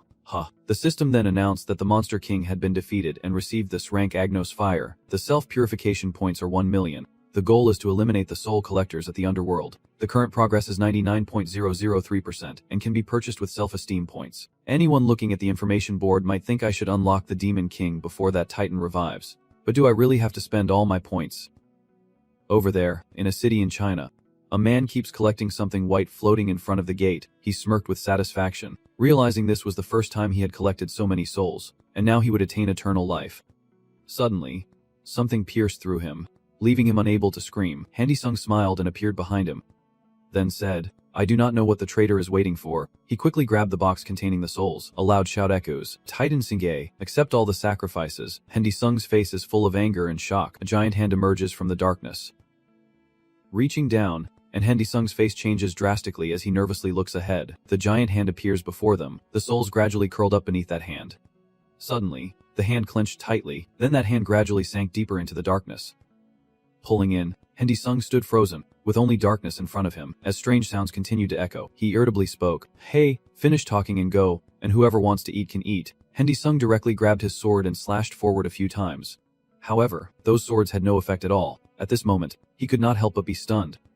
Wide-eyed, wondering if they were useless, the hand reappears above the Chinese guy's head, and he smiles as he quickly raises the bowl again. Tears streamed down his face as he said, "Thank you for your mercy." Then the bowl fell, and he disappeared. Hendi Sung looked at the scene unfolding before him with discomfort. Wondering if the realm had changed when he received the sacrificial object, a monster appears on the other side. Approaching, it looks at him and says, "How dare you touch me? The true form of Titanha," it roared fiercely, "no more no less than a dirt beast." Then, the monster quickly charged forward, crazed towards Hendi Sung, but just as it slashed its sharp claws toward him, Hendi Sung vanished and reappeared right beside it, the monster gritting its teeth. "You damn worm. You have got some nerve." However, his hand immediately moved in front of the monster's face. Hendi Sung directly pressed its head down to the ground. He smiled crazily. "First I will use this fist to keep your mouth shut." So Hendi Sung directly punched down to vent his anger. In just a moment, the monster's mouth swelled up and distorted, and it said that its true form was so powerful that even if it died, it would be reborn. Hendi Sung immediately grabbed its head and asked if it wanted to go back to that Titan to be resurrected in vain. He smiled cruelly, knowing there was a place perfect for scum like it. "So get ready," and it froze in shock. On the other side, a spiky monster appears facing the table. The monster seems to have been caught in a sack and turns back. its eyes glowing red. Xiaoyan here smiles sweetly and asks the owner. They look at the still smoking object in front of them and say the gate has been dealt with. Xiaoyan still smiled at the person next to him and asked what he said. Then he replied that the real monster was actually somewhere else. Li Hongwen was still in shock and could not face that monster alone, but Hajin, as if used to it, only asked about Handy Sung. Are you hurt anywhere? Xiaoyan came over and said sharply. You bike. Take care of yourself first. Handy Sung quickly straightened up and said everyone pay attention now, we will change the strategy. From now on I will handle all the bosses while you focus on rescuing the other hunters because we need to act fast to survive. And Y1 was stunned, wondering if we should just focus on rescue, while the guy on the other side also seemed confused, wanting to handle the boss himself. Handy Sung on this side was filled with determination. I can't let that guy come back to life. Now we are in a different space. The green-haired guy smiles and introduces himself. Hello everyone, I am Jiangqi from the Seven Hearts. He moved the mouse while continuing. I received confidential information from Di Sung's team. Footage of battles appeared, with Handy Sung as the leader. Yang Chai held up 2 fingers and smiled, saying this is the Katka special forces created to save the world. He was confused, thinking it was not Mioka but Kasao hunters. Why is that? He clearly heard Chanho say it that way. Breaking news reports that hunters, those who formed associations, have gathered to deal with rank gates worldwide, having cleared all gates in China and India. They are now heading to Europe. He heard that and felt excited. Well, this campaign was led by Hunter Han, who gathered all the rank hunters in Korea. At this moment, inside the hidden black shelter behind the gate, houses appeared. The shadowy figure here keeps moving, signaling with a gesture. A man with white hair appears from inside the gate, stepping out with elegance. The guards there immediately raised their hands in a respectful salute to him. The man then asked, Aslan, where is he? Elsewhere, the sound of lively music and people dancing non-stop fills the air. At this moment, patrol group also appears inside. The masked man asked where Aslan was, still watching and sighing. Just as expected, other dimensions are not as beautiful as this one. At this moment, a step suddenly appeared, and Aslan leaned back comfortably in his chair and said, Joe brother, he coldly replied, if you do not hurry up, we end up facing a big crisis. He asked, what do you mean by that? Over there, Tokyo keeps billowing smoke, and elsewhere in the city, the ground is crumbling and breaking apart. The Japanese hunter team takes a breath and raises their swords forward. Their captain turns to the person behind and says the squad will retreat. Everyone quickly fall back to defensive line 3. At this moment, as everyone on their side, all wounded, rushes forward quickly, the captain looks at the monster ahead and silently thinks, this is the end of my life. Over there, the teammate runs while tears stream down his face, and the leader appears somewhere else beside a huge statue with a person sitting there. The subordinate behind respectfully reports, Great monk, our temple is gradually collapsing, and the Nebula 3 kings are ravaging everywhere. That person opened his eyes, shining with a red glow. Is that him? The subordinate continued. It seems the space temple has been turned into a teleportation gate. The other person fell silent, glancing back with a terrifying look, then stood up. At this moment, neither demon nor human, he said. Send Bishop Southa to the still standing space temple. Let him stall there. Once the Titan's meal is over, it will be the end for them. Over there, the Japanese team kept shouting, cursing their luck, swearing, and running in panic. She struggled to support her teammate while continuously running forward, panting heavily. Suddenly, she stopped and looked ahead, and a gate appeared in front of them. The group that came out is none other than Han Dae-sung's team. They look cool. But immediately, the 3 of them could not help but feel nauseous. Turns out even traveling through space can cause motion sickness. Seo Yan, feeling dizzy and confused, said I was spinning in a fog. The girl next to her also tried to hold back her nausea and vomit, urging her to stay alert. Henyan rubbed her head and could not help but cry out, because the intense space wave inside the teleportation gate made us all dizzy. Hajin also spoke up, telling him to stay calm. Han Dae-sung stepped out without changing his expression and said, I am too weak. Should I form a new hunting team? The Japanese hunter girl here is so desperate she can't help but be stunned. Han Dae-sung, why is that person here? The voice from the listening device echoes. Korean hunters will use the teleportation gate to support everyone. Let me repeat. The Korean hunters will use the teleportation gate to support everyone. She quickly released her teammate and ran over. She stood there in panic, calling out Tasasama, then bowed and said Juka den Wangaizamatsu. They could not help but stare at each other in shock. I do not understand. Seol-yan quickly reminded him. Master, please activate the automatic translation device. And she is asking him to save Captain Tejuka and bring him back safely. Han Dae-sung listened in silence. Suddenly, he disappeared and then turned to comfort her. You are lucky. The super strong owner is always there. Hearing this, she smiled and said thank you. Over there, their teammates were still being devoured, desperately crying out. Immediately after, the monster directly swallowed it into its stomach. Captain Tejuka here had already removed his mask. Sitting against the cliff, seemingly exhausted and unable to transform anymore, he desperately tried to jump, and the monster also stepped forward. standing right in front of him, full of greed and fury. Tezuka smiled mockingly, accepting his fate, and then the monster opened its mouth wide, revealing its sharp teeth. But then, something appeared and cut through all of them so quickly that no one saw it. Captain Tezuka's eyes widened in shock. A young figure stands powerfully behind the monsters, while Haesung is now in front of him. Looking down, Tezuka quickly realized this was Haesung. He asked, "Hey, can you go?" Tezuka was still deep in thought, unable to understand what he was saying because the translator device was broken. Suddenly, he noticed something and hurriedly warned, "Be careful." Haesung also notices and turns around cautiously. A long train suddenly rushed toward them. Immediately after, an explosion erupted, sending dirt, debris, and burning vehicles into the air as flames burst up in front of the two of them. Something blue suddenly lunged forward, clearly aiming to attack Haesung. He kicked it away with his foot, and that thing flew straight into the stitching point. After a moment, when it stopped, he realized it was indeed a blue monster. Haesung looked up and muttered, "That guy is from another world." He quickly stabilized his stance and then jumped up. Both he and the monster are wiping towards each other. It raises its fist and smiles fiercely. His face remains unchanged as he takes his sword and wipes it clean.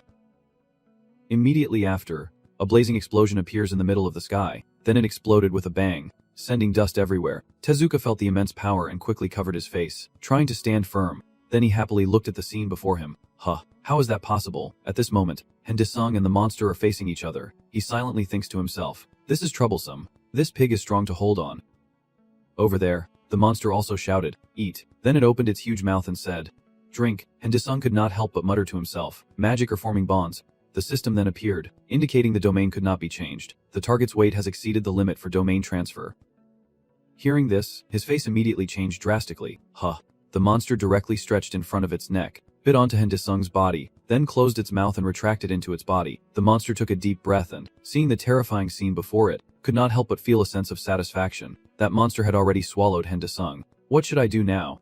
However, at this moment the monster's veins began to bulge with pain. A roar echoed out, "Die, you pig." The monster then opened its mouth, releasing a burst of energy that shot outward, creating a large flame. The distant building was shattered to pieces. The monster watched with a satisfied expression, launching an attack into the chaos. Without hesitation, Misaki hurried over, surrounded by debris and thick smoke. The girl nervously looked around and called out loudly for leader Tezuka. From behind, Tezuka with a water bottle in hand called out to the girl, "Misaki, I am over here." He was not in a hurry. He took a sip of water and said because he is thirsty and he paid properly. Returning to the Melka team, Soyeon's face was now filled with utter amazement, her eyes wide open. Tezuka stood in front of the group to report on Daesung's situation, unsure whether to say he was dead or eaten. Henyon asked further, "So you mean those Hans ate Daesung and disappeared?" Tezuka nodded. "That is right. What you said, being eaten and disappearing, is completely accurate." Sichich asked everyone if they should split up to hunt that monster. Henyon seems more cautious, thinking it would be very dangerous to go alone. Contrasting with everyone, Soyeon now appears very calm as she speaks to everyone. "Don't worry." Over there, a glass of red wine is poured in a dimly lit room. Darren is there, holding his glass, swirling it, then offering it to everyone. The Anderson brothers sit facing each other in the room. Aslan asks his older brother, "Are not you surprised by this?" Darren calmly closed his eyes and replied, "Do you think I would be surprised even if an S-class core appeared?" He placed the empty glass on the table and added, "You do not know how powerful they really are." Aslan sat there with a big question in his mind. Darren wiped his mouth with his hand, his eyes confident, because no matter how strong Daejung is, he can't stop them. Aslan stood up, put his hands in his pockets and huffed, "But I already warned you." Then he turned and walked away, while the older brother sat there reassuring his sibling, "So you can rest assured," watching Aslan's figure fade into the distance. He added that everything would go according to plan, returning to the streets of Japan. Hajin, after hearing Seal Yan say not to worry, asked what she meant, holding Chucky in her hand. The witch sneered maliciously before throwing the doll to the ground, causing a loud explosion. Chucky appears sitting provocatively and asks, "What do you want from me?" Seal Yan sits down to inform him. "Chucky, the owner has disappeared," and he asks, "Is the owner my father?" The puppet in front of Trang Sich and Dong Seal looked a bit creepy, and they thought to themselves, this doll is really provocative, just like a villain. Seal Yan nodded. "That is right, our father was kidnapped by a monster." Chucky sat up and replied, "Who would be crazy enough to kidnap the Demon King?"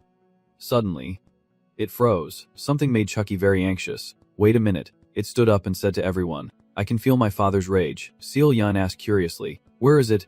And the two looked behind the puppet. Chucky pointed and said, "I can sense my father's energy coming from that scent." Hanel-hun turned to ask Tezuka, "Is there something over there?" He paused for a moment, then hesitantly said, "Over there."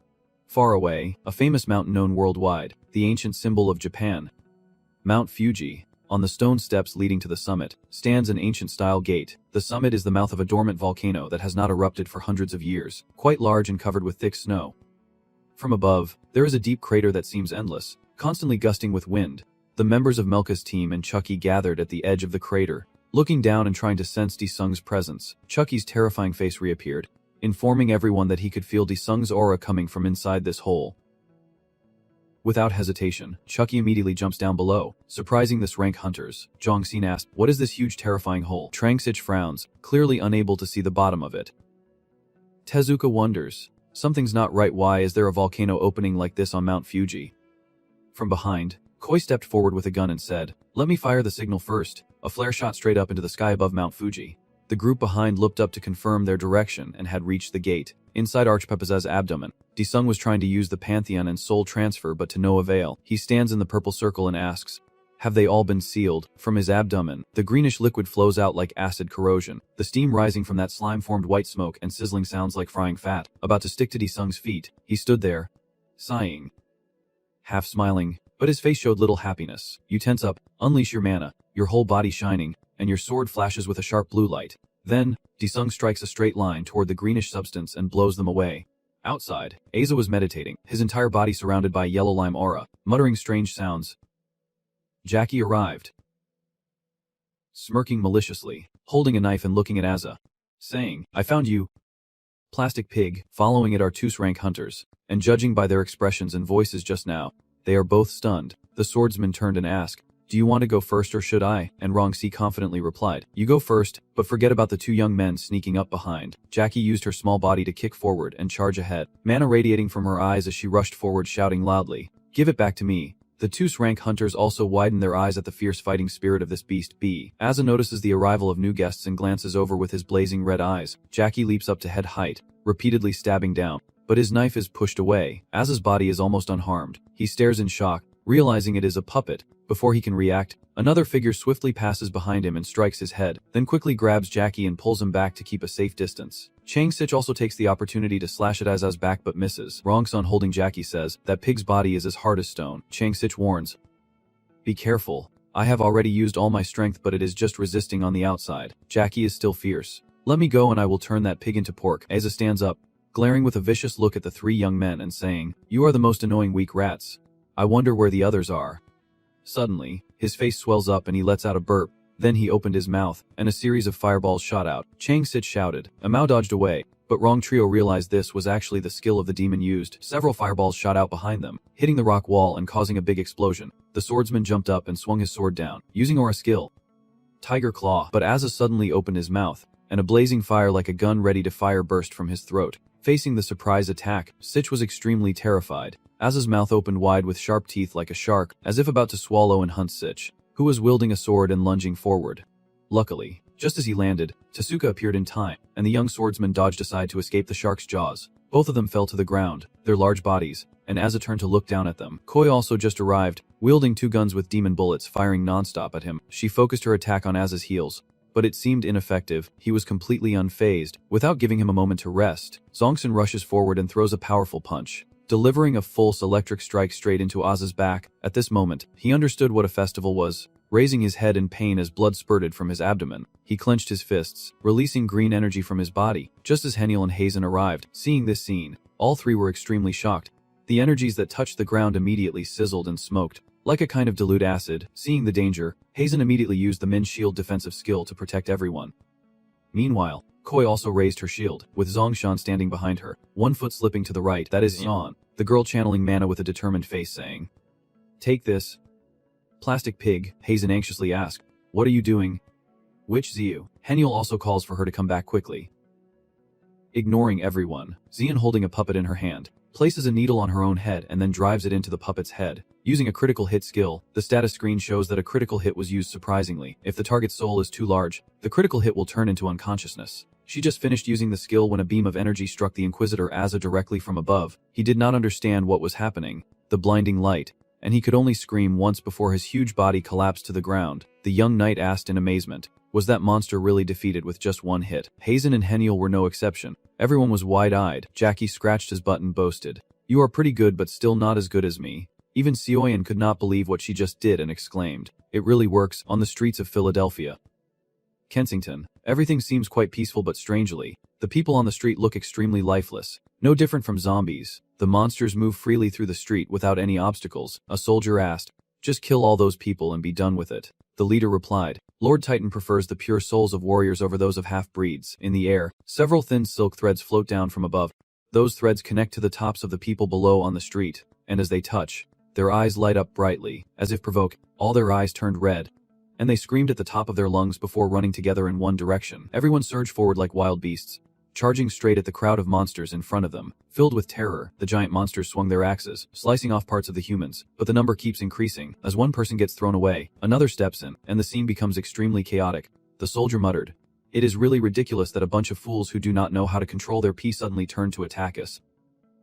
But surprisingly, their arms suddenly blazed with a fiery red, grabbing tightly onto the monsters. Feeling the intense heat below, the soldier paused in shock as they were engulfed in flames, screaming in pain. "It is too hot." Their bodies seemed to contain explosive fire ready to burst out, and as expected, the ones just now exploded, causing the insect soldier to scream in pain. The insect leader turned and ordered to find the one controlling these filthy creatures. The streets are in chaos now, with continuous self-destructions among the living. With each explosion, there is a scream of agony from both humans and snails. Blood splattering everywhere. The snail leader is a bit panicked, turning around and asking, "Where is it?" Familiar hand appears in midair, shooting out thin threads. It turns out the one controlling everything is Aslan, who is using the threads to manipulate the people below like puppets. With a sinister look and a cruel smile, at this moment, the snail leader looked up and recognized who was controlling from behind. It immediately stomped the ground with great force, causing the pavement to crack. Then it jumps high into the air, wielding the tree branch in its hand to strike at Aslan. In an instant, it appears in front of him, and Aslan calmly steps back, raising both hands to prepare for defense. The leader of the snails roared, "I will kill you," its eyes filled with fury. In contrast, the calmness of the world's #1 hunter was uncanny. He raised both hands and used his skill, seizing its will, as strands of silk pierced into the snail in front of its stunned gaze, and almost immediately, it froze in front of Aslan. Its eyes shone brightly, as if it had lost its mind. No different from the bloodthirsty crowd below, Aslan calmly put his hands in his pockets and strode past it, then ordered them to quickly fix all those of its kind. The scene of the tall building gradually becomes quieter, and death has been decided for the fools. Returning to Mount Fuji, looking at the monster lying motionless in front of him, Trang Su asked Zongsun, "So, is he really dead?" He turned back, pointing at Celian and replying, "You are lucky, go ask her." She calmly answered, "He is not dead, just unconscious." Meanwhile, Chucky jumped onto Aslan's face and bit him, and Celian anxiously asked, "What are you trying to do?" It replied confidently, "Dad is definitely inside this pig's belly." Celian asked in surprise what you plan to do after going inside, and Heniel calmly said, "Wait, take this with you before you go." A month later, Aslan's entire body was chained with extremely sturdy iron shackles, and he had opened his eyes. Everyone was shocked. This plastic pig had woken up, but his whole body was tightly bound. He struggled and thought to himself, "I will kill all of you." Then he rolled back and forth, desperate to break free. Trang nervously drew her sword. "We need to attack everyone, prepare yourself." Suddenly a portal appeared in front of them. Sioyan happily laughs out loud. "Oh look, this is a teleportation gate." Desung steps out with Chucky on his shoulder, smiling and saying, "Well done, Melka." Chucky happily, "The mission is a success." Desung hesitated for a moment then seriously said, "So now hurry and run away, jump out quickly." The whole team was stunned by this scene. Still unsure if their teammate's mind was okay, the team members hurriedly called out, "Teammates." Seeing that everyone immediately turned around and ran after him. Desung said, "Why did not anyone jump out when I told you to?" And Henyon replied, "What are you talking about? Why have not you jumped yet?" The circle suddenly showed signs of breaking apart. And indeed, it was torn into many pieces. Desung shouted, "Hey kid, hold that guy back quickly." Celian, hearing this, looked confused and could not understand what her teammate really meant. She immediately stopped and launched another attack on the giant blue one. At this moment, she took out her treasure and said, "Prison, open." A circle then surrounded his body, gradually pressing him into the sand mountain. He immediately went berserk, his bloodshot eyes glaring at them as he said, "You can't escape." At this moment, Teisuka tried to run faster and approached Desung. Why did he suddenly run away instead of facing him directly? You stay silent for a moment then reply, "If you do that, this place will become a grave for everyone." As for the giant green sumo, it is now about to fully control his body. Suddenly, a hand of his reached out, but it was too late. From a pit not far away, a dragon suddenly appeared and soared out of the ground. He charged forward at lightning speed, shouting and showing his teeth, while on its back the team with Desung was escaping from the dungeon. and everyone seemed to be in pretty bad shape. Feeling it his time, Disung jumped off its back and fell freely. Seoyeon, stunned, turned around and called after him. Master. A loud sound rang out, and Disung landed safely. He spoke coldly. Still not out yet. The giant blue hand suddenly emerged from the ground with a fierce force. And now his head had also appeared, undeniably huge compared to a normal person, almost as small as one of its fingernails. Disung glanced at him and said, "No wonder your stomach is so big. This is your true form, huh?" Now his whole body was completely standing on the ground, and he was looking at Disung with a terrifying fiery gaze. From afar, Disung's teammates also saw this scene and seemed very worried about him. Their eyes widened so much that only the whites were visible, and one by one they exclaimed, "What is this? Is that the monster from earlier?" Disung's face was now extremely confused, and he thought to himself, "Guy is here. I have to report to the headquarters quickly." Now Disung had begun to release mana. His eyes clouded white, and his whole body radiated a purple light. Then Disung suddenly flew up, causing him to look around but still see nothing, which made him furious and a bit confused. Just then Disung slowly approached from behind his head. Immediately afterward, he roared as if caught off guard. Natsukawa, watching from the screen, frowned in confusion and wondered what that was. At this moment, his manager approached to report the situation. "Director, Leader Tetsuka just contacted us, saying that Korean hunter Hen Disung is currently fighting alone." Hearing this name, a slight frown appeared on his face. "At Disung's place, you started drawing your sword and said I will make you eat so much garlic your mouth will be full." Immediately, the Fire King rage was unleashed, with a powerful slash being executed. He refused to give up and suddenly shouted, punch after punch. At this moment, his mouth was wide open, swallowing what you sent him. And surprisingly, he had actually digested all of it. At this moment, he noticed a dragon flying above his head. Disung narrowed his eyes and continued, "Now the Gian, try eating this." Exactly. The dragon is starting to form a blue sphere. Seoyeon gasped. "What is the dragon releasing?" Disung shouted, "Everyone hold on tight." Mana cannon coming through, a burst of light shot out from the dragon's mouth, piercing through every part of the giant blue creature's body, causing it to scream in pain uncontrollably. As the overwhelming power affected even those riding on the dragon, the body of the giant green creature gradually disintegrates, turning into circles and then vanishing into the air. At this moment, the system displays a notification. You have defeated Azar, a southern guardian of the two walls, attained 2 wall-breaking skills. Digestion. Replace the aura skill with an inactive one, along with many other benefits being updated. Disung slowly looked at his corpse and sighed. Maybe because this pig was too fat. He got quite a few items. Disung smiled and said, "Banthium." Switch to Ramus, who is now staring at something confused. Finally, Titan. A giant fetus is growing larger before his eyes, with a strange red color that is truly terrifying. After looking at that gradually enlarging body, he smiles with delight. Does the Titan's heart beat this fast? Suddenly, a golden light appeared, gradually approaching the giant fetus. He immediately changed his tone and said, "The Tsar." Immediately afterward, thousands of rays of light seeped into the giant fetus, and finally the baby opened its eyes. Then the sky gradually turned blue again. Tezuka and Sellion exclaimed in surprise, "Is it really over? The master is really powerful." Hazen then asked, "Miss Ziyu, where is Hen Disung?" The girl was immediately startled. "Oh, I forgot." Suddenly Disung appeared and said, "Hey kid, I need to go to the Pantheon to check on some things. Remember to stay here and wait with everyone." Hearing this, Sellion understood and turned to his teammates, telling them that the boss asked us to sit and wait for his return. Hazen asked in surprise, "Playing around here, still feeling confused. This is not a place for fun." Suddenly Han Yuhun stepped forward and said very seriously, "Please let me help everyone relax. I will ensure you experience the best services here." Sellion shyly spoke up, "Leader, are there any hot springs here?" Han Yuhun replied, "A hot spring." At this moment, Disung arrived at Pantheon and immediately ordered, "Sell all unused items in my medical supply warehouse." The system immediately received the command, and after completing it, Disung continued, "Now allocate all my achievement points to the progress rate." The system promptly announced, using 1059 achievement points. The progress rate is now 99.9%. Waiting for a while without completion, Disung felt a bit annoyed. Is not there just 1% left? If I take down one more Han's prison guard, I will have enough to get the Demon King skill. Thinking of this, he immediately said, "Pantheon, start a video call with Seal Chanho." As soon as he answered the call, he smiled and congratulated him. "Disung, you did well. I do not care," and asked directly, "Where should I go now?" He immediately returned to a serious expression and explained, "The Hunter Association is sending hunters on a wide scale, so you guys can return to Korea." Disung clicked his tongue at this, wondering why those guys are only showing up now, and the system responded, "They said they had to send people to guard key points so they did not have enough personnel, but it does not seem very credible." After hearing that, I just got more annoyed. Are they really going or not? And is not the people more important than those damn buildings? After Chanho confirmed, I asked what the Cat Clan group was doing. At the same time, at the onsen bathhouse, Jongxian was soaking in the hot spring while gulping down a bottle of beer. At this point, Jongxi said, "It has been a long time since I last had a break." Tezuka spoke up.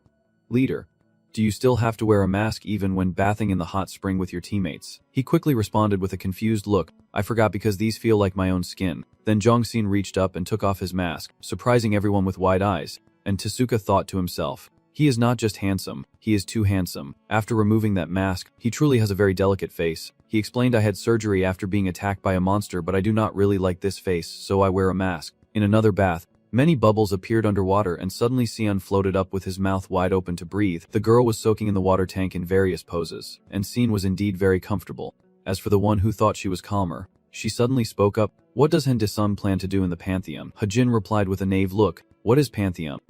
Soon stood up with her body completely naked, and she answered, "Like it is Desung's secret base." Hajin asked in surprise, "A secret base?" At this moment, Chujiang also began to explain, "It is the training center inside Desung's space." And hearing this, Hajin finally understood, so that is why she got stronger so quickly. Soon suddenly pointed at Hajin's face and said, "Becca, you are no longer my opponent. I have awakened my finishing move in this battle." Hajin simply replied calmly, "A finishing move is just a strange technique, is not it?" At this point Jiang interrupted, "Wait, is not it very dangerous to use a skill here?" Soon smiled confidently and said, "Do not worry, it is not that dangerous, so you do not have to worry." Just then she transformed into a teddy bear. Seeing this scene, the two girls were a bit startled, their eyes showing surprise. At this moment, Desung also arrived, and a staff member was leading him to the men's bathroom. After stepping inside, Desung looked around briefly and immediately took off his shirt. Then suddenly something nearby caught his attention. It turned out that the wall had been broken by Xian's teddy bear, and the noise came from it. After tearing down the wall, it now lies motionless on the ground.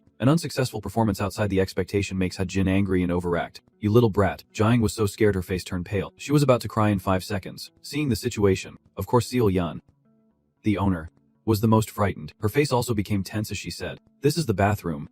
The three girls were almost speechless, not daring to say a word, while Desung on this side was examining it with a face that was both confused and annoyed. Even his elephant seemed to disapprove. Time has passed quickly, and a month has gone by since the gates appeared worldwide, causing many to lose loved ones. Work and assets have suffered great pain. But fortunately, thanks to Korean hunters, the losses have been significantly reduced. Right now on the news TV, Leader Jin Ki-hong from the association is here to give us a detailed explanation of the current situation. Tivin immediately welcomes the guest. "Hello, Leader Kim Ki-hong."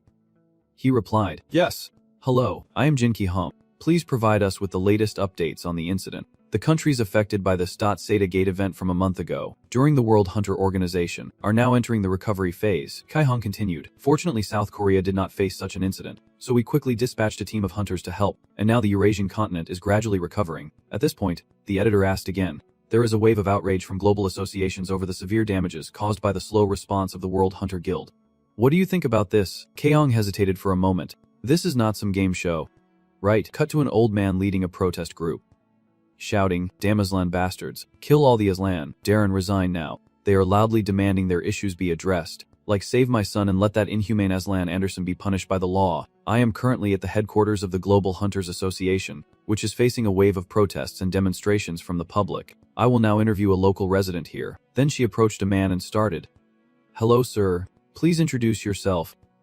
He replied, "Yes, I lost my family in this incident." Then he immediately lost his temper and shouted, "What is the World Hunters Association for?" Meanwhile, the people outside are still extremely angry, while a man stands above, watching calmly. "I did as you said, but all I received in return was criticism." At this moment, someone else replied, "We will keep our promise." A lot of things suddenly appeared on the table, surprising him as he asked again, "What is that?" The person calmly replied, "This is a titan. If you eat it, you will become immortal." He approached the table and looked closely. "So it is a titan." Without further explanation, the person only said, "A new world will soon emerge, each piece of life lost, and if you want more, then chain the Korean down and challenge him again." Immediately she disappeared into thin air. Now in the bathroom, a small party among the hunters is taking place. Tet Du, serious as always, speaks without hesitation.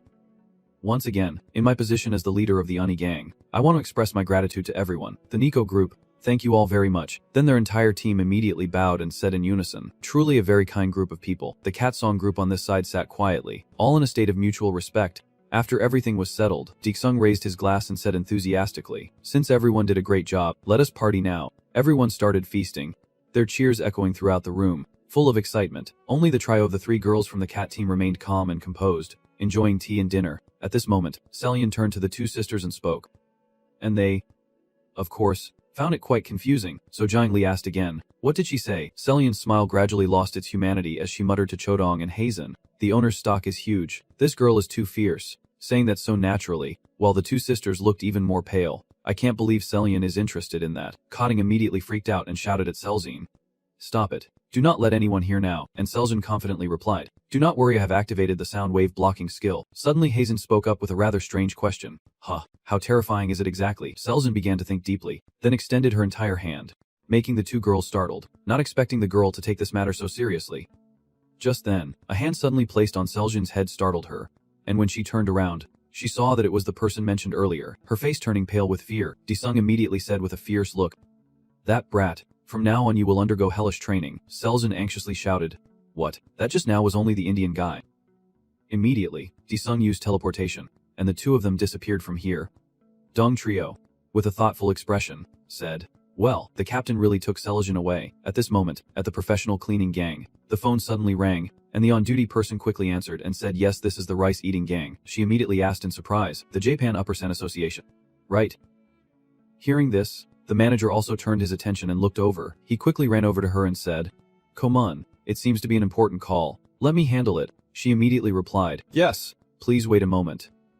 Immediately, he quickly responded, "Yes, I am Hendi Sung, leader of the meal-eating gang." After a moment of asking the other side directly about the matter, he was a bit surprised. "Yes, I would like to authorize handling the byproducts in Japan." After a while, it finally ended, and he immediately hung up. She suddenly looked at the manager and asked, "Gip, are we going to Japan?" The old man replied with a displeased look, "What are we? You must stay in the office." Which made her feel annoyed as well. "There is no teleportation stone. We could not find it during the battle at Mount Fuji. Maybe it was destroyed or buried."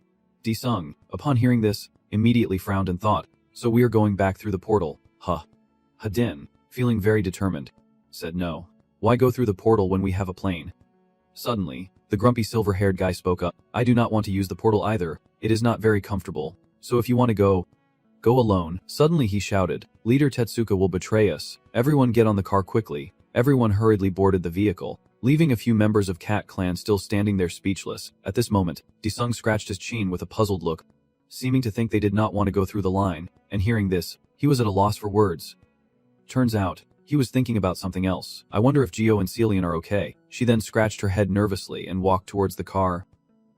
Probably fine. The scene shifts to Sealhyan, standing opposite a pile of monsters of all sizes. The girl was crying silently, looking confused. "What the hell is this?" Jackie was also panicked, inviting this kind of monster again.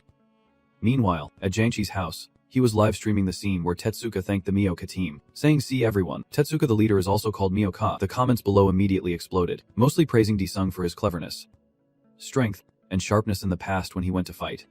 Suddenly, Jiangqi burst out laughing loudly and said, "That sounds pretty connected. Huh, Mioka's the flag." Suddenly his phone rang. He answered and said, "Yes, leader." "What is the matter?" The other end happily announced that Japan has asked us to handle that side project, which made him wide-eyed in surprise and asked back, "Japan?" He burst out laughing and said, "We received a request from the country supported by Mioka and the team trusted by Japan to be the deputy."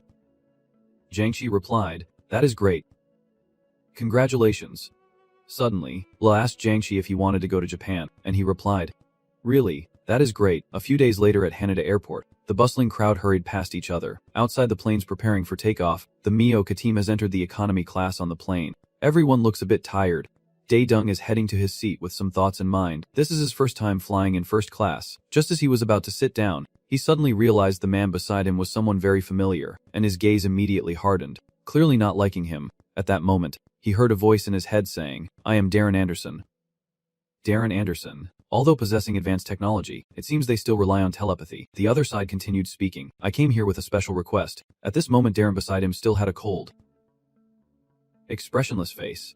Disung, feeling a bit curious, gently glanced over, then sat back and listened intently, thinking about how the world will soon be destroyed and a new world will emerge. Disung hesitated slightly, his face showing signs of calculation and desire. Suddenly, Darren opened his eyes and glanced at Disung, while the other side continued speaking. "Do you want to become the leader? It seems you are already qualified to become the team leader." You calmly refuse, and the other side continues. "You do not believe me. Huh, if you come to the association, I will explain everything clearly." This time, he speaks again. "I won by medicine from an old man." Disung coldly added, I have always played the role of a ruler in a destroyed world. Then he stood up and left saying, I understand, although your abilities are impressive, your thinking is just like a typical criminal. Suddenly, you use your mind to speak. Wait a moment. He immediately gets startled because this is telepathy. You continue. Are you following that guy? Although a bit surprised, he quickly calms down and says, you already know too much.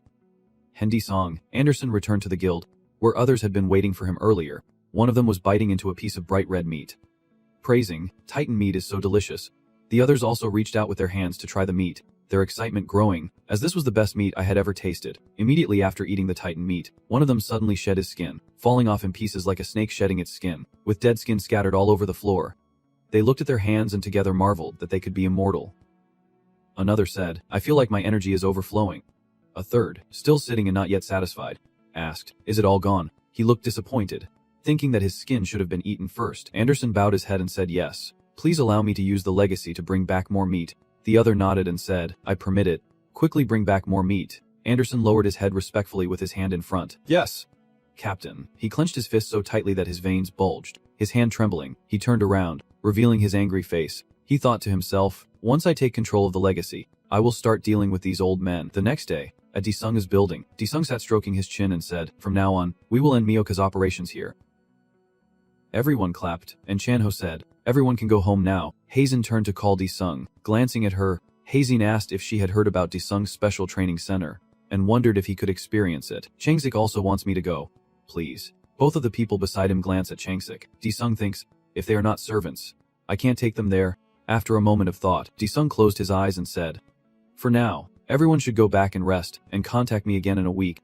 I will take you there. Hazen and Changsik were happy, and Changsik said, that is good. Chanho added that each gang needs to send someone to collect byproducts in the Eurasian region, and Disung's gang will go to Japan first. Henyul said that afterward each gang will be responsible for the remaining regions, and Josung's gang has already arrived in China. Disung was surprised and said, you all are acting so quickly. Changsik turned to Disung and said, this is business, so we should not delay. Then he turned to ask if leader Jiho Seoyan was still at the training center. Disung tilted his head and said, if that girl finished dealing with the boss, she might be at home by now. At the port, the sky is clear and the sunlight shines down on the harbor as Jin Sang watches the cargo being loaded onto the ship. He smiled happily and said, with this much progress, I will be a billionaire soon. Zhang stepped forward and asked Jin Sang, brother, even though you came to Japan for business, when do you plan to start coming back here? Jin Sang looked at him and asked again, oh, you are filming a video. He turned around and said, then I will just go take some photos. Zhang Qi was about to say something but Jin Sang walked ahead before he could speak. The scene shifts to Mount Fuji in Japan, with its snow-covered peak looking incredibly beautiful. Chiller starts recording, looks into the camera and greets everyone. Hello everyone, I am Zhang Qi from the underworld. I am currently at Mount Fuji where Big Brother Daesung fought. The purpose of this trip is to search for any remaining remnants here. Jin Sang leads the way, both wearing protective gear. Heading up the mountain, viewers are commenting excitedly. Whoa, is this Mount Fuji? The wind is so strong. Look at that deep sucking hole. Both of them raised their hands to like the camera. Zhang Qi said, now let us go deeper with Brother Daesung. Everyone watching the video commented on the outfit you are wearing. What is wrong with you? Look at Zhang Qi's clothes. Is that a tracksuit? What kind of pants are those? Jin Sang confidently introduces. Have you all seen it? This is protective gear made by Brandsmug from the meal-eating gang. As you can see, it is highly stretchable and breathable, and it also has a function to resist monster attacks. He pulls up his sleeve to show everyone. Zhanga looks annoyed at Jin Sang. Is this guy really pranking on his channel? Zhangxi turned away to prevent Jin Sang from getting on camera again and told the viewers that they would go inside the house. Jin Sang still called out, saying it is made from white wolf leather. Zhangxi takes a deep breath to gather his courage and emotions. Zhangxi, let us go. The scene shifts to a barren land.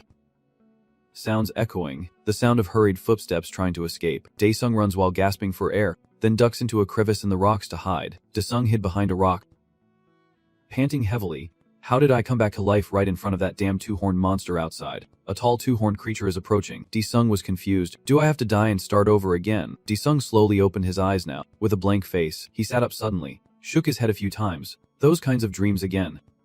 Right now, he is at the beach with everyone. It was just a dream. Jisoo and Koi are chasing each other in the sea. Both of them are very happy. And he thinks, why is that little girl here on his family trip? Daesung's mother says, son, if you are here to rest, you should go have fun. And he sighs while holding his head, wondering how to play. Suddenly, a few kids appeared behind you, acting as if they did not care about you. One asked, are you Daesung? And the other asked, what is Daesung? He looked annoyed as he said, yes, I am Daesung. They all gasped, whoa, it is really Daesung. "Hey mister, can we see your autograph?" When the kids' voices got louder, everyone also turned their attention, asking if Sung was here, looking around anxiously. When he saw this, he felt something was wrong and broke out in a sweat. "You remember the last time you talked to Chan-ho? You went to the beach with your family. Right, many people would recognize you. Are you okay? Back then, you confidently said even if they recognize me, I am not a celebrity or anything.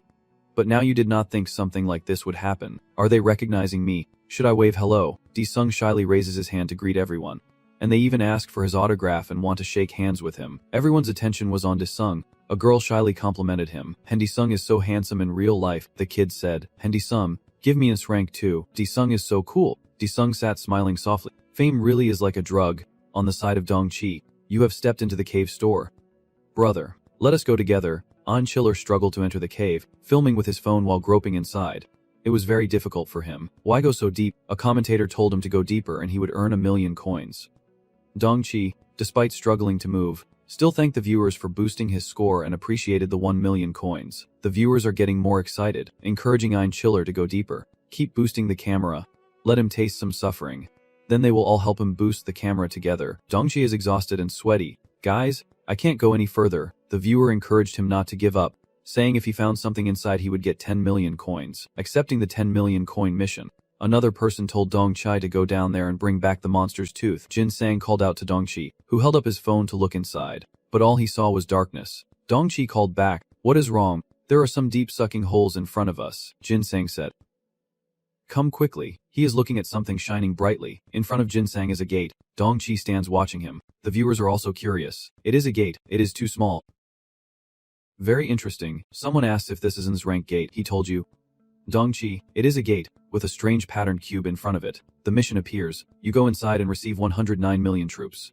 Someone has already marked out 100 million troops for you with a message not to give up." Dong-chi gaped in disbelief, staring at the notification screen and exclaiming, "Whoa, 100 million troops." The scene shifts back to Sung and Chang-sik's battle, with Chang-sik rushing toward him. Sung raises his sword to block Chang-sik's attack. The sound of metal clashing. Sung also charges forward, gathering strength in his hand to form a mushroom-shaped energy. Sung easily blocks Sung's attack with one hand. Suddenly, Koi appears behind Sung, but he notices and glances back. Sung looked at Choi, smiled, and then said, "Manager, I see you are improving." You moved away so quickly that Choi could not believe his eyes. Sung straightened up, looking ahead with a sharp gaze, as the sword strikes down powerfully, emitting a purple glow all around. Koi was thrown far away, and the surrounding rocks were blown away. Chang-sik stared in shock at the overwhelming power, while Sung was also surprised by his own strength. The flames rage fiercely, smoke billowing everywhere. Hajin extends her hand forward to form an energy bridge. She is extremely tense. "Hurry up and build the barrier." Flames swirl around Sung, blowing away everyone nearby. Sung stands still, gripping his sword tightly. Like a king in this moment, he smiled and told everyone that although their teamwork had improved, they still needed one final push. Chang-sik wiped his sweat and turned away, saying he had tried his best. Hajin and Choi glare at each other. Hajin says to Cho Jiang, "You should do something too." Koi replies, "If my curse skill has no effect, what can I do? Choke him or something." Notification appears. A message from Chan-ho. Sung opens it and asks, "What is going on?" Chang-ho hurriedly told Sung, "I need your help." Sung looked at Chan-ho in confusion as the scene shifted to Sung's building. A car speeds down the street before screeching to a halt in front of Sung's building. A group of armed and armored individuals quickly step out and move inside. Then they line up, standing on both sides. Another car arrives, and a person quickly runs to open the door, carefully and slowly opening it without making a mistake. Pair of incredibly alluring long legs steps out of the car. At this moment, Sung's team has also finished their training. Everyone stepped outside together, with Sulayan leading the way, feeling very uncomfortable. Sung scratched his ear and asked her where she was going. Sulayan shyly blushed and said she needed to use the bathroom, then quickly ran off, pushing Chan-ho away. Sung felt uncomfortable. He clenched his fists. "Why did that old man sneak through the gate and cause trouble like this?" Chan-ho said. "But they are Sung's cleaning crew." Sung also had to accept it. So there was no other way. He clapped his hands to gather everyone. "Come on, everyone." Sung announced that he has to go to Japan for a trip, so he will be absent for a while. After announcing this, he turned to leave, and Sung asked her, "What is going on?" Sung was silent for a moment, not knowing what to say. Suddenly, girl wearing sunglasses entered, accompanied by two armored guards. Chan-ho turned to look at her and asked Sung, "Who are these people?" She suddenly stopped and introduced herself as Sil Unmai, an inspector from Wu. "Please give the paper sample to Chan-ho."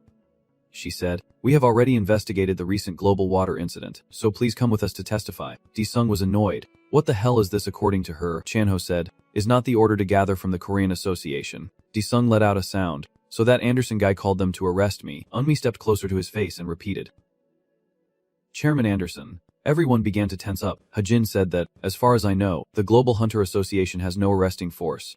Unmi announced that they suspect the culprit behind the incident is Hunter Sung and told everyone to leave if they have no connection to this matter. Jong Seon clenched his fist. You are indeed bold, but you have gone too far. Koi drew his gun, ready with a cleaning round. Chanho, calmer now, told Unmi please go back. I say this because I am worried about everyone's safety. Unmi touched her earpiece, and I had already anticipated that the arrest process would not be easy. She smiled and immediately announced the activation of Legacy. Her subordinate nods. Yes, and is activating Legacy. He flips the switch, and the system begins to activate. The noise from the machine echoes out, emitting a blue energy source. The entire Sung building is bathed in the light from the machine. Everyone looked down and saw strange patterns glowing beneath their feet. Hajin turned to look at Trangsich. Hey, Trangsich also realized it. You can't use aura. Sung remains calm, watching them do their work. The circle surrounds his feet, and Sung says, this is truly ridiculous. He thought there was no need to break this seal. But if he did, his beloved building would be destroyed. Eunmai said that all powers would be temporarily sealed, and if they followed her instructions, they would be treated as honored guests. Sung shows a look of disappointment and says fine, I will go with you. So let these people go. Chanyeol suddenly looks at Sung.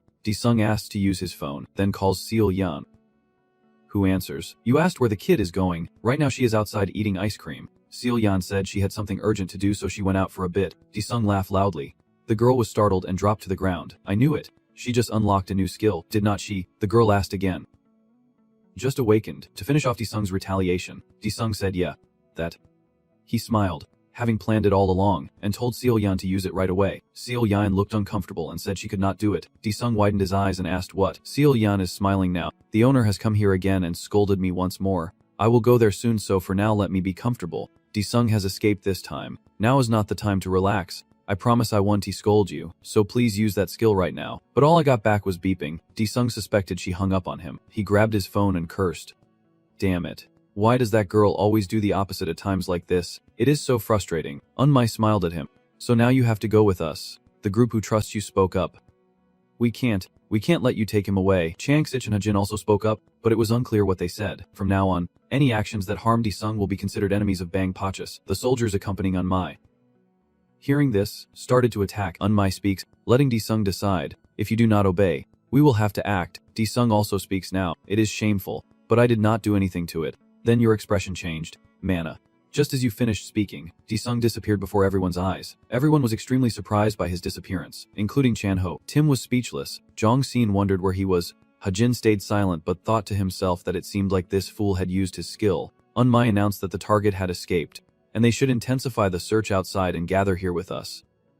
The leader, following Eunmai's orders, also commanded the subordinates to focus on searching the outside area since the target had escaped. She looked at Tim Sung and threatened, indicating that everyone else must stay here until Han Sung returns. Everyone in the Patek gang looks extremely uncomfortable right now. In another place, someone enjoying a hot cup of tea is informed that the chairman has received a letter from the Global Association. He looked at the sealed letter, took it from the secretary, and began to read. The letter basically questions whether Han Sung is the one who broke the World Gate, so it requests the Korean Hunter Association to cooperate with the Global Hunter Association to track and investigate. After reading the letter, he was furious. These people are crazy. No matter how much money I give him to show my gratitude, it is never enough. He crumpled the letter and ordered the secretary to go and tell Jin Ki-hong to come quickly. As for Sung, after being supported by Seal Yan, he was standing right where the girl was. The little girl pouted and apologized to her master, saying she had trained hard for this and was feeling shy, so she should eat ice cream and calm down. Sung said nothing, took the ice cream from Seal Yan, and quietly brought it to his mouth to taste, and furious with Seal Yan. This is not what I wanted. Why did not the kid teleport everyone in the room? After bringing Seal Yan with 2 words, Sung turned around and said, follow me. We need to take care of a few people. At Sung's building, a familiar soldier was focused on listening to the commander, splitting up to find Korean hunters. But Ki-hong's appearance changed the situation. What are you doing on someone else's land? Commander Black spoke up. We are on a mission here. Please do not interfere. Ki-hong was furious. Who do you think you are? Carrying out a mission here. Commander Black turned to his subordinates, and upon receiving the order, everyone drew their weapons. Commander Black threatened. I do not think this will be a big mistake if you all leave here quietly. Ki-hong was no less. Brothers, Get ready for battle. Just as both sides were about to clash, something fell from the sky, causing a huge explosion. It turns out the one who arrived was Disung. Upon seeing him, the Black Commander ordered to capture him. Disung glanced lazily at the approaching crowd, then waved his hand to change the area. Suddenly, a force made them feel extremely uncomfortable. Immediately, they disappeared, leaving Ki Hong, who was watching. Surprised, he was surprised. Where did they go? At the cemetery garden, the group had been brought here by Disung. They looked around and asked, what is that, or what should we do? Suddenly a horde of monsters appeared, and seeing them, they guessed Disung was raising them. Commander Den is more convinced than ever that Disung is the one who broke the gate and ordered the killing of all the monsters. The two sides clash fiercely, fighting to the death, with neither willing to back down. Suddenly, a bunch of tentacles burst out from the ground, causing the soldiers to panic. What is that thing? The tentacles quickly attacked the group, and the commander shouted in panic. You coward, reveal your face, Disung. As he finished speaking, the monster threw him aside. He was in pain, struggling to sit up, while Disung suddenly appeared right in front of him. You, with your arrogant attitude. Look at him disdainfully, your eyes shining, ruling over souls. The commander can only hold his head. What are you doing? A few seconds later, this commander also changed. At Disung's building, Disung had now returned, surprising Ki Hong. Where did Hunter Han Disung, the enforcer of justice, go? Kai Hong wondered. Disung simply replied briefly, I needed to ask them some questions, so I detained them. After hearing that, Kai Hong still did not understand where Disung had imprisoned them.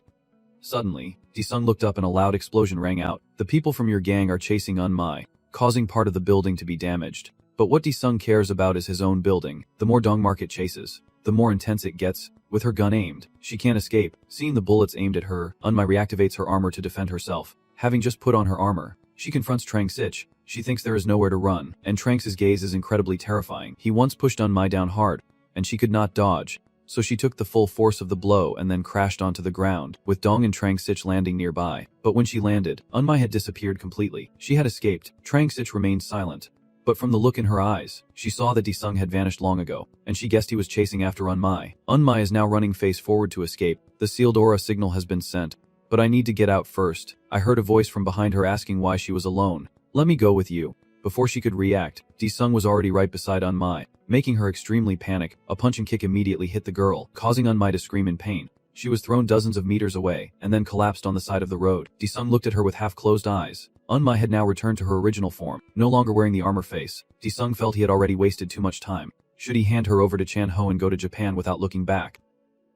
Somewhere else, young Cheeler is in a life-or-death situation, trying to survive. I hear that Disung is coming soon. The people behind him are also very worried. Masaki wondered if it was okay to leave him like that. Tezuka was also helpless, saying he would not move an inch until Han arrived. What can we do now? Suddenly a voice rang out.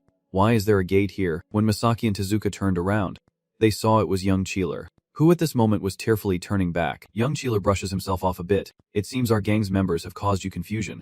Tezuka. Young Cheeler, crying and shouting, is Han Disung. He kneels and pleads with young Cheeler to save Disung. Disung looks at young Cheeler and asks who he is. Is the old man trapped? All right. I understand. Release my troops and explain the situation. Young Cheeler sobbed as he explained that a terrifying monster was inside and that Disung was captured trying to rescue him. If it was an alien, then the bastard hands are inside too. Disung deduced. Tezuka then spoke. Han, we can support you with our army. Disung pointed at young Cheeler. No need. Just take this guy somewhere far away from here. All right, I will act carefully, Disung said as he stepped through the gate. Young Cheeler gaped, and as Han Disung disappeared, Tezuka wondered silently. Does he have the ability to turn invisible? Inside the gate, Jin Sang is hiding somewhere. Blindfolded himself. How much longer can I stay hidden here? I just have to wait. If I wait for about 3-4 days, I am sure young Cheeler is trying to find a way to rescue me.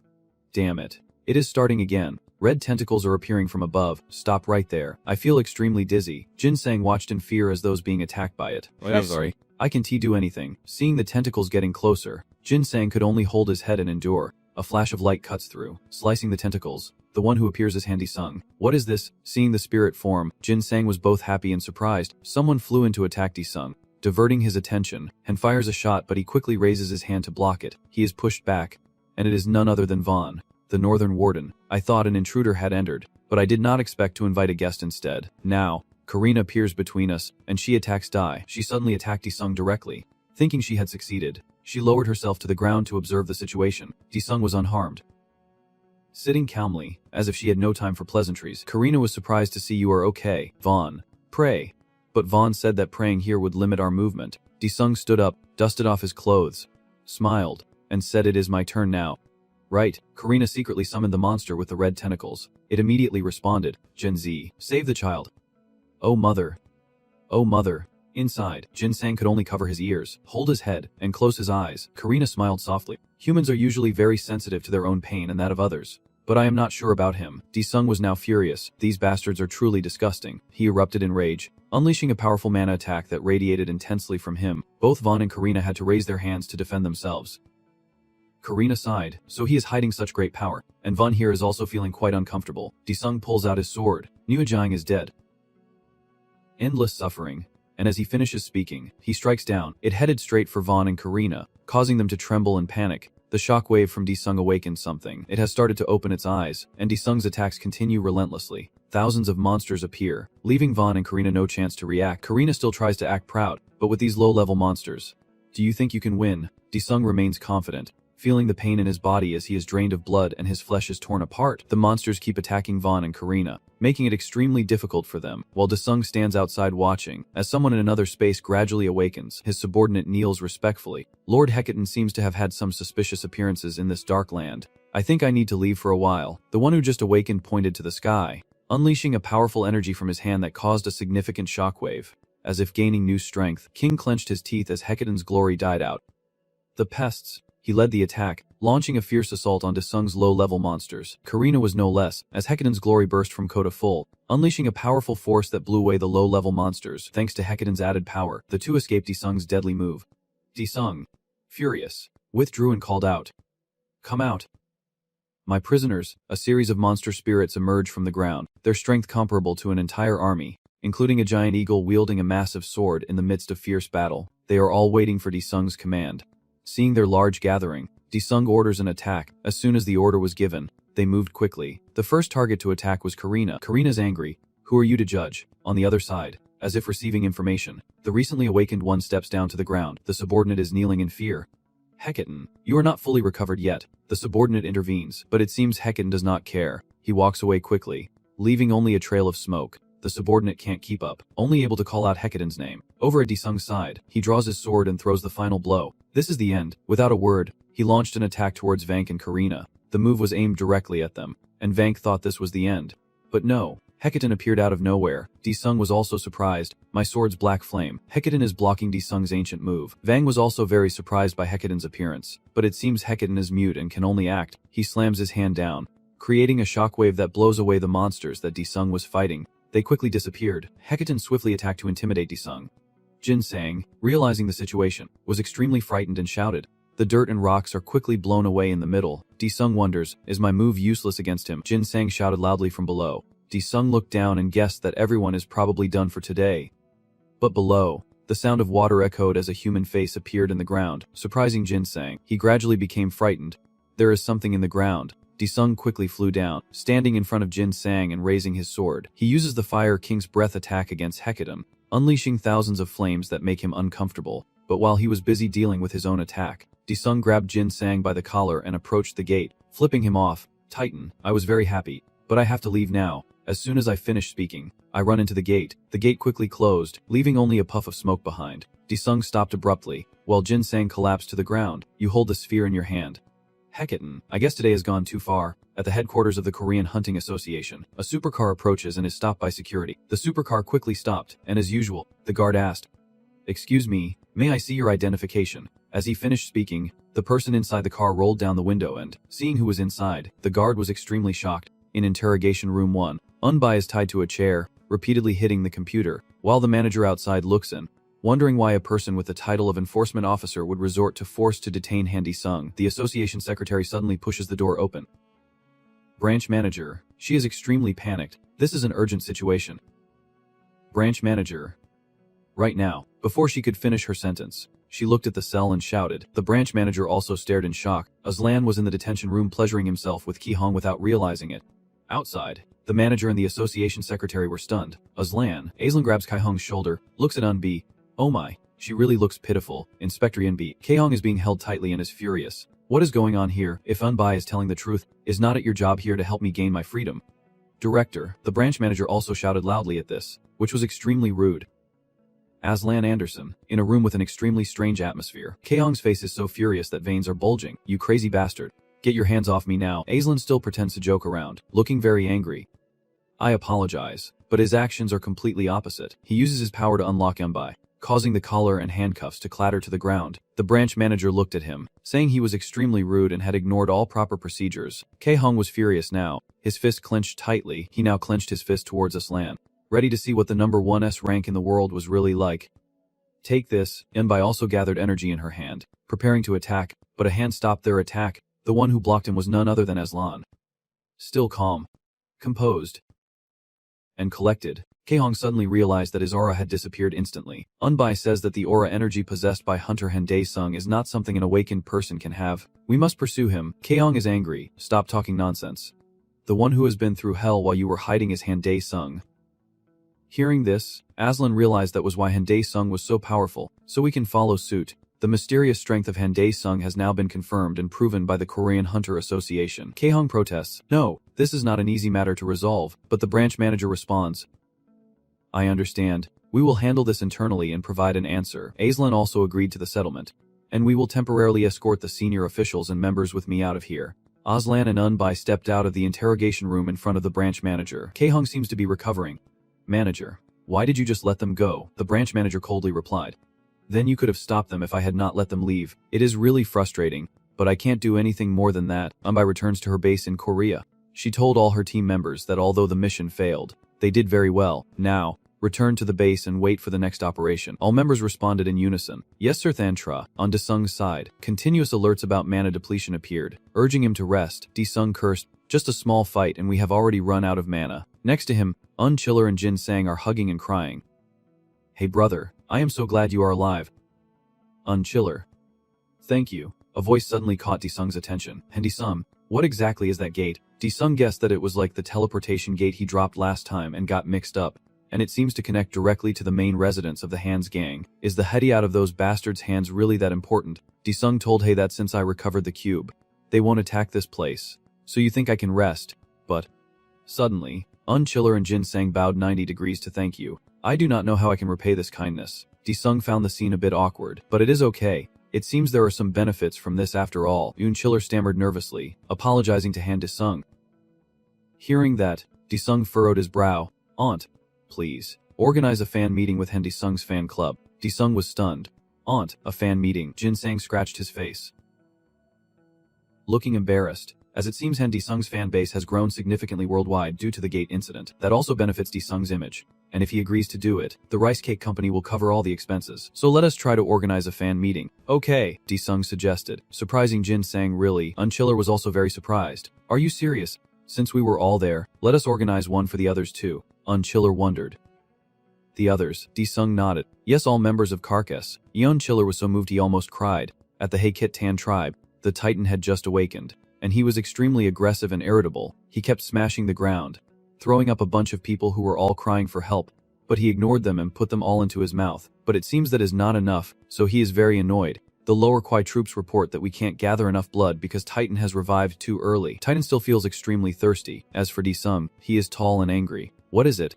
So you are saying that all those who destroyed my building have been released due to Aslan's interference? The branch manager just sighed and apologized. And in this situation, Aslan demanded that the Korean Association verify Han Desung's awakening ability. And Desung asked back, verify what? Why are you getting angry now? I can only say yes, that is the truth. The behavior of the World Breath Hunting Association is truly terrible. So, what our Korean Association has just decided to do. Desung asked for confirmation again. The branch manager loosens his tie. Because of many issues, we still have not reached a conclusion. Desung was annoyed. With many issues, why did not he refuse those guys right away? Secretary EO. At this point, it is explained that the International Association is putting pressure on the integrated technology licensees, and the core integrated technology is being used throughout the energy industry. We are in a situation where refusing the demands of the World Association is not easy, as Desung has guessed, so the World Association has some rights over integrated technology. Right, Secretary EO. Confirm once again. You guessed correctly. Desung curses the immoral bastards, and you agree with measuring and verifying. The branch manager was pleased to hear that, and the association would prepare immediately. But Desung added that he would only do it at the fan meeting. Both the manager and the secretary were surprised by this news at the fan meeting. Really, in a remote corner of the world called Tandik, Iraq, a hole appears in the wilderness. revealing an area beneath the Babylon Tower where robots are continuously mining, moving barrels one after another. Those are the ancient legacies of Babylon. The Babylon Gate can deactivate aura energy. The materials for the cubic portal also come from Babylon. A voice echoes, "Sir, we just received a message from the Korean Association that Hunter Han will undergo a capacity test for the World Association. But they have one condition." The subordinate reports. Darren turned back to ask about the condition. The subordinate scratched his head and said, "The chairman and Lord Aslan must attend Han Dae-sung's fan meeting." Darren turned to look at his subordinate. Fan meeting? Elsewhere, Unchiller was live streaming, saying, "Hello, this is Unchiller, returning from hell." The comments keep coming in. D7. Unchiller, you are still alive. What helped you? Keep going, keep going. Jin Sang also starts a live stream, flashing 2 fingers in greeting. "I am still alive." His comments are no less. The old man, the boss of the Rice Cake Gang. He is back. "I also want to go through that gate." The view count is now over 300,000. So surprising that I wonder if the view counter is real. Once I leave that place, I will start with a story, as the views keep increasing. If it were not for Han Dae-sung, who accompanied Han Dae-sung during the Hunter exam, both I and Han Dae-sung would have died. As soon as I left the gate, I contacted Song Chan-ho directly, recounting the life and death moments inside the gate. Anyway, on the Tuesday morning after Han disappeared, he appeared. Then Dae-sung told us about what was inside the gate. So John and Han Dae-sung were both members of the Hunter exam, but Han Dae-sung was truly something else. Han Dae-sung, Han Dae-sung. Many comments are calling out his name. At this moment, Elder Jiang Sang sighed and began to describe it as a very terrifying place. "The first thing I saw was countless people trapped in pits. It could be children, women, men, and many other people piled up. Then they were drained of blood to feed something. I can only watch helplessly. I can hear screams, shouts, pain, and all kinds of other sounds. Everyone was dying one after another." Old Jiang Sang's story boosted the view count to over 1,300,000. Unchiller suddenly realized that foreigners are also watching the live stream and sharing related stories, including missing persons abducted by aliens, my sister's disappearance, my son's disappearance, what the Global Hunters Association is doing, and many comments criticizing the association's negligence. At this moment, I still have not been able to overcome the pain from that time. And suddenly, Han Dae-sung appears. Hearing the name Han Dae-sung, everyone wondered in the comments.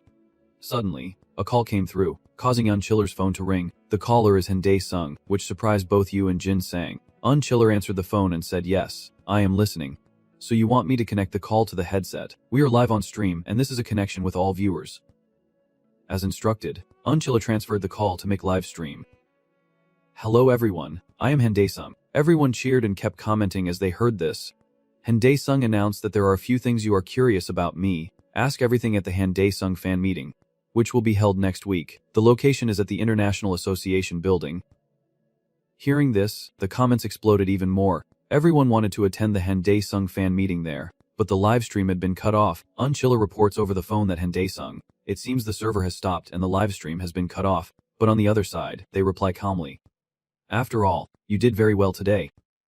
Unchiller was moved to tears when Han Dae-sung called his name, and Dae-sung also hung up the phone at this moment. "Before destroying those bastards, I have to clean up the trash in this world." It seems this fan meeting was some kind of plan by Han Dae-sung at the International Association building. A fan meeting was organized in the Hunter Hall for everyone from all over. Aslan swore that he had never had a fan meeting here before. Darren asked if they were ready to imprison a monster. Inspector Yumi reported that Babylon's core had been fully collected and placed on the altar. Even an incest level hunter would be reduced to an ordinary person if the magic circle was activated. To ask me to hold the fan meeting. He must have guessed who I am. Aslan sitting beside me is still kicking the ball. Has he given up on the idea of imprisoning and using him? Darren seems to be planning something. If we can't uncover his unknown abilities, the fan meeting will be his funeral. At the Hunter's building, a man places the Force Cube on the platform in just a moment. He is none other than Jun Xian, and the Force Cube in his hand is glowing. A teleportation gate opens, and someone steps out. It is none other than De Jong, followed by Seal Yan and Cho Jong. Everyone is uncomfortable with the teleportation gate. De Jong, you think it is really convenient, but Seal Yan is covering her mouth, and Chu Jong is complaining that the farther away they are, the worse the teleportation sickness seems to get. Jun Xian greets Chu Jong. "Captain, how have you been lately?" Cho Jong asked about your well-being. Jun Xian took her hand, thanking her for her efforts, and said that lately he could live comfortably. He looked at De Jong and admitted that he felt he owed him too much, which made him feel ashamed. "I have always been grateful to you for taking care of our Chu Jong." De Jong advised him not to worry too much about it. "What is Goat doing?" Jun Xian said, "He is very excited about the space portal research you just gave him. He will soon have results or give up." Aslan appears out of nowhere, waving and greeting. "Big Star." Both De Jong and Mood Jun Xian turned their heads. Chojong recognized the world's top hacker. Xian was curious. Aslan Anderson. This is the first time I see him in human form. Aslan looked at Dejong and greeted him. I noticed that Dejong's name is translated as a big star in English. Dejong looked annoyed. What are you talking about? Dejong pointed at Aslan and said, who gave you the right to take my prisoner? Dejong was surprised and said, is that really okay? Aslan cheerfully and calmly replied, I am only doing what Chairman Darren has asked me to do. Aslan's face changed color at this moment. Yes, Chairman Darren is behind everything. Eliminate him. Everyone was surprised to hear that. What is this guy planning to do? Then, Aslan happily laughed and joked. After all, I have prepared a 7-star hotel room for you guys. Follow me, he said before walking away. Everyone silently looked towards him. At the Thousand building, Chairman Darren was reading the reports. UDMI reports in detail that Chairman I have heard that Han Sung and his accomplices have moved to the hotel room prepared by Director Aslan. Darren orders increased security around the hotel where he is staying and a thorough investigation of everyone who contacts him. Darren smiled slyly.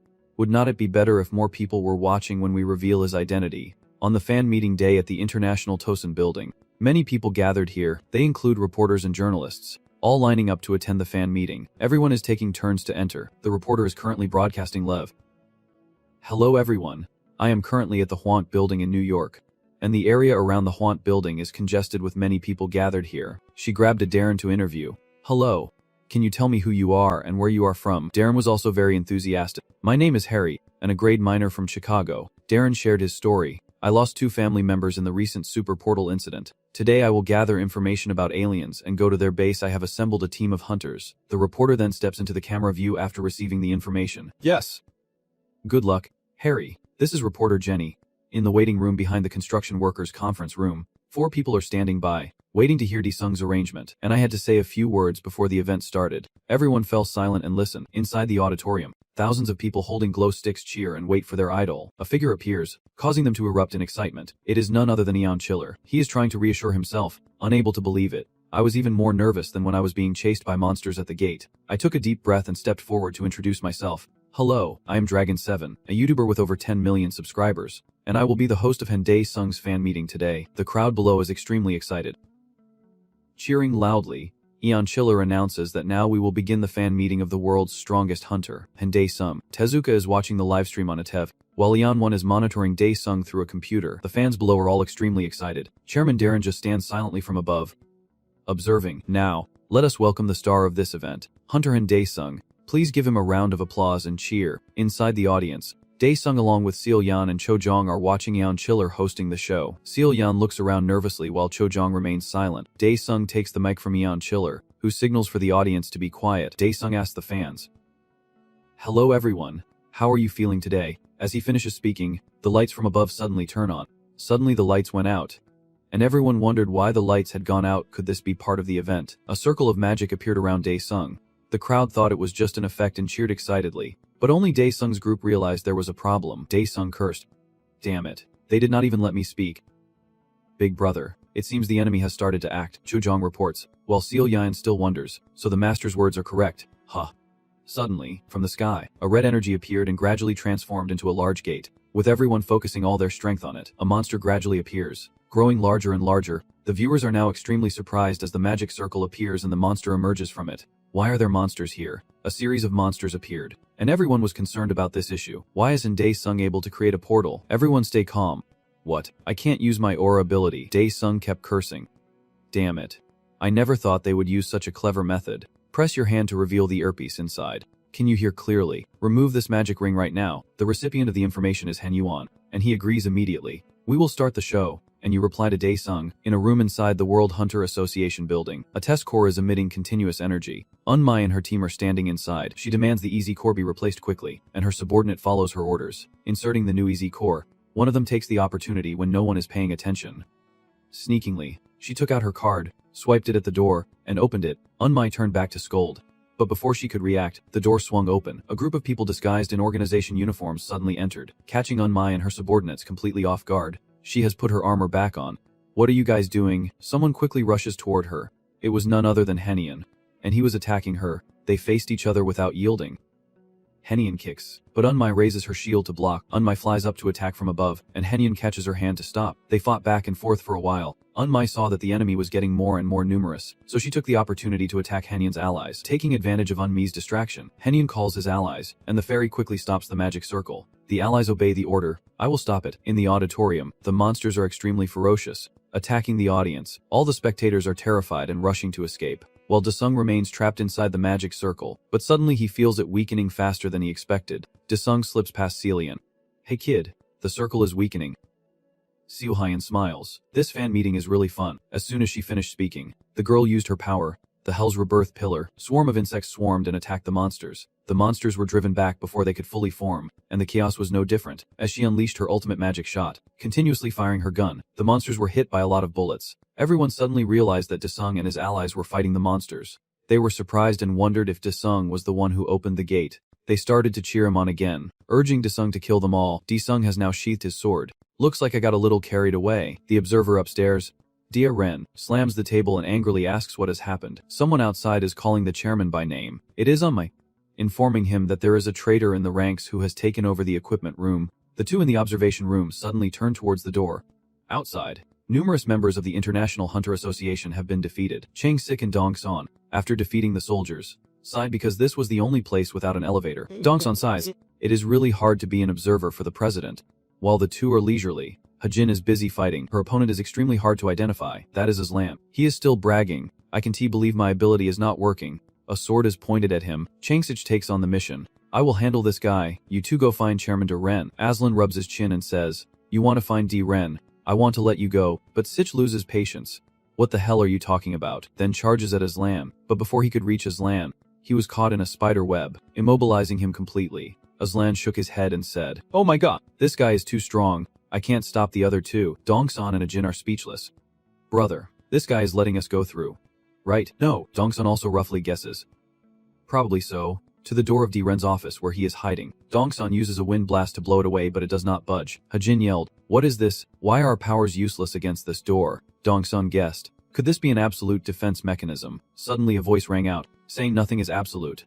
The noise from inside the room could also be heard coming from the door. Bai assesses the situation and says, Chairman, we should evacuate now. If we can't seal Hen Desung's power, even Aslan can't stop him. Dia Ren is speechless. We will come back for the Babylon Square later. Let us leave now. But a sword has pierced through the door. Dia Ren was surprised. Wondering if he was strong enough to break through the protective barrier, a loud explosion echoed from the door, and both Eun-mai and Ren had not had time to react. They were both extremely surprised as Desung had knocked the door away without them noticing. You keep mocking me. Do you think destroying my fan meeting is fun? Outside, Trang Sich is still passionately fighting with Aslan. He uses his aura ability, wielding two swords in each hand, performing the dance of the water slash towards Aslan. Aslan is not inferior, activating his armor grid, and the two fight continuously. They stare at each other and punch, the blows causing them to separate, each on their own side. Aslan touches the wound on his face, looking very strong, Trang Sich panting heavily. Damn it. So this is what it feels like to be the leader of the world. Aslan licks the blood off his hand as he looks at the world rankings. Actually, I am ranked second in the world, Trang Sich said sharply. What are you talking about? Aslan still maintains a confident look. If both fight and die together, who knows, I might also become number one in the world someday.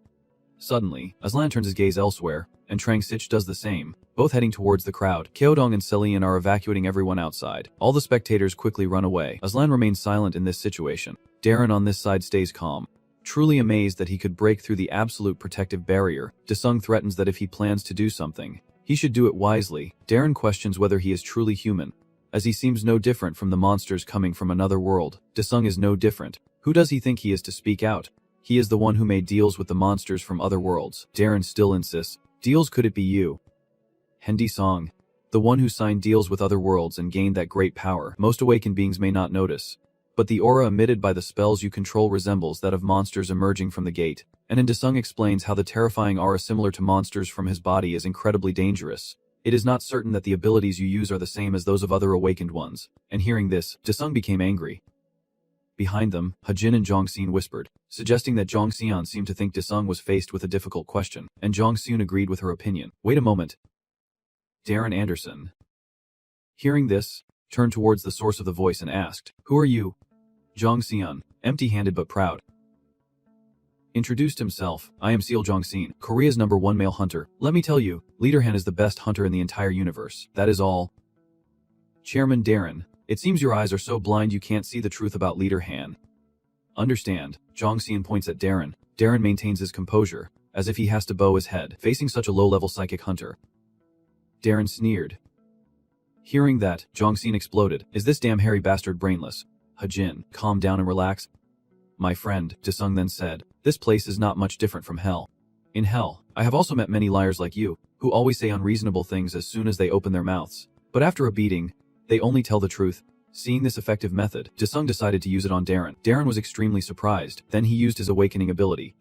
Suddenly, a suit of armor along with a shield and a hammer appeared, ready for battle. Because the armor was too shiny, both Jongxian and Ajin could not see, so Ajin had to use a light shield. Now Darren raises his hammer. Take it. The price of judgment. Desung uses an disable skill to block Darren's attack. Darren is surprised. Impossible, could this be aura energy? Before he could finish thinking, he was knocked back by Desung. Desung raised his fist. Why are you so surprised? Using aura is not something natural. Is it? A punch aimed straight at Darren's face sent him flying several meters. Blood trickling from his nose. He was stunned, then got up again, seeing his nose bleeding, and grew even angrier. What the hell is going on? Desung continues to use the aura skill. Turning invisible. You know how to disappear with aura. Darren, before he could recover, another punch from Desung knocked Darren to the ground, forcing him to brace himself with his armor. But it was nothing for Desung. You quickly strike the shield. Surprising Darren, the shield splits in two, and Desung continues to use aura, unleashing a devastating blow. This time Darren could not hold on to his weapon. It flew into the air. Desung knocked the weapon out of his hand. You look at Darren with half an eye. How can someone without faith become a knight? Darren tries to beg now, but it is too late. Desung's sword has pierced his chest. Darren did not have time to react before he was pierced to death. As he was dying, he looked at Desung and frowned. Desung unleashes his power.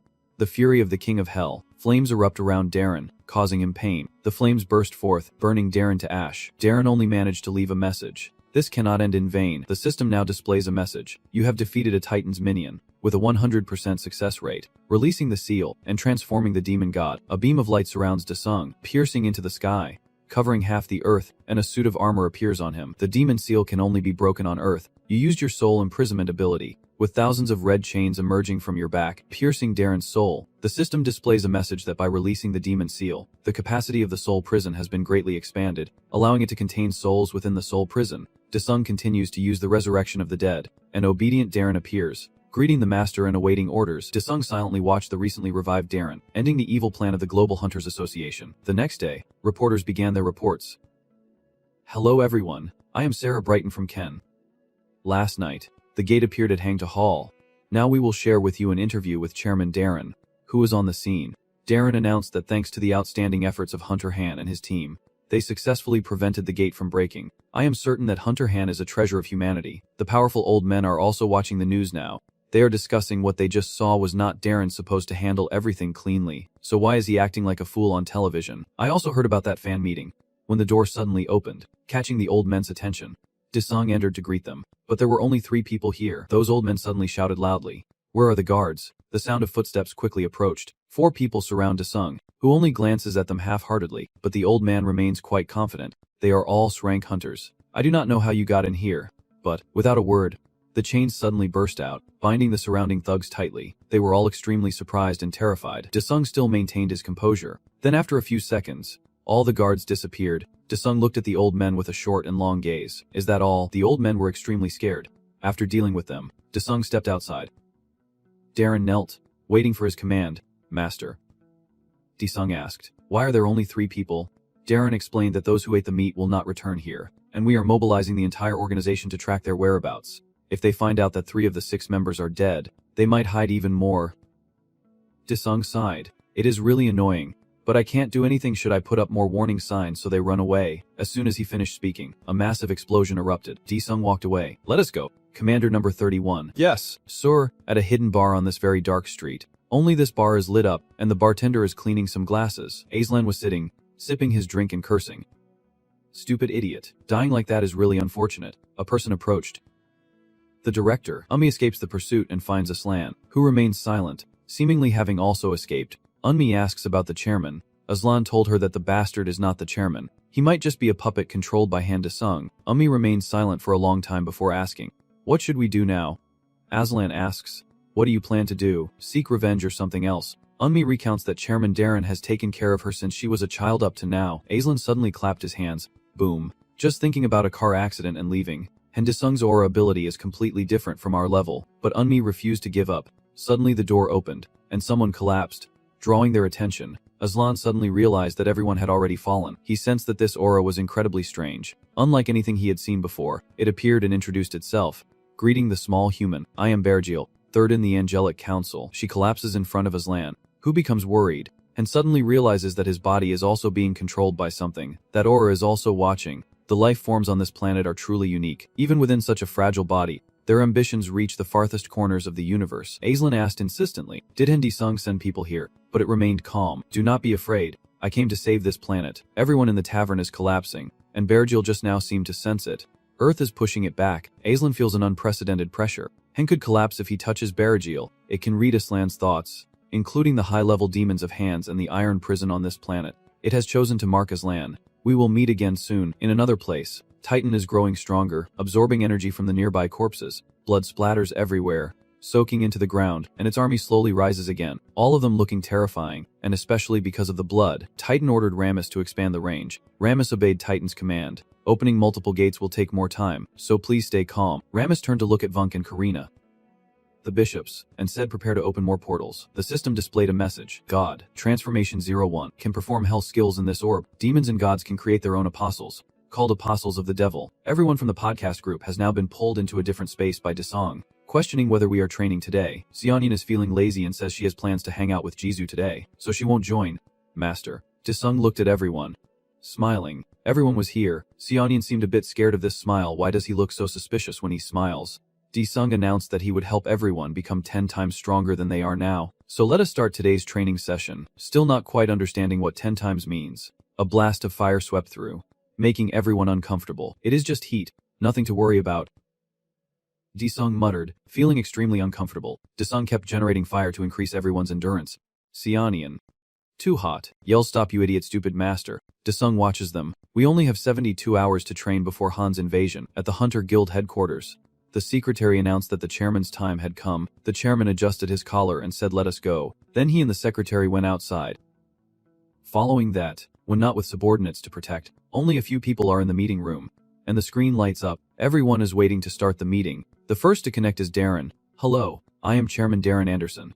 Wang Wei, chairman of the association in China, also speaks up. Since Chairman Darren initiated the meeting, he will have to relinquish his position. Darren also announced that he plans to reconnect with the chairman. The chairman has guessed. And guess? So guess. The chairman has guessed. And guess, Chairman Darren Anderson. Wang Wei, the current chairman of the Chinese association, also speaks up. Since Chairman Darren called the meeting, he will have to relinquish his position. Darren also announced that he plans to reappoint himself as chairman after tonight's meeting. I guessed, and I will guess, so go ahead and guess. The chairman has guessed, and I will guess. I guessed, and I will guess. Chairman Lun speaks. What are you talking about? Do you mean you are going to violate the association's rules? Does the Deadly Instant Meeting have the supreme authority to control all life on the planet? Russia will not agree and will hold us accountable based on today's meeting results. Deng He was furious when he heard that. These bastards still enjoy playing political games even during this meeting. Everyone, please be quiet. Chairman Darren, please tell us why you chose to open the Deadly Hour meeting. Chairman Deng He asks. Darren then spoke. Thank you, Chairman Park Deng He, for giving me the opportunity to speak. The reason for calling the Deadly Instant Meeting is simple. In 3 days, a major invasion by creatures from another world will occur across the entire Earth. Darren announced. Everyone listening was stunned. In Russia, can you be responsible for those words? If the invasion you mentioned does not happen, the whole world will suffer great losses in both lives and property. Darren said that the information comes from the minor Han Desung, and I completely trust that information. Chairman Deng He asked. The president of the Japanese Federation said that Hansamo is the hero who saved Tokyo. The Russians also look surprised now. Han Desung was the one who handled the S-class gate in Moscow. Right, Deng He asked. Hexin asked. Deng He asked. Deng He asked. Hexin asked. Deng He asks. Dung He asks. Chung He asked. With Chang, Hexin asked. A V battlefield. Chung He asked. Dung He asks. Hajin said that they are installed in major cities around the world to expand the defense range. Depending on the nature of the battle, we will be able to support each other in our own way. Wait a minute. The person said we will be invaded. Hanjin revealed that Chairman Anderson officially announced he is participating in a special operation. Chang Sich wondered, what about Xiuyan and Zhongjin Haiyan? Hajin also mentioned that they are carrying out a mission with that kid, Jin. Chang Sich wondered, what are you thinking? Han Desung, At the refugee building, thousands of residents are gathered here to protect the area. But some discontented individuals still wonder why everyone is going crazy before the monster even arrives. This is really annoying. I heard that residents of Tower Palace can use their own hiding places and do not need to go to the gym's shelter. One of the two upset individuals' phones rang. Jin Hyuk is not in the gym, where are you? The caller is a fat guy, and he says he is at home. That guy got angry and said, what are you crazy? What would you do if a monster appeared? Jin Hyuk argued, well, if a monster appeared it would go to crowded places first, so why would I go crazy to a crowded gym? I think it is safer to stay at home. This guy makes sense. Damn it. I should have just stayed home. I have been waiting in the bathroom for too long, and many people have not even left their houses from the start. The fat guy, still proud after hearing this, thought, as long as it is not me, it is fine. This is great. Suddenly the fat guy looked outside, and on the other end of the line, it was also announced that it was a gate, a real gate. As soon as he finished speaking, countless gates appeared in the sky. All hunters activate their aura shields and communicate to prepare for battle as thousands of portals fall onto the earth. Earth is also preparing all heavy weapons for attack. Aura wave cannons. Ready. Fire. A loud explosion echoes. We have destroyed many portals. A large number have been obliterated. It is working. Let us keep going. But there are so many portals falling on the streets, on the tall buildings. One just happened to fall into Jin Hyuk's house. From the portal, a huge, grotesque monster emerged. Jin Hyuk mat trang bek. Nukan kvat kung buk ra tu kakan kong. Matsovo bukra bay kim lam doi. Without warning, although they are numerous, they are not strong. Everyone focuses together. The monsters keep increasing and surround the hunters. They gather together into a swarm. Don't you realize? Are these monsters combining? Something huge falls down, catching all the hunters off guard. In Ka's command room, portals are appearing in large numbers across the country, and they keep emerging. It is not just simple monster gates. They emit the same wavelength as the teleportation gates we use. Branch manager, how are things progressing with your team? We have established a defensive line around your uncle's house and the battle zones, while other areas remain unprotected. The secretary reports that the number of monster gates continues to increase. Red dots keep appearing on the screen. The manager can only swear to the heavens. On the Patek side, Changsik is also fighting fiercely. Both Hazen and Changsik are focused on the battle. Changsik uses his aura skill to attack the gate, switching between techniques and continuously unleashing his power as he charges forward. Attack the falling gates. I am Changsik. Josian's hunter. Come on, you bastards. After saying that, he became even more aggressive, attacking nonstop, but the monsters seemed to follow some command, only focusing on gathering in one place. Hazen panicked. Why did you use that move on it? She ordered the whole team to be ready. The monsters kept moving together in the same direction. They form a giant monster, and Changsik leaps down from above. Using his ultimate aura and the hunting instinct of a tiger, he attacks the creature. Both sides clashed fiercely, and Hazen watched happily from below. Hey! In Beijing, China, the situation is not much better. The hunters are all preparing to fight, each battling against the monsters. The villagers around are cheering, and the hunter priests have finally arrived.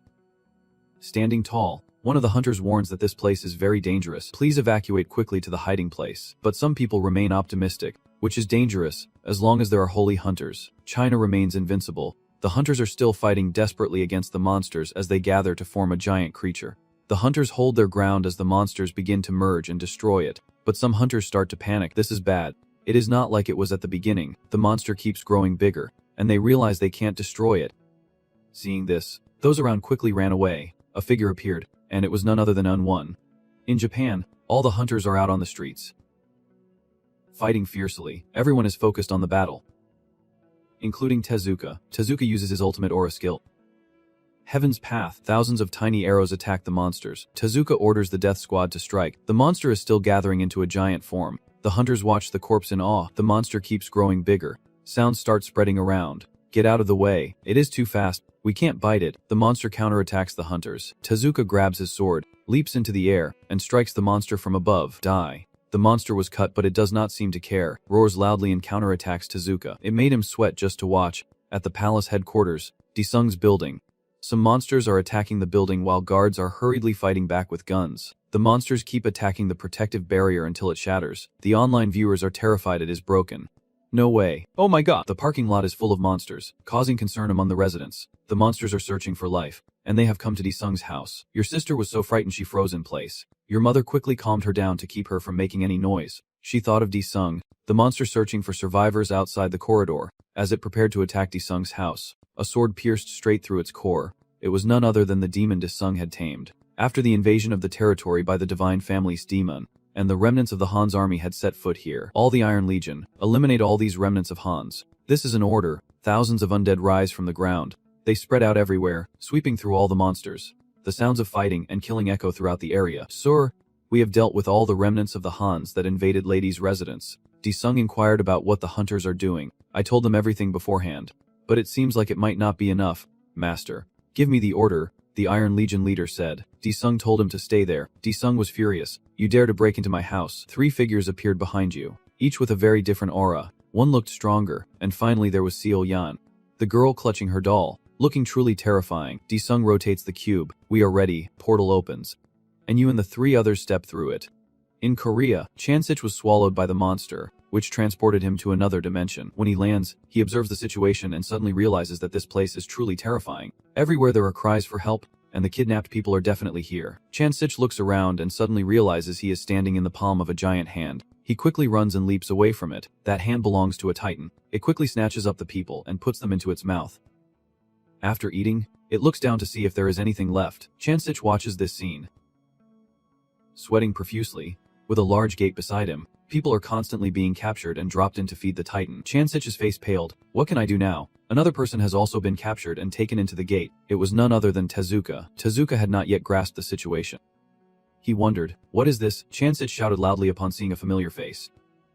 Leader Tezuka, get out of there now. Tezuka heard Chansich call out, but when he saw the people crying for help in Titan's grasp, he did not run away. He charged to attack him, using divine light to strike him, aiming his sword at Titan's face. But it was like hitting concrete, and it did not harm Titan at all. Tezuka swore to himself.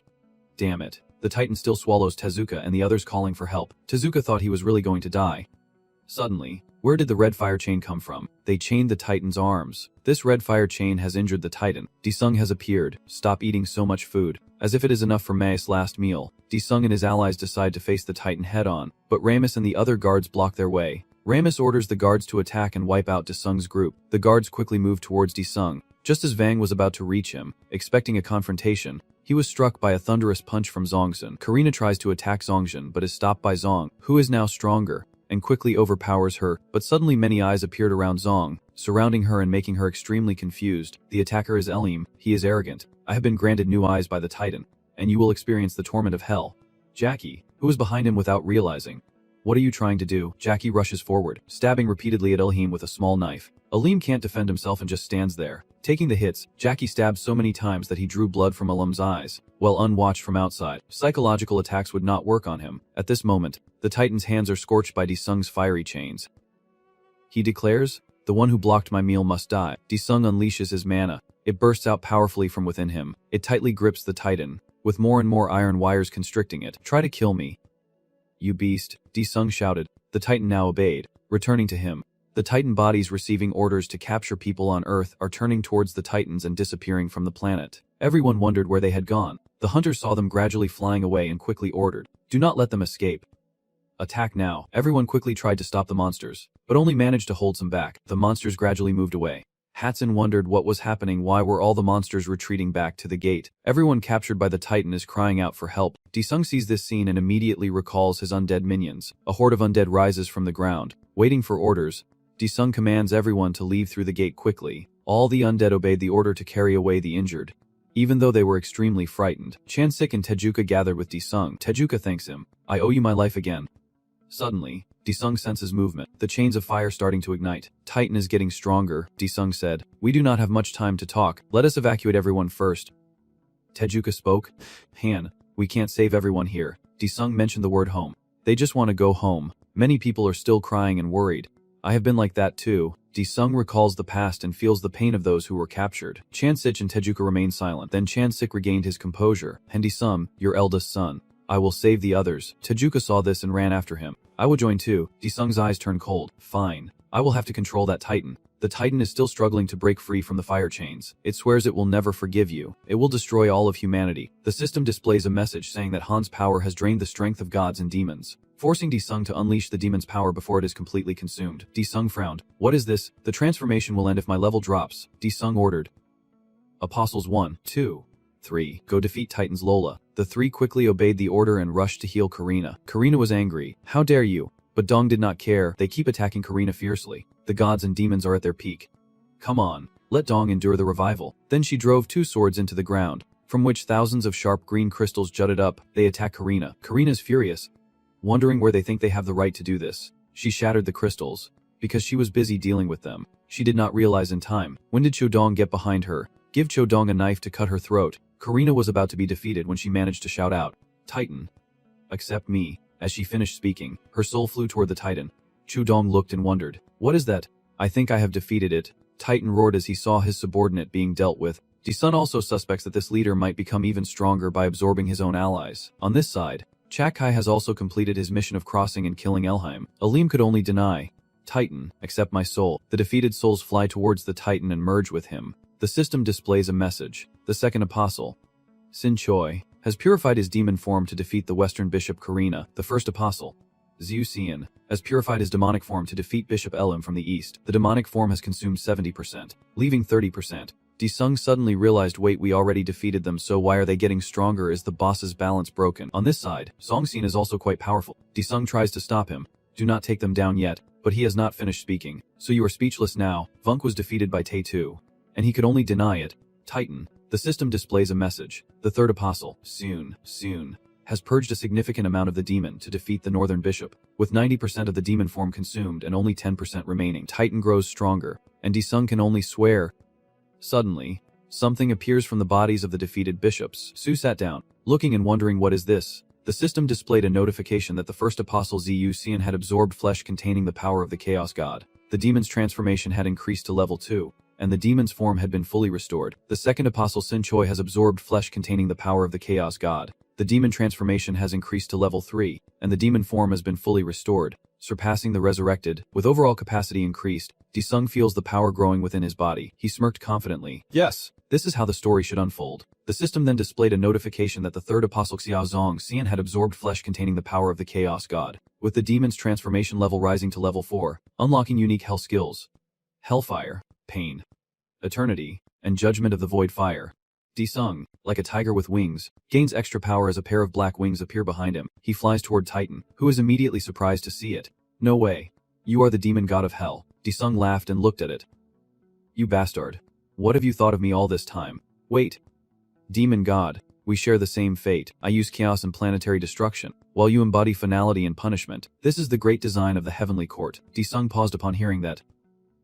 Heavenly Court. Design, what does it mean? Titan continued explaining that we are two sacred beings that cannot coexist in the same dimension. If our powers combine, we could conquer countless planets in the universe. A voice suddenly interrupted Sung, silencing him. Chansich reports that everyone has been evacuated. Sung says you should leave too. Chansich, you are only blocking my way here. Sung looked at Titan and you. All chances are gone now. You should die, you sick bastard. From the sky, countless gates appeared, and the monsters Titan had taken away began to return. Sung watched as they quickly merged with the Titan. Sung declared, stop resisting and die. You use the divine demon's killing move, attacking the Titan. It raises its hand to block, roaring that it will tear him apart. At this moment, Sung is not afraid at all. Death is near. You bastard. The system displays a warning that your powerful attacks could cause trouble for the demon. Please be careful. The Titan is still struggling against Sung's assault. Titan orders him to bite him back. Ramus appears behind Sung. He tries to sneak attack with a staff, but only hits air as Sung has already disappeared. Ramus, caught off guard, was suddenly trapped by Seal Yan's magic.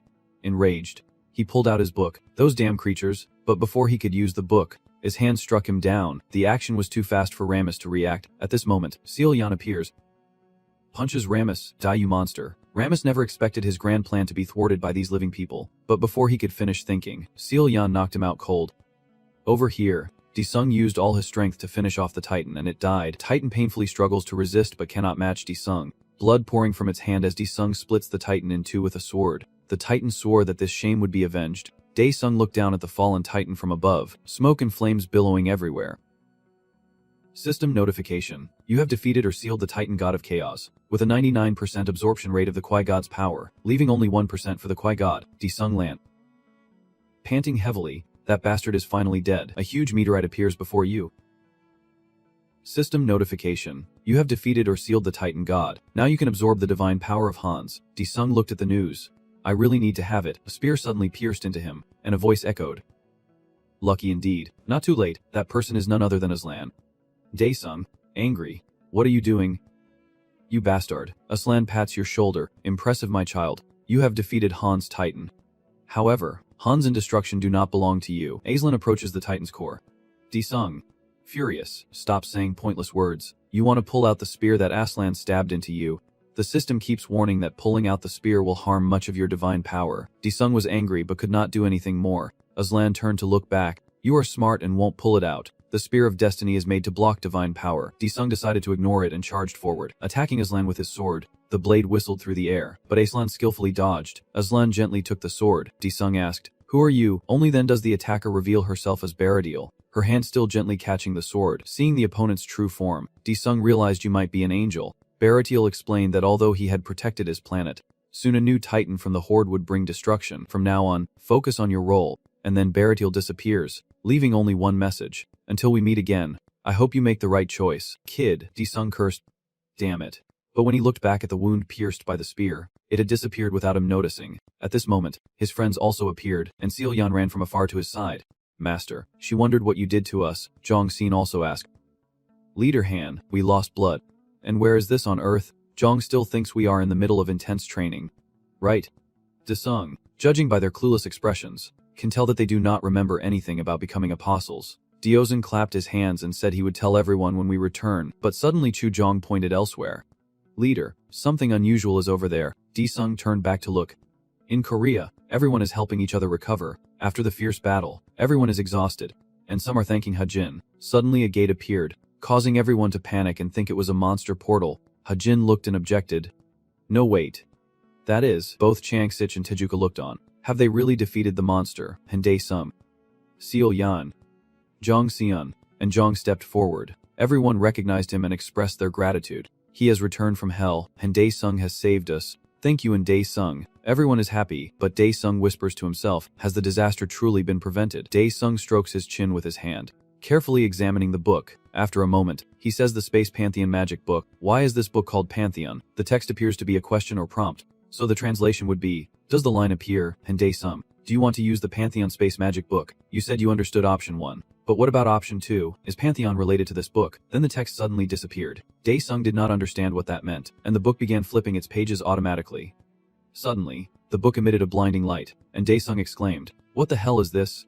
Why did it suddenly do that? A long rope emerges from inside the book and shoots straight ahead. I tried to reach out and stop it, but it wrapped around my arm, preventing me from moving. The book and you both stand still in silence when a voice echoes, are you my new owner? Daesung still does not understand what is happening and remains still, observing the situation. 3 years have passed since the primordial battle. In the United States, bustling city filled with tall buildings and busy people. The auction begins now with the first item, a level C-sphere capable of creating 10 monster portals, and only small and medium clans are allowed to bid. He reached into a mysterious black box and pulled out a black sphere that emitted an enchanting purple glow. Opening the sphere, there was a piece of paper inside, and everyone silently waited for the result as he announced congratulations to the Kinchai clan. Then the space changes, and a sound comes from the ceiling. Placing his hand upside down, the Mi says, now we will draw lots. Everyone looked up at the ceiling in confusion as the noise grew louder. Some people stood up in panic, looking around to find out what was happening. The security guard hurriedly ran to report that the sphere warehouse had been robbed, and the Misi broke out in a sweat upon hearing the news. He glared at the guard and asked,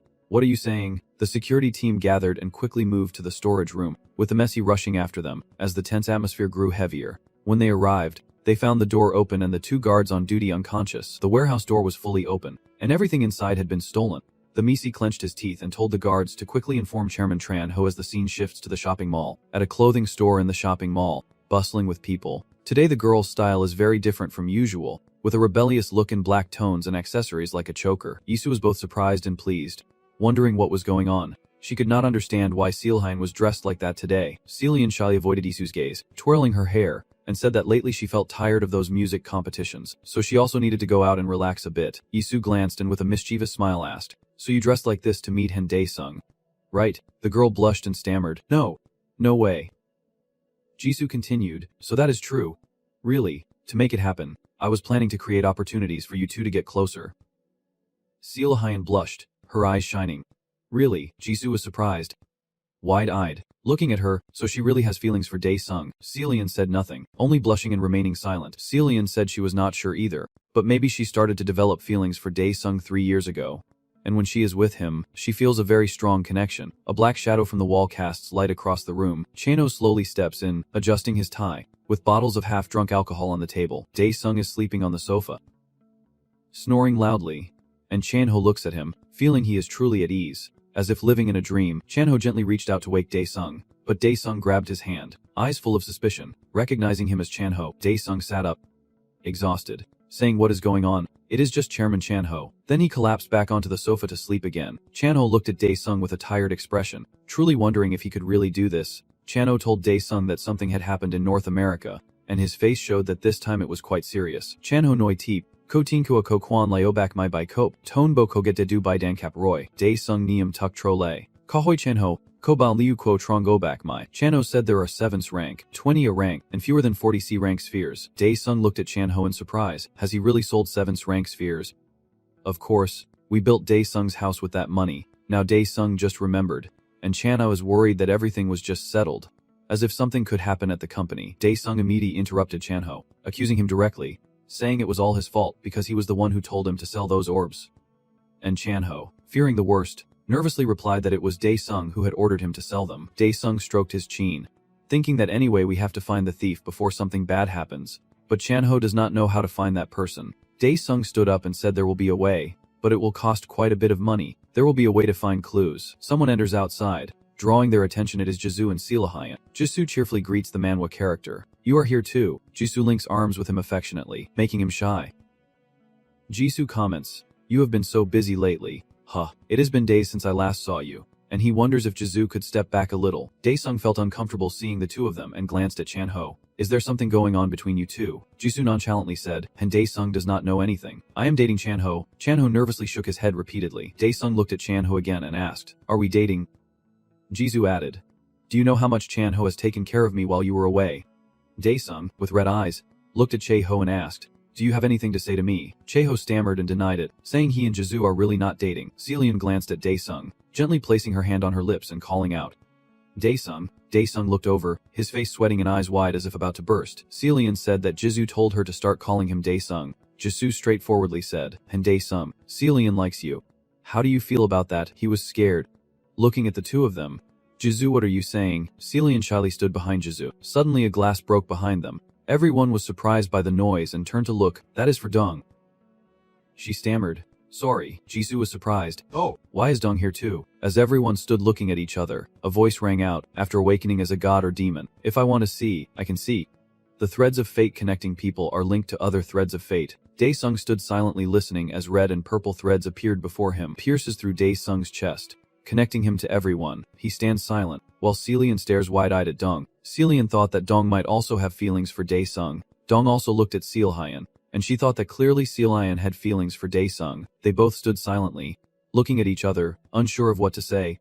Dae-sung thought that perhaps the karma between them had grown stronger since they met, and it had also affected their feelings. Suddenly Chanho broke the silence by speaking up, grabbing Jisoo's hand and telling Dae-sung that he was truly serious about dating Jisoo. Jisoo blushed and shyly said, "Chanho." Dae-sung hesitated, scratching his head and honestly saying, "I do not like the idea of you two dating at all, but since there is no better option, Chanho might be the best choice." Dae-sung glanced at Chanho and seriously asked if he could take full responsibility for his sister. Chanho looked at Dae-sung, sweating nervously and still unsure how to respond. Dae-sung finally agreed to let them date, and Jisoo hesitantly asked again, "Really?" She tightly held Chanho's hand and asked Dae-sung again, "Is it true? I can date Chanho?"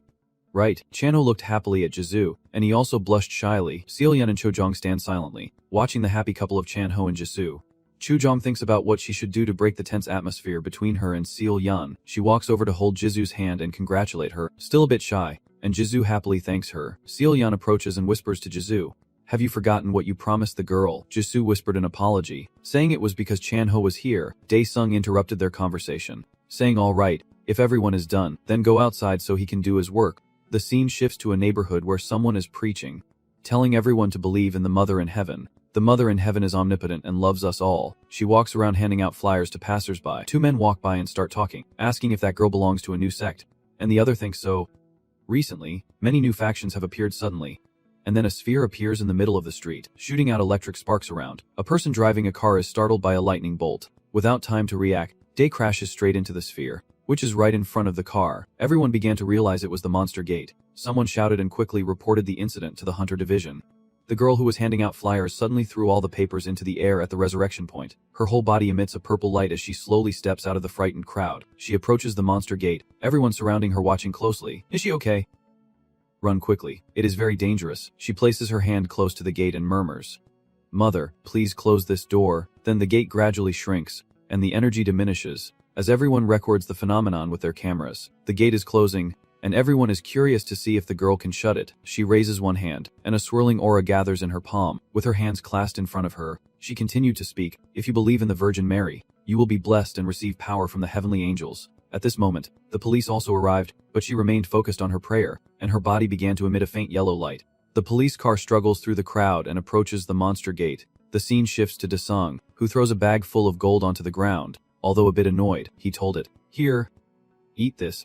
The book immediately grabbed the bag of gold from the ground and pulled it toward itself. Desung shook his head, wondering why a magic book would be so obsessed with gold. In an instant, it devoured all the gold and even praised it as more delicious than the lives of all creatures it had ever known. It wondered why its owner did not let it try this. Desung looked at it and said, "All right. Now tell me who stole the spheres from the North American storage." The book rushes forward, pages flipping rapidly as if searching for information. Then it stops mid-air, a light emanating from the center of the pages. It told Desung that the sphere is very close, at the headquarters of the Global Hunters Association. The secretary reported to Dungho, "Sir, it seems a monster portal caused by the sphere mixed up earlier. It has appeared here," he said. "Is it a monster gate? Why are you only telling me now?" She replied, "It has not caused any damage yet and is still under investigation." Dungho asked again, "No damage occurred. Did it happen in the gate management area?" She then informed Dungho that the gate had appeared in the residential area. Dungho thought that team leader Han Desung had handled it. She told Dungho the information she had gathered. Everyone says that the gate cleaner is an ordinary citizen and a member of the Mother Heavenly Church. Dungho has never heard of the Mother Heavenly Church before. Now, in the exam room of the On Hunter Association, inside Jin Ki-hong's office, Ki-hong crossed his arms and asked Manager Kim, "How is the investigation going?" She said that the woman's name is Kim Ji-hai, 33 years old, a teacher and a good citizen. Ki-hong wondered, how could an ordinary citizen possibly close the monster gate? Ki-hong told Manager Kim that he would have the team support her, and to pay more attention to that woman's church. She replied understood. She stepped outside to meet Ji-hai again, thanked her for her help, and clasped her hands in prayer to the Mother in Heaven, wishing that her blessings would also come to Kim Ajang. Then Ji-hai left, and Awayang stood confused, watching her, not understanding what she had just said. Awayang remembered had she ever mentioned my name to her. A loud scream echoes. "Everyone, the power of the Virgin Mary is in heaven outside the church." Shouting reverberates, "Heaven, heaven, heaven." A masked man shouts, "This peace is only temporary. In the end, the hunters will take everything from this land." The people below are also stirred up, shouting, "Damn hunters. Ordinary people like us have no choice but to live like ants." The mysterious hooded figure continued, "It is okay. The judgment of the celestial court will come upon them. The Mother in Heaven will care for everyone not only while we are alive but also after we die." Ji-hai asks why. "This is not just a cult, right?" Awai sits tensely, unable to speak, and Ji-hai continues, "Do not you feel the seriousness of the heavenly court? Soon when the hymn rises, you will gain great power." The person on the podium began to lower their head and then told everyone to stand up and sing the Song of Heaven. The singing continues, and Awang realizes is that the executioner Yun Mai. She must report this immediately to Ki-hong. Suddenly Ji-hai placed her hand on Awayang's shoulder, frightening her. Her eyes were now only white, and while singing and placing her hand on Awayang's shoulder, Awayang was terrified, opening her mouth wide but unable to make any sound. Suddenly someone attacked Awayang from behind. She could not react in time. They surrounded her, looking at her with terrifying eyes. The singing still echoing, asking for peace and accepting the grace of the Mother above. Suddenly a whispering voice echoed in her ear, "Open wide," and her mouth, "This is a seed from the heavens." Awayang opened her eyes slightly, ready to awaken with its power as a new soul. That voice seemed to hypnotize her now Saya, and then Awayang suddenly woke up from her dream. The car she was in suddenly slammed on the brakes, making her scream out loud. The blonde girl in the nearby car asked worriedly, "Captain, are you okay?" Awayang was surprised and asked, "Why am I here?" The blonde girl said she left during the prayer because she felt unwell. "I do not remember." Awayang rubbed her head and asked the person next to her, "Did I do that?" Suddenly she took out her phone from her jacket pocket. Then Awayang dialed a number. After a moment, the voice on the line answered, "Branch Manager Kim Awayang," she said. "Branch Manager, I saw the Yunmai car at the Temple of Heaven," he asked seriously. "Executor, Yunmai's." The scene shifts to the Hope Charity Building. There is a teacher dressed as a fluffy cat playing with the children. "Hello kids, today we will exercise together. Are you ready?" The children shout back, "Yes." It is time to exercise with the cat. "Hello. Kitty, the teacher dressed as a cat, started exercising. 1 2. 1 2. Cat. Then the kids followed along. Outside, Dong Koyon was watching the class, and Haiji smiled and asked the chairman where he had gone. Dong Choyon smiled and said, I was curious to see how the children would do in the new classroom, so I came to take a look. Haiji Mata replied, thanks to the chairman we have this wonderful building and childcare facility. We are truly grateful. The uncle quickly said, no, why would you ask me? Captain Hende-sung funded a lot of money to build this place. Inside the classroom, the children are happily exercising, Haiji softly said. After the apocalypse, all the buildings were destroyed, and it was really difficult. Many children lost their parents. Dong Choyon scratched his head and asked, why did Captain Hende-sung call me? Wait a moment. I was supposed to have dinner with the director. Uncle casually put his hands in his pockets and left. I have to go now, Dong Choyon quickly said. For now, there is no need to worry about the monster gate anymore. The uncle glanced back and said the world is becoming a better place. Let us hope for that. Haiji smiled in response. Yes. Lei Dong took a puff from his pipe and asked, what about the stolen sphere? Dongwon crossed his arms and lowered his head, saying it has been sent to Korea along with Oryx Sabak. Tiho adjusts his tea and says, Ingia Mei, the immortal eating people are all dead. Only we, the ones using substitutes, survived. Lei Dong calmly replies, Hende-sung no longer cares about us, but we still need to quietly expand our territory. Dongwon crossed her arms and said, I used to think that the godmother could create humans with the ability to open and close portals at will, but now that chaos has disappeared, how could that happen? Tiho closed his eyes and said, a beast. They must have brought creatures from another universe or used them as pawns. Lei Dong said that we just need to exploit those with the same belief and continue providing aura cars for them. He looked ahead, and if that could weaken Hende-sung's power, it would be good for us. The scene shifts to Incheon Company Logistics Center, where a luxury car speeds down the road, racing at incredible speed. The car passes through Gate 1 of Gaza, and Dong Cheon watches it with satisfaction, saying, this supercar is moving incredibly fast. Han Il-un stood beside him, criticizing him, saying he promised to treat me, but now he is making me a taxi driver. Dong Cheon responded, finish your work and then leave. Okay. Dae-sung suddenly appears behind the two of them. Oh.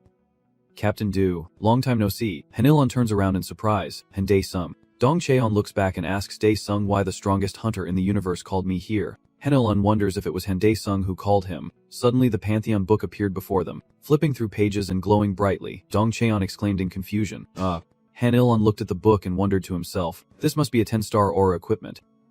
Pantheon says, the owner, the sphere is inside. Dae-sung raises his hand to cast a spell. He quickly destroys the warehouse entrance, smoke billowing out, and they rush inside. Dong Cheon glanced at Dae-sung and asked, should not we sneak in quietly? Han Il-un replied, show me that equipment later. Dae-sung, and you should say, we need to finish this quickly and go eat together. Look, there is a box in the middle of the road. It seems out of place here. We just need to check what is inside. Right, Han Il-un quickly spoke. That is right, but first we need to deal with my fuckin's group. Dae-sung stared ahead. These people have no connection to karma. His body emits an aura as he prepares to fight. Dong Cheon begins to channel his strength and claps his hands together, feeling a bit restless lately. They arrive just in time. Today I need to loosen up my muscles. Immediately, the humanoid robots gathered to block the group. Han Il-un drew out two batons. This is a perfect chance for me to test my new weapon. The robots charged at once, and Dong Cheon quickly punched them all away. Uncle discovered something. What is it? Are they not human? Another robot was broken by Han Il-un's stick. He repeatedly whacked them with a stick. Han Il-un was a bit surprised that they were robots. Unmai swooped down from above, landing with a thud on a cardboard box, then looked up with fierce eyes at the enemy. She reached out her hand, and the robots immediately disappeared. Their parts collected and assembled into armor on her arm. Dae-sung's group stared at Unmai, who was covered head to toe in armor and robot parts. And I knew you would come. And Dae-sung, some cords appear to be wrapped around you. Dae-sung looks at them and wonders if they are cords of hatred. Mai is glaring at you with fierce intent. And Dae-sung, this is my revenge. You are finally awake, Unmai. Darren, who was sitting beside her reading a notebook, looked up and said, it is still early, Mimi. She gently asked, when did you wake up? Darren pats her head and says, you know there are many things to consider. Then Unmai sits up straight and seriously says, do not worry, I will remove anything that stands in the way of the president's path. He felt a bit grateful and smiled softly, feeling truly at ease. Then the scene shifted to Darren being stabbed in unbearable pain. Unmi watched the scene unfold and could not help but shed tears. No end of the flashback. She went berserk. And Dae-sung, accept my revenge. Dong Trey quickly rushed forward and threw a thunderous punch. I won't let you get a chance to do anything strange. Unmai also threw a punch back. The uncle widened his eyes and attacked. The two collided and caused an explosion in the warehouse, tense enough to knock the uncle away. Henian quickly looked after him, then charged forward with his stick, running at full speed. As he swings the stick, Unmi quickly jumps up to dodge, then lands on top of Henian, finally driving her knee hard into his shoulders, causing Henyan to cry out in pain. Not yet. Unmi raised her hand to throw another punch, putting all her strength into it, aiming to destroy everything blocking your path.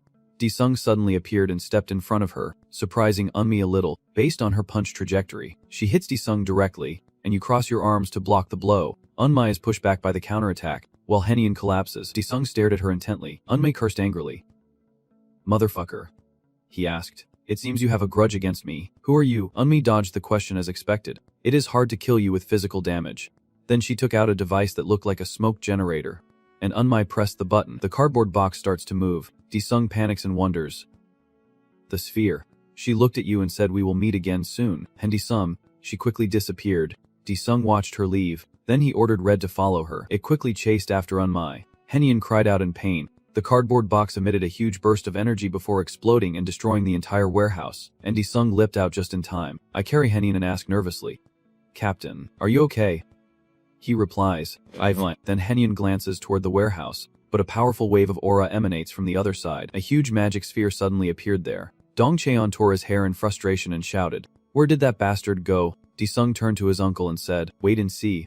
Henyan looked at the object in front and said it did not look like an ordinary gate. Bantheon suddenly appeared and said it was a space catastrophe. Dong Cheon pointed at it and shouted, "Huh, it is that thing again." Disung paused to think, a space disaster. Henyan immediately said that if you fall into a space disaster, you will be taken to an unknown place, so it is best to stay away from it. The scope of the space disaster can cover from a small village to a large village, but this one seems to have an even larger range. Henyan said there is a residential area within a 15 kilometers radius that people might get caught in. Disung put his hands in his pockets and asked, "Hey, magic user, is there any way to get rid of it?" Bantheon hesitated.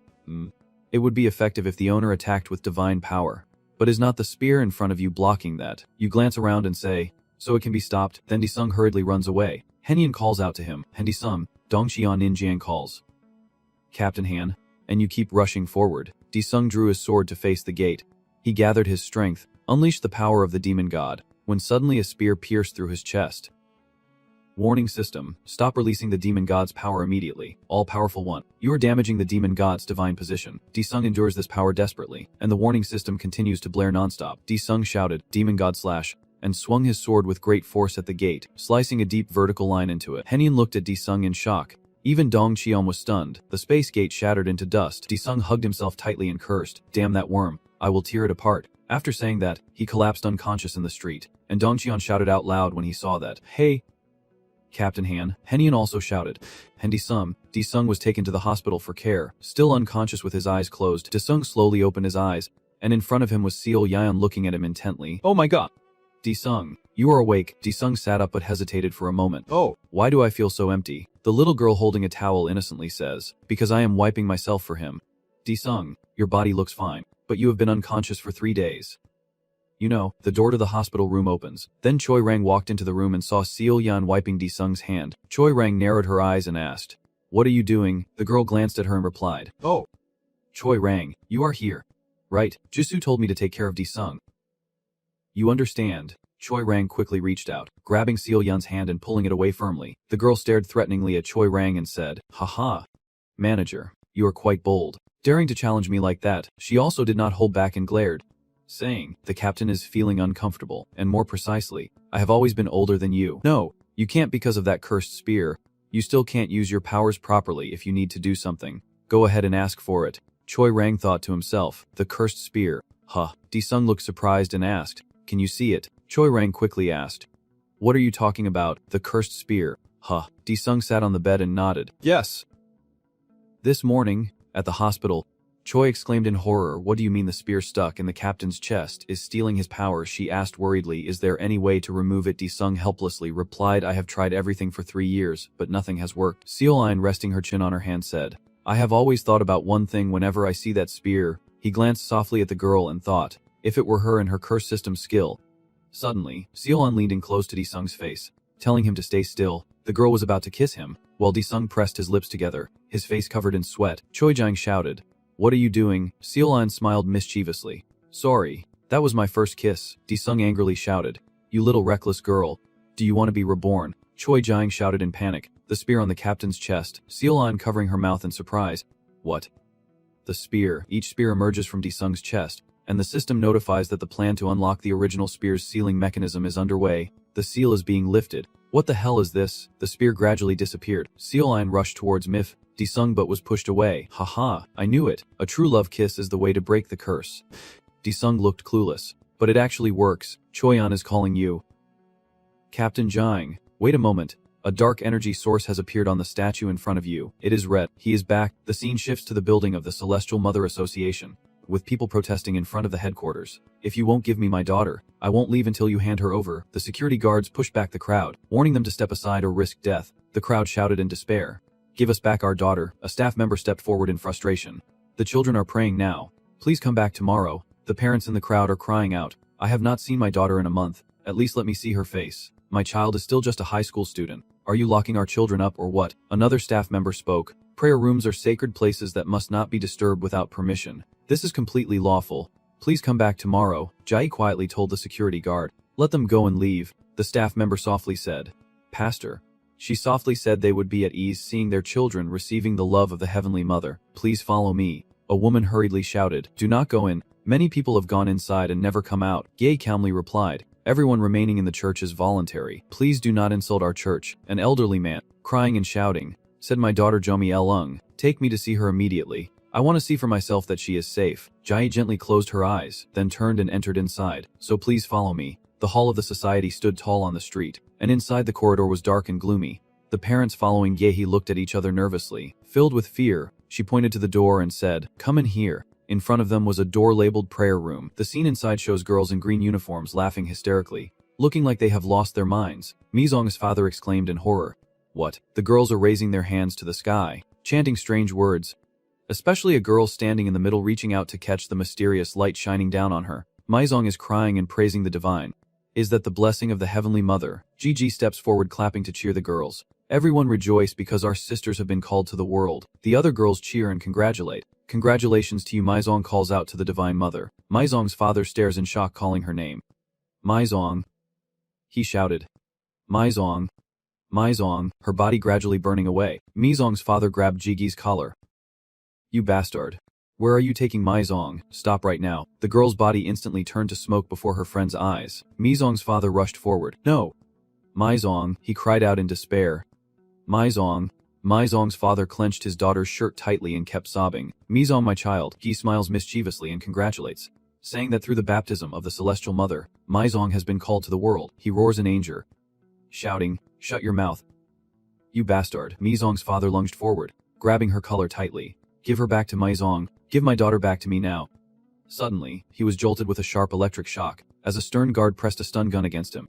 Finally, Mizong's father collapsed to the ground. A Jiang stood to the side and ordered, Take him to the confession room and make him repent. Immediately have the guards escort him away. Juji sternly said, It is a pity but Mizong's father will understand. He will realize how happy it is to become a celestial being, somewhere in another dimension, and Sang's warmth radiates everywhere. Surrounding her is a grassy field with carved stone faces lying around. A metallic ringed structure encircles the area, and in the center, portal appears. Mizong's soul has been transported here. The girl lowers her head and opens her eyes wide. Mizong, completely naked, hugged herself and looked around. Where am I? Suddenly Barachil appeared before her and said, Welcome.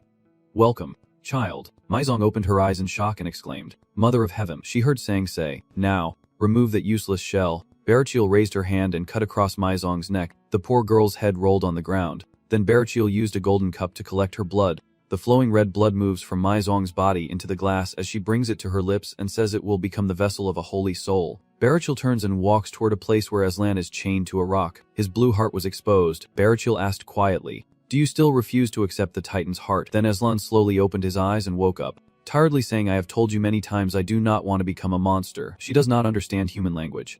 She says, refusing to become a Titan god is also part of your fate. Strange feathers appeared around them, and Barachil spread his wings wide. Aslan painfully opened his eyes to look at her. Barachil pressed the full blood-filled cup to his mouth, forcing him to drink. It will help you become a god. Drink it. Aslan is forced to drink blood, a drop of it running down his throat. His green heart beats fiercely. Aslan, furious, said you gave me something to drink again. Barachil sternly replied, If you agree to become a god, that pain will become easier and more pleasurable. Aslan screams in rage, I will kill her, I will tear you to pieces. You bastard. She turns away and leaves him in agony. Suddenly, Barachil sees something in the sky. A hole appears in the sky. She screams in panic. Impossible. Seal it. Scene transition. System notification. The power of the demon god has been damaged. The transformation level of the demon god has been reduced. Demon god transformation level 2. Demon god power reaches 100%. Skill available. The market is open. First skill. Ryuseum. Seidongxian. Third move. Please consider, the demon god transformation level has decreased. The Hell Secret technique has been sealed. The system appears again. The Eternal Torment of Hellfire technique has been sealed. The King's Judgment seal of the Demon Slayer has been sealed. Having removed the sealing spear, she received a special divine skill. The skill name has been adjusted to fit the characteristics of the demon god. Demon God's Kiss skill. The Demon God's Kiss heals negative statuses and physical injuries of the target. Desong remembered seeing kissing him and could not help but feel a chill down his spine. No matter how good the skill is, it should not be used. Pantheon speaks. Master. Congratulations on regaining your strength. You cross your arms and look at it. What is this? Why are you suddenly so polite? Pantheon asked. I am programmed to display attitude based on my owner status. It seems that my current owner now has the right to possess me. Desung asked, so that means there are no longer any restrictions on how to use the person. Right? It replied. Yes, that is right. From now on, many powerful effects in the book can be used by consuming the host's divine power. The girl considers this. Really? So, is there anyone who can take me to where those bugs are? Pantheon then replied, I am sorry. You need a key to open the heavens. You hesitated to say, what? I did not ask for anything special, and yet you can't even do that. Useless. Useless. Pantheon says I can't open the heavens. But it seems a creature holding the key to the heavens has just arrived on Earth. This made Desum exclaim in surprise. Zico. The scene shifts to the headquarters of the Celestial Mother Society, where Umai seriously demands that I need stronger abilities. Ziz walks in through the door outside, clasping her hands and closing her eyes as she responds. Sir Representative, today another girl has been summoned. Unmai then said. Good, we plan to open more gates in residential areas, so try to spread the teachings on the streets. Z suddenly opened her eyes and looked at her as if she had something to say. Unmi asked, what is wrong? Do you have something to say? She eagerly asked. Honorable Representative, how many people need to be summoned to revive those lost in the apocalyptic battle 3 years ago? Unmi just closed her eyes and did not answer. Are you saying you lost your son in that apocalyptic battle? I also lost the person I loved, and we will definitely bring back our lost loved ones. Unmi said that was what the Heavenly Mother promised. Ziz clasped his hands in reverence and replied. I believe in the Heavenly Mother. Suddenly a beam of light enveloped Unmai. Zizi saw and called out to her. The representative. Then Unmai lowered her head. She had been possessed by Barachil. Chaos and destruction were not yet ready, but the seal had been broken, and I must seal him again. Now Barachil, using Umi's body, is speaking with Zez. She emotionally covers her face and exclaims, Oh my God, Mother of Heaven. Then Zizi knelt down and begged. Heavenly Mother, please bring my deceased son back to life, I beg you. Barachil placed a hand on her head and said, Not yet. But she pushed Zezi's head down hard enough to make her faint. And it is not hard for you to meet him in your dreams. Barachil says that Senza has come to see me, outside the guild headquarters, and Desung is already here. The girl with the pointed chin thinks, Huh. That damn divine bastard is with the little red demon. Following the star, Desung stepped into the headquarters. Alright, it is time to catch those worms. As he took a few steps, Senzo appeared out of nowhere all around him, and Desung looked annoyed. What is going on? He continued forward as the fog grew thicker. Suddenly something was rushing toward Desung. He glanced at it, then quickly drew his sword to strike. I order you to go.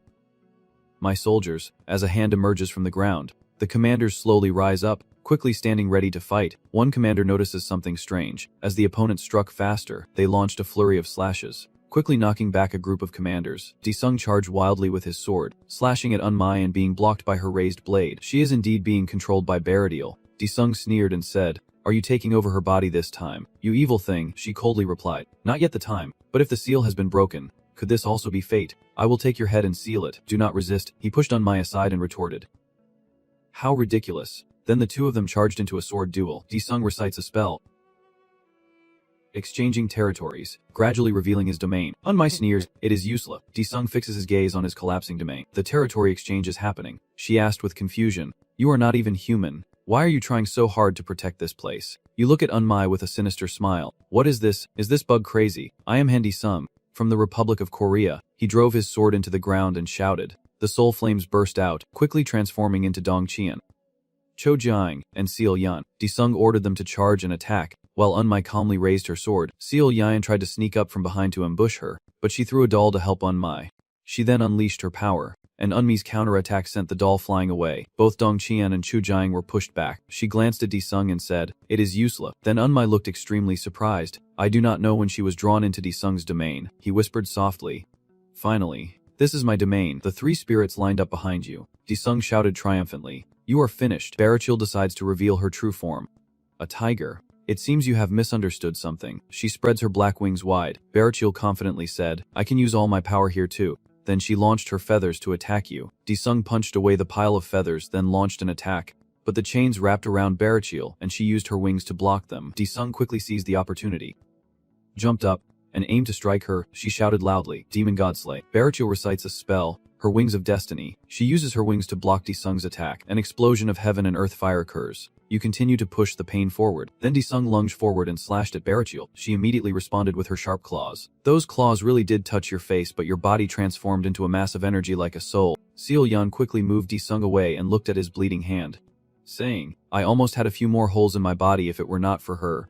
I would have already met you." Seal Yan wondered silently, "Is Disung in danger again?" Chu Jiang asked beside him, "Captain, is that the enemy?" Dong Qian was so uncomfortable leaning on his hip. The explosion was so powerful and huge that I fainted. Disung looked at everyone and wondered if they had regained consciousness. Courageous, he looked at the enemy and said, "I will explain after this is over. Now let us beat that bastard to a pulp." "All right, everyone is united with Disung in purpose." Barachil threatens, struggling in vain. "Your fate is to be sealed and destroyed." Seal Yan flips her middle finger at her.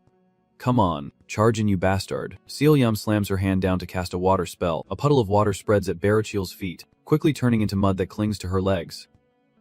Barachil sneers. Not yet defeated. Then she freezes the mud and shatters it. Seal Yan still does not give up. She plants 2 stakes into the ground and casts a spell, stabbing with thorns.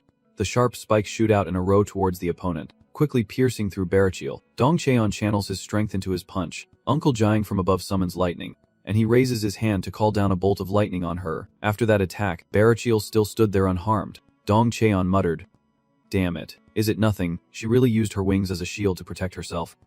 Barachil, Jiang King, said, "They are so stupid for not realizing they will die here." She spread her wings to attack, determined to destroy all of you. Barachil unleashed a wave of power that swept everything away. Warning system, all-powerful deity, detects planetary destruction energy. Disung's disciples try to hold their ground against the barrage of gunfire. Then Disung snapped his fingers, canceling the disciples' recall. The first to vanish was the one who thought Seal Yan believed he would choose her, so the girl happily turned to him and said, "Master." But she was disappointed, as he made the girl disappear completely. Disung said satisfied, "Everyone did well. Leave the rest to me." Then he charged at the enemy with full speed. Barachil kept firing while Disung approached her with his sword. His sword was blocked by Barachil's wings. The system warns that the omnipotent being is activating the ultimate skill of hell. The success rate of the omnipotent being's hellish transformation is 100%. She looked surprised as Barachil was transported to another dimension. She looked around and wondered, "Where am I?" Here, Disung was already holding a shovel, waiting for her. "Your eyes light up. Your fate now lies in my hands." Disung gritted his teeth and said, "You have been sentenced to death." Then you unleash a massive source of power that engulfs Barachil. Eternal torment. Hellfire. She glances briefly behind her. Barachil turns to look at you and warns, "Once you step in, you will never be able to leave." She shouted loudly, releasing her spiritual form. Then Barachil's body swelled up. In the end, she transformed into a divine form, with eyes full of omniscience all over her body. Barachil was caught off guard and raised his hand to block. She shouted in panic, I can't get out." Disung jumped high and kicked down. Silencing her, you kick her right in the stomach and say, "Die." Barachil's eyes widen in shock, unable to believe why fate has changed like this. Her body was tightly bound by Disung's hell, turning into a mass of energy that eventually exploded, returning everything to Disung's original domain. Barachil transforms into a seed sprouting a wing, and he stands before it, staring intently. The system announces that the Chaos Realm's monster is praising the Almighty. Voices from the void echo. "Demon King. Deserved it, you damn angel. Destroy those angels. Free us from the abyss. At last, our long-awaited wishes come true." The system asks Disung, "Do you want to absorb the divine attribute of the level 3 angel Barachil? Yes or no?" You decide to absorb it. The Barachil seed glows. The system announces that you have absorbed the divine power of the level 3 angel Barachil. You can now use divine strength, the first authority, to end fate, the second authority, the call of fate, and the third authority, the twin guardians of fate. The system appears, and the heaven store is being upgraded. The transformation level of the demon god has increased significantly, reaching level 10. and the demon god's divine power has been fully restored. The seals on the Hell Secret technique have been completely removed, allowing you to use it even in other dimensions. The Pantheon appears and says, Master, that is the key to the dimension leading to the world. Disung exclaimed in surprise. What is this? A yellow sphere appeared in front of him, and Disung reached out to touch it. Then he clenched and crushed the sphere, and a mark was engraved on the back of Disung's hand. The system announced that you have gained full access to the world, 3 out of 3, and he suspiciously looked at the seal on his hand. Oh, is this the key? Pantheon replied, Yes, it is the key to open the world as space. Disung thought, if I leave those people alone, they will keep attacking. Right, then he spoke up, Hey, magic user, how do I get to the world? Pantheon said, I will create a gateway to the world for you. Then it made a blue sphere for you. Pantheon says, now you can control the celestial sphere with magic to open the gate to the world anytime. Master, Disung suddenly remembers something. Oh right, the sphere was stolen from me. The scene shifts to the headquarters of the Celestial Mother Society. Jay loudly calls out, Representative. Representative. Wake up. She tries to wake Umai, who is unconscious. Come on, hang in there. Representative. Suddenly, a person in armor rushes into the room, and Jay looks up and loudly asks, Who is that? The special agents start splitting up to search the room and retrieve the sphere. Hurry up, and someone punches a cabinet. This sound makes Jay suffer from a severe headache as the person takes out a sphere. The Celestial Gate sphere is here. Then, likely team leader coldly looks at Jay and Unmi and orders to kill both of them. She gasped in fear at that. Then suddenly an explosion outside shattered all the windows, and Jay closed her eyes, raising her hand to shield herself from the flying glass. A Special Forces soldier looks toward the explosion, smoke billowing thickly, and figures gradually approaching. It is Disung, who glares at them. Do not covet what is not yours. Have you never heard that saying before? The Special Forces team raised their hands to cast spells at him. Damn it. Everyone attack, Disung glared and said. Let the one who is going to die, die. As soon as a soldier collapsed, Jay was filled with horror. The Special Forces soldiers were pinned down and could not move. Disung gathered the 2 blue orbs. He picked them up and said, First, retrieve the 2s-class orbs. The moment he glanced at Jay and asked, Sulji, is not she the executor? She whispered to herself, the world's #1 hunter, and Disung. Then Jay replied, She is the representative, Sulanma. He closed his eyes and said, Sulanma, that is right. That must be the name. The system appears, showing that Angel Barachiel has many followers. Do you want to turn them into followers of the all-powerful being through the call of fate? Yes. No. Divine power will increase with followers. Disung angrily shouted. That little girl has been manipulating everyone. You angrily order them to be freed. And suddenly a light emanates from the hall of the Heavenly Mother, waking up the girls in the prayer room. Everyone looked at each other in confusion, while Jay raised her face to the sky and sobbed loudly. She was dazed, wondering what she had done. The source of energy spreading through the hall of the society. Ajayang was confused, wondering what on earth was going on. I am sure I am on my way to work, but where am I? Everyone in the room is crying. What am I doing here? Sorry, may I ask where this is? It says here that this is the Celestial Mother Association. Mother. Then Ajayang stood up and declared, Everyone stay calm. I am Kim Ajayang from the Hunter Association. I will request support from the headquarters. At Didung's building, Chanho was on the phone calling Didung. Didung, I have heard the secretary's brief update. And you reply that everything here has been resolved and that you have also found the 2 lost celestial orbs. Chanho adjusts his collar and asks again. What? You have found the celestial orbs, and I heard you fought a very powerful creature. Is that right? Didung casually said. I've taken care of that monster. More importantly, I have handled the situation at the Heavenly Mother Society and plan to trace the one who attacked all the Heavenly Gate spheres. Chanho fell silent and then replied, I will contact Director Jin Ki-hong and head to the scene immediately. Didung wondered to herself, so should we find out where those bastards are hiding? The scene shifts to the Rocky Mountains, home of Darkseid, where everything is peaceful until a deafening explosion destroys the area. The culprit is Didung, surrounded by a swarm of aggressive robot corpses. Didung looked at Pantheon and said, It seems you are quite effective too. It politely replied, Master, I am truly honored to admit that my space tracking and teleportation techniques are impressive. The underground basement is built extremely solidly. Lidong's group descended together, and the old man asked, How could that monster have reached this place? Tiho adjusts Jun Gai's tie and says he probably won't go straight down to the basement. Dongquan stands beside Tran and the path to the basement has been buried by the explosion, so he won't be able to find his way down here. Lidong frowned and said, Supporting the godmother was a mistake. Not only could I not retrieve the precious orb, but I was also being hunted. Their footsteps grew increasingly hurried, and finally they reached a room with an extremely sturdy iron door. Lidong pushed the door handle down, and the heavy iron door slowly opened, releasing dust from years of neglect. Inside the room was a giant robot painted in gold, and Disong touched it, hiding something like this behind it. Pantheon appears and speaks. No creature in this universe can escape my pursuit because I am the powerful space spellbook. Pantheon. This is Gigantus, a combat golem created by a divine mechanized race, designed to fight against Titan gods. Lai Dong's group was a step too late. Dong Hong exclaimed in horror. No way. How could he have arrived here? Disong split the golem in half. It exploded before him. Lai Dong took the blue viewbeak in his hand and said, I will use absolute protection. Within a small area the viewbeak glowed and transformed into a screen covering them inside. Lai Dong says this will lure them away. Disong suddenly speaks from behind them. What is the lure for? They all showed extremely terrified faces, screaming in panic, and this guy stared at them coldly saying you will be executed. Then, Disong moved to punish them, leaving nothing behind but sounds of pain. You hold the sword and look down on them with contempt. These worms dare to betray me. Pantheon appears and asks, Master, do you want to go to the heavenly realm right now? Disong calmly replied, no need. We need to discuss first. Returning to Disong's house, where everyone had prepared a lavish feast.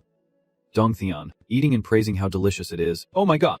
Madam, why did you prepare so much food? I will enjoy it very much. Bahan brought out a plate of food and told everyone it is not much. Disong suddenly called everyone to have a meal. She could not prepare much, and there is nothing special, so just eat freely. Everyone, she turned back to the kitchen and said, I think you should stop helping and sit down at the table. Thank you for helping me prepare the food. Chai Hong blushed and replied, Oh my, I only helped a little, I did not do much, and I had a wonderful time learning to cook from my mother. Jisoo takes a piece of rolled egg and puts it in her mouth. She sighs in delight. Oh, this rolled egg is absolutely delicious. Sis, Hen smiles and says, that dish is made by Rang. She is very meticulous. I wish she were my daughter-in-law. Azan was holding a piece of chicken thigh. He was stunned by Mess. Han's words about a daughter-in-law, and the girl, with a cunning fox face, thought to herself, I made a mistake. The assistant manager, who would have thought she was a nine-tailed fox? The two of them quickly exchange glances, and suddenly a thunderous clash erupts between them. An from the sky asks, Disung, why did you call us here? He smirked and replied, I will leave Earth in 3 days. The atmosphere in the house suddenly became eerily silent. Hu then cautiously asked again, Leave Earth? What do you mean? Disung, chewing the meat in his hand, said, Those little ant worms are too dangerous if we leave them be. I will go to the heavenly realm. Ian smiled and asked, Disung, so we will go with you too? Right. He closed his eyes and thought, I can't say anything because she helped me pull out the spear. Disung said, Hey kid, from now on, call me Big Brother Disung instead of Mer. Disung, I can't stand hearing that other guy anymore. That new nickname of yours sounds so adorable. Thinking that way, I slightly pursed my lips and wondered, Big Brother Disung, am I allowed to call you by such a cool title? Disung declared, We can't go together, if you do not have the authority. You can't follow. Dongqian closed his eyes and asked, Captain Han, is something happening? If it is dangerous, you can do that, right? Assuming Wang Mang asked, Are you talking about our healing skills? Sunan confidently said, That is right. After all, Big Brother Disung can return to us quickly. Disung closed his eyes and said, We will only know once we try. So when I go, you guys stay and protect my home in Korea. Chano hesitated for a moment but had to respond. Then Messis, Han worriedly said, I do not understand why my son keeps getting caught up in such big illusions. Jisoo sadly called out to her, Mom, Messis. Han turned to ask Disung, But son, you will come back safely. Right, he replied confidently. Yes, I promise. Yeah. Mom, trust me. The system announced, remaining time 0 minutes 0 seconds no wire. Beginning teleportation through the portal. He stands before an opening portal. Disung commands, Step into the world. The portal enlarges enough for him to enter, and Disung is immediately pulled into the teleportation tunnel. System notification. Connection to the portal complete. Body reconstructed with chaos energy. You can now travel across multiverses, with a maximum duration of 362 hours. Remaining time is 362 hours 59 minutes 54 seconds. He was terrified when he saw someone. What? In front of Disung stands Adi. Standing tall, the boy cautiously thinks, Is not this Adi, the spiritual master I killed at the spiritual altar? He asked, Who are you? This is not the spiritual energy of a cultivator. Adi said, The spiritual energy from my homeland. Disung activated his energy. Spiritual energy. Is this what you are talking about? He exclaimed in surprise. This spiritual energy. Odi kneels before you, the priest of the diocese, visiting the demon god. Disung asked, Why has the diocese priest become a hunter of the world? He replied, My lord killed me, and I am trapped in the demon chaos realm, where I was enslaved and brought here to guard space monsters. I looked down at his back, the sword held upside down resembling a spear that once pierced me. Disung looked at the gate and asked, Does that door lead to the heavens? Adi replied, Yes. There are 100 trials before entering the world. The girl sighed and muttered, Do I really have to go through some annoying challenge? Bantheon reminded, Master, let the guardian see the key seal to enter the world. Suddenly remembering this, Disung showed Adi the carved seal on his hand and asked, Adi, can I use this? He bowed and replied, Great Lord, if you possess this seal, you can enter the world directly without having to pass any trials. Disung closed his eyes and said, Great, then let me in right now. Odi bowed in farewell and said, Great demon god. Forgive me, but may I hold your hand? You asked again. My hand, and Disung placed his marked hand on Udi's. The system notified that the guardian's mark had been inscribed, and you can enter the world of your beloved. Suddenly his large hand began to shatter, emitting a blue light, and his body gradually cracked apart. Odi uttered his final words, Great demon god, I wish you victory in your battle against the world. After finishing, he disappeared. Disung said seriously, That was not a battle, it was a massacre, inside a place resembling a temple. In the middle of the hall, Aslan was chained to a pillar. He struggled to tell himself how long it had been. It is already past time and she still has not come. Suddenly a voice rang out. Oh, why should I feed the dog? I am busy too. You know, Aslan asked. Someone. He moved slightly and glanced at the person approaching. Orikeel crossed his arms and asked Aslan, So why did you refuse to become a Titan god when you are just a small seed? He glanced at her and said, Another angel. Huh, I told you, I do not want to become a hideous monster. Orikeel stepped forward and said, A hideous monster. She stared at Aslan and said, Because you can withstand divine spirit, you are very valuable. But you are really stubborn. She snapped her fingers and said, Fine, I will let you taste angel blood. Aslan cautiously asked, What is angel blood? Orikeel pinched his mouth and dripped her blood. Here. Drink it. You bug. The drop of blood emitting a purple glow slowly fell down. Aslan's eyes widened. Of course he did not want to drink her blood. Aslan's body swelled up and distorted grotesquely after drinking, while Orikeel laughed loudly. If he died, so be it. But if he survived, he would become an ugly Titan god. So be grateful for that. Suddenly she saw another person here. Disung teleported in front of her, sword ready for battle. He looked at Orikeel with the eyes of a predator. Disung immediately charged forward. You brandish your spear at the enemy and find one target. Orikeel unleashes his magic, summoning the spirit of the void. She turns her body into smoke, causing Disung's attack to miss. He instinctively slips through Orikeel, and she seizes the opportunity to return to her normal form. She grits her teeth and turns around to ask what the hell is going on. How can someone enter this world? You scoff and reply, Tough, people are not easily defeated. Everything was more complicated than it seemed. Aslan's body swelled to an enormous, strange size. He cried out in pain. Save me. Anyone who saves me will be my master for life. Disung glanced at Aslan and asked, What is this? Orikeel, having drawn her sword again, said if I had been a moment slower, I would have been defeated. Disung quickly prepares to defend with his sword and leaps into the air, catching Orikeel off guard. Disung seized the opportunity and attacked her from above, unleashing his full power with the demon god slash. She drew her sword to block Disung's attack, and the two blades clashed instantly, causing a massive explosion. She was cut down from the beam. Orikeel gritted his teeth and said, Too close. Disung did not hesitate and charged forward, saying die. Her sword quickly pressed against Orikeel's neck. She quickly shouted out loud, proclaiming divine law, a zone of peace. A purple light enveloped her. Disung froze, unable to take another step. What did she do? I can't move. Orikeel gently tapped his tongue with his finger and sighed in relief. That was close. Almost. Banthian whispered into his ear, Master, it seems the killing actions have been suppressed. Disung thought, So does that mean I have to abandon my plan to fight? Orikeel continued confidently, The decree of the Supreme God has been proclaimed. This area is now a zone of peace. She stepped closer and looked at him. No one can violate the law of the Supreme God. Disung cursed her straight to her face. Peace.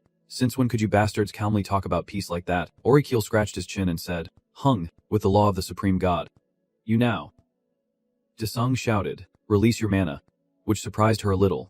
What? Disung begins to transform, becoming the demon god, a source of overwhelming power that crushes the opponent. Orikeel screams in horror. What, the demon god? Disung immediately charged forward and swung a horizontal slash at her. Orikeel shouted loudly, No way. Can he really break the rule of suppressing divine enemies? Then she collapsed. Disung glanced at Orikeel. Now that I have arrived, peace in the heavenly realm will come to an end. System notification. You have defeated rank 5 Angel Orikeel. Do you want to absorb the angel's divine power? Yes or no?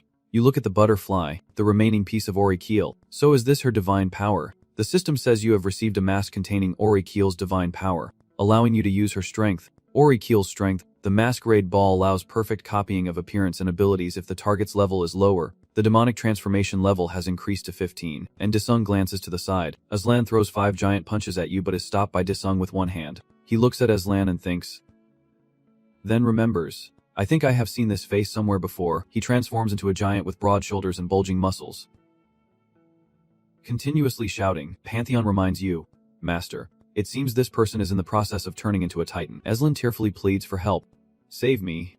Help me. Disung looks at him and asks Pantheon, can we stop the transformation into a titan? It replied that if you accept him as your disciple, it might be possible to stop him. The girl hesitated, considering accepting a titan as a disciple. Then Disung smiled smugly, finding it quite interesting. A roar echoes throughout the temple. Chants rise up, protect the demon god, praise the demon god, obey the demon god, protect the demon god. Aslan wakes up startled and keeps panicking. Stop. Stop immediately. You are awake now. Aslan turned to ask, oh my god, you saved me. Stone worker.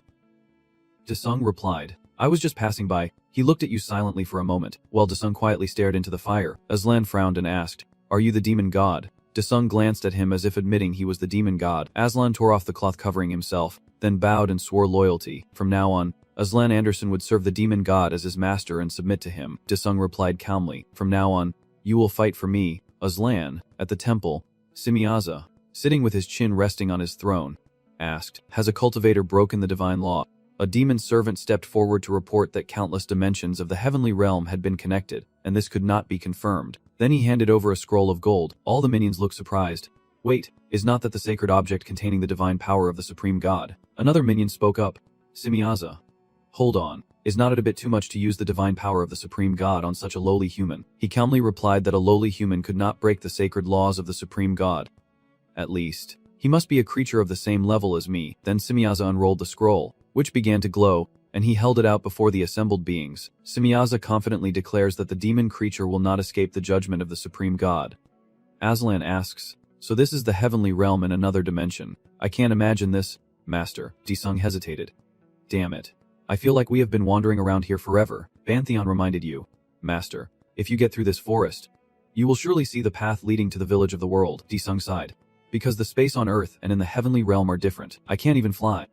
Suddenly, a beam of light shone into his face, and a golden scroll appeared right beside him. A voice emanates from the scroll. You insignificant creature, how dare you break the divine law? You have shattered the law of creation. By the authority of the gods I judge you. A surge of power appears beneath Disung's feet, and the judgment scroll declares the accused will be cast into the abyss of emptiness. Aslan did not bother to ask how much longer until they reached the heavenly village.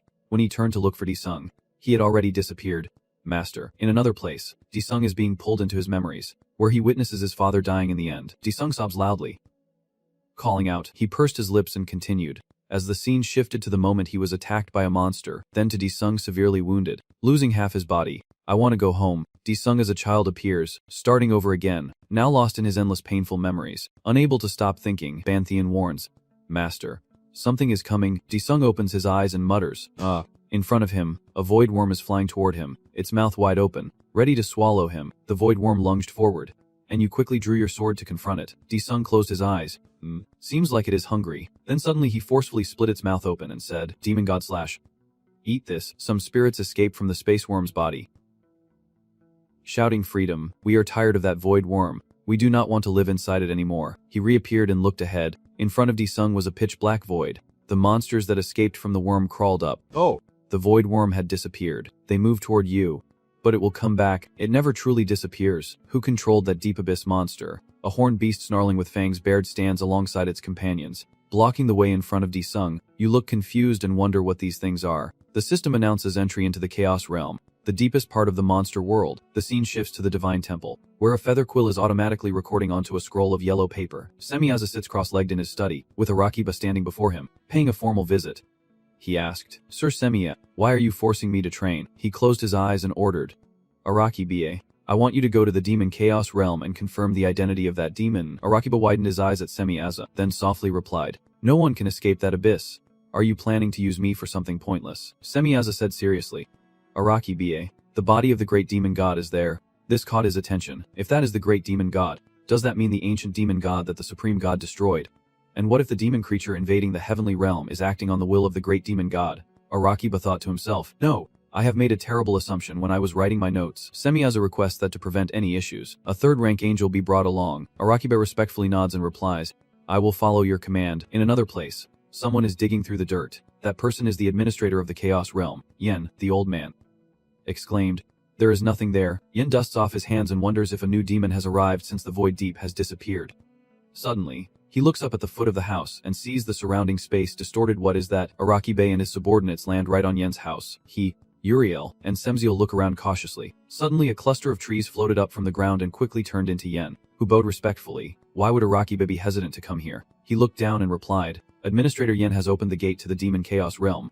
There are a few things I need to confirm with the body. A flash of light appeared in the chaos realm and quickly turned into a tree. From the tree, Arakiba's group emerged, and he stared fiercely at the person in front of him. Disung just defeated a monster, then turned to look at his new soldiers. Convenient indeed. All my subordinates are here. Two of Arakiba's disciples stepped forward. Uriel said that Arakiba, we will handle him. In the end, the two of them were chained tightly. What? Disung charged forward, hurt and furious. To their side, die. You damn hypocrites. Arakiba saw the guardian shout loudly and turned to observe. In an instant, Disung's powerful strike shattered all restraints. Suddenly, he staggered back, softly exclaiming in surprise, Huh. At that moment, a deafening explosion echoed through the sky, causing a powerful shockwave that pushed Arakiba and the two celestial guards backward. Based on his judgment, the intruder into the heavenly realm seems to be a new demon god. Disung stared intently at the person before him, thinking, those eyes. His face was full of excitement, his eyes blazing red with madness. I want them. Soon after, his magic erupted, and Disung's figure was engulfed in a sea of purple flames. This is the move, releasing mana to summon the demon god. At this moment, the entire space trembles violently, dust and smoke billow thickly, and a terrifying evil aura rises anew. Soon after, he could not help but feel excited.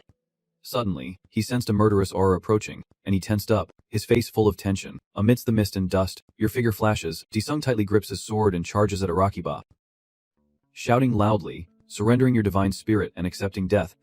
Suddenly, a deafening explosion erupts, blasting him far away. Disung thought, trying to regain his footing, his eyes scanning around for the cause. It turns out that at that critical moment, he had cast a spell just in time to create a protective shield. This technique of Arakiba is called reversal observation. You swear angrily.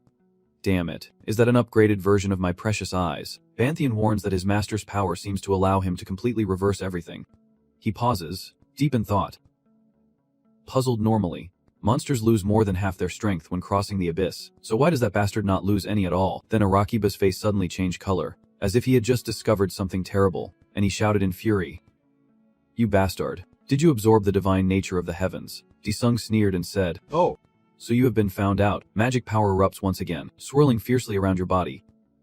Immediately, from the chaotic light, countless monsters appear, and Disung immediately orders, Attack. His voice echoed through the space, only two words filled with hatred and revenge, and they responded in unison, their roars shaking the sky. Obeying the demon god's command, the green dinosaurs charged like a storm towards the enemy, their eyes blazing red with fury, their roars echoing in unison. We will owe blood for blood to these damn angels. I will tear them apart into pieces. I will devour and swallow them whole. Arakiba raises his hand, performs a spell, and the magic gathers to create a clone that looks exactly like Disung. His cold gaze made people shiver, boiling with murderous intent. Then, the clone mimicked Disung's swordsmanship, identical in every detail. He reacts instinctively, raising his sword to block the incoming attack like a flash of lightning. The shockwave crashes in violently, scattering the green dinosaurs in all directions. On the other side, Bung was also struck by a sharp sword. His body split in two as he screamed in agony. Disung swiftly swung his sword, slicing through the chains that were wrapping around him. Seeing that, Uriel and Sensil coordinated, one on the left and one on the right, closing in simultaneously to trap him. His face was full of determination as he confidently said, We will, Uriel coldly added. Eliminate them. They launched a relentless attack, leaving no gap for the enemy to escape. Spells and fierce clashes erupted, creating a thunderous explosion that lit up the entire sky. Sensil calmly asked, Have we defeated them yet? He hurriedly replied, Not yet. The scene before them left them stunned and speechless, as Disung was now enveloped by enormous wings. Having swiftly wielded his power to activate divine authority, the demon wings, Disung proudly laughs loudly. Well done. The wings I stole from that angel are the best defense.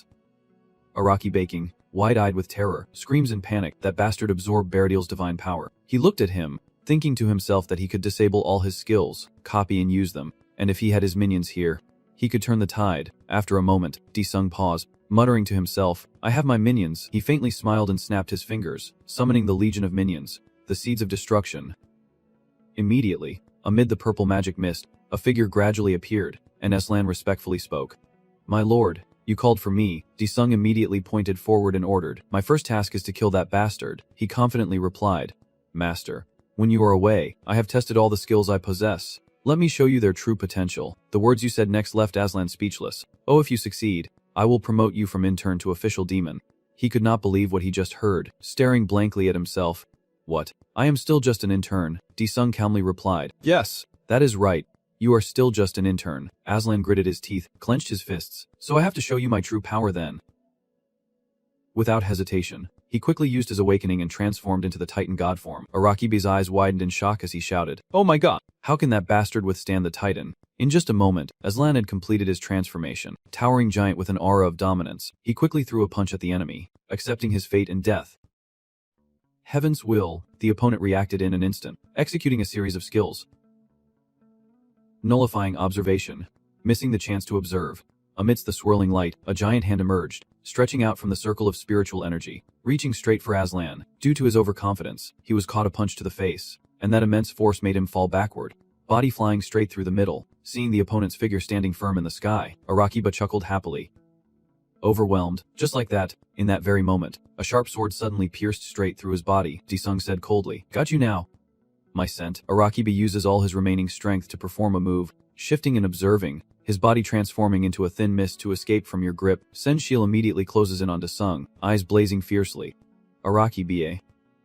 Retreat now. On the other side, he clenched his teeth in pain. Uriel shouted in panic.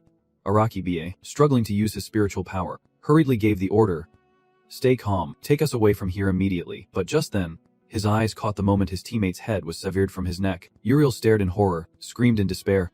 Senshil, feeling Disung's magic targeting him, he uses his body, his heart pounding rapidly. Uriel quickly uses his spiritual power to shift and narrowly avoids the sharp sword slicing toward him. In an instant, he had completely disappeared from your sight. Disung released wind magic to search. Once marked by me, no one can escape. On Yen's side, the ground trembles, the bookshelf shakes, and the glass bottles clink loudly, frightening the old man. After a moment, Arakiba and Uriel suddenly appear. He was coughing violently, constantly spitting blood, causing him to panic and shout out, "Arakiba, hold on to your divine nature and the barrier." At the same time, countless vines wrapped around Yen's feet, grabbing him tightly, and he was terrified, shouting out loud, "What is happening here?" Arakiba seems to have reached his limit, his soul almost completely overwhelmed by dark magic. He lost control, and his sharp hand immediately slashed across Uriel's face. He was terrified, shouting for Yen to repair the void quickly, as he hurriedly acted with a tense face and sweat pouring down.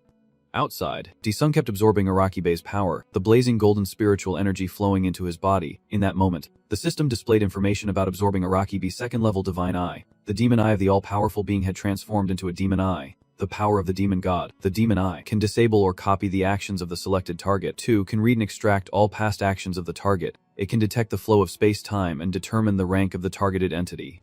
Suddenly, Disung's eyes lit up brightly, filled with powerful spiritual energy. Immediately after, 2 blazing beams of light shot out from his eyes, like 2 fiery arrows soaring straight into the sky. It tears through the darkness, causing everything to shift with each step of the light. In an instant, the magic dissipates, and the absorption process is complete. Yen raised his fist defiantly. "You fiend. I will never hand over the authority to govern the Chaos Realm to you." You purse your lips, curiously speak up. "Oh, the right to govern." Only then does the old man realize he has been rude, and he fears and exclaims, "Damn it, I slipped up." Disung immediately uses magic, activates his power, and the voice of the demon god forces lower creatures to obey him. You grit your teeth and hold on. "Follow me, the administrator of the Chaos Realm." Immediately, countless voices echo in Yen's mind, defending the demon god, praising the demon god, obeying the demon god, serving the demon god, as the desperate screams of the old man echo through the forest, making the space tremble with despair. After a moment, Yen's eyes became vacant and expressionless, and he bowed deeply, respectfully saying, "Oh, demon god, from now on, I will follow you." Disung quietly pondered, a gleam of pleasure mixed with a hint of malice in his eyes. "Oh, mind control, this is useful. I will transfer the management of the demon chaos realm to you." Just a month later, a magic lock appeared floating in front of him, and without hesitation, Disung immediately reached out and grabbed it. As soon as his fingertips touched it, a burst of magical light erupted, and the scene before him left him speechless. At this moment, Disung is standing in the middle of a strange alley, surprised and exclaiming, "What is this?" At the end of the street, a strange door draws all his attention. Behind the door, strange sounds echoed like they were coming from a distant sky, and no one knew what awaited the sword spirit there. At the same time, elsewhere, a mysterious phenomenon suddenly appeared in the dark sky, causing someone to cry out in amazement. The sky. He hurriedly continued to speak, explaining the eclipse, while the person beside him was stunned, unable to believe what they were seeing. How could this be? Suddenly a bright golden light burst through the window, shining directly into the room, startling Semi-8. Instantly, he stood up sharply, his eyes fixed on the light, eager to find out what it truly was. Semi-Aza quickly approaches the window cautiously, then swiftly moves toward the palace of the Supreme God. But as he approached the gate, Semi-Aza was stopped by the guards who warned sternly that he could not enter. He frowned, growing angry, and stepped aside. I need the prophecy from the supreme god. The guard's eyes narrowed and repeated once more. We have received the decree. No one is allowed inside. Semiaza remained silent. So even this was part of the plan of the supreme god. He turned away in frustration, his eyes filled with dissatisfaction and anger. Semiaza channels his energy, transmitting a call to his subordinates. "Oh angels, heed my call." The sound echoes through every alley and corner. Listen up, amidst the crowd.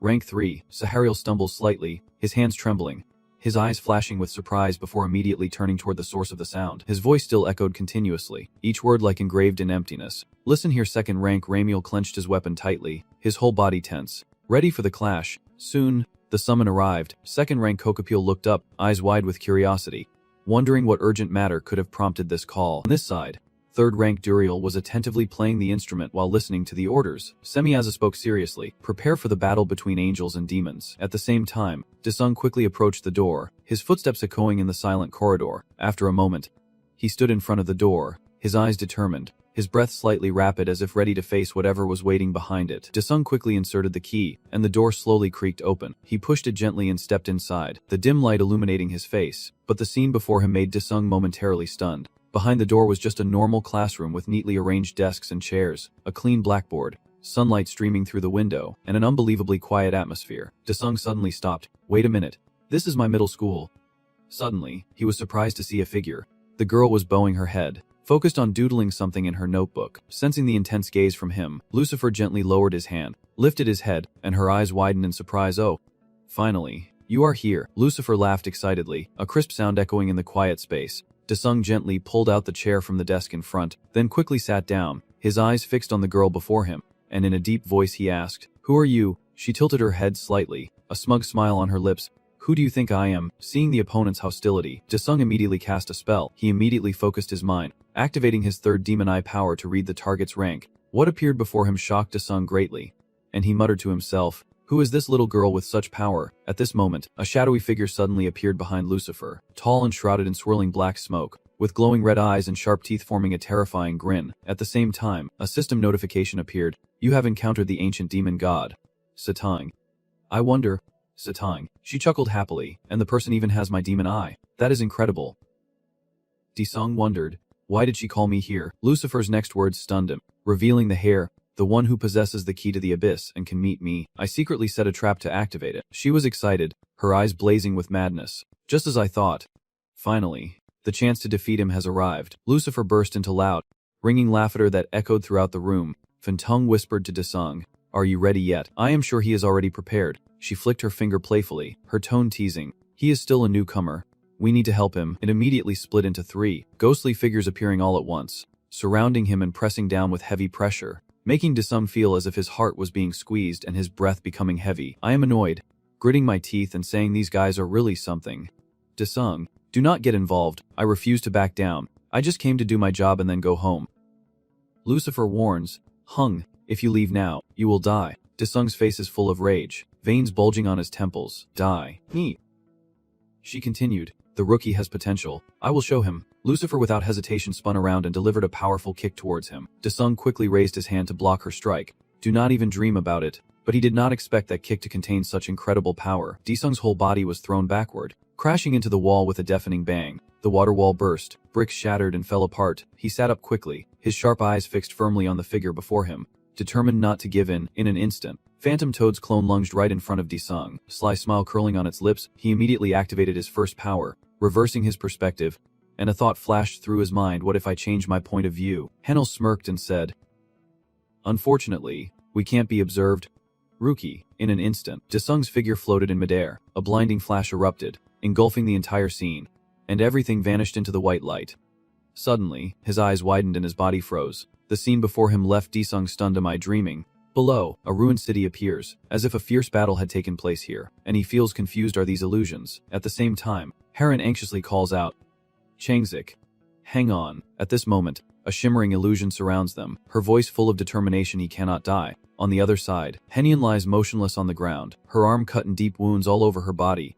Suddenly, a deafening explosion shook the ground violently, rocks flying everywhere, smoke and fire billowing. As the dust settled, Dongxian appeared amidst the wreckage, Yinjiang shouting angrily, "Motherfucker, an aerial attack, is not that cheating?" Semiaza said nothing, her eyes shot out cold magic, Tearing through the air and rushing toward Dongxian, she hurriedly turned back and asked, "Captain Seo, are you okay?" He rushed toward Mai Xuang, his face filled with anger, feeling the approaching aura, her whole body tense like a bowstring. But before she could do anything, a slash cut through Mai Xuang. The angry uncle shouted, "Damn it. How dare you!" Semya's magic erupted once again, swirling violently and rushing straight at Dongxian. He is sure that Han Disung is the one responsible for driving your race to extinction. Hearing that accusation, Disung clenched his lips, trying to contain the anger and pain rising within him. You land on the ground, look around cautiously, and your eyes settle on a group of people in the distance.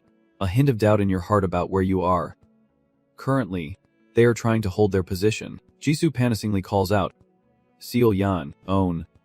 Stay calm, own. Your illusion can still help us escape the storm of wind." Hesitant and confused, but they look like the ones Disung already dealt with. Seal Yan snapped angrily, "What do you mean? Are you saying Disung was defeated by those brainwashed fools?" Suddenly, a giant axe swung down and struck the barrier, causing the protective layer to crack and almost shatter. She jolted in fear and exclaimed in panic, "What the hell? How?" Before long, the barrier was pierced with a large hole, and Demian's figure appeared right in front of her, making Seal Yan unable to help but tremble with fear. He immediately raised his weapon, his eyes full of murderous intent. "So the one hiding here is the Trung race, the offspring of the demon god's original curse, the one who caused chaos in the world." Everything happened so fast that Seal Yan could not grasp what was happening. Her body froze, and she could only sit still, awaiting her fate. In that tense moment, a small dagger suddenly flew in and clashed against the giant axe, blocking the deadly attack. Chucky gripped the small dagger tightly and charged straight at the enemy. "Owner, run now." Damien's giant hand quickly grabbed it. In just a moment, Chucky's entire body was crushed into pieces, struggling to utter its final words. "Master, run now." She clenched her fists, her eyes filled with pain and fury, her lips pressed so tightly they turned pale. Chucky, then, soon gritted his teeth, his voice as cold as ice. Death imminent. At this moment, his whole body seemed to be squeezed by an invisible force. Damien clenched his jaw, straining against the crushing pressure. After a moment, he finally subdued the magic within his body and quickly escaped from the dangerous trap. Damien chuckled triumphantly. He. Too bad. If it had been a weaker trap, he would have died right away. Without hesitation, he crazily charged at Xian like a storm, his sword slashing down like lightning. She could not dodge in time and collapsed under that terrible force. Jisoo shouted desperately, "Soon." Sister Hen cried out in shock, "Soon." Chano clenched his gun tightly, gripping his hatred and growling. "You bastard." A series of gunfire rang out, bullets raining down on the enemies, while behind Damien, the angels charged into battle without hesitation. Chano struggled to hold his ground amidst the relentless encirclement, but he quickly was overwhelmed, blood splattering everywhere. Seizing the opportunity, another angel stepped forward. Aiming at the remaining two, she shouted in fear, "Brother Chanho," but in the end, that was the last thing Soon could say. Her life had come to an end, leaving behind dark red bloodstains on the cold ground. Witnessing everything, Disung froze in place, fists clenched tightly in anger and helplessness. He growled fiercely, "These damn dogs, I will kill all of you." Phantom sternly explained, "Ruki, this is what happens after death, it is unavoidable." Disung's eyes turned bloodshot as he shouted loudly, "Be quiet." Then Lucifer suddenly spoke, "Have you seen the future yet?" Disung stood stunned, her eyes narrowing. "The future," she said faintly, "if nothing changes, these things are unavoidable." He sneered contemptuously, full of disdain. "You are not even close to being ready. It is really sad. So pathetic. You wonder what scheme we are up to by showing you such cheap tricks." Lucifer said confidently, "Do not worry. I will help you." Disung trembled, her eyes wide open as she stared intently at the person before her. "Help me." She made incredibly tempting promises. "I will lend you my ghost. I will help you kill the creatures Zora created and bring you back to Earth intact." Phantom's face twisted with discomfort. "What? We have not agreed to this yet." You look at Lucifer with suspicion. "Why are you helping me?" She stroked her chin thoughtfully, then nodded and whispered close to his ear, "Your body, your body." Lucifer stepped forward. "Ah, of course, to get my body." Disung was stunned and exclaimed, "Her body." She angrily steps aside, splitting my body into many pieces and stuffing them into his pitiful creature. "It is a long process. She has no physical form. That is why we can leave this place. The one who must kill the angels, gather the fragments, and restore the body for this child." Lucifer continued, sounding like a fair translator. "Right. After all, you intend to kill all of Vyram's creations, do not you?" You did not rush to agree, instead asking back, "I have a question," she asked curiously.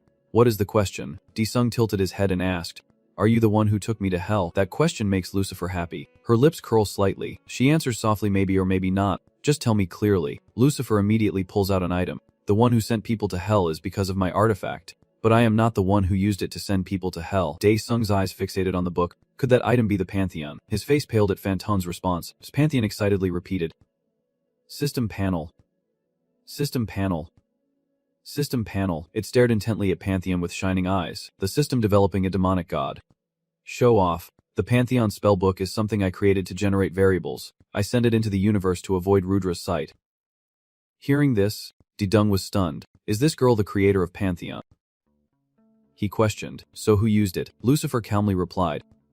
Who knows? Now, the one who answers my question will accept my proposal. He pondered silently, thinking that accepting her offer might be a good idea, but suddenly Pantheon appeared, urging, Master, accept this person's offer, and Didung silently wondered. The spellbook. At this moment, a thought flashed through his mind. Wait, you are also part of Pantheon. It hurriedly explained. My name is indeed Pantheon, but I am not Satan's creation. Didung shouted in shock. Are you a fake? Pantheon looked questioningly and asked. Do you want to hear my story first? A mirage barrier enveloped the two of them, preventing anyone from hearing their conversation, making Fantun think that you were just silently contemplating. What are you doing? Caught off guard by our story. You have no choice but to accept the offer. He sneered coldly, as if waiting for this moment, then pointed and said, Fine, I will accept your proposal. The scene shifts to the Great Wall of Heaven. Elysian, where angels gather in full force, and Semiza with her subordinates are also present. Ramian wondered.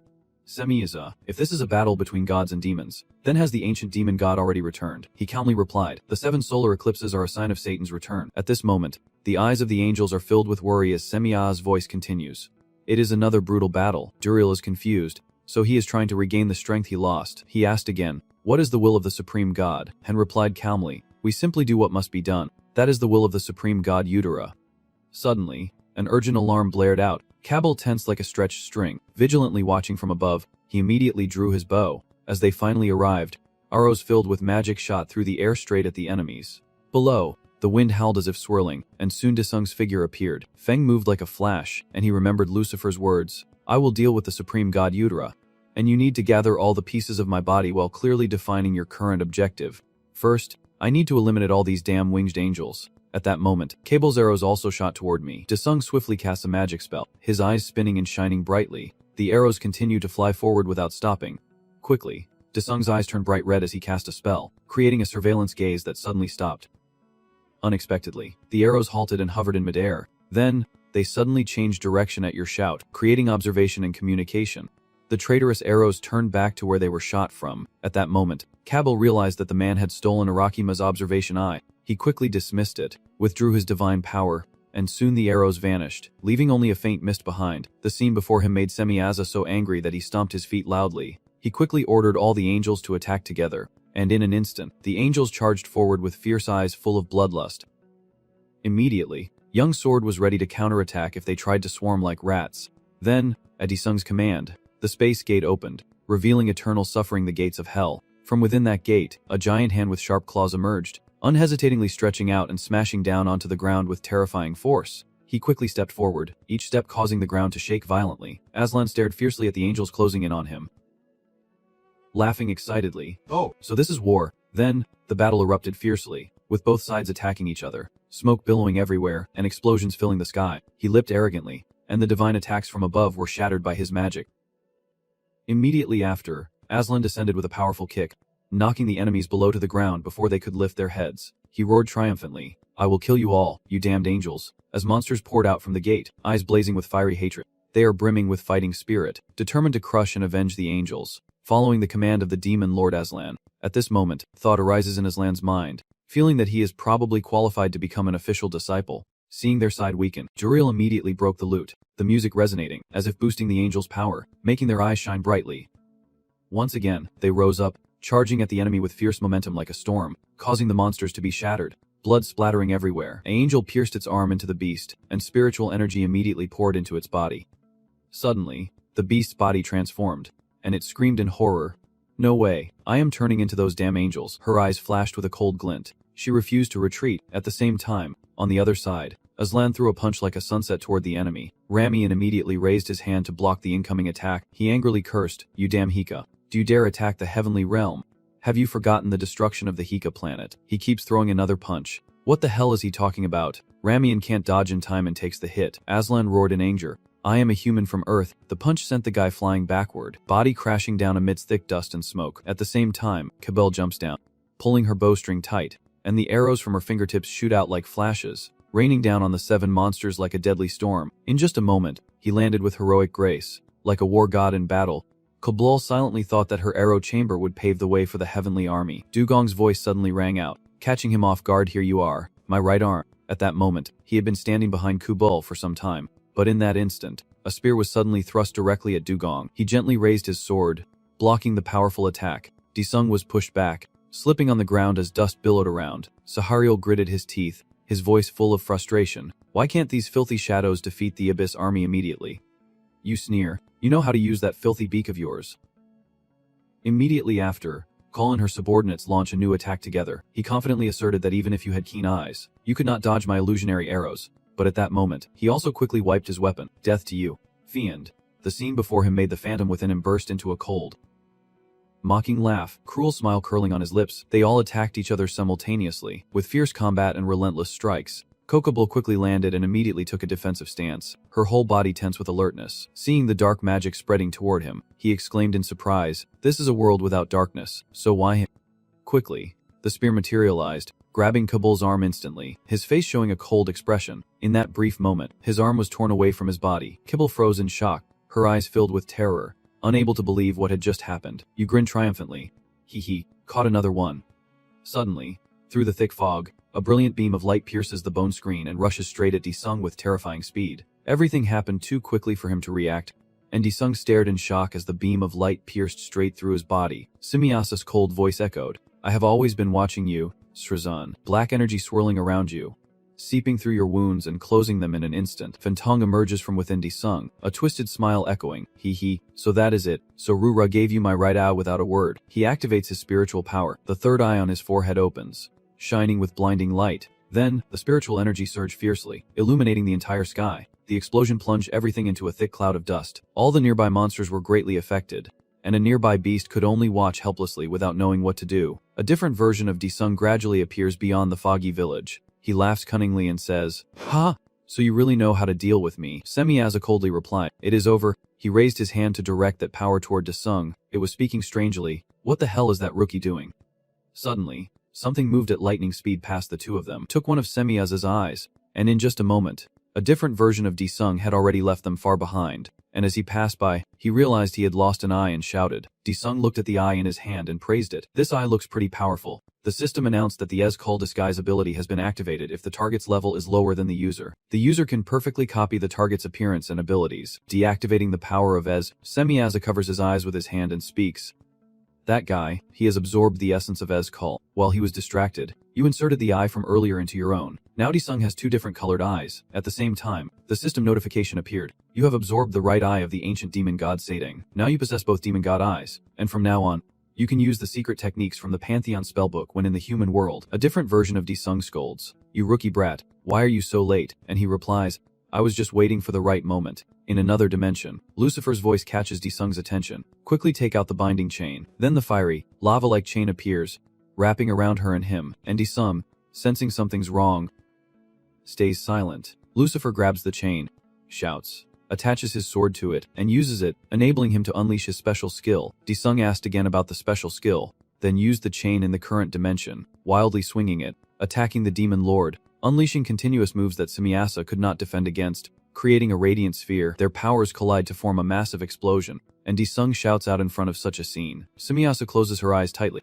not daring to look directly, as the two energies meet and create a tornado. He was extremely tense about what was happening, and the tornado was heading straight for Semiasa.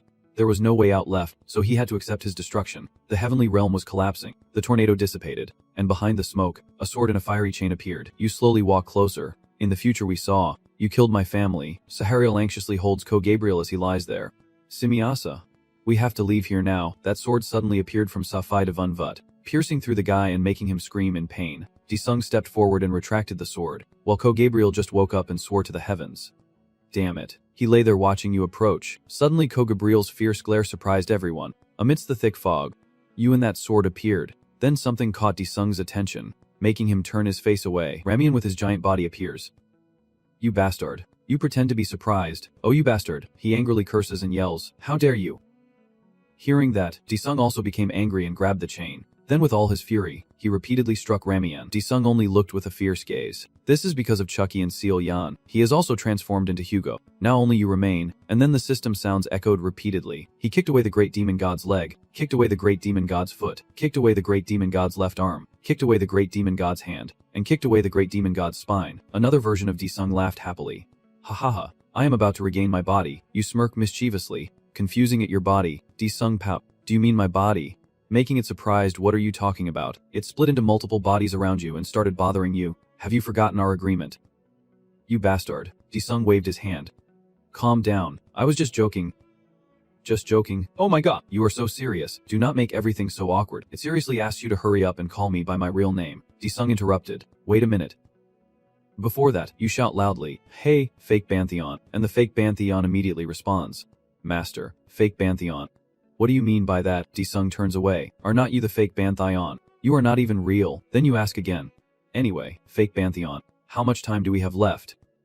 It responds, displaying the remaining time across the multiverse. Then the system appears, showing the remaining time, 1 hour 59 minutes 30 seconds. At this moment, Disung became more serious than ever. About what you said earlier, is it true? Pantheon is honest.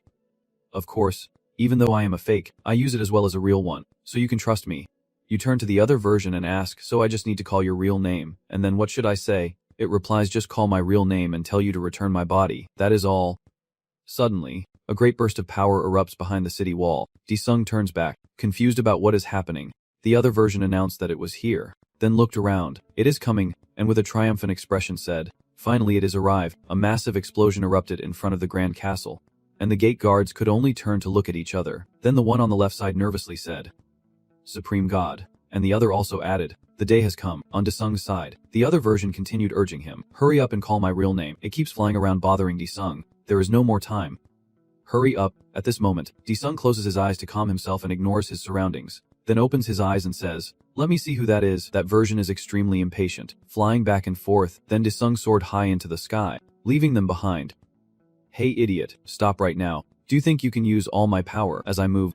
I feel the power surging within me now. I can use Pantheon's ultimate move. The sky around the castle has turned pitch black and the two guards hurriedly stop. Then they were attacked by a massive wave of power, knocking the soldier into the castle. He could not hold his breath and kept coughing as he rushed forward, eventually dissolving into a cloud of mist. Only Rudra remains sitting there calmly reading a book, muttering to himself. Disung quickly approaches Ada, then uses the fire chain to strike Rudra. Ada seemed to be protected by an invisible wall, preventing him from reaching out.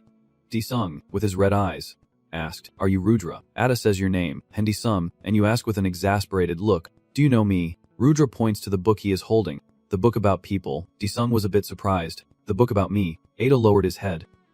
Looking sad, Rudra feels extremely disappointed. Rudra clenches his teeth. Disappointed, you suddenly realize something. This is dangerous. Then an enormous object rushes toward you. It almost crushed Disung. He looked at it with fear, knowing he could not stop it. Rudra chuckled and extended his hand. The giant hand moved toward Disung. He immediately shouted when he saw it. Rudra continued to use his hands. Ada's hand moves everywhere. He has to dodge immediately. Disung has to keep moving because Rudra's hand is too big. You fought while shouting in anger. Then Disung gathered all his strength and struck back. Suddenly, Disung froze, his mana depleted, now lying in Ada's palm, and then Rudra ruthlessly crushed him. Disung is now crushed like a bug. Ada still won't forgive. Just die. The surrounding space is so affected that it wavers. He struggles to stay in Rudra's palm. I can't control the mana inside me. A different version of you surrounds me. Just die already, you damn rookie. Without us controlling your mana, you are nothing. Once you die, we will take over your body. Disung forced a smile, just as I expected. These guys. Then he laughed loudly and activated the resurrection point. Immediately after, a system notification announced Pantheon's ultimate move, the resurrection point, returning the user to the designated time. After the notification, all of Disung's memories up to that moment were erased. That version of you urges you to call my real name quickly. There is no time left. Hurry up. Disung just turned away and smiled, betraying himself at the critical moment. No wonder they are such damn demons. Pantheon keeps reminding you, Master, that even if you give the body back to the Demon Lord, you will still retain the power stolen from the angels, and if you use the Demon Lord's strength, it will be recorded by the system, allowing you to use the Demon Lord's skills. It reminds you that the most important thing is to limit your time in this world, regardless of what the Demon Lord has or has not given you, because once the time runs out, you will be forcibly returned to Earth. Disung, seeing a new opportunity, realizes that if he times it right, he can get what he wants and escape. Then you shouted loudly, I will return the body inside you. Lucifer, that smug smile on her face was satisfied. Good. Good, just as I thought. Immediately after, a surge of power surrounded you. Lucifer appears with a sinister smile, as if reborn, full of power. She then turns to look at the tall wall, and in an instant, she disappears. Turning to the magnificent white altar, Lucifer quickly approaches it, with her powerful body exuding dangerous aura. Lucifer then smiles. It has been 6,000 years. Rudra. Lucifer appears through the thick fog, gazing at her opponent as if trying to hypnotize. Immediately after, Rudra emerges full of overwhelming power, and she speaks as if she has been waiting for a long time. Oh, Rudra has come out. Huh. I stay still with the mist swirling around me, and Rudra's non-human feet appear. Lucifer laughs mockingly. Do you dare to create the twisted creatures of the original woman instead of playing in the pavilion? I whisper softly, my face darkening. What? Then Rudra recites a spell, needing a new creature. Lucifer is the perfect material. Lucifer grew restless, not understanding what was happening. Then she angrily approached and said, do you want to use me for the stupid games of the primordial maiden? 6,000 years ago, on a distant planet, Lucifer stood watching the scene before her. She gazed at it for a while and then said, if you can't pass the test, it is a pity. Then suddenly a huge vortex of power appeared. Lucifer was at the center of the vortex but remained unharmed. Then Rudra appeared right behind her.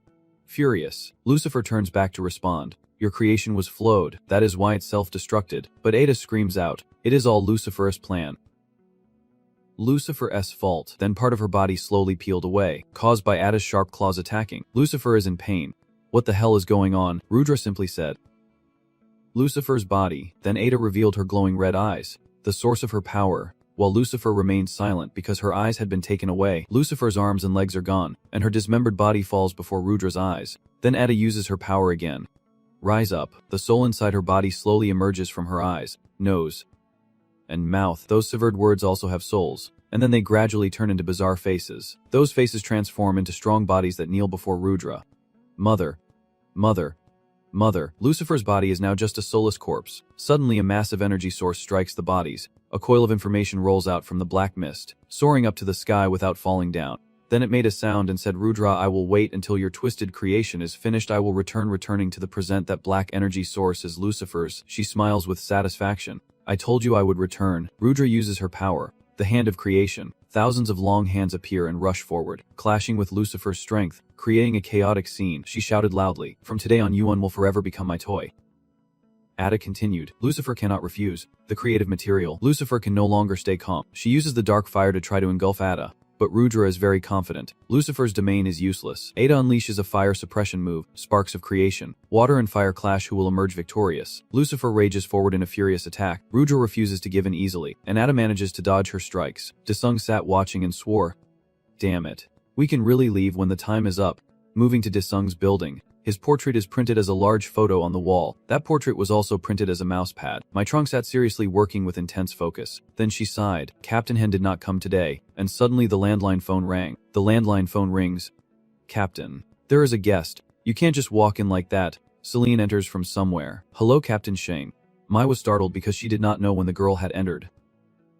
Immediately after, she collapsed in front of Celine's witness. Mai Trong asked nervously why she suddenly appeared without warning, just as a fast-moving object was descending from space outside. The girl sat chatting, unaware that Captain Shin was secretly inspecting Desung's products. Feeling guilty about all this, then Celine took charge. I thought about this and realized it would be better if we handled it ourselves first. Mai was a bit stunned but still listened. Then she replied seriously, I will never stop chasing Captain Han. You should give up. Right, you Celine. The girl could not take it anymore and stood up suddenly. What? So you want to play like that? Outside the glass, an object is rushing towards them at incredible speed, and both are stunned by everything happening. In the clear sky above the city, mysterious space gate appears, and from the outside, all you see is a deep, swallowing blackness. The helicopter is gradually approaching, and the media are reporting on it. Breaking news. A gigantic portal suddenly appeared in the center of Seal after a bright explosion. Many hunters are gathered, observing the space portal through screens and listening to the news broadcast. Since the apocalyptic battle, this is the first time a giant portal has appeared so suddenly. The Hunter Association and the government are investigating the cause and severity of this portal. After the news ended, everyone's expressions turned serious, with only a few faint murmurs. The display on the inspection device showed a schematic of the portal and measurement data. Ajang placed one hand behind his back and stepped closer, asking what level the gate was. Moon kept staring at the screen and exclaimed, Oh! Branch manager Kim Ajang. She bent down to examine it more closely. The aura level is extremely high. Moon sat on the chair and added, The numbers are still rising. He frowned in suspicion. Clearly a level or higher gate. Sang shone his glasses, making them glow, and Ajang closed his eyes and muttered, "Just as I suspected." Moon tilted his head and asked her if the decision on which guild would handle the gate had been made. Ajang pushed up her glasses and confidently replied to him, "A yes." On the other side, Dongxian's whole body trembled and his mouth gaped at the scene unfolding before him. "It has been a long time since I saw a gate this huge." Suddenly a voice from behind made Dongxian turn his attention. "Please. Ajang, you would better keep your promise." Understood. When he turned around, he saw Ajang walking over and saying, "I am the one who should be saying that. You should keep your promise." Captain Viu, Celian, standing beside her, just snorted. As they approached, Dongxian greeted them with a smile and a wave, but both Ajang and Celian ignored him and walked past. Both hands simultaneously reached out to the space gate, beginning to sense it. Then Ajang quickly pulled her hands back, confirming firmly that it was indeed Captain Han's mana. Celian standing beside her also agreed. Desung's excess mana is overflowing. Dongxian stood behind, rubbing his arms and thinking to himself that it seems both of them noticed this point. He then approached, put his arm around their shoulders, and suggested, "Let us go meet Desung quickly." Ajang, confused, is pushed forward.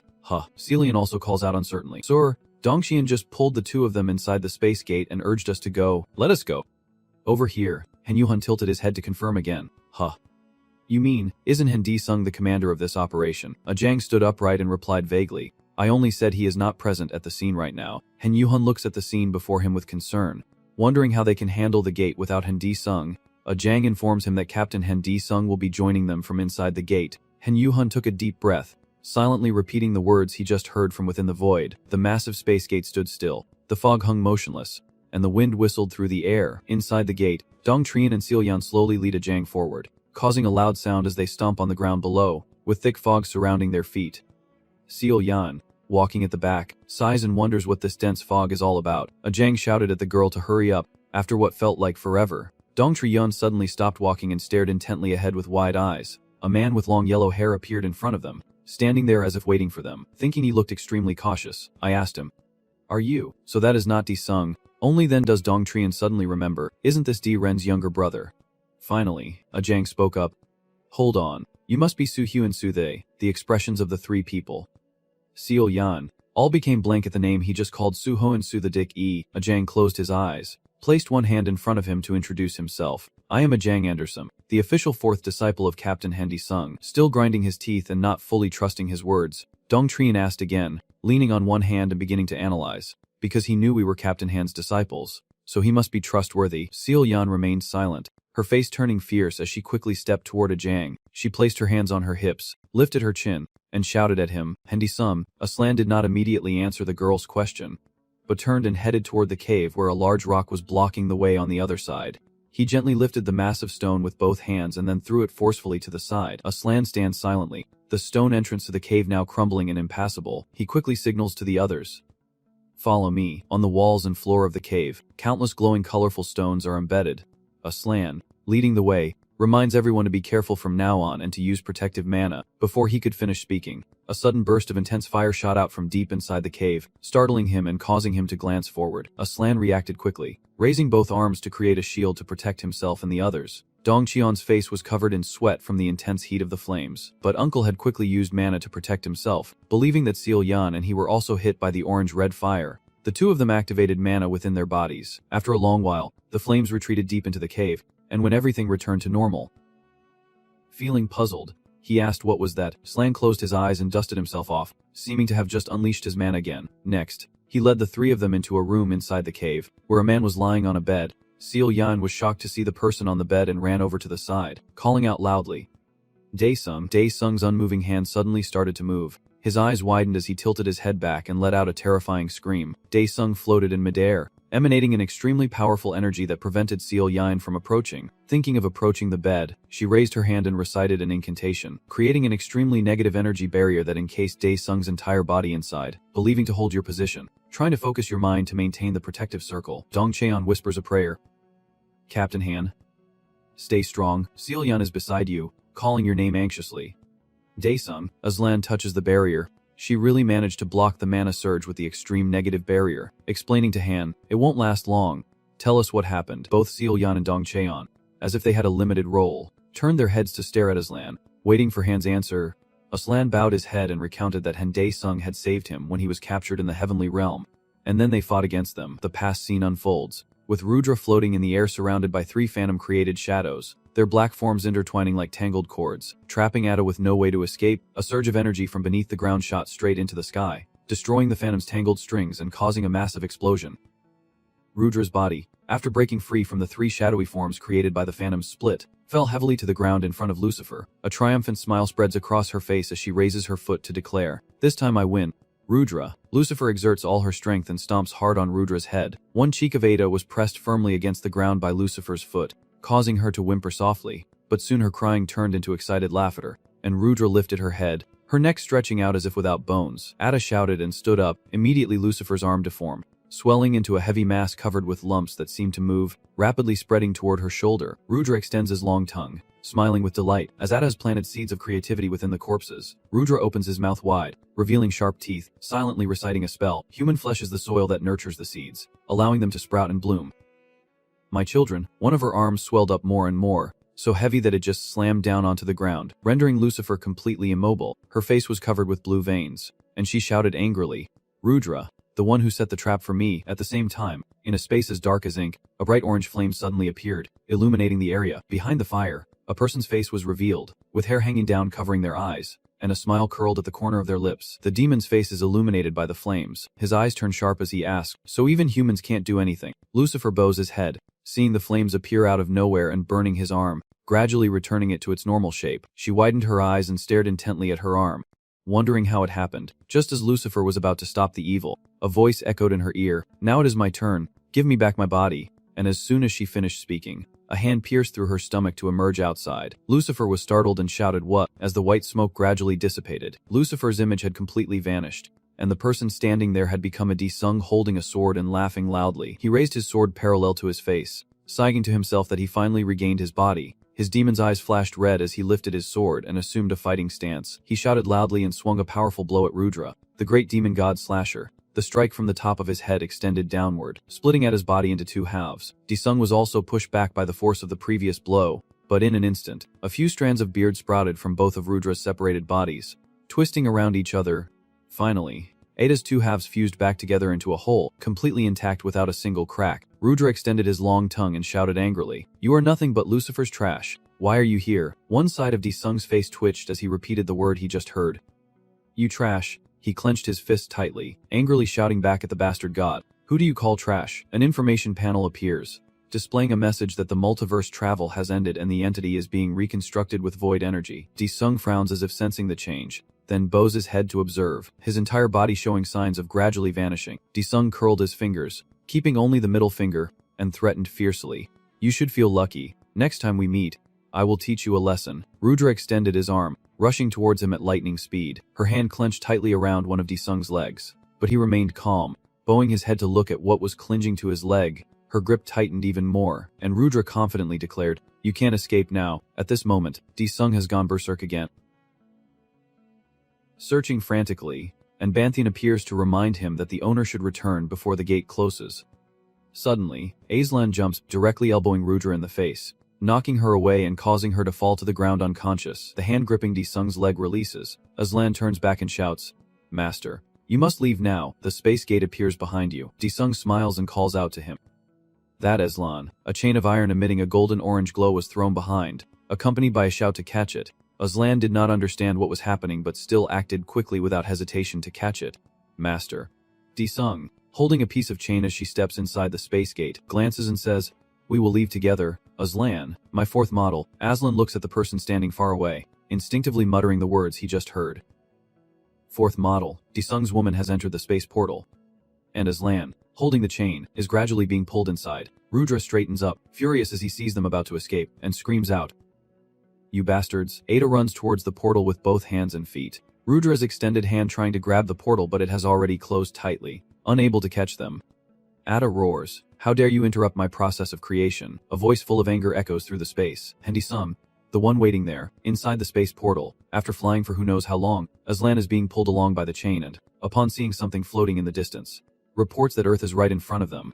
"Master." Disung flew ahead silently, as if sensing something strange, and muttered under his breath, "Damn it." He looked at the black streaks appearing on his arm, thinking to himself that something was rebelling inside his body. Disung ordered the fake Banthi to open a portal at the landing point as soon as we arrived on Earth, and when he received the order, he responded yes.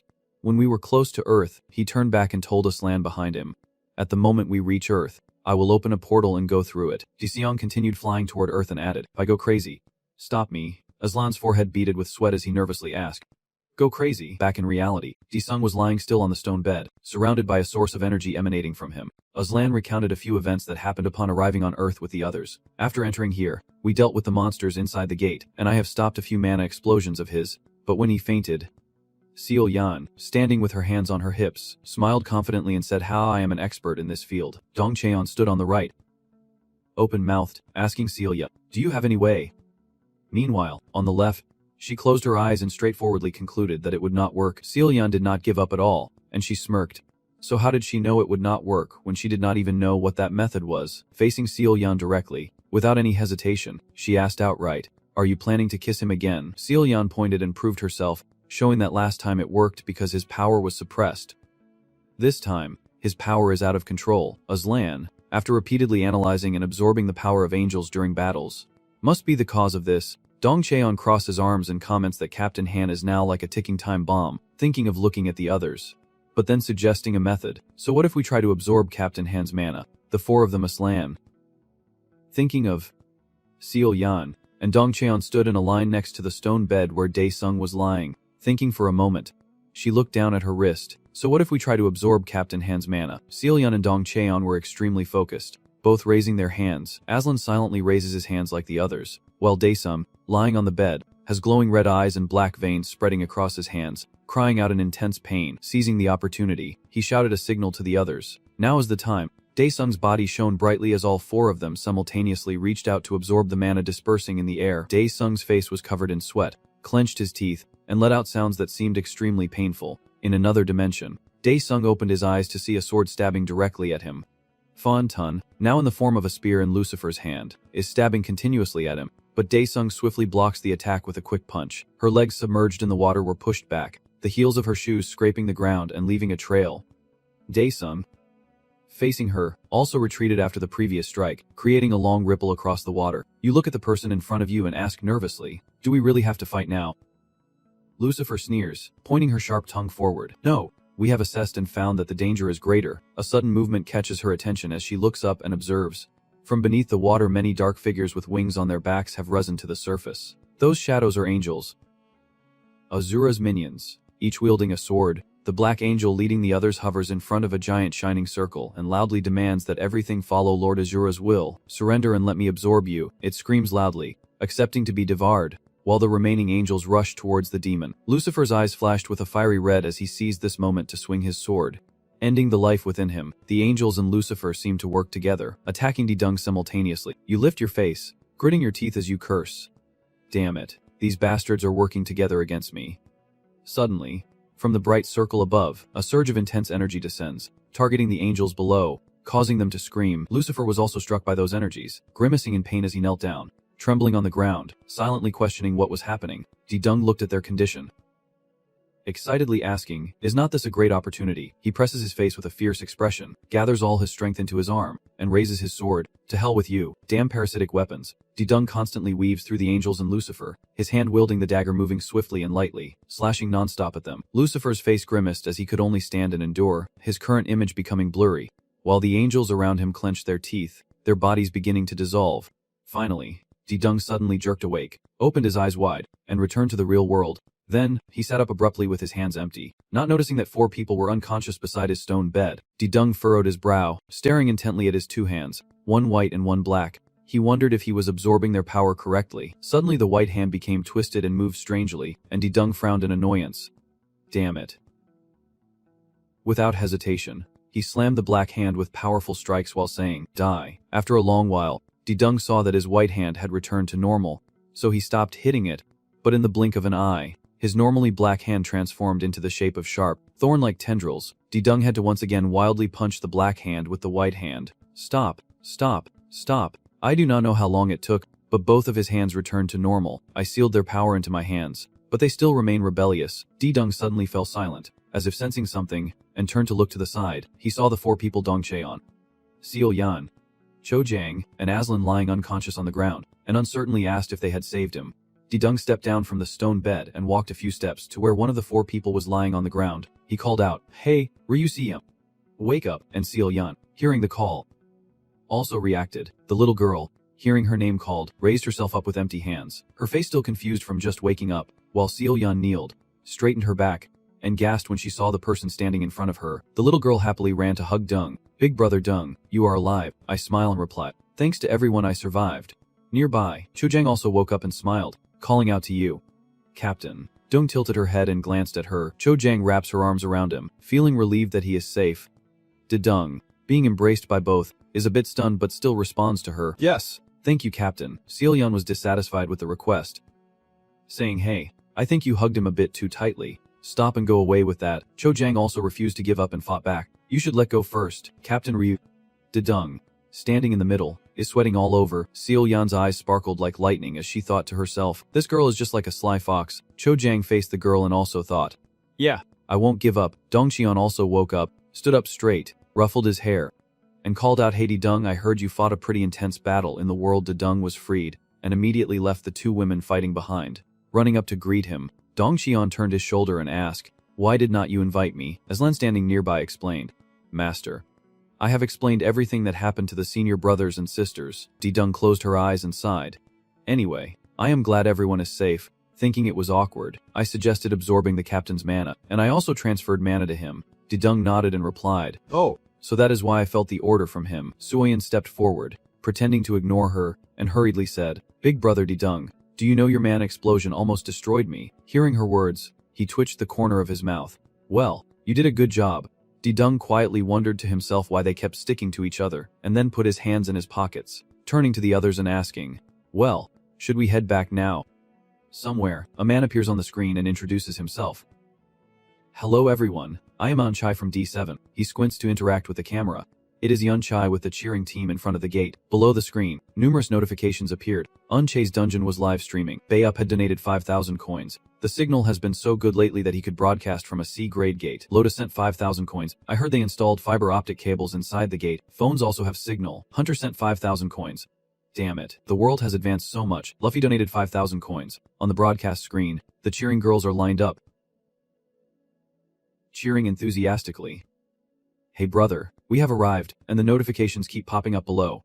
"Oh wow, the Z Society girls are still as charming as ever." The number 1 Z Society donated 10,000 coins, and their cheerleading team made a comeback. The 18th Z Society donated 20,000 coins crazy, cheering as they walk through the gate. "Who came up with this idea? I can't stop laughing." Anonymous donated 10,000 coins. Enchai is truly a content creator god. Unpan donated 30,000 coins. In the scene, a spiked truncheon is swung at the goblin's head, killing it as Jin Sang's eyes glow red and he leaps forward. On the screen, the goblin completely disappears after being hit, leaving only a small light.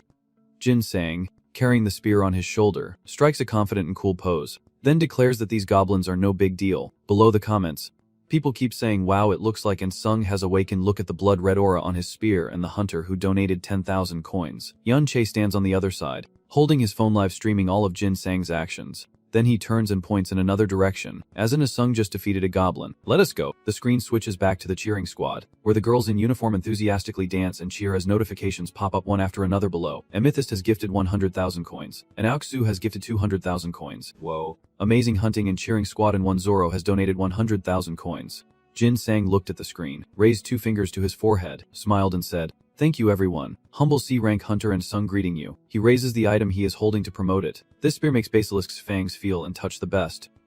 Currently, this spear is on a 50% discount at the Jaya Society store. The comments suddenly became lively. "Oh my god, that isn't Sung." "What? Why isn't Sung here? I heard he appeared from an S-rank gate." "Aslan, so why is he coming out of there?" "What? And Sung appeared, so where exactly did Captain and Sung appear?" The viewers are taking turns answering his question. Live, a grades gate suddenly appeared in Seal. "You must have missed the news while preparing for the live broadcast. Hasn't it been 3 months since Sung disappeared? The D-Sung Association cleaned up the gate within 6 hours of it appearing. No wonder this country has no gates." Standing nearby, Jin Sang took out his phone to look up the news. "Oh, this is about Sung." Unche glanced over and exclaimed, "Oh wow, it is really him." He hesitated silently, thinking to himself that if he could record Sung inside the portal, he would become famous. Unchai suddenly raised his phone, closed his eyes, and said, "Hey, it is me." Unche, Someday I hope to collaborate with Hendy Sung in S rank portal. Jin Sang was startled and asked him, "You want to do a live broadcast in this rank gate with Hendy Sung? Are you crazy?" The comments keep jumping. "Oh, collaborating with an S rank is legendary. Please broaden our horizons with a live broadcast of S rank with Hendy Sung. Goss Greed has donated 1,000,000 coin." And Chai explains to the viewers, "Guys, it is just a dream. Is that okay? Just a dream. You have to dare to dream big to achieve great things." Jin Sang bowed his head and sighed. "Can't you be satisfied with me, unnoticed by them?" From the corpse of the goblin, strands of beard quietly grew, and a voice echoed in the space. Blooming, in a high-rise building of the Korean Hunter Association, in a room, porcelain coffee cup steaming hot was placed on a coaster. The branch manager looked at the person sitting on the long sofa and said, "I am truly grateful, Captain Hendy Sung." He smiled and replied, "It is nothing." Ajang also nodded and said, "Haha, it is all because of you, Captain Han." She recounted how Hendy Sung helped them, the previous incident caused by the wind goddess, and now this rank gate and seal. Ajang shows her sincerity by bowing to the person sitting opposite her. "Once again I sincerely thank you, Captain Hendy Sung." Di Sung closes his eyes and waves dismissively at her. "Oh." This rank gate was handled by Ajang and the other team leaders. "I did not do anything." The branch manager, feeling curious, asked casually why Captain Ajang was accompanying Captain Hendy Sung. According to North American Association information, Ajang closed her eyes and ignored his words, saying, "I have been listed as missing or presumed dead." Di Sung said nothing, only nodded to confirm Henta's words, and the entire room fell into silence. Waiting for Ajang's next words, Henta opened his eyes and said, "I was caught off guard by a creature from another dimension." Both the branch manager and Ajang looked surprised upon hearing this. Di Sung looked at the two of them and said, "So I think we need to talk." The ceramic coffee cup on the table was now cold and no longer emitting white steam. At the same time, in the Hunter Detention Center outside in the old courtyard area surrounded by high fences, this is the time when prisoners are allowed to move freely outside the cell. On the path, there is a girl with shoulder-length short hair wearing a prisoner's bracelet around her neck. Unmai lowered her head and took a step forward. Suddenly, several women appeared out of nowhere, laughing as they blocked her in front and behind. Unmai slowly lifts her head, her eyes showing displeasure as she loudly asks them what they want, while the scarred woman on one cheek cautiously turns her head to assess the situation at the guard post. A tangled mass of fabric strips, like a rope, swinging in the air, as the scarred woman viciously tightens it around Unmi's neck. Sneering, Well, I never expected to meet an inspector in a place like this." Another girl with a lot of freckles on her face is twisting her arm. "I guess you want to know who we are, right?" In my struggles to break free, she frowns and sneers back. "I have detained so many petty criminals that I can't even remember their faces. Are not you just a few insignificant petty criminals?" The freckled girl grits her teeth and says, "You insignificant petty criminal. Then go end your life at the hands of those petty criminals." The four of them immediately become frantic, kicking Unmai hard and shouting insults. "You wicked evil bitch." Unmai clutching her head, lying on the ground, hears curses in her ear. "Do you know how long we have been stuck in here? Go to hell, you bastard." After an unknown amount of time, a guard blows a whistle from afar, ordering not to move, and the scarred woman stops her movements as she sees the guard approaching. She and the other three turned around and ran away, but before leaving, the freckled girl left a threatening message. "You are lucky this time, but do not think you are safe because you are in prison. We can break into your cell anytime." Unmai lay motionless on the ground, her eyes hazy. Suddenly a sound bloomed beside her ear, and she widened her eyes, her mouth making strange sounds, as if something was affecting her and emitting a glow. She sat up, clutching her head with both hands, whispering that strange voice again. Mysterious particles of light floated in the air, then fell from above. "Over here." Jisoo gently shakes her arms and calls out softly, "Big brother." Dae Sung stiffens when she hugs him tightly and asks, "What is so exaggerated? It is not like you at all." Jisoo protests, "What are you talking about? I am always like this." Her face was covered in sweat, her lips pressed tightly together, as she remembered Chainho's face and his words of advice. "Jisoo, Dae Sung is the one who makes the final decision about our marriage. No matter what happens, you must earn his trust." Sis, Han approached without any mercy, pushing Jisoo aside with her hand. "Move away. I also want to see my son." She held Dae Sung's face, worriedly asking, "Oh no, son, are you hurt anywhere?" "Oh my god, what is this?" In the room, "Sis," Han's panicked voice rang out. "Why are your hands still blue?" And Jisoo also widened her eyes, calling out, "Mom, his right hand is all black." "Sis," and gently shed tears as she looked at Dae Sung's pale hand. Once white hair, now his hand, and he smiled reassuringly. "It is just part of my hunter skills. Mom, do not worry too much." Dae Sung scratched his cheek and changed the subject. "Mom, can you cook kimchi soup for me? I am so hungry." "Sis," Han wiped her tears and agreed. "Yes, I will cook kimchi soup and grill some beef for you." "Wait a moment." Jisoo naturally puts her arm around her and leads her into the kitchen, then turns back with a loving look at Dae Sung. "Mom, Let me help out, I want to cook a proper meal for my older brother. He watches Hinbei and Jisu's backs, strokes his chin, and silently ponders. This girl is definitely up to something. Daesung, sensing something unusual, glanced at his black hand and saw it trembling slightly. Elsewhere, the sun shone brightly over a residential area with tall brown apartment buildings. The woman's hands are clutching the frame tightly. In the photo are a mother and her child smiling happily, in a room. The woman sitting on the sofa stares intently at the picture in her hands. Kim Ji-hai, a priestess of the Heavenly Mother sect, tearfully clutches the photo to her chest, crying out loud, calling the name Jong Min. Jong Min, the past scene seems to replay, with Kim Ji-hai standing on the street, facing a monster. She was terrified by the scene before her whole body completely frozen in place, only able to scream loudly. The giant arm of the monster slowly lowered, and in that life and death moment, Jong Min appeared. Shouting loudly, "Mom," the boy rushed forward, attacking the monster with his baseball bat. Dying. "You monster," Kim Ji-hai, panicking, tried to stop him. Jong Min, no. As her scream ended, Jong Min was already crushed by the monster's huge arm. The baseball bat flew away and fell to the stone floor. The memory ends with Kim Ji-hai sitting on the sofa, crying uncontrollably, when suddenly a ringing sound echoes through the room, making her turn her head towards the door. The lamp on the foot of the house emits a white light as Kim Ji-hai walks toward the door, silently wondering who it is. She pushes open the wooden door and asks the person outside, "Who is it?" Standing at the door is Jong Min with a blank face, and behind him there are strange-looking strands of hair. Jong Min's eyes are vacant, and he softly says, "Mom, I am home." Kim Ji-hai's whole body trembled, her eyes wide with disbelief as she called out the boy's name. Jong Min, a panicked voice echoed in the room, Kim Ji-hai asking what happened, saying that the monster had attacked him. Jong Min's lifeless eyes look at the person kneeling before him. "I do not know anymore. I hear someone trying to wake me up, and when I open my eyes, I am already standing in front of my house." Kim Ji-hai, crying, holds the boy tightly in her arms. "I never thought you would come back. I was so stupid. I even joined a cult." Jong Min's eyes flash with light as he repeats the words he just heard. Cult. Then suddenly he thrust out his hand, forcefully pushing Kim Ji-hai backward. Jong Min's body emits a glow. His red eyes radiate danger as he stares intensely at her. The boy's face becomes extremely serious, and he begins to mutter a declaration that it is the god Yudra. "I need to tell everyone that it was Yudra who saved me.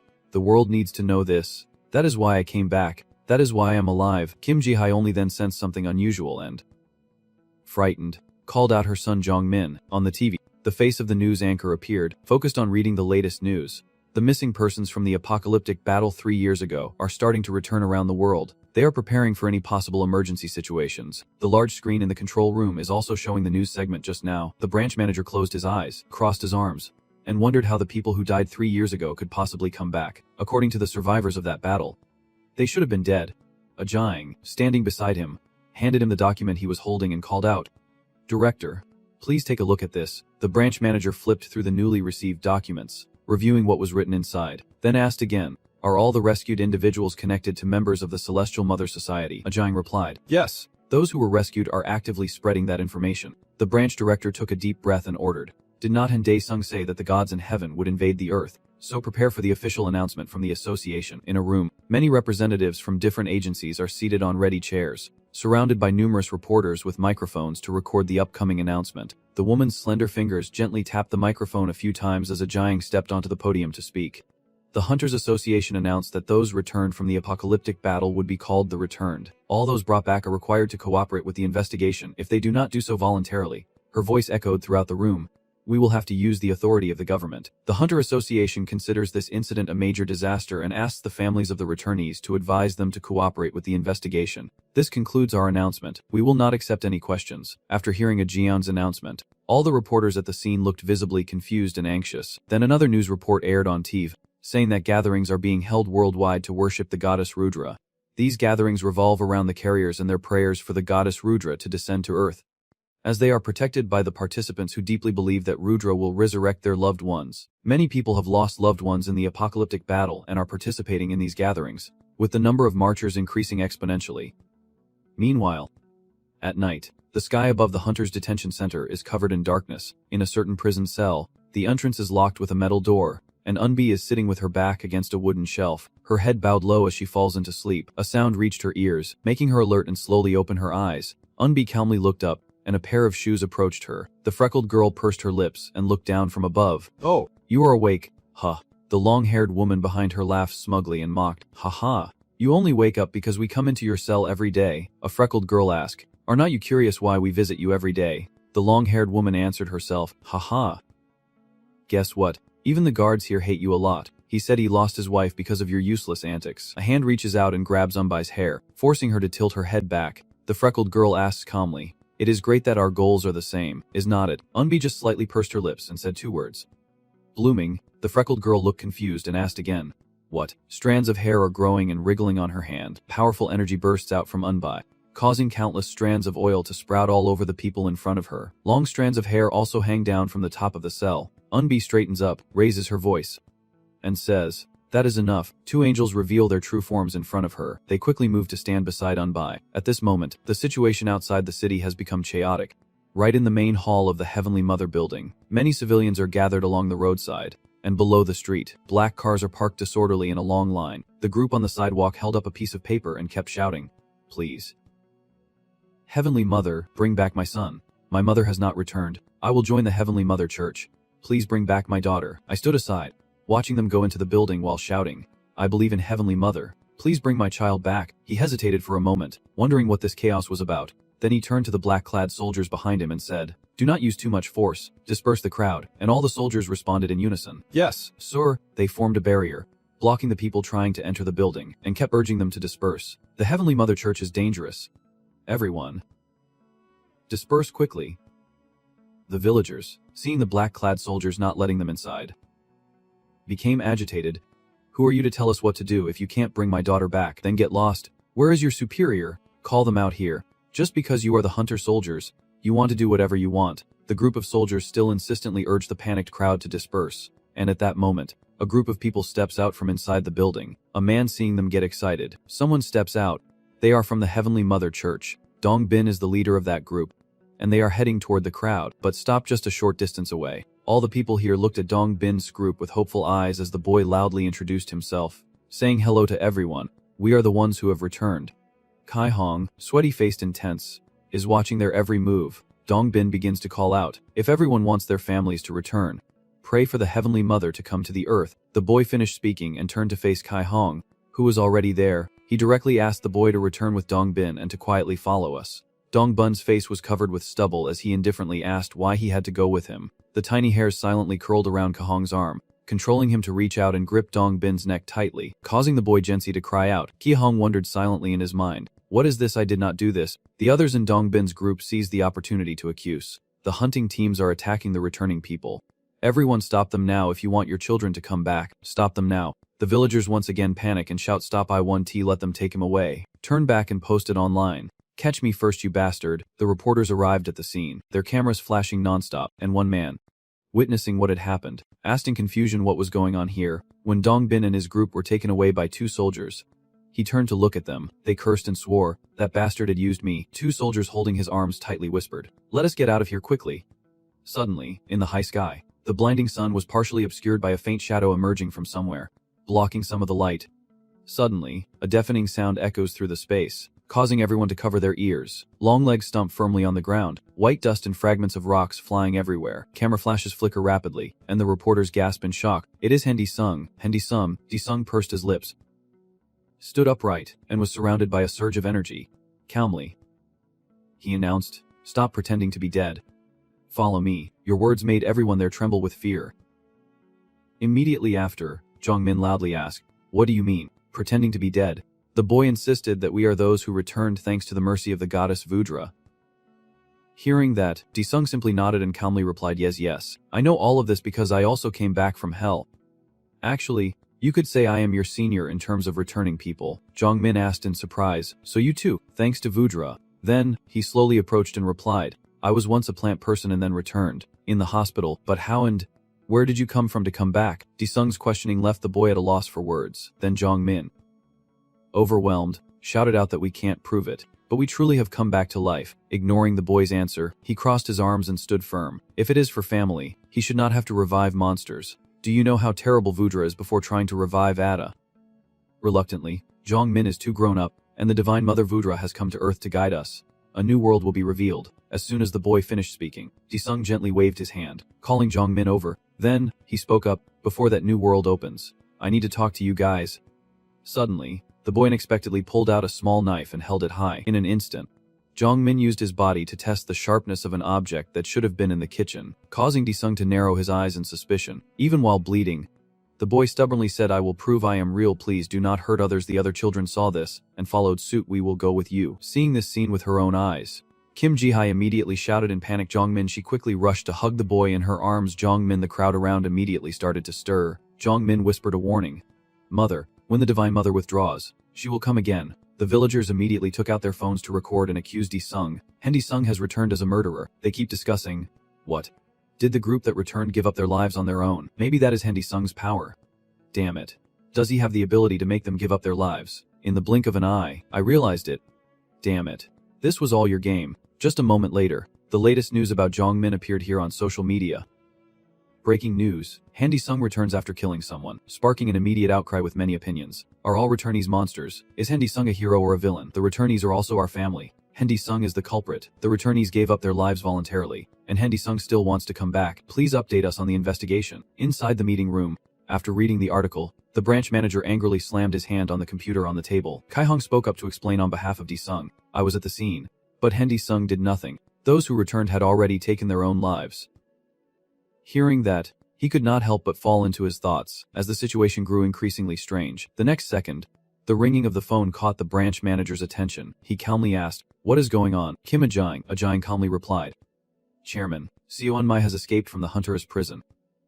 Hearing this, the branch manager opened his eyes in shock. Seon-mi, despite delivering extremely shocking news, still spoke in a steady voice. Seon-mi is the leader of the Heavenly Mother Church. Then he quietly ordered Captain Kim Kyung to lead the team to hunt down the escaped Seon-mi immediately. The crowd around the blazing fire is gathering closely.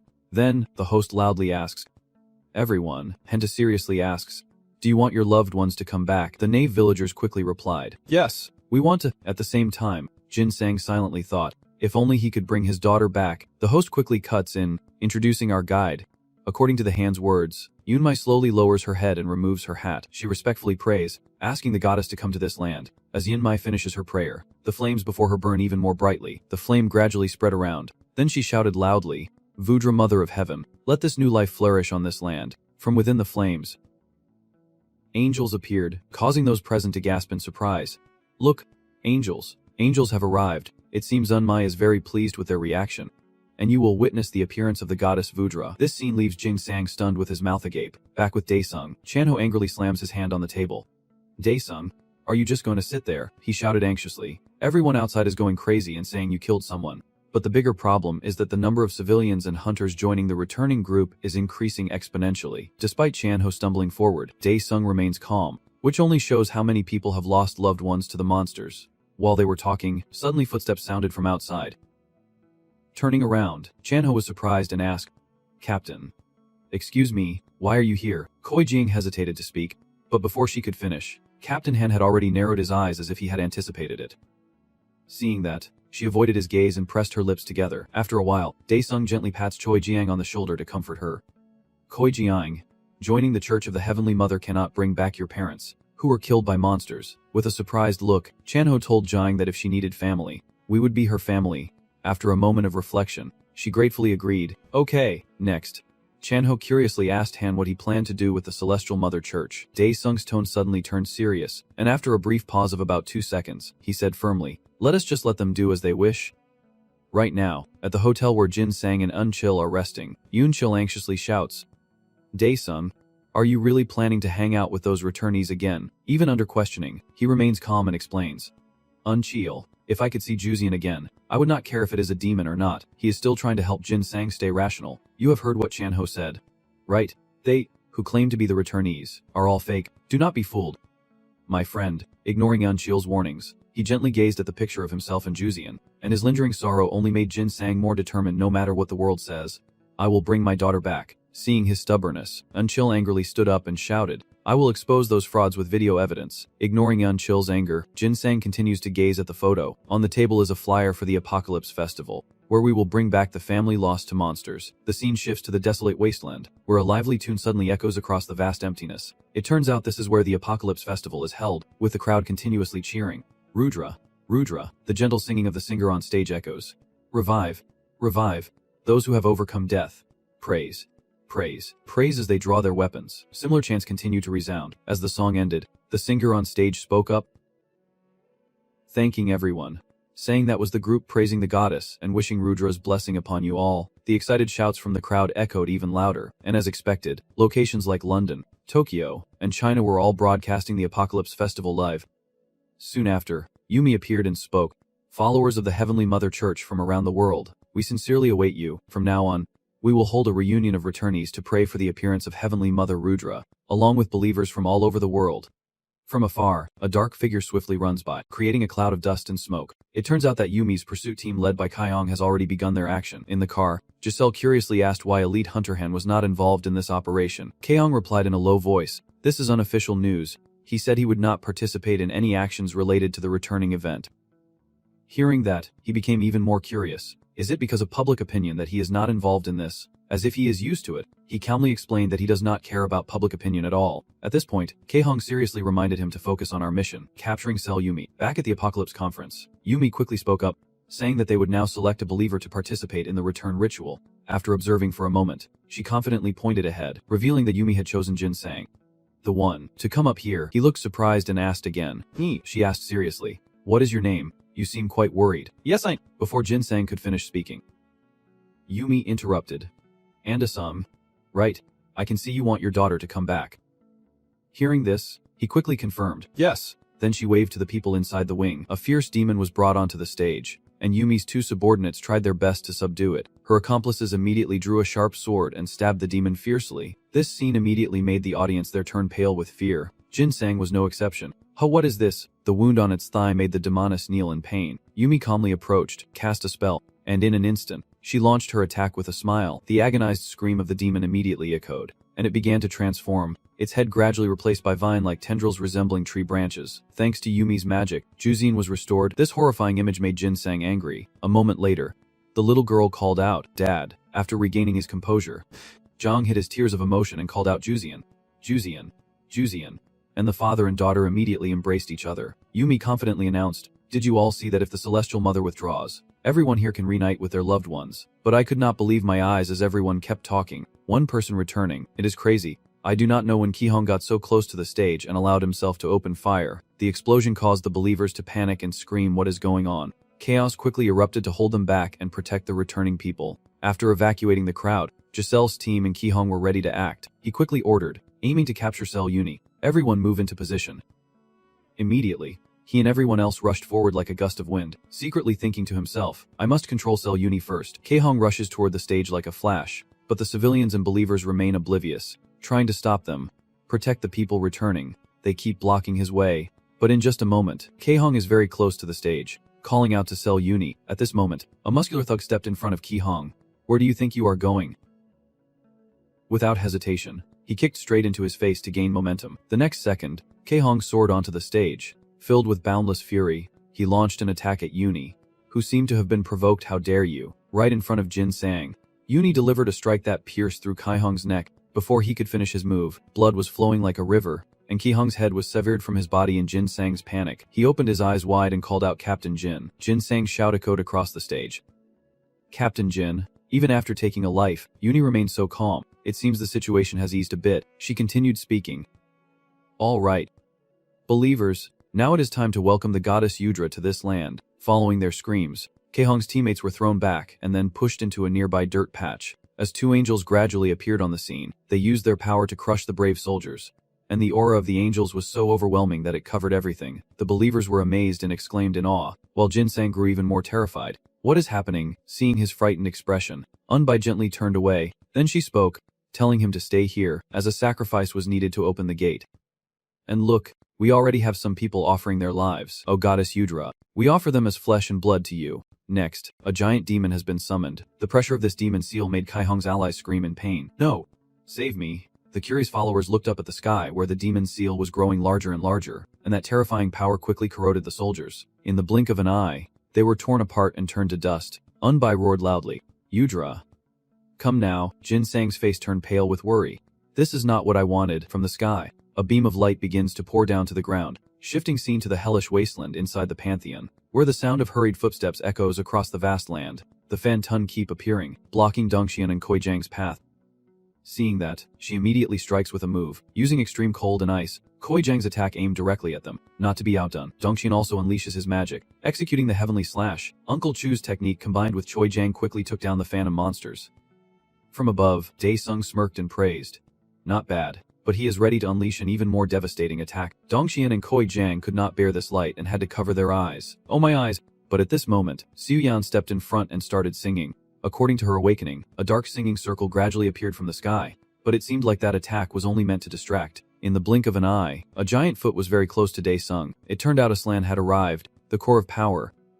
Fortunately, he managed to react in time and block his punch. Dongxian also charged forward with a spear attack, but Uncle's powerful kick was quickly deflected by Dae-sung. He immediately stepped back and let out a thunderous sound. Xiu Yan continued the fight. The oceanic domain. The water streaks around Dae-sung started to vaporize before exploding right in front of her eyes. A moment later, Dongxian gently sighed and said that he thought we defeated him as if we wanted to take his life, but I wonder if he is okay, and immediately adding, the captain must be shocked, with a look of surprise on their faces. Xiu Yan said with boredom, Tech.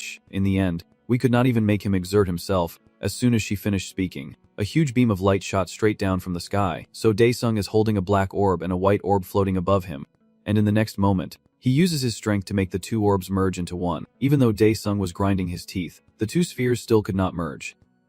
Seeing this, Dongxian on the ground muttered anxiously, no way, he would not throw it at us. Right, while Dae-sung was still trying, suddenly the two spheres exploded, causing him to scream in pain. Dae-sung observed the opposing forces in his hands and thought to himself, damn, he needs to pull this out of his body if he wants to attack Rudra. At the same time, your phone suddenly rang. Hello Chanho, what is going on? Turns out Chanho was urgently checking in. Dae-sung, where are you right now? I am at the Pantheon. His tone became very serious. We have a big deception here. Next, a shocking news was announced by Chanho. Dae-sung, Rudra has appeared, which is hard to believe. You asked back, what? Has it really appeared? At this moment, a blinding light suddenly appeared in the gloomy sky, shining down onto the ground. Just as predicted, this strange light stopped right on the stage of the Apocalypse Festival. Then, the beam of light gradually disappeared and a faint misty village appeared, with Rudra's shadow looming behind it. Ombai respectfully bowed in reverence. Greeting Mother of Creation, Rudra. The villagers and believers saw this and followed suit. Mother Goddess Rudra. Oh Rudra. God Rudra. Other followers around the world were no exception. Oh Mother Goddess Rudra has appeared. Rudra. Rudra. Oh my god. Amidst the worshipful gazes, she slowly stepped forward, then Rudra spoke. Listen well, you lowly beings. I am informing everyone that your offerings are too little for Rudra to survive. The next second, a gently sheds tears. Rudra controls creation. I need your lives. In an instant, Rudra creates a mysterious barrier. No longer hiding, reveals an aggressive face. I need your lives. From the sky, flames rained down onto the stage where the followers were gathered in worship. As soon as they were burned, they screamed nonstop. Too hot. My body, it is melting. The believers scream in pain, crying out for help. What is happening? A monster. A demon. In the end, they also realize Rudra's true nature.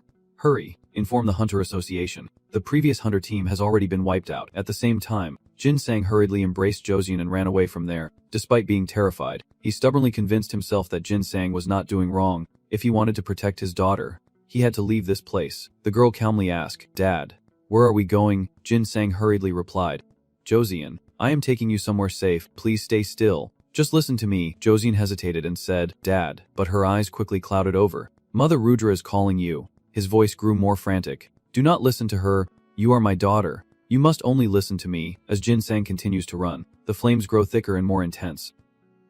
And exhausted, he stops and looks back. The desolate scene immediately comes into view. And at that moment, a familiar figure appears before him. As soon as he heard footsteps, Jin Sang shouted loudly, No! Huh, so Dae-sung has arrived. What is this? It is that woman again, that old man. As soon as he saw him, he was surprised and thought to himself. Breathing heavily. Dae-sung, why are you here? Dae-sung immediately sensed something unusual about that kid from Josian. Is it the one who has returned? Jin Sang firmly denied. This child is not. Regardless of his answer, you still silently thought. Well, the girl will disappear soon anyway. Next, Dae-sung rushed toward the stage where Rudra was causing chaos. Seeing that, Jin Sang was surprised and guessed that he was just pretending not to see us.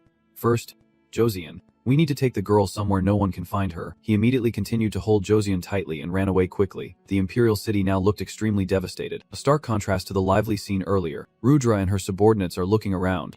Then, she speaks and orders Rudra to bring more living beings to her. Yumi respectfully obeyed the order. Your Majesty Rudra.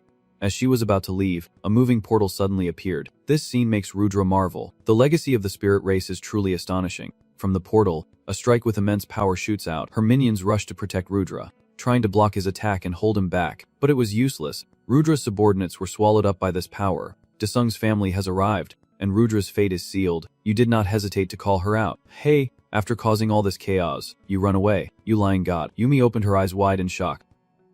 That bastard. Desung's appearance made Rudra grind his teeth in fury. Ha Desung, remnants of Lucifer, the one who betrayed Rudra. Her baseless accusations made him lose his temper and curse her out. From above, the drones are getting closer and closer to the stage, their numbers increasing. In the observation room, an officer announced loudly that the hunters at the scene had been eliminated. Unmanned fighter aircraft had arrived, and most of the participants in the rally were dead. Those crazy people have unleashed a monster. We are receiving countless emergency reports from civilians, and immediately after, a serious voice echoes, showing images from the scene of the rally. It turns out to be Tumgaran, director of the US Federal Hunter Bureau, zooming in on the screen, and the staff immediately comply. Yes, sir. On the large screen, Desung's image appears right before his eyes. Unbelievably, Tom was horrified and exclaimed, "Oh shit." The staff in the room also quickly recognized Desung. Han, he thought anxiously.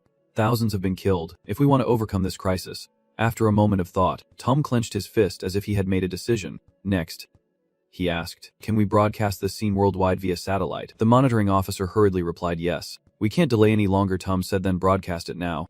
"Yes, sir. We need a hero to turn the tide." In the hotel, Yun Chiu anxiously thought to himself, how could he persuade Jin to come here? Suddenly, someone kept sending messages and notifications to Unchia. Unche. Something's happening. Desung. Desung appeared on the American Hunter Agency's TV channel. Here's the link. YouTube. Com shared Arma Hunter. As he followed the instructions, he was surprised. What? Desung, as the message said. Images of Desung are flooding social media, with the most prominent being a video of Desung appearing at the returnees convention, uploaded by a travel blogger and viewed 15 million times. Chiu immediately realized that this was not the returnees conference where Desung was participating. Seoan eagerly asked again, "What do you mean, brother-in-law Seoan?" Her way of calling him made him look confused and annoyed. Brother-in-law Seoan, ignoring Chanho's surprise. Seoan calmly explained, "I will call you that first because we are about to become family after all, and assuming it is almost impossible for that to happen." Miss Ryu Seoan. Hearing that, Seoan also did not back down and pushed her aside. Zico. Miss Ryu Seoan. Amidst the tense atmosphere between the two girls, Dongqian spoke to reassure Chanho, saying, "Do not worry. Captain Han is the strongest person in this universe." Their dismissive attitude made Chanho furious. Are they serious? Doesn't anyone seem worried? The being summoned back is truly a god from another world, with great confidence. Aslan replied, "If they are gods, we are also gods, the demon gods." Returning to the battle between Desung and Rudra, he kept cutting through her tentacles. As soon as he got close, Desung swung his sword to attack Dai. "You disgusting soul stealer." In the blink of an eye, Rudra was surrounded and protected by the tentacles, but he still charged forward without hesitation. Suddenly, Desung slid back and saw Rudra still safe and sound. "What is going on? Did I dodge it? It is amazing how I took your arm without you noticing." This scene surprised Desung so much that he quickly checked his body. He became furious when he realized his arm had been stolen. The next moment, Rudra put Desung's arm into his mouth, first reclaiming what had been taken from him. Seeing that, he sighed in admiration, already lost in the deliciousness before even realizing it, ignoring Desung's frustration, and his arm quickly regrew to its original state. It seems Desung has truly been driven mad, clenched fists ready to fight. Desung mutters to himself, "So half-hearted attacks won't work?" Right. Then he unleashed the suppressed power, fully transforming into his demon god form. A quick notification appeared. 100% demon god form unleashed, activating the bright demon god state. Duration 6 minutes and 66 seconds. The incredible surge of power continues to pour down onto the ground where Desung is standing, making Yumi grit her teeth in fury. Immediately after, he completed his transformation. The sword in Desung's hand gently said, "Master, if you put all your strength into this one strike, I will disappear, but I will carry out your will." Rudra immediately went into emergency defense mode, neutralizing the attack with a powerful shockwave that caused the surrounding area to be shrouded in a haze of smoke and illusion. The next second, Desung charged forward. Caught it. Rudra's tone remained calm, embodying the primordial flame. He still eagerly launched an attack. This is the form of the primordial demon god. She quickly reacted and countered. Their collision caused a massive explosion, damaging the drone severely. Inside the situation room, a Federal Hunter Agency staff hurriedly reported. The screen went dark as Desung defeated it, yet an employee immediately reported that the flight path of the drone fighter had been cut off. Hearing this, he sharply ordered to deploy more drones immediately. In an instant, The staff followed the orders. Alert, open the backup drone channel immediately, as a drone approached from the sky above the battlefield of Disung and Rudra. Following that, a series of helicopters arrived on Tom's orders. On the ground, their battle had nearly destroyed everything around them. The entire stage was no exception. The shadow of Disung lying in pain gradually became clear. Damn it. At this moment, a notification screen flickered into view. The message appears: the demon god form is at 0% and is self-recovering. Recovery time, 66 hours 66 minutes 66 seconds. Regeneration rate, 33%. Rudra's cold voice echoes, neutralizing the apocalyptic level disaster. Disung is near death. I breathe a sigh of relief. All threats have been eliminated. Suddenly, a familiar shadow rushed toward Disung. It turned out to be Unmi charging forward in fury. She grits her teeth. It is over now. Disung, Unmi's sharp sword swiftly strikes. Die. Exhausted beyond measure, Disung could not dodge or take any other action. But luckily, he managed to activate the respawn point just in time. The screen immediately appears, activating Pantheon's ultimate skill, the resurrection point, bringing the user back to the designated moment. The space around Disung has shattered into pieces. As I fell freely, I shouted, I will return, wait for me. After the time reversal spell was used, everything around was pulled into an ancient book. The books keep moving into an old library. It turns out this place is the Akashic Library. Rudra has been released from the book, and the sudden change in scene leaves a confused. Rudra watches intently as strange books fall to the ground. In just a moment, I realized that Disung, that bastard, had changed the outcome. A beam of strange light shone down from the sky. From above, Rudra's shadow gradually became clearer. Like a lightning bolt, he descended straight to the ground, scene showing it just appearing in front of Unai. She respectfully speaks, O Rudra mother, please come to us. The believers started to shout as well. Rudra. O Rudra. Save us. Rudra, please bring back my lost daughter. Rudra, please grant my wish. They keep crying and praying. O Rudra, Divine Mother Rudra. Rudra narrows his eyes in suspicion. This scene feels so familiar. I have seen it somewhere before. Suddenly, sensing something, I quickly looked up. A faint shadow gradually appeared in Rudra's eyes. So it turns out Disung has returned, his surrounding energy gathering as if ready. In the next second, Disung vanished, transforming and rushing straight down at lightning speed. Disung thought to himself, try again. Attack. But Rudra was not willing to be outdone and clenched the sword tightly in his hand. An enormous wave of magic immediately enveloped the sword, and not only that, the power spread outward. It was so terrifying that it could cause a skyscraper to collapse and disintegrate in an instant. Everyone present there also vanished into thin air. In just a few seconds, everything around them gradually fell into ruin. Only Rudra and Disung remain on the battlefield. Atomo turns and asks if the fleeing traitor caused the recording error. As soon as he hears it, he quickly identifies the key point. The revival point is considered an error. Disung replied softly, yes, I did that. Rudra slowly made his judgment. The lawbreaker Disung, the one causing chaos. Rudra will verify himself. Ignoring a sudden move, he launched his attack, causing the gift to fall. As Disung just caught the ball, two streams of magic gathered near Rudra. On the opposite side, a similar situation is happening. It turns out you have summoned all four of them, including Atlan, Dongqian, and Celian at the same time. Dongqian quickly rushes over, not willing to fall behind, and Atlan and Choijiang also run over. Uncle Vung clenched his fist, taking the form of a demon god, wielding a lightning spear, while Atlan was unleashing an attack, in the form of a titan, with a core of power. Choijiang, with his sword in hand, advanced, taking the form of a demon god, wielding an ultra-negative spear. Like them, Celian shouted loudly, bound, weakened, bleeding, terrified, and overwhelmed by this wave of negative emotions. The four of them simultaneously threw punches directly at Rudra's face, causing it to deform. Nevertheless, Rudra still has enough strength to counterattack. The branch of the world fire, sharp shards quickly grow out of his body. Choijiang, Atlan, Dongqian, and Celian had not yet injured Rudra when they were stopped. Although pierced by thorns, Dongqian and Atlan still grit their teeth and endure. Choijiang and Celian made no sound at all.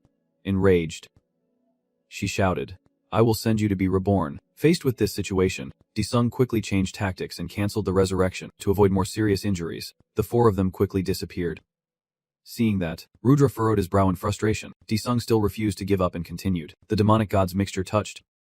Immediately, he charged forward to attack, causing Rudra's sword to be forcefully driven into the ground. Sharp thorn fragments continued to appear as if to block Disung's path, the pitiful sight of a wounded beast. Not only that, they also rushed to stab straight into your body. In a flash, Disung realized that this damn branch was draining his energy. Seeing that you are weakening, Rudra unleashes another overwhelming attack, her arm extending to strike where Disung is standing. Luckily, he managed to step back in time to avoid it. Rudra's overwhelming power makes Disung furious and desperate. Damn it. There is no chance at all. Without giving him a moment to rest, she continues to attack. Even just dodging the attack has drained Disung's strength quite a bit. Seeing this, Rudra angrily declares, dispersing Handy Sung's power across the entire planet. This world's destruction is your fault, she said, just as the surrounding rocks began to rise into the air. Next, Rudra shouted loudly, transforming into dust along with the departing planet. Handy Sung's face shows no sign of fear, just a faint smile. His strange words confuse her. What do you mean? Smell something. Ignoring Rudra's questions, Sung gradually disappeared after saying goodbye. See you again, Rudra. Right in front of you. You have lost your mind and disappeared. It seems Rudra still can't quite understand what is going on. For the 17th time, Sung was caught by Rudra as usual. Once again, Sung angrily leaves. I will return. Respawn point. By the 40th time, Rudra burned you to pieces again. This made you a bit annoyed. Damn it. Nullified skill. Checkpoint. This time is the 79th. Sung is furious and shouting out loud. Is she a rat? Can't kill her no matter what. Respawn point. And at the 89th time, you still use it. Respawn point. Then again at the 100th time. Once again, using the resurrection point. The 114th time. Still the resurrection point. The 140th time, a revival point. Fighting and reviving again and again leaves Sung exhausted and breathless. Are you grinding your teeth and being extremely mean to her? That damn Rudra. That damn bastard Rudra. Won't die. Chanho, who was playing on his phone nearby, asked in confusion. What? Rudra appeared somewhere. Sung tiredly breathes out and says, forget it. Just do your work. Suddenly, someone approaches their spot. Chang-sik shyly stands behind Heron as she hands the wedding invitation to Sung and Chanho. Captain Han, we are getting married soon. Unlike Chanho, who is surprised and asks loudly, huh? Getting married. Sung once again acts sulky because he was left out. Only then does Chang-sik awkwardly explain the reason for their early wedding. Finally, Heron opened her heart to me, so I had to get married before she changed her mind. Sung received the wedding invitation from a colleague feeling extremely gloomy. While I was busy outside, they were talking about marriage. Seeing you like that, Heron hesitated and asked, Captain Han, will you come to congratulate us? Chanho politely replied while helplessly watching Sung go crazy. Of course, we will definitely come to celebrate. Sung still pouting inwardly. Cursing quietly, celebrating this familiar chaos, maybe I will need to use my revival points after all. But still, I will go to my two colleagues' wedding. Fine. I will wish them well properly, later at Pantheon. Sung looked at his blackened hand and called out, Hey, I know you are in there, come out. Suddenly a strange energy emanated from that hand as if something was escaping. The surroundings around Sung suddenly turned pitch black. In the darkness, a muffled voice speaks. At last you call me Sung. Without hesitation, Sung coldly asked, I will get straight to the point. How do I destroy and extract? Lucifer suddenly appeared behind Sung, acting savage before asking, Sung, can you destroy the darkness? As soon as she finished speaking, something suddenly happened. Lucifer seemed to transform into a classroom, sitting lazily on a chair and calling out nonchalantly, Sung. Then she asked again, can you defeat Brother Sang? I do not understand what she is rambling about. Sung almost lost her voice asking, what the hell is she talking about?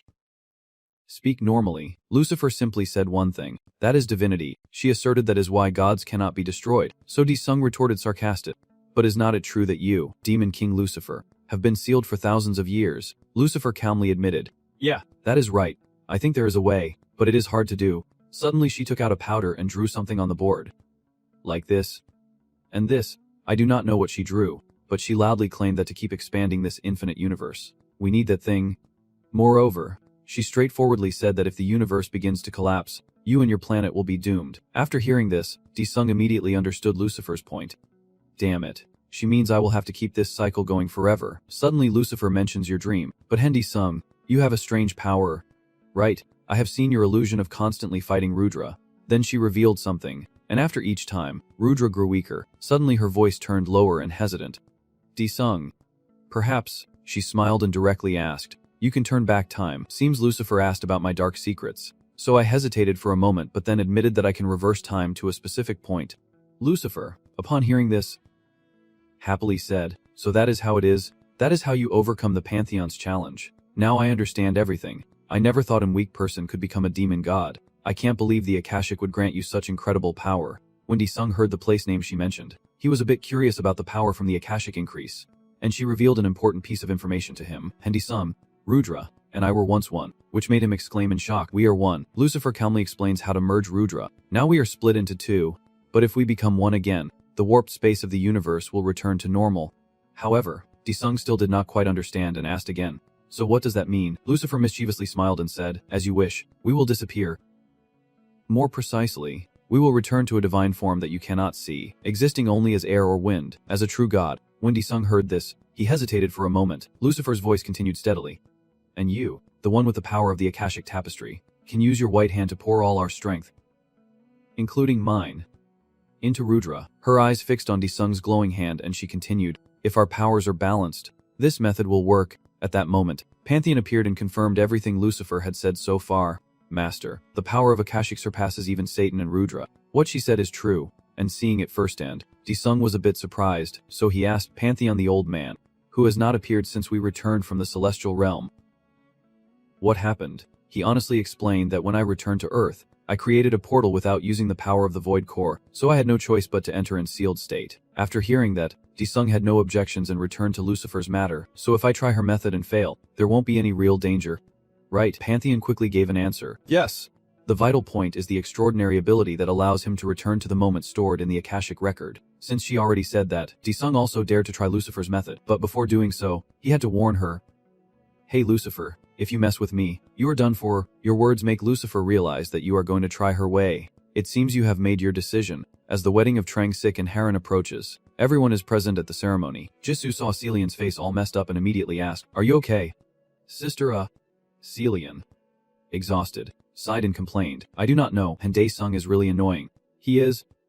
Meanwhile, Koi Ryang is happily praising his mother. Mom, your husband still looks handsome as always. Hearing that, she happily takes her hand and blushes. Oh Koi Ryang, you still tolerate me. Over in the corner, Dong Cheon tilted his hips and wondered to himself if that kid Trang-sik could do it. Aislan beside her was clapping and praising. What a wonderful wedding. It seems it is time for the ceremony. So the host has started checking the microphone. Trang Ho, representing the couple, announces to the guests that the simple and intimate wedding of Le Trang-sik and Baek Heron will begin in just a few minutes. Just as the bride and groom were entering the ceremony hall, Heron suddenly felt something that startled her. Seeing this, Trang-sik asked worriedly, what is wrong?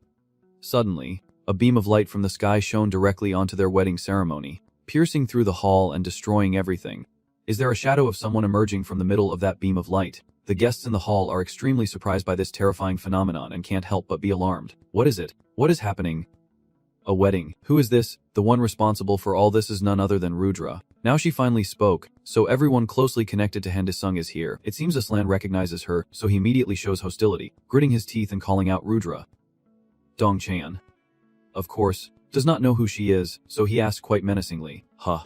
Rudra. Why is An quickly switching to a fighting stance, standing up and shouting? The enemy. Jisoo sitting beside her, stopped her evil words and exclaimed, the enemy, on the side.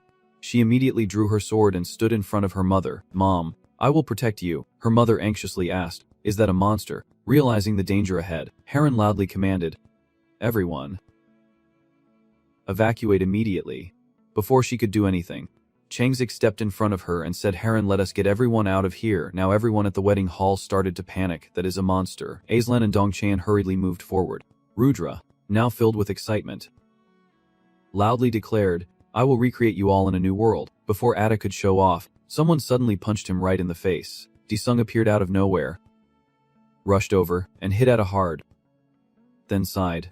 This really is a wedding gift. Your presence surprised Seoyeon so much he shouted out, that is big brother Disung. Jisoo then called out loudly, Captain Han. At this moment, Disung turned to look at everyone and ordered, the wedding is postponed until this bastard is dealt with.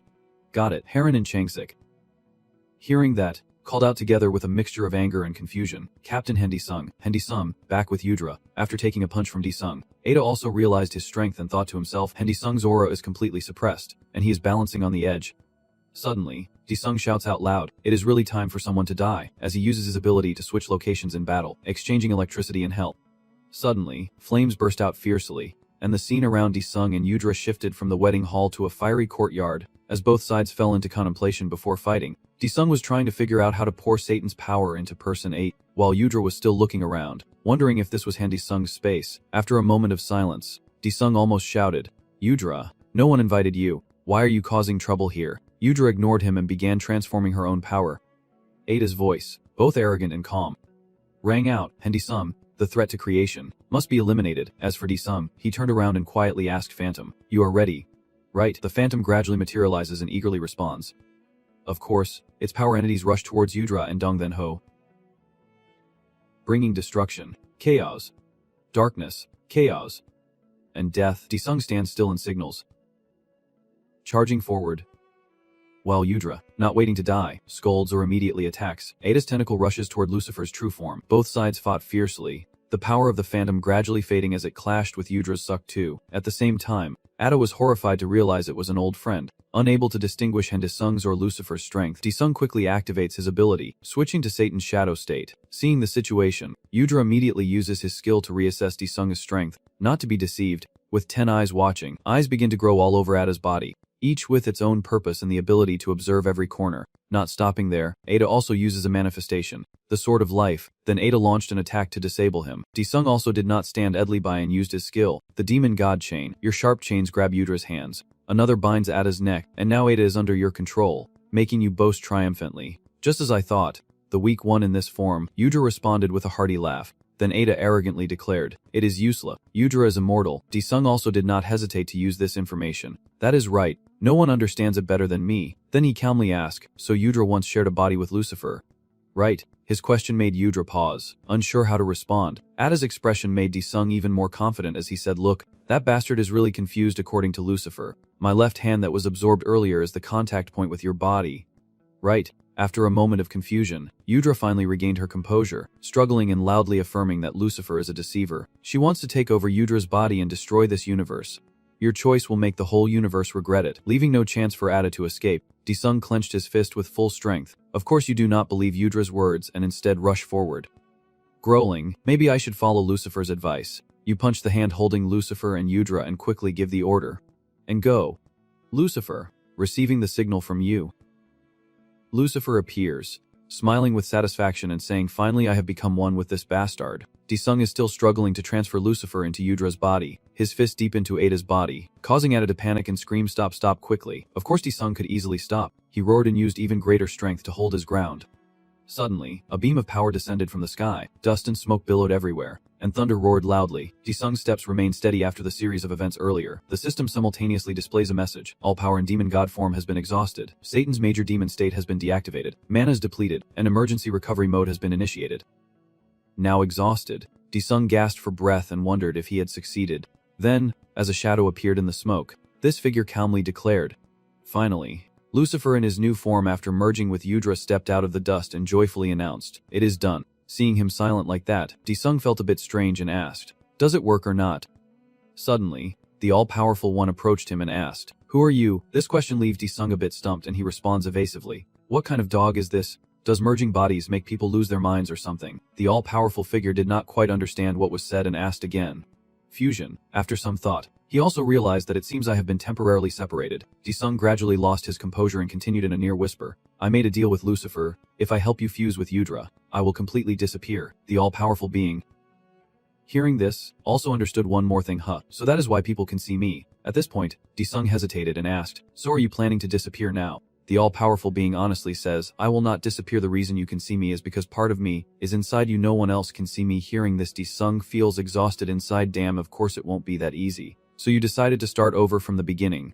The resurrection point. Just as everything was rewinding, suddenly those fragments of the past shattered into pieces. This made Sung panic and exclaim, "What?" Lightning strikes thunderously once again. The all-powerful being, angry at Sung's actions, loudly questions, "How dare you turn back time before my eyes?" Sung was unbothered by him and wondered in surprise.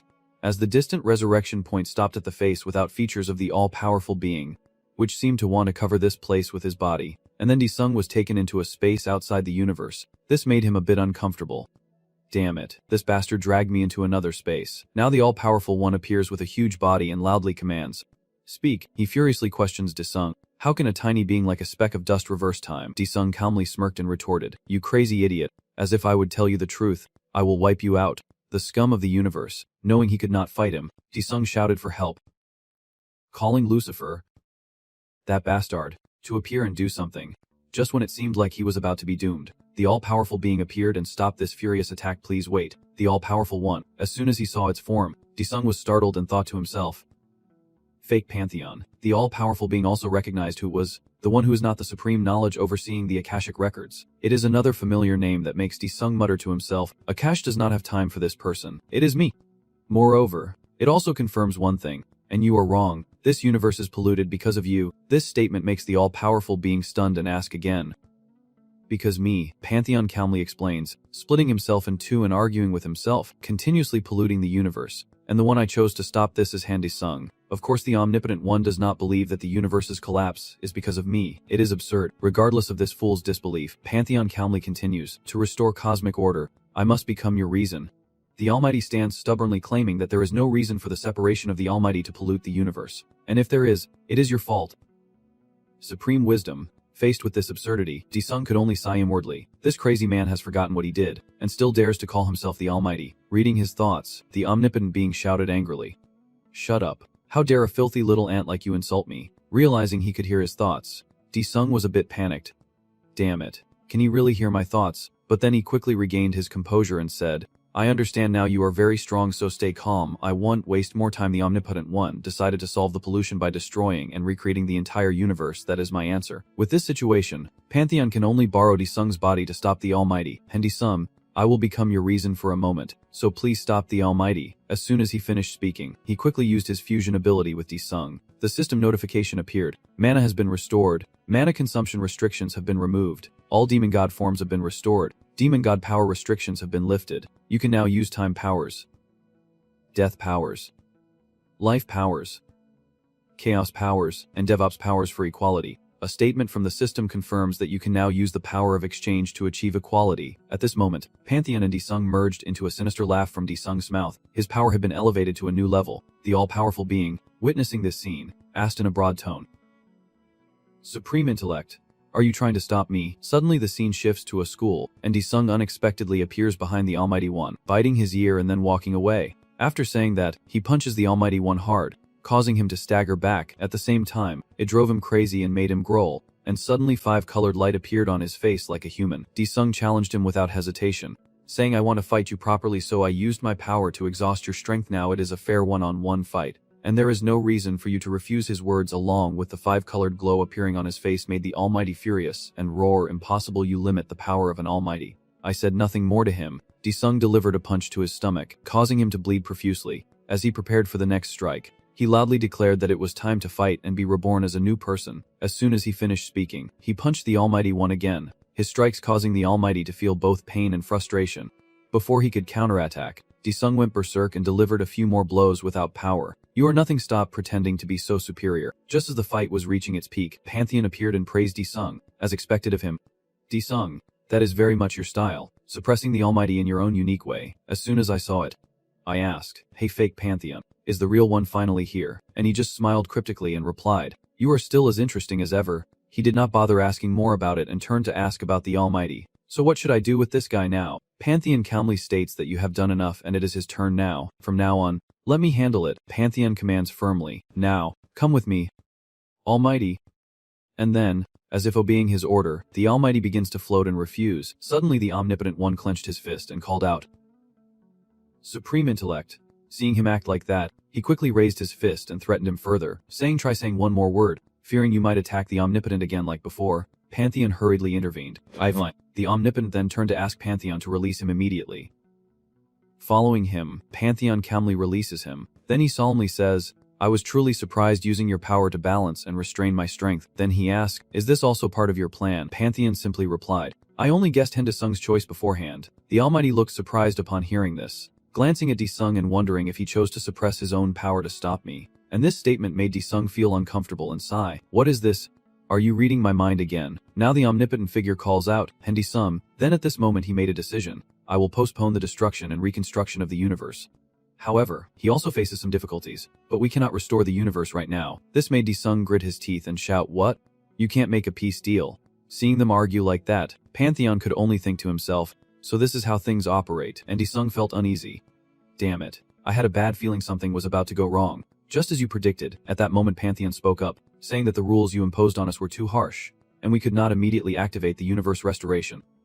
Furthermore, it even proposed that until we are restored, you will have to help us. When Di-sung heard this part, he was so shocked he shouted, what? You are so furious that you are trembling. After all the nonsense I have been through, is not there a happy ending for me to live peacefully? Of course, Di-sung did not care and shouted back, shut up. You bastard. You know everything. You have been using me and now you want me to suffer more. After being overwhelmed by you like that, Pantheon could only sigh and complain. Still as sharp as ever, The Almighty standing beside him quickly spoke up to defend him, saying, "See, we have temporarily postponed the destruction and reconstruction of the universe. Such a huge task, even humans should understand. Disung does not care and actually finds it annoying and pointless. He should have just destroyed everything, including reincarnation. I have endured over 800 years, and now you want more. Should I let everything be destroyed? Pantheon knows you are angry but keeps trying to persuade you. Come on. Disung, you can still relax on your planet like usual. Just work when we call you back, like a freelance collaborator. Even the Almighty himself has spoken, the one who can rule the earth like a god, of course with some limitations, but Disung's answer remains the same as always. I said no. Are you crazy or what? At this point the all-powerful just resort to threats. If you refuse, you will have to stay here with us forever. Pantheon also did not hesitate to add his words. There is no other way. Thanks to you, we have lost our powers too. Which made Disung so furious he could not speak. These bastards really threaten me. Damn it. So I let you think for a moment. The omnipotent figure whispers to Pantheon. Is there no one more effective than him? Pantheon quickly signaled for him to lower his voice and explained that he was the best choice we had. After a moment of thought, Disung asked, but my power is limited. How can you bring me back to Earth? Pantheon happily replied, oh, now you are interested. Huh, the omnipotent one arrogantly said. Be grateful that I forgive you for your insult. Now, Pantheon shows Disung how to return to Earth. I will reactivate your system and you will be able to go back to Earth. Seeing it fluttering in front of him, Disung looked annoyed and asked, do I have to decide right now? It nodded and replied, yes. Right now. And the omnipotent being beside it added, if you do not promise, we won't act. Unable to do anything against these two, Disung nodded and said fine. I will try to be the universe cleaner. Take me home. Pantheon happily chuckled and praised. Good choice. Now rest. And Disung, isn't it enough? Disung still wants to ask for more. And hey, can I choose the time to return to Earth? Back at the wedding hall, Akara has arrived at this chaotic scene, and Che adjusts his tea and asks Jinsang. Brother, it is not too late yet. Right, Jinsang said annoyed. We are already 30 minutes late. Doden suddenly appeared with a portal in front of them, causing an old man and a young man to step back in shock, while Unchai shouted, what is this? What is this? Disung walked out casually from the gate, and as soon as he saw him, they both jumped in surprise and shouted, Handisung, Lord Handisung. Seeing them, Disung still looked dazed and asked as if nothing had happened. Huh. They are also invited. The wedding is back to how it was. Disung takes his position, watching the sacred ceremony unfold. I feel no emotion at all. In fact, I yawn repeatedly. Chanho, in the role of host, loudly announces, please welcome the bride and groom to the hall. To the melodious music, bride Heron, arm in arm with groom Chingsik, enters the ceremony hall. They all wore happy and satisfied smiles, and Disung sitting below also smiled as he watched the scene. He silently thought to himself, this is a wedding gift for the two of them. I kept my promise. And the sky at the wedding hall that day looked beautifully blue. However, elsewhere there was a thunderous roar as a whole group of monsters gathered together. Antithesis stood as the leader, and the declaration was made, with the power of the universe. Everything has been accomplished, and a new continent will be built across the cosmos. In response to his words, the monsters cheered, and something unexpected appeared that caught Antithesis' attention. He seems quite surprised to see it. Turns out it is Disung carrying the entire rocket launcher on his shoulder. The appearance of him makes Antithesis confused and asks, who are you? He casually replied that he was a cleaner cleaning up the universe. Angered by his arrogance, Antithesis tensed up and shouted loudly, nonsense. You are a god from another dimension. Not bothering to waste words on him, Disung quickly struck him a few times. His lightning-fast rexes made Antithesis terrified and stammer. What kind of monster is this? The other monsters were so stunned and panicked that their mouths nearly dropped open. Just as Antithesis was reduced to a few pieces of meat, Disung calmly signaled a warning to the remaining monsters. He then casually left, but before going, he did not forget to say, live well, or so he claimed. Though he did not really care and was just thinking about what to have for dinner. 3 years later, when the gates disappeared from the world, countries began seeking diversification of new energy sources, and a rapid transformation was happening in core industries. With a tea host mentioning that hunters losing their abilities were emerging as a new social issue, Disung Corporation is running a large-scale social project to support their reemployment efforts. At the same time, at the Disung Recruitment Fair, a slogan hangs right outside the company building. Come on. Ordinary hunters. There were many people gathered there, pushing forward with hope of being hired. Watching that impressive scene, Chanho could not help but marvel at how many unemployed hunters there were. Just then, Jisoo appeared with a bright smile and called out, hey. Your presence surprised Chanho, who asked, what are you doing here? Jisoo casually said, my mom said she wants to have dinner together at home this weekend. Her words made Chanho wonder mom, so she explained, mom said your older brother has been away for a long time, so she is bored. Hearing this, Chanho immediately understood the issue and asked directly, still no news from Disung. Right, Jisoo could only sigh and admit, yes. This made Chanho both worried and angry, wondering what the hell he was doing. You bring this rank fried chicken from Seo Dongxian, with crispy hot golden pieces, then coated in delicious sweet and sour sauce. Dongxian proudly presents his creation. Door number 3. Rank fried chicken is ready. Koijang listened and Ji Sujang replied yes. Her coming here to help made Dongxian very grateful. Koijang sincerely thanked her for helping even when she was busy, and she kindly responded, after all, it is a new shop. Of course I have to help. The current situation can only make the uncle sigh. We can no longer be hunters now. All we can do is fry chicken. Koijang looked at the number of customers in the shop and could not help but add that the place was also busy. Quite a light crowd. At that moment, Dongxian also mentioned an old friend he had not seen in a while. But I wonder what Dae-sung is doing. I have not seen him around lately. She smiled and said he told her he did not want to do anything. At least for now. Her words made the uncle curious and asked, does he contact her? Realizing he might have said too much, she hesitated, unsure how to respond. Well then. Just at that awkward moment, the customer at table 3 loudly asked, hey, is my chicken ready yet? Koijang eagerly replied, yes. I will be there right away. Elsewhere, a large crowd is gathered as Jin Sang stands on a high platform and proclaims loudly, dear citizens of Seoul and Dae-sung, will dedicate my soul and body for the benefit of Seoul and the welfare of the hunters.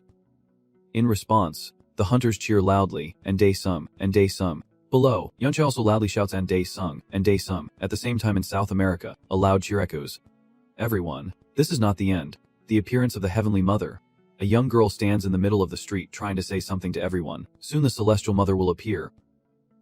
Loving everyone, Unmai's voice echoes everywhere. The Celestial Mother is also very strict, and just then someone stops nearby. Suddenly the paper in her hand flew everywhere, as if someone had suddenly grabbed her wrist. A female police officer was about to arrest Unmai, Unmai, for escape and murder. This situation makes Unmai feel a bit confused and panicked, unlike the chaos in South America. At that moment on a beautiful beach, sitting gently on the sand, a young man leisurely sunbathing and drinking coconut water. That person is none other than Dae-sung. Suddenly Seolyun appeared out of nowhere and called out big brother Dae-sung. Her presence startled Dae-sung, who asked, what the hell? How did you find me? The little girl smugly pulls out a puppet and replies, you think you can escape from me? Dae-sung ignores Seolyun and whatever her purpose is.